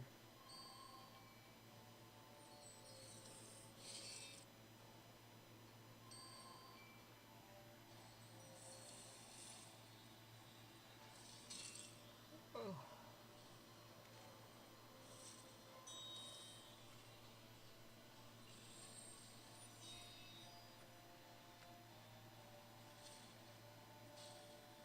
There we go.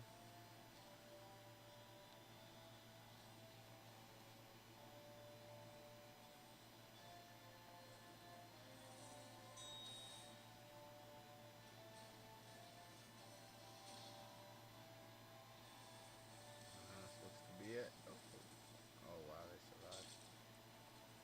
Forest survived. Bauk survived. But not for long, it looks like. We're going to very quickly be gone. Yes.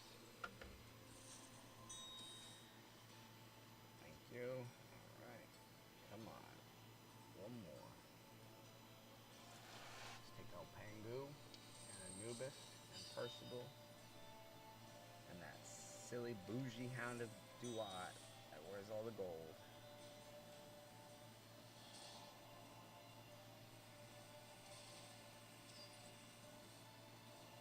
Past the 3/4 of the team gone. Thank you. Gilgamesh. Alright, can we get it? Can we get what we need? Spectre gear set.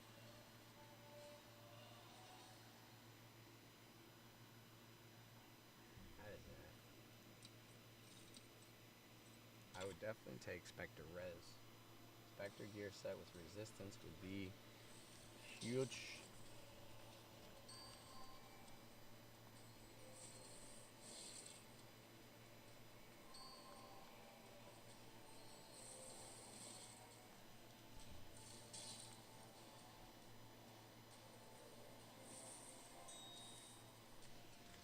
So it's defense res, then attack, all flat stats.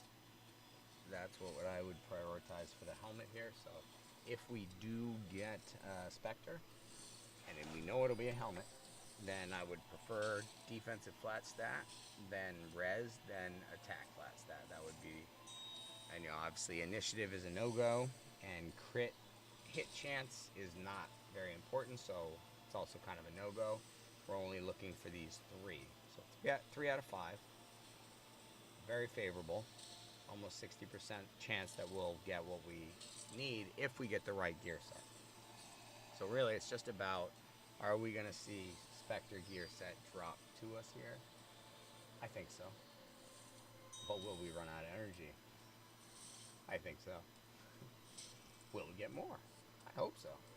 I think it's a smart thing. I will keep pushing today, and I will keep testing and trying and learning new things so that we can share with the community and help everybody get up to speed. There's a lot of really dynamic and deep elements of this game, so it's going to be a lot of fun.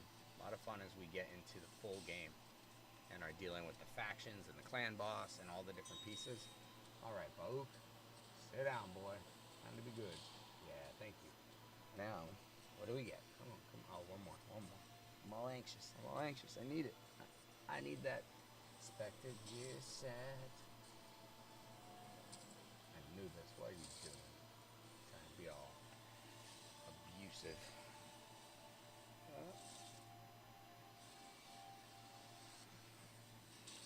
Oh, cracking. Well,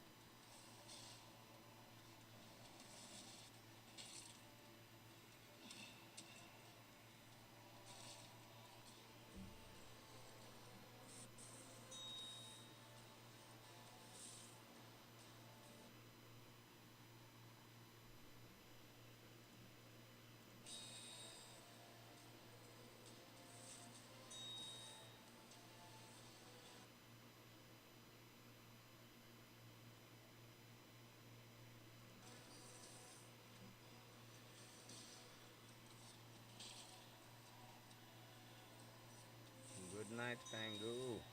And Percival stumbles back. That's pretty cool. Like a knight, because you can't see in the armor. Very well thought through in the mechanics of like the kinesiology. Somebody really knows what they're doing. I don't know if that's the mocap, like that they just have to act it out, so it helps them with that. Ah, come on, man! I need to get me some Spectre. Give me the Spectre. Don't make me big. Because I still need boots with the fur. Spectre is looking at her. I need speed for the boots, or defensive percentage would be number 2, speed number 1, defense number 2, no initiative at all, and I guess attack percentage is number 3.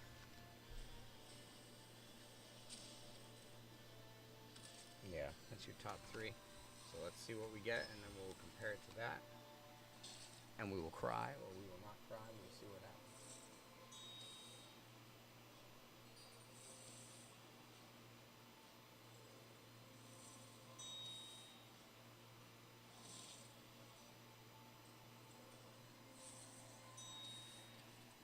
Oh, man.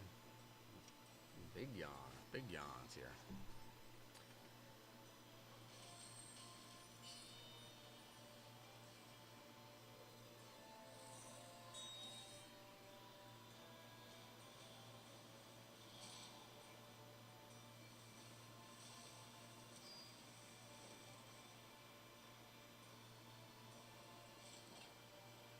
Well, that's it. Let's see. Can we get it? Can we get the Spectre?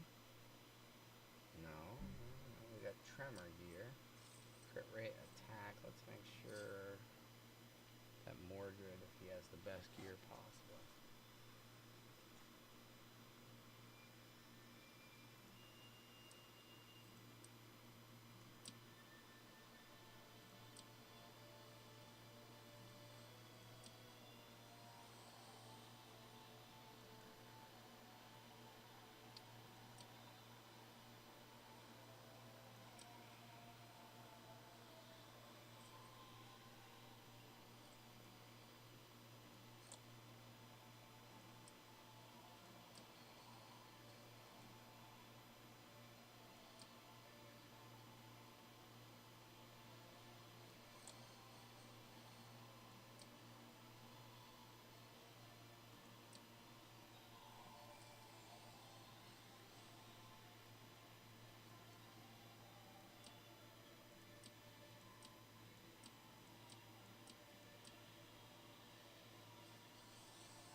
Mordred was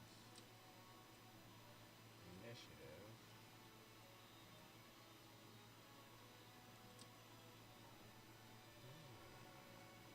It's only a level 1. I think it's better to go with that, but that's interesting. Could we go? Is there any? Oh, there is.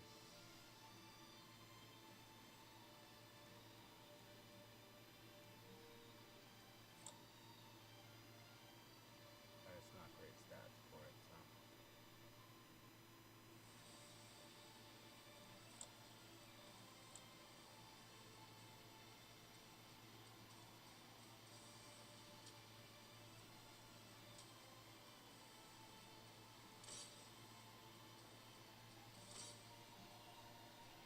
Alright, so now we're looking for a Tremor legs gear set.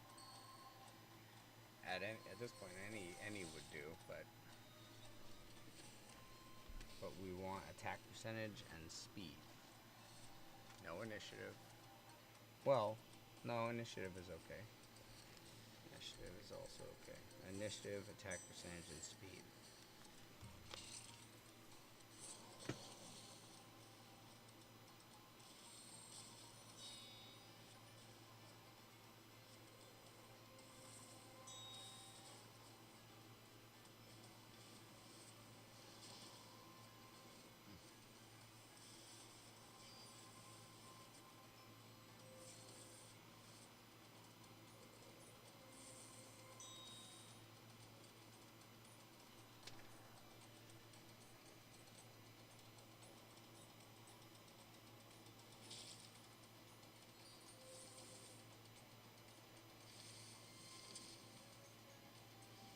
Defense up by 20%.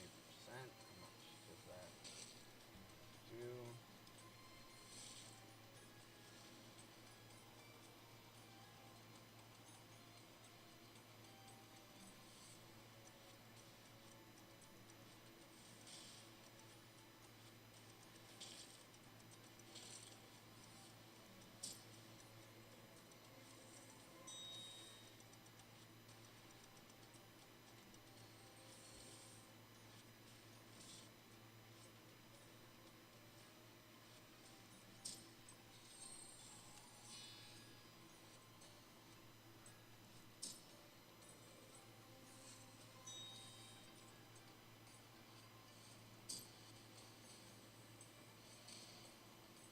There we go.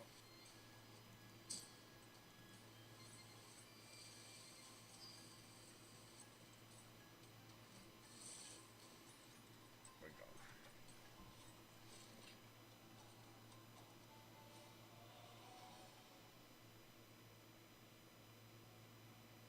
Let me get tremor.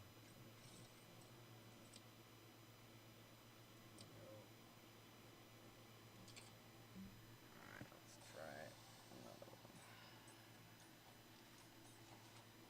And if not, we'll just have to throw on something for the fight and give it a shot. Give it a whirl.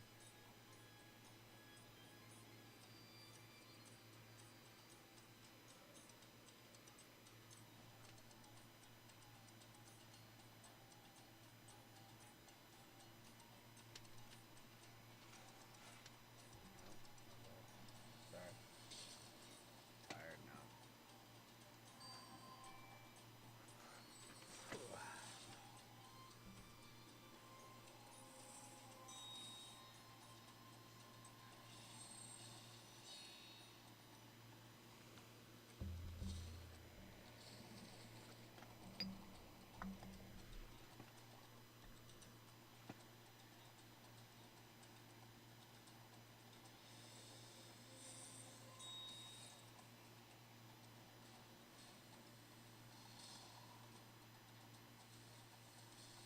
Back to back. Can't stand up to that. One more. Come on, give us that tremor. That tremor gear. We want legs, tremor gear, attack percentage with speed and initiative. You know you want to give it to us. Come on. Drop it like it's hot. Yeah, drop it like it's hot. Tremor gear beat dropping like it's hot. Yeah, I know. Dad's a 90s rapper. You never knew it. I was really Vanilla Ice. That will spread it quickly. Before you know it, I'll be the new Vanilla Ice. I'll be like a Vanilla Ice latte or something like that.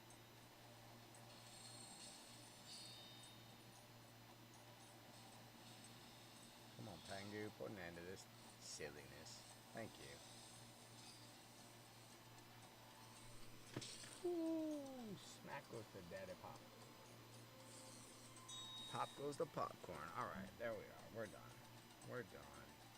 Do it. Let's get that tremor gear. Tremor gear. Tremor gear. Tremor gear. Okay. I needed her again. But, oh, tremor gear. Alright, we're gonna take it. We're gonna take it. It's fine.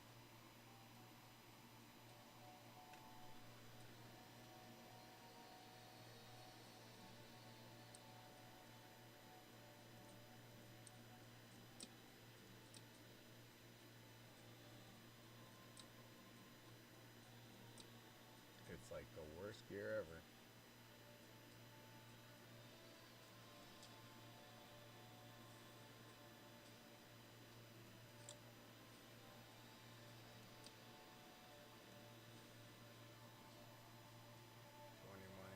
Attack, 120 speed, that's low. Yeah, we really need it to be speed. Increases damage inflicted by 15%. I would say it's just not worth it until we have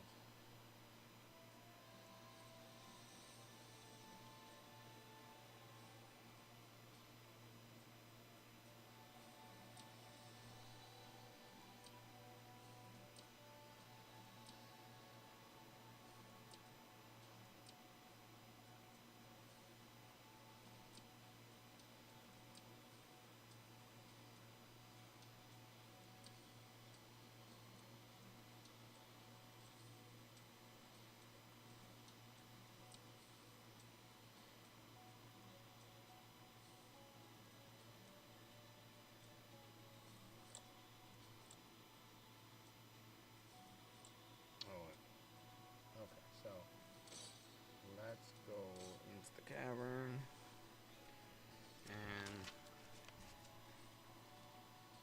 let me take a look at, is there any 2 stars that I think I can do now? Mortal on all enemies or all allies. Only disruptors. I didn't really do much with that. 1 rare slayer, that wasn't giving me credit, so I'm not going to waste that energy again. Cunning slayers. I don't have those. I don't have 3 of the 5 of them built out. Only 1 epic. I'm not sure that Gilgamesh can solo 117 by himself. Golden Guardian, we did that. Only disruptors and invokers. Garage, I still gotta build them out without placing buffs.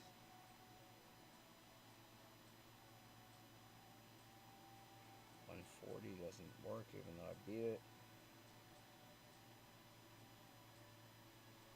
With the 2-star bug or 2-star like requirements.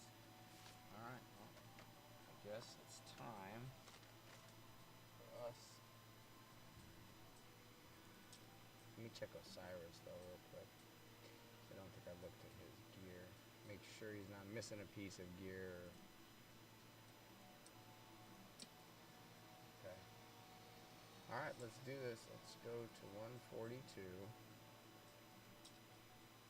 And let's give it the old college try.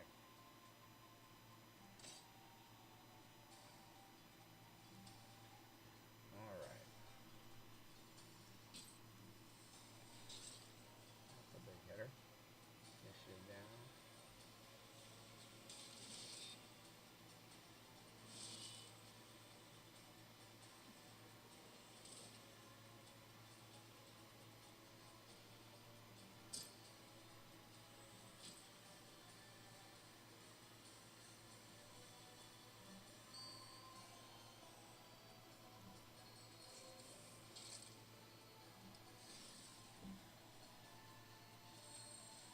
There we go. Put that big old shield. And let's see if we can't smash everybody out of the way here.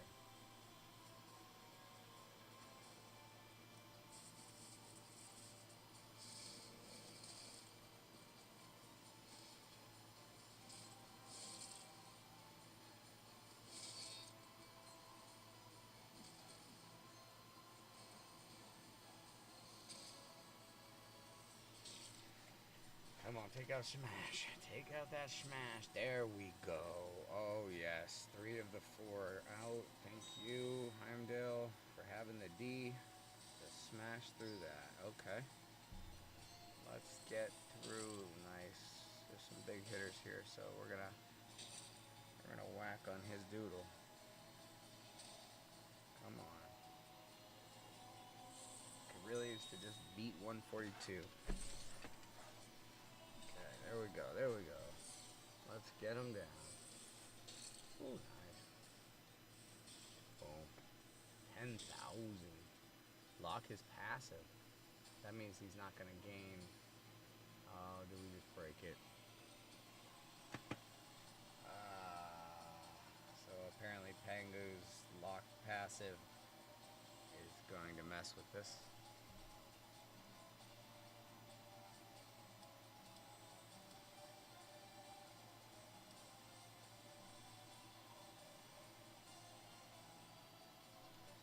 Well, that stinks. Again, I'm doing great. I think I'm like, okay, I finally got it. I'm going to beat this level. And it just struggles.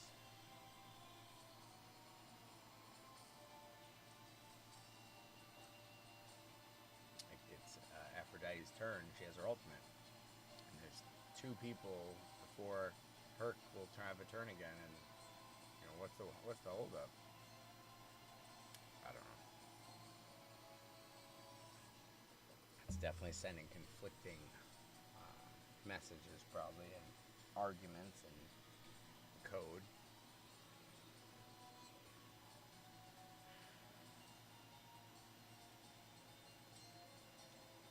There we go.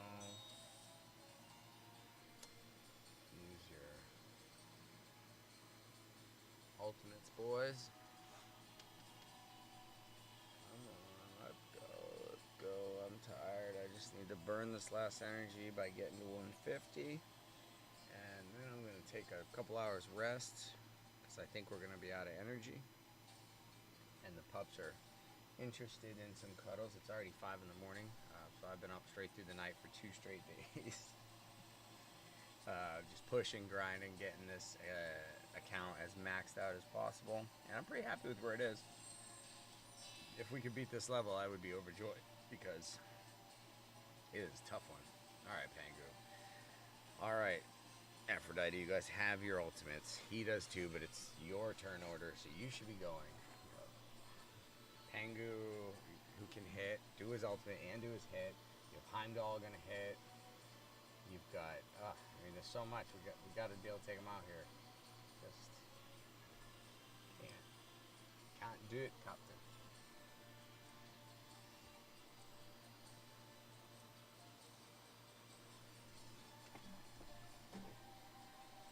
Can we?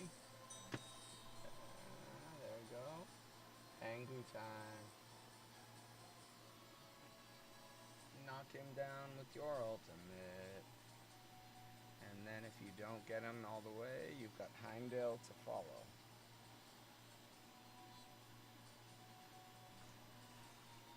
And Gilgamesh is actually going to have his ultimate in a second, too.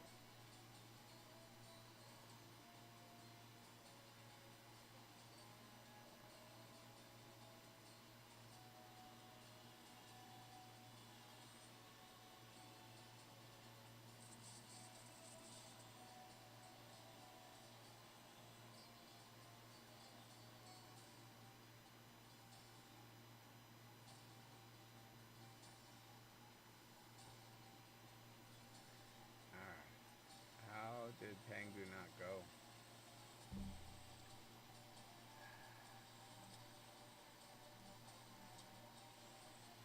There you have it. So I'm going to try to take out this guy because he's broken. I'm going to put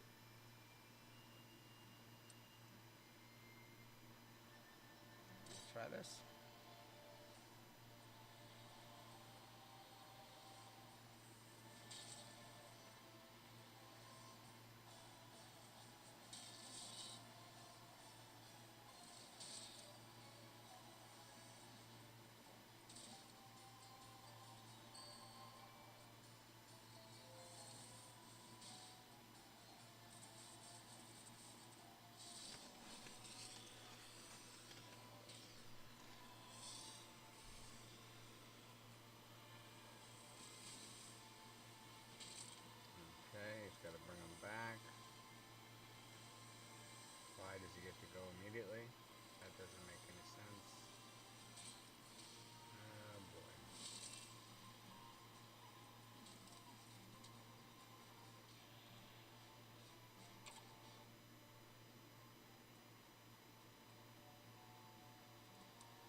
think we can swap out Aphrodite for Sphinx too, but I don't think Sphinx has all the gear on.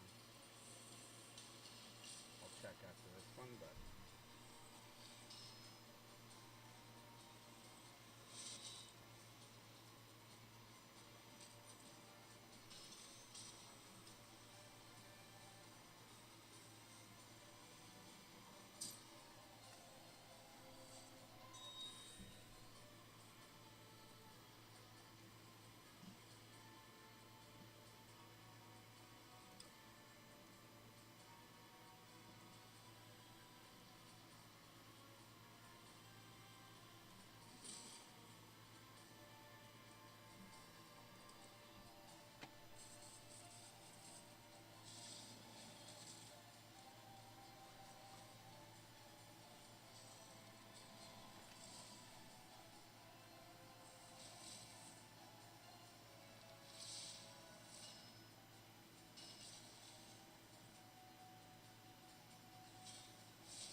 there we go.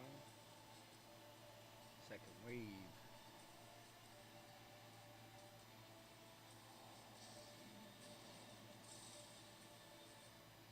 Nice. Good job. There we go. YDG's out. Volk's out. Baby hit. With a little baby hit.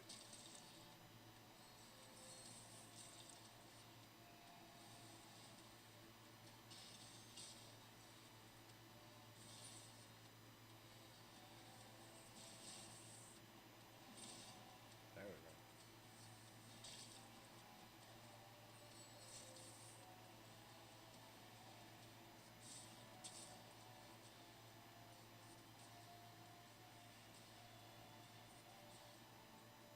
There we go. Last one.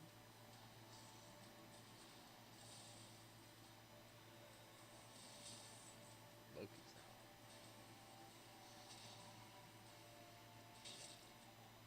Broomhild is almost. Oh, she's out.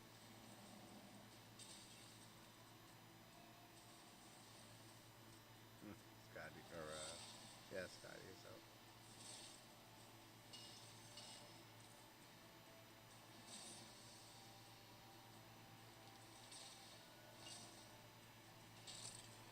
Alright, what did we get for this?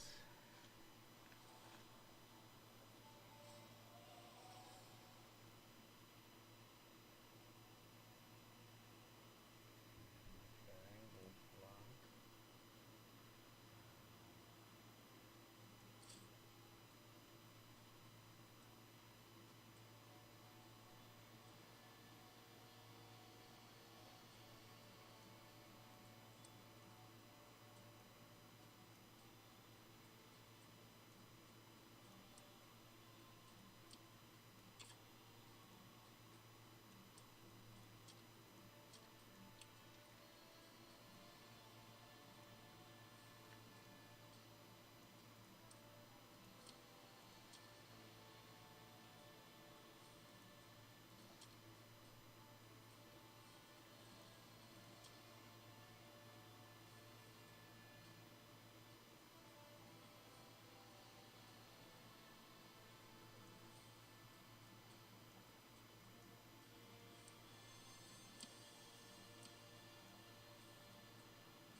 give it a shot.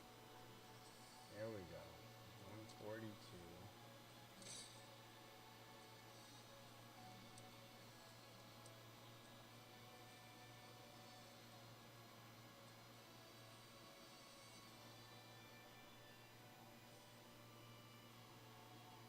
Try it first with Green Knight, and we'll go from there.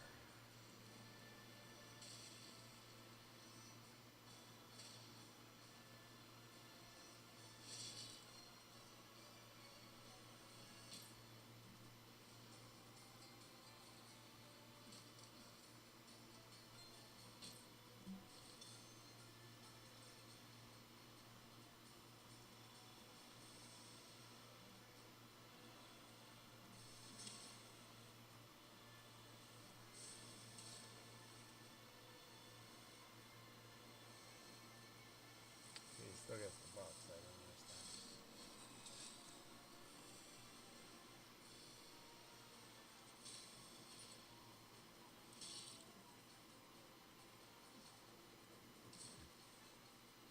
Keep pounding away on it.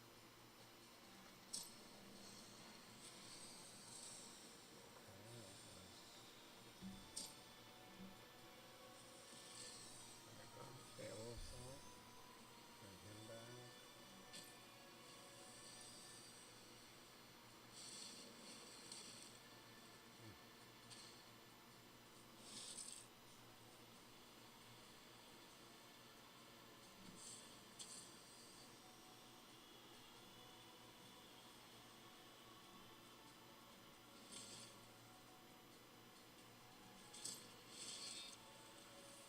Fucking Christ.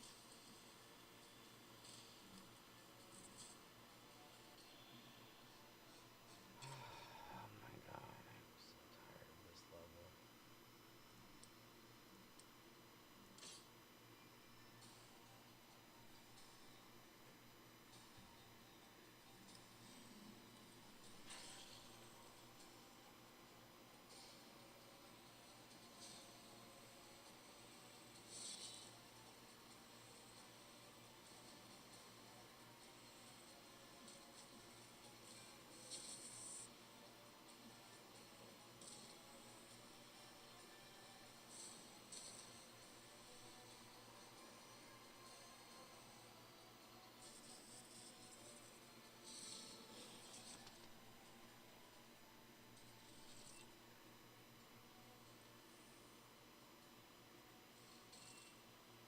You really gotta kill Shamash before he does that, before he puts the radiance buff on him.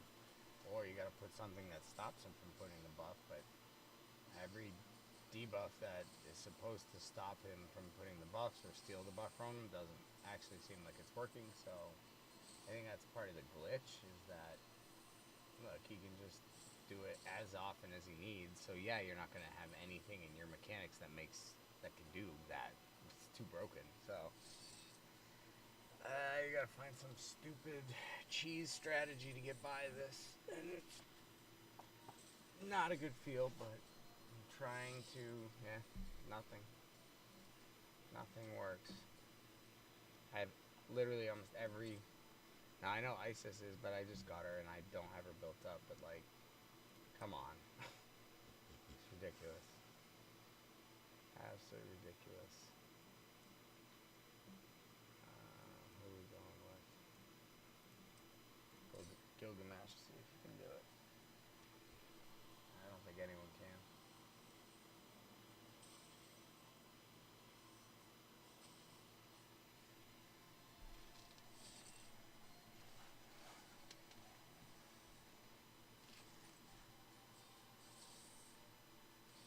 And the whole reason Osiris is in here is because of this curse, which is supposed to like give you a 50-50 chance of not reviving. I've never seen it keep them from reviving. Like, I've never seen it work. So feels like the mechanics aren't actually working properly, and like what you expect to happen doesn't happen. So then it's like, well, I don't know what to do next. Like, go back and reprogram it. Like, I don't know. There's nothing in the game to fix something that's not supposed to be like that, you know. But we are trying to make the best of it. It is pretty frustrating though. Look at just constantly, and then they become really good. All of a sudden it breaks and they become incredible, and it's one turn to the next. Doesn't even matter. It just kills any team you put at them, unless you put friggin' Heimdall, but then it breaks too, so it doesn't matter. Breaks either way. So that doesn't seem to matter. Let's just go with Heimdall.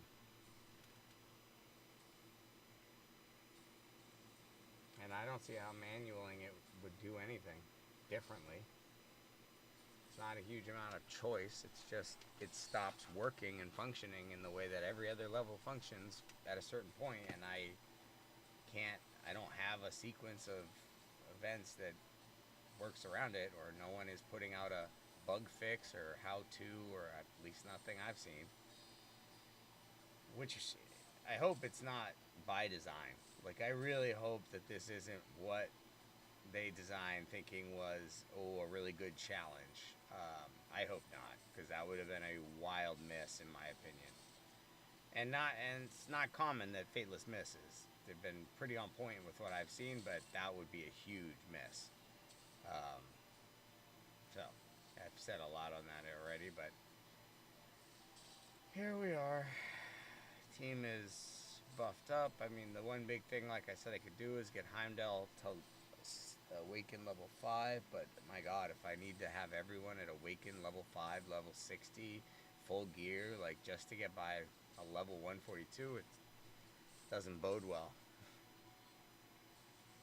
I don't think we're getting through here.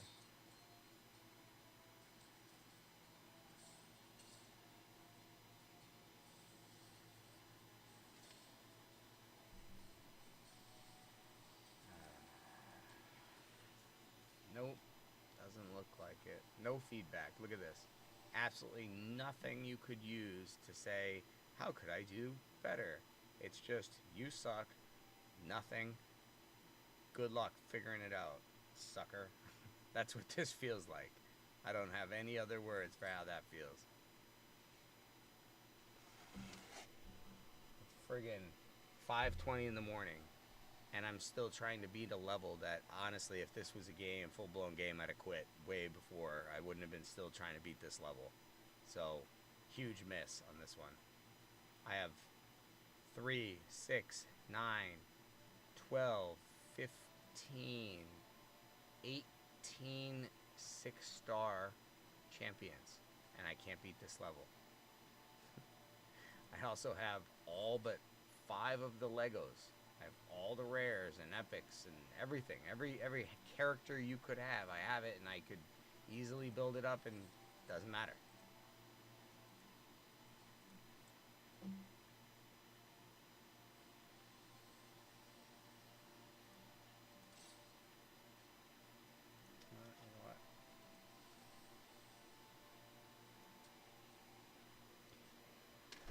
Let's see if we can't build out ISIS. I don't know if I have any coin. I really have to.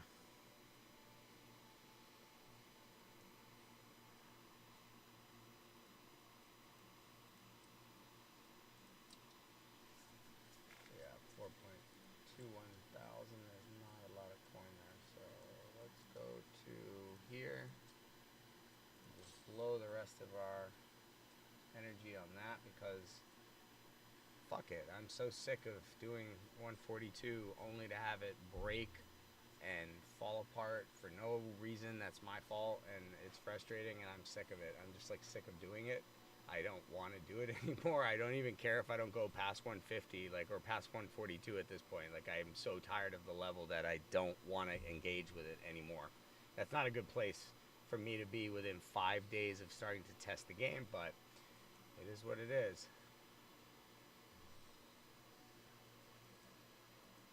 Let's see. We are gonna put. Oh, wait, where are we going? We gotta build her up first.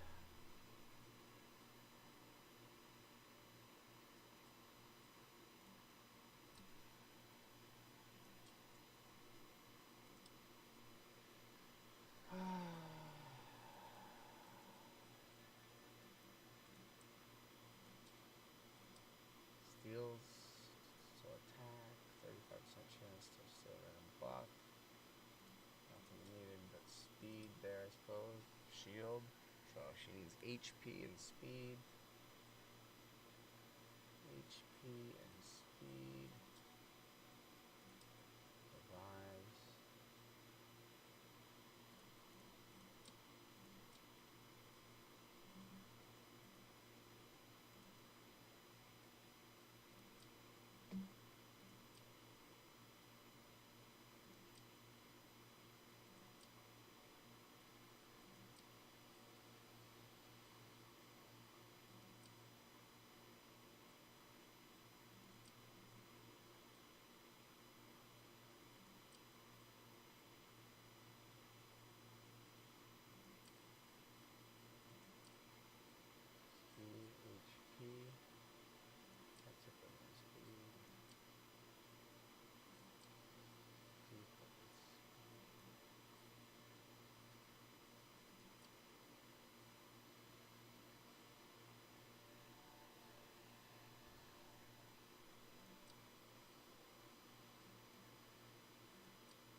interested to see what these rubies are for. We haven't really seen them at all. Okay, so we are gonna go this way. And do this. This.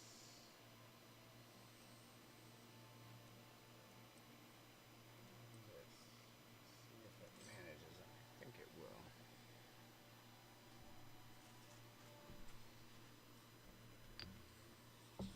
Alright. There we go. She's fast. That's what we needed. Just need to. Okay, Heimdall, I would have picked.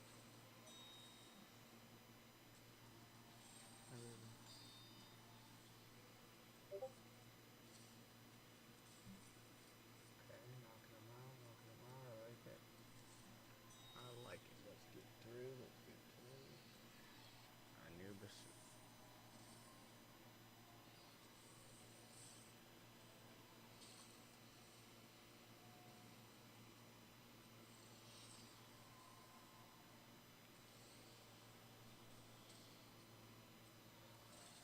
Okay.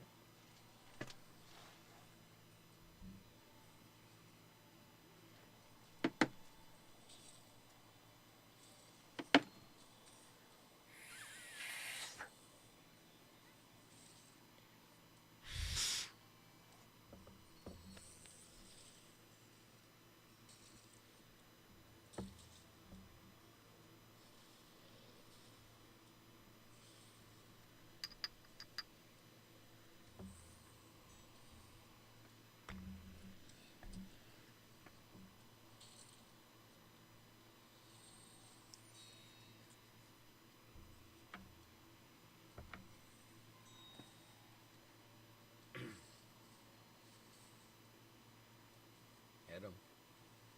Boom. And another one.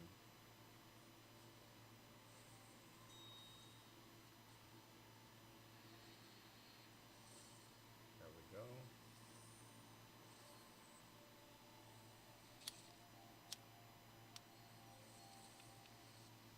Now that we have Isis, just gotta get her fully blown up so that we can use her to bypass 142 and another imprint for Heimdall. That's what we really need.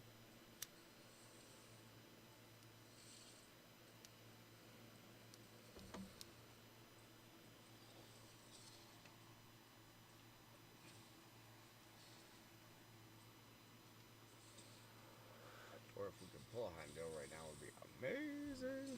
That would be the biggest help we could have to getting by 142, I think.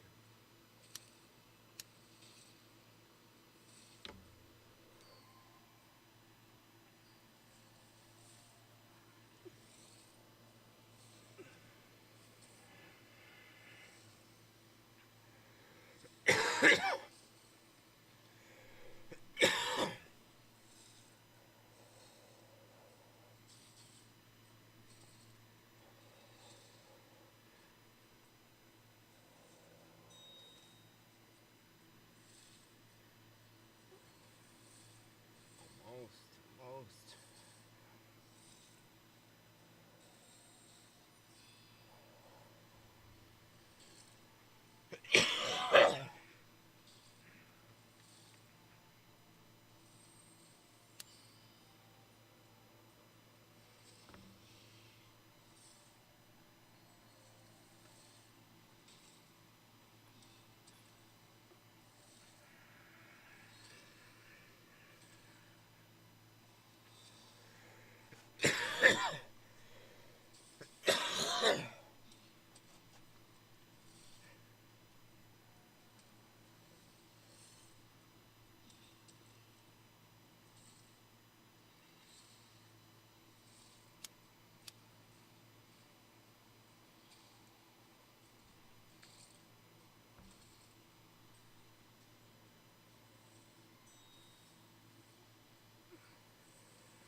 Let's see a Heimdall. Come on. That'd be wonderful.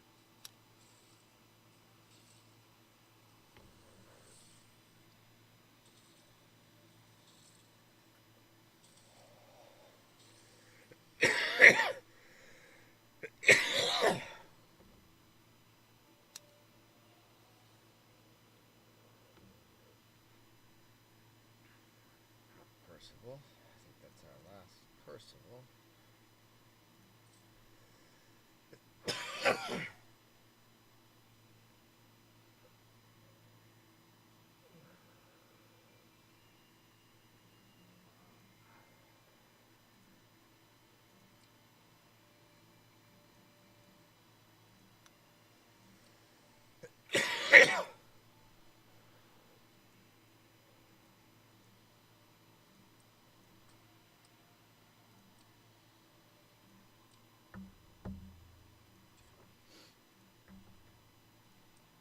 So a good one right there.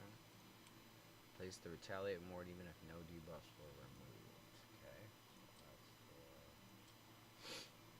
remove all debuffs and disables from his hero, then attack one enemy. Place retaliate ward on his hero for 2 turns before attacking. So every time he uses his ultimate, he now does retaliate and ward. So that's good. Doesn't take damage, and he retaliates.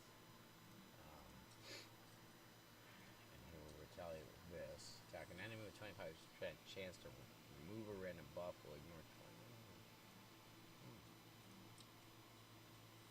Okay, so what do we have him in?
says HP, but it gives defense. Okay. Pretty sure Anubis is a brawler, so it should be an HP. But it's coming up as defense, so it's incorrect, it looks like.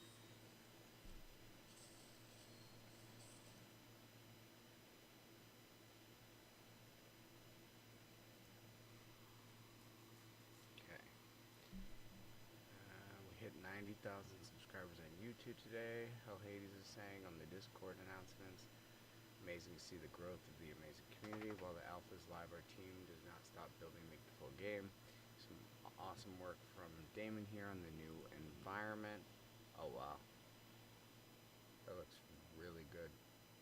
There's Anubis, Aphrodite, Brunhild, and a character we had, looks like a Fey Enchantress or something like that. It's got a bow, probably an Avalon character, I don't think we've seen it.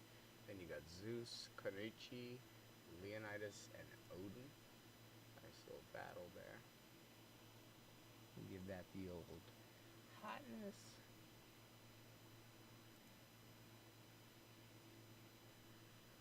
Okay, let's back over here.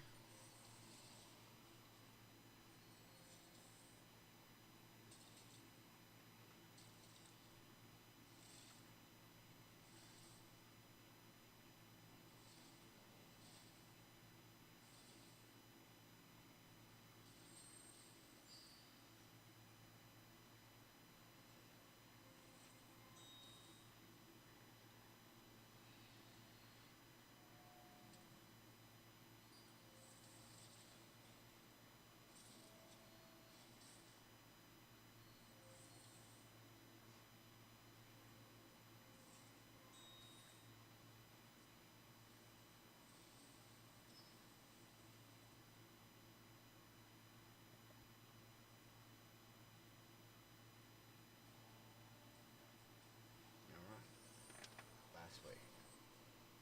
This team's a little slower, but it gives Isis direct XP, and it gives me a chance to play with her and Anubis and get a feel for them and how their kit works and how I should use them.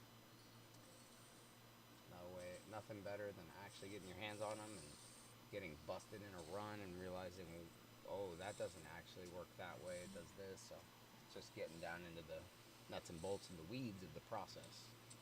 Hey, look at Anubis.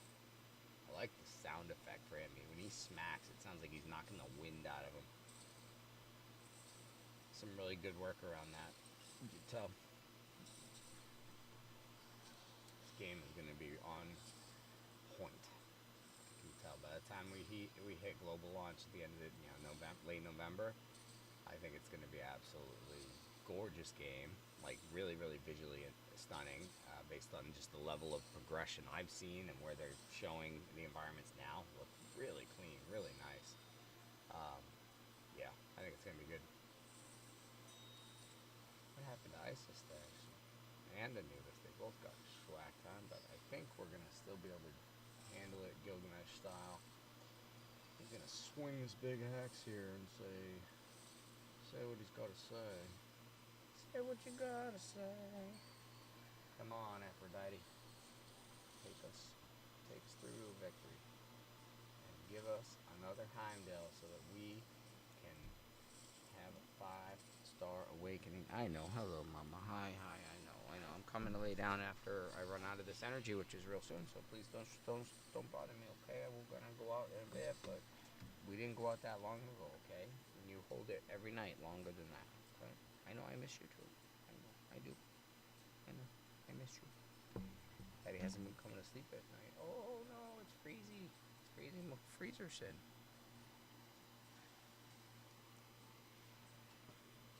I hope we don't lose this run.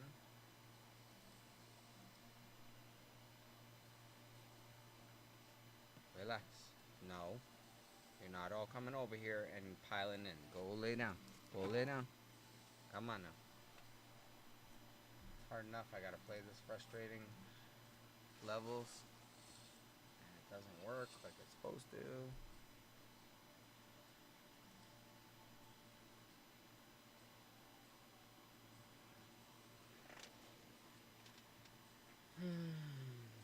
free in the Heimdall, I'd just be happy enough if I could finish the run that I know I'm gonna be able to do.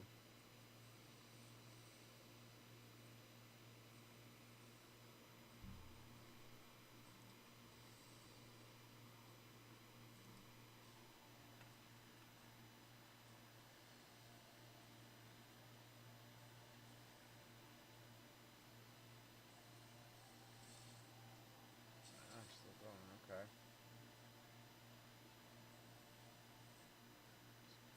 Broomhild's turn. I'm not sure why it's breaking because I didn't see anything go on that would suggest it. I've got despair, and this is, I don't know what that is. I gotta look up that image. That's not a very intuitive image. I'm pretty sure that's despair, the one that looks like a skull.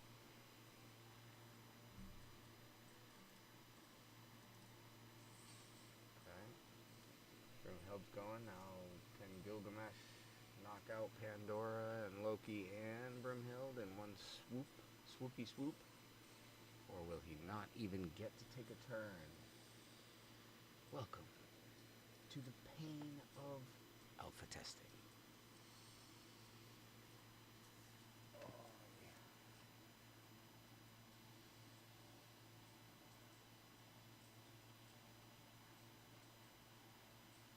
Three moves in a row. Just can't take them. It would pretty much all but secure the win. Oh, there we go. Come on, come on, come on, Irene. Come on, Irene. There's a lot of stuff happening. A lot of things happening. We'd just like to see a shield put up by Heimdall. That would be wonderful. A massive hit from Gilgamesh that wipes out Pandora and Broomhild, and possibly Loki would be perfect. And then we could just work on Scotty.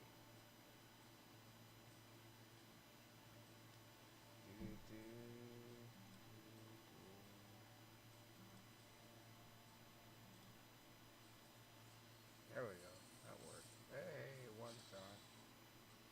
Boom, there's a big shield that I was asking for. Thank you, Heimdall, for listening. You Bifrost Protector. Alright. So we need Mr. Heimdall, or I guess Gilgamesh would be up next, to drop a hit that drops Loki and Pandora. His core would do it just fine if he has it. Oh, but he's under a disable. So is that a fear? Looks like a ghost thing. I don't know. It's hard to see.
I figure if I'm going to be stuck here waiting for it, I might as well get a little bit of screenshot for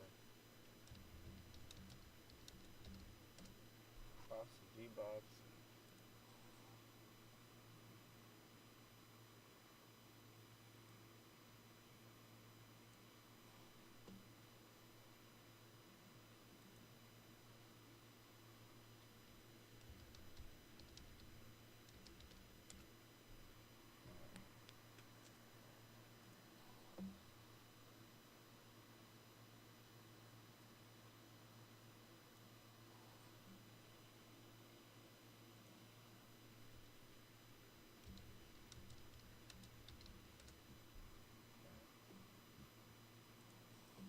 There, we did it. We made it. We won. And it's gonna give it to us. We should get Heimdall. Okay. Okay. Oh.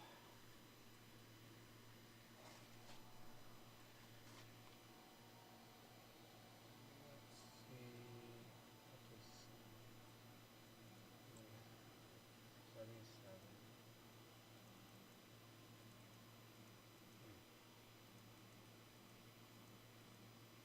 Full in 7 hours, but it's 6 a.m.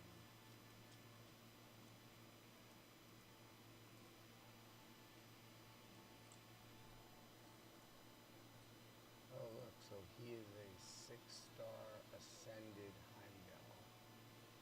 Good to know.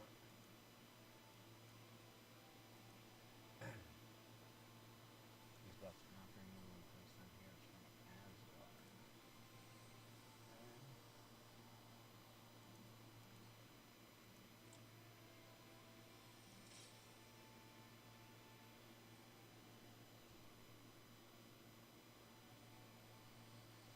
Let's out. Anubis for right now. Try that. See if we do better. Do better than we have, but we're gonna be out of energy here soon, so I might as well rest for a couple hours while we wait and see if they drop us some more energy this morning.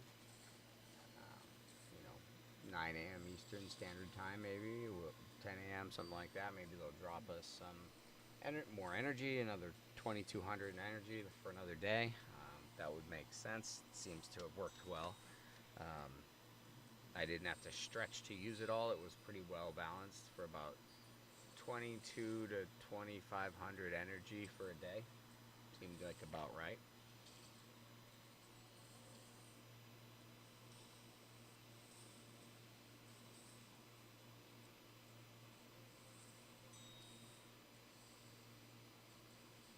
Oh, Pangu crushed him. Almost 20,000 hit. There you go. Alright, second wave.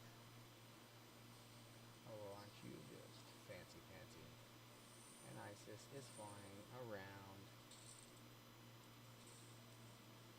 White Dreg is down.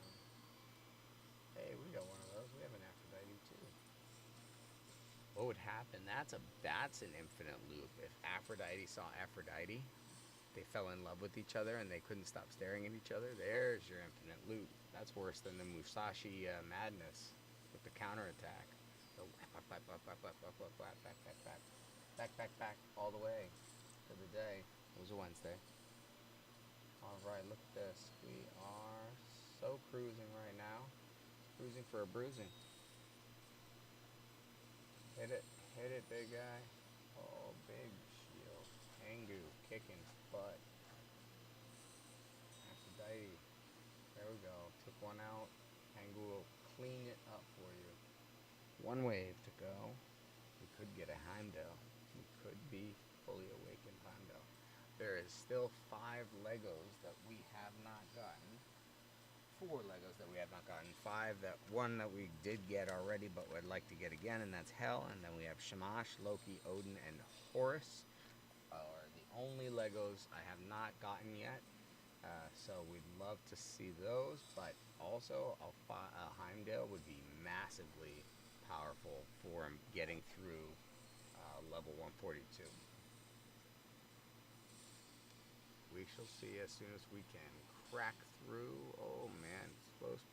So that's the blaze that Broomhild has on her passive if you attack her while she's under Radiance. Radiance is a very powerful buff. Lets you deflect damage back towards the attacker. And in her case, also lets her put a blaze on. So that's cool. Heimdall's going to make sure nobody dies. And when his core comes around again, he's going to put a reflect damage of his own as well as a retaliate. And that is very powerful for pushing through, but we're going to probably beat it before then. Yeah, there's Heimdall's down. Loki is... Loki is Andorra. Oh, my.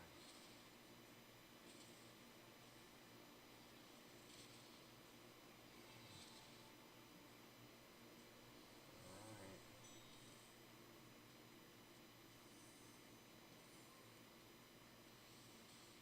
Yeah, Loki's down.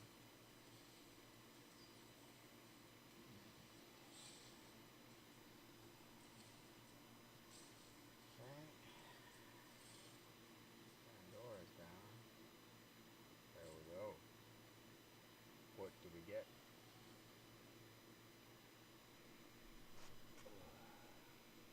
Shishi. Holy. Okay.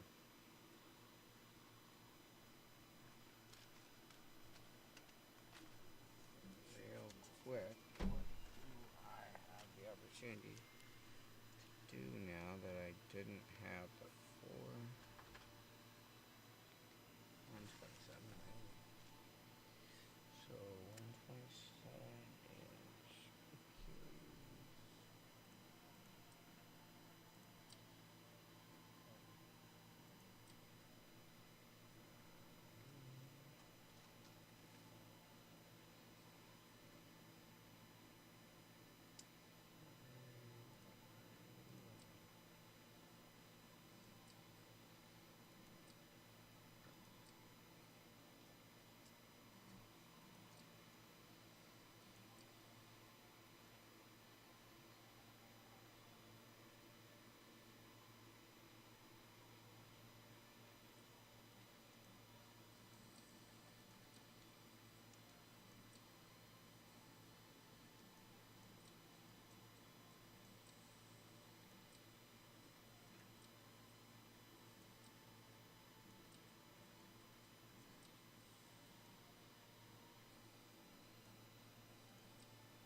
mean, we could, but we don't have a lot of energy, so I don't want to mess with it.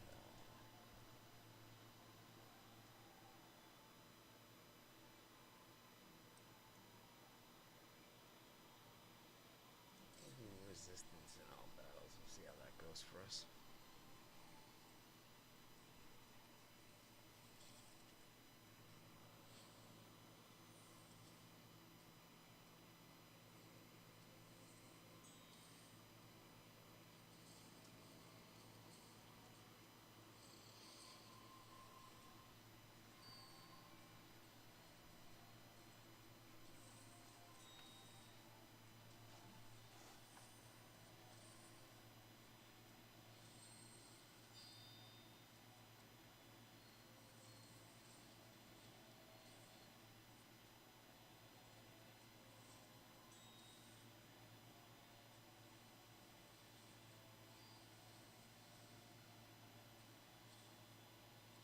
There we go. Good hit. Second wave. Wave that's pretty decently quick. Farming here. Good work, Aphrodite. Getting out in front. Pangu's gonna bring the punches. Oh wow, YDG gets knocked out right off the bat.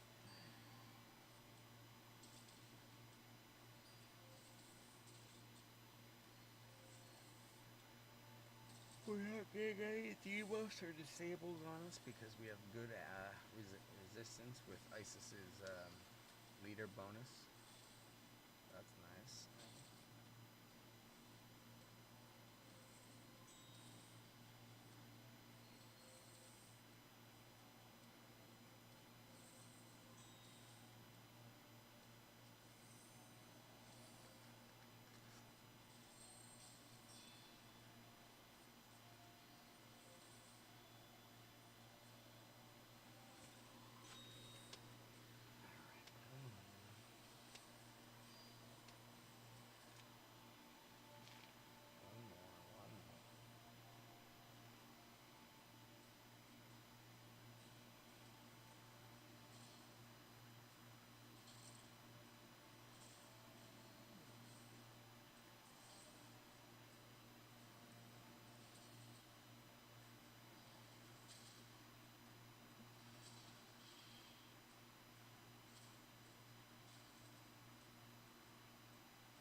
this team because this is a hard one to take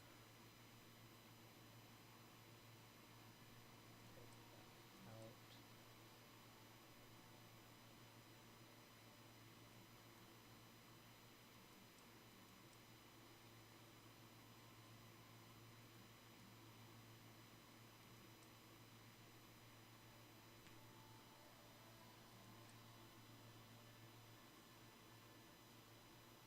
Okay. We're gonna let this one play and finish out our energy while I go use the restroom. So I am going to switch over to the farming, and hopefully there will be no issues. It'll just run through as it normally should. I'll be right back.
12:20 a.m., which means we're 40 minutes away from being 8 hours into day 6. So that's exciting because, well, it was 11 a.m. on Wednesday. Thursday is one day. Friday, Saturday, Sunday. Today's Monday, Tuesday. So today starts today at 11. So 5 hours from now starts day 6 of this. Oh, look, we got two more to go, and we got 2 books there, or two tomes. 2 more runs. And I assume we didn't see like 1 or 2 while we were outside, so there'll be at least some element of kind of pull surprise as to what could be. And I think this is a place where, even though I know why I put in the effort sometimes, but this is a place where I think Fateless could have made this alpha experience a little bit better, or if they wanted to for the 3rd wave, they could. I feel like just adding something that after you multi-battle shows you what you've gotten, and especially if it's a Lego or a good piece of gear or a weapon, I feel like that would give that same like I'm opening a shard feeling. So I think that could be a really big part of the experience where you don't have shards to open. What you get dropped from the level is kind of the filler for that, and it's still very good, I think. But if we had a way, like I just go away for an hour and I farm and come back and there's an exciting reveal of what, or like an exciting summary or a summary sheet of like what I got from it, I feel like that would be a very worthy investment. I don't know how hard it is exactly, but I feel like it would be worth putting in, and we'll see what happens. But all right, can we get to the finish line here? We have this one and one more. Can we finish? I believe we can. All right. And what will we get? What did we get? We've got to see. We've got to see.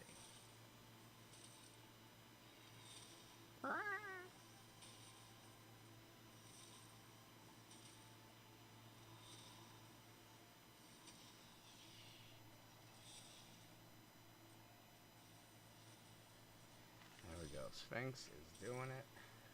And they all got their ultimates pretty much.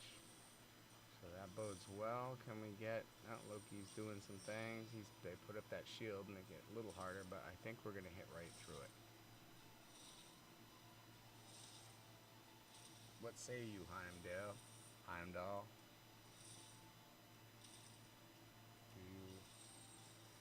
Okay, we'll put up a shield. That's fine. Zeus. Anyone? Can I get an ally attack or something?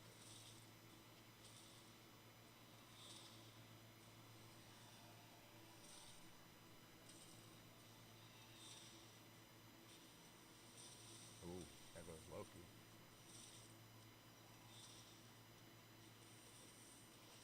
Ooh, now Pandora. You're done. Okay. What did we get on this one?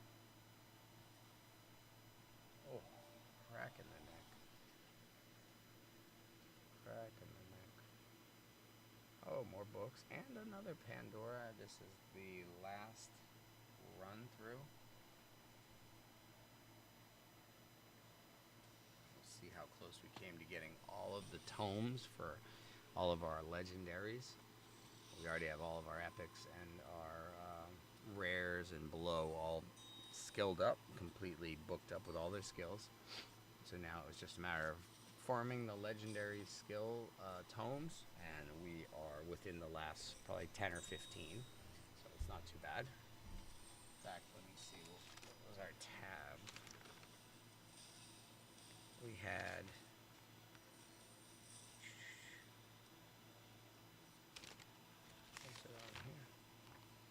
something like 24 or something.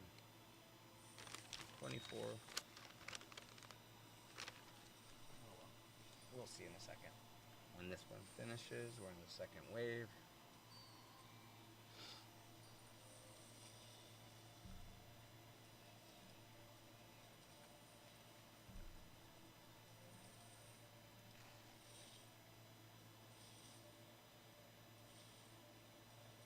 Nice. One more wave, one more wave. What will we get?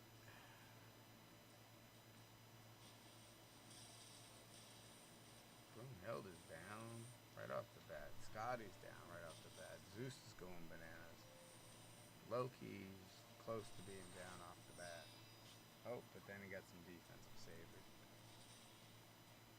Ether burn.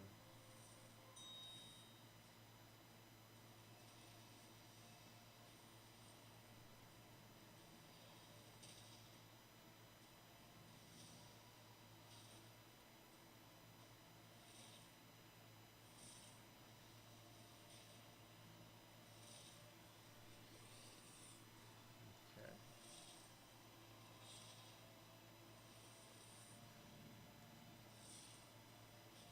There it is. Ally attack sits down. Heimdall and Loki falls, and we are done. We are done. What did we get? That is the question. That is the question on everybody's mind. Okay.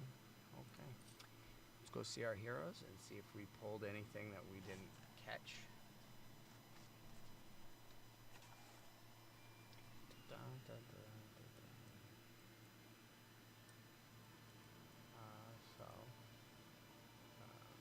Rary. Okay, no. Oh, there's a Pandora awakening. That's a fully awakened Pandora now. That's cool. If a debuff transfer, extend the duration of the debuff on the target by 1 turn. Okay. Emotep and Beowulf. You guys be good. Stop your growling and mumbling.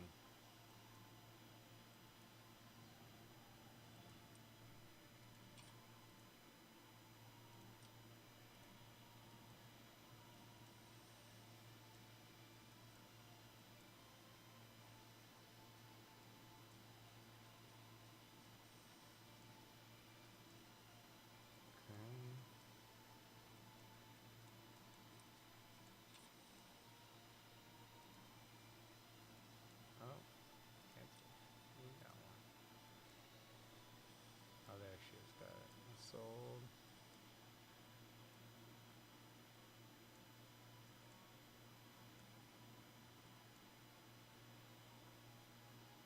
Okay.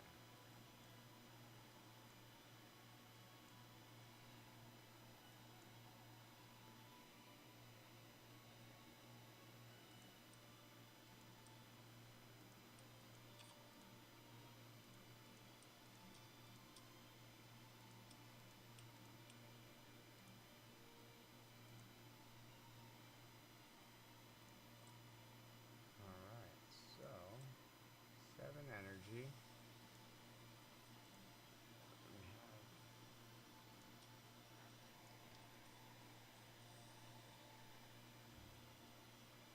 6:30. It's 7 energy. So we'll see if it refills at all. Let's go with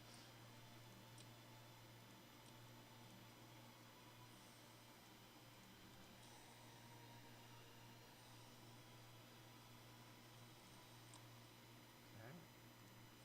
Sphinx.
bit more survived.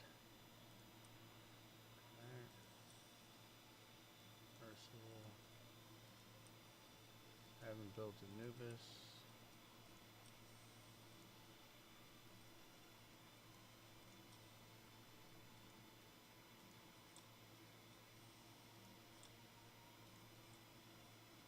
Oh, look, we're already gaining it back. Alright, well, sounds good. Well, we're out of energy, and I think it'll be a good time to stop the stream and reset when we have some more energy. Perhaps we're going to get dropped, another drop of energy. We'll watch the Discord, but thanks for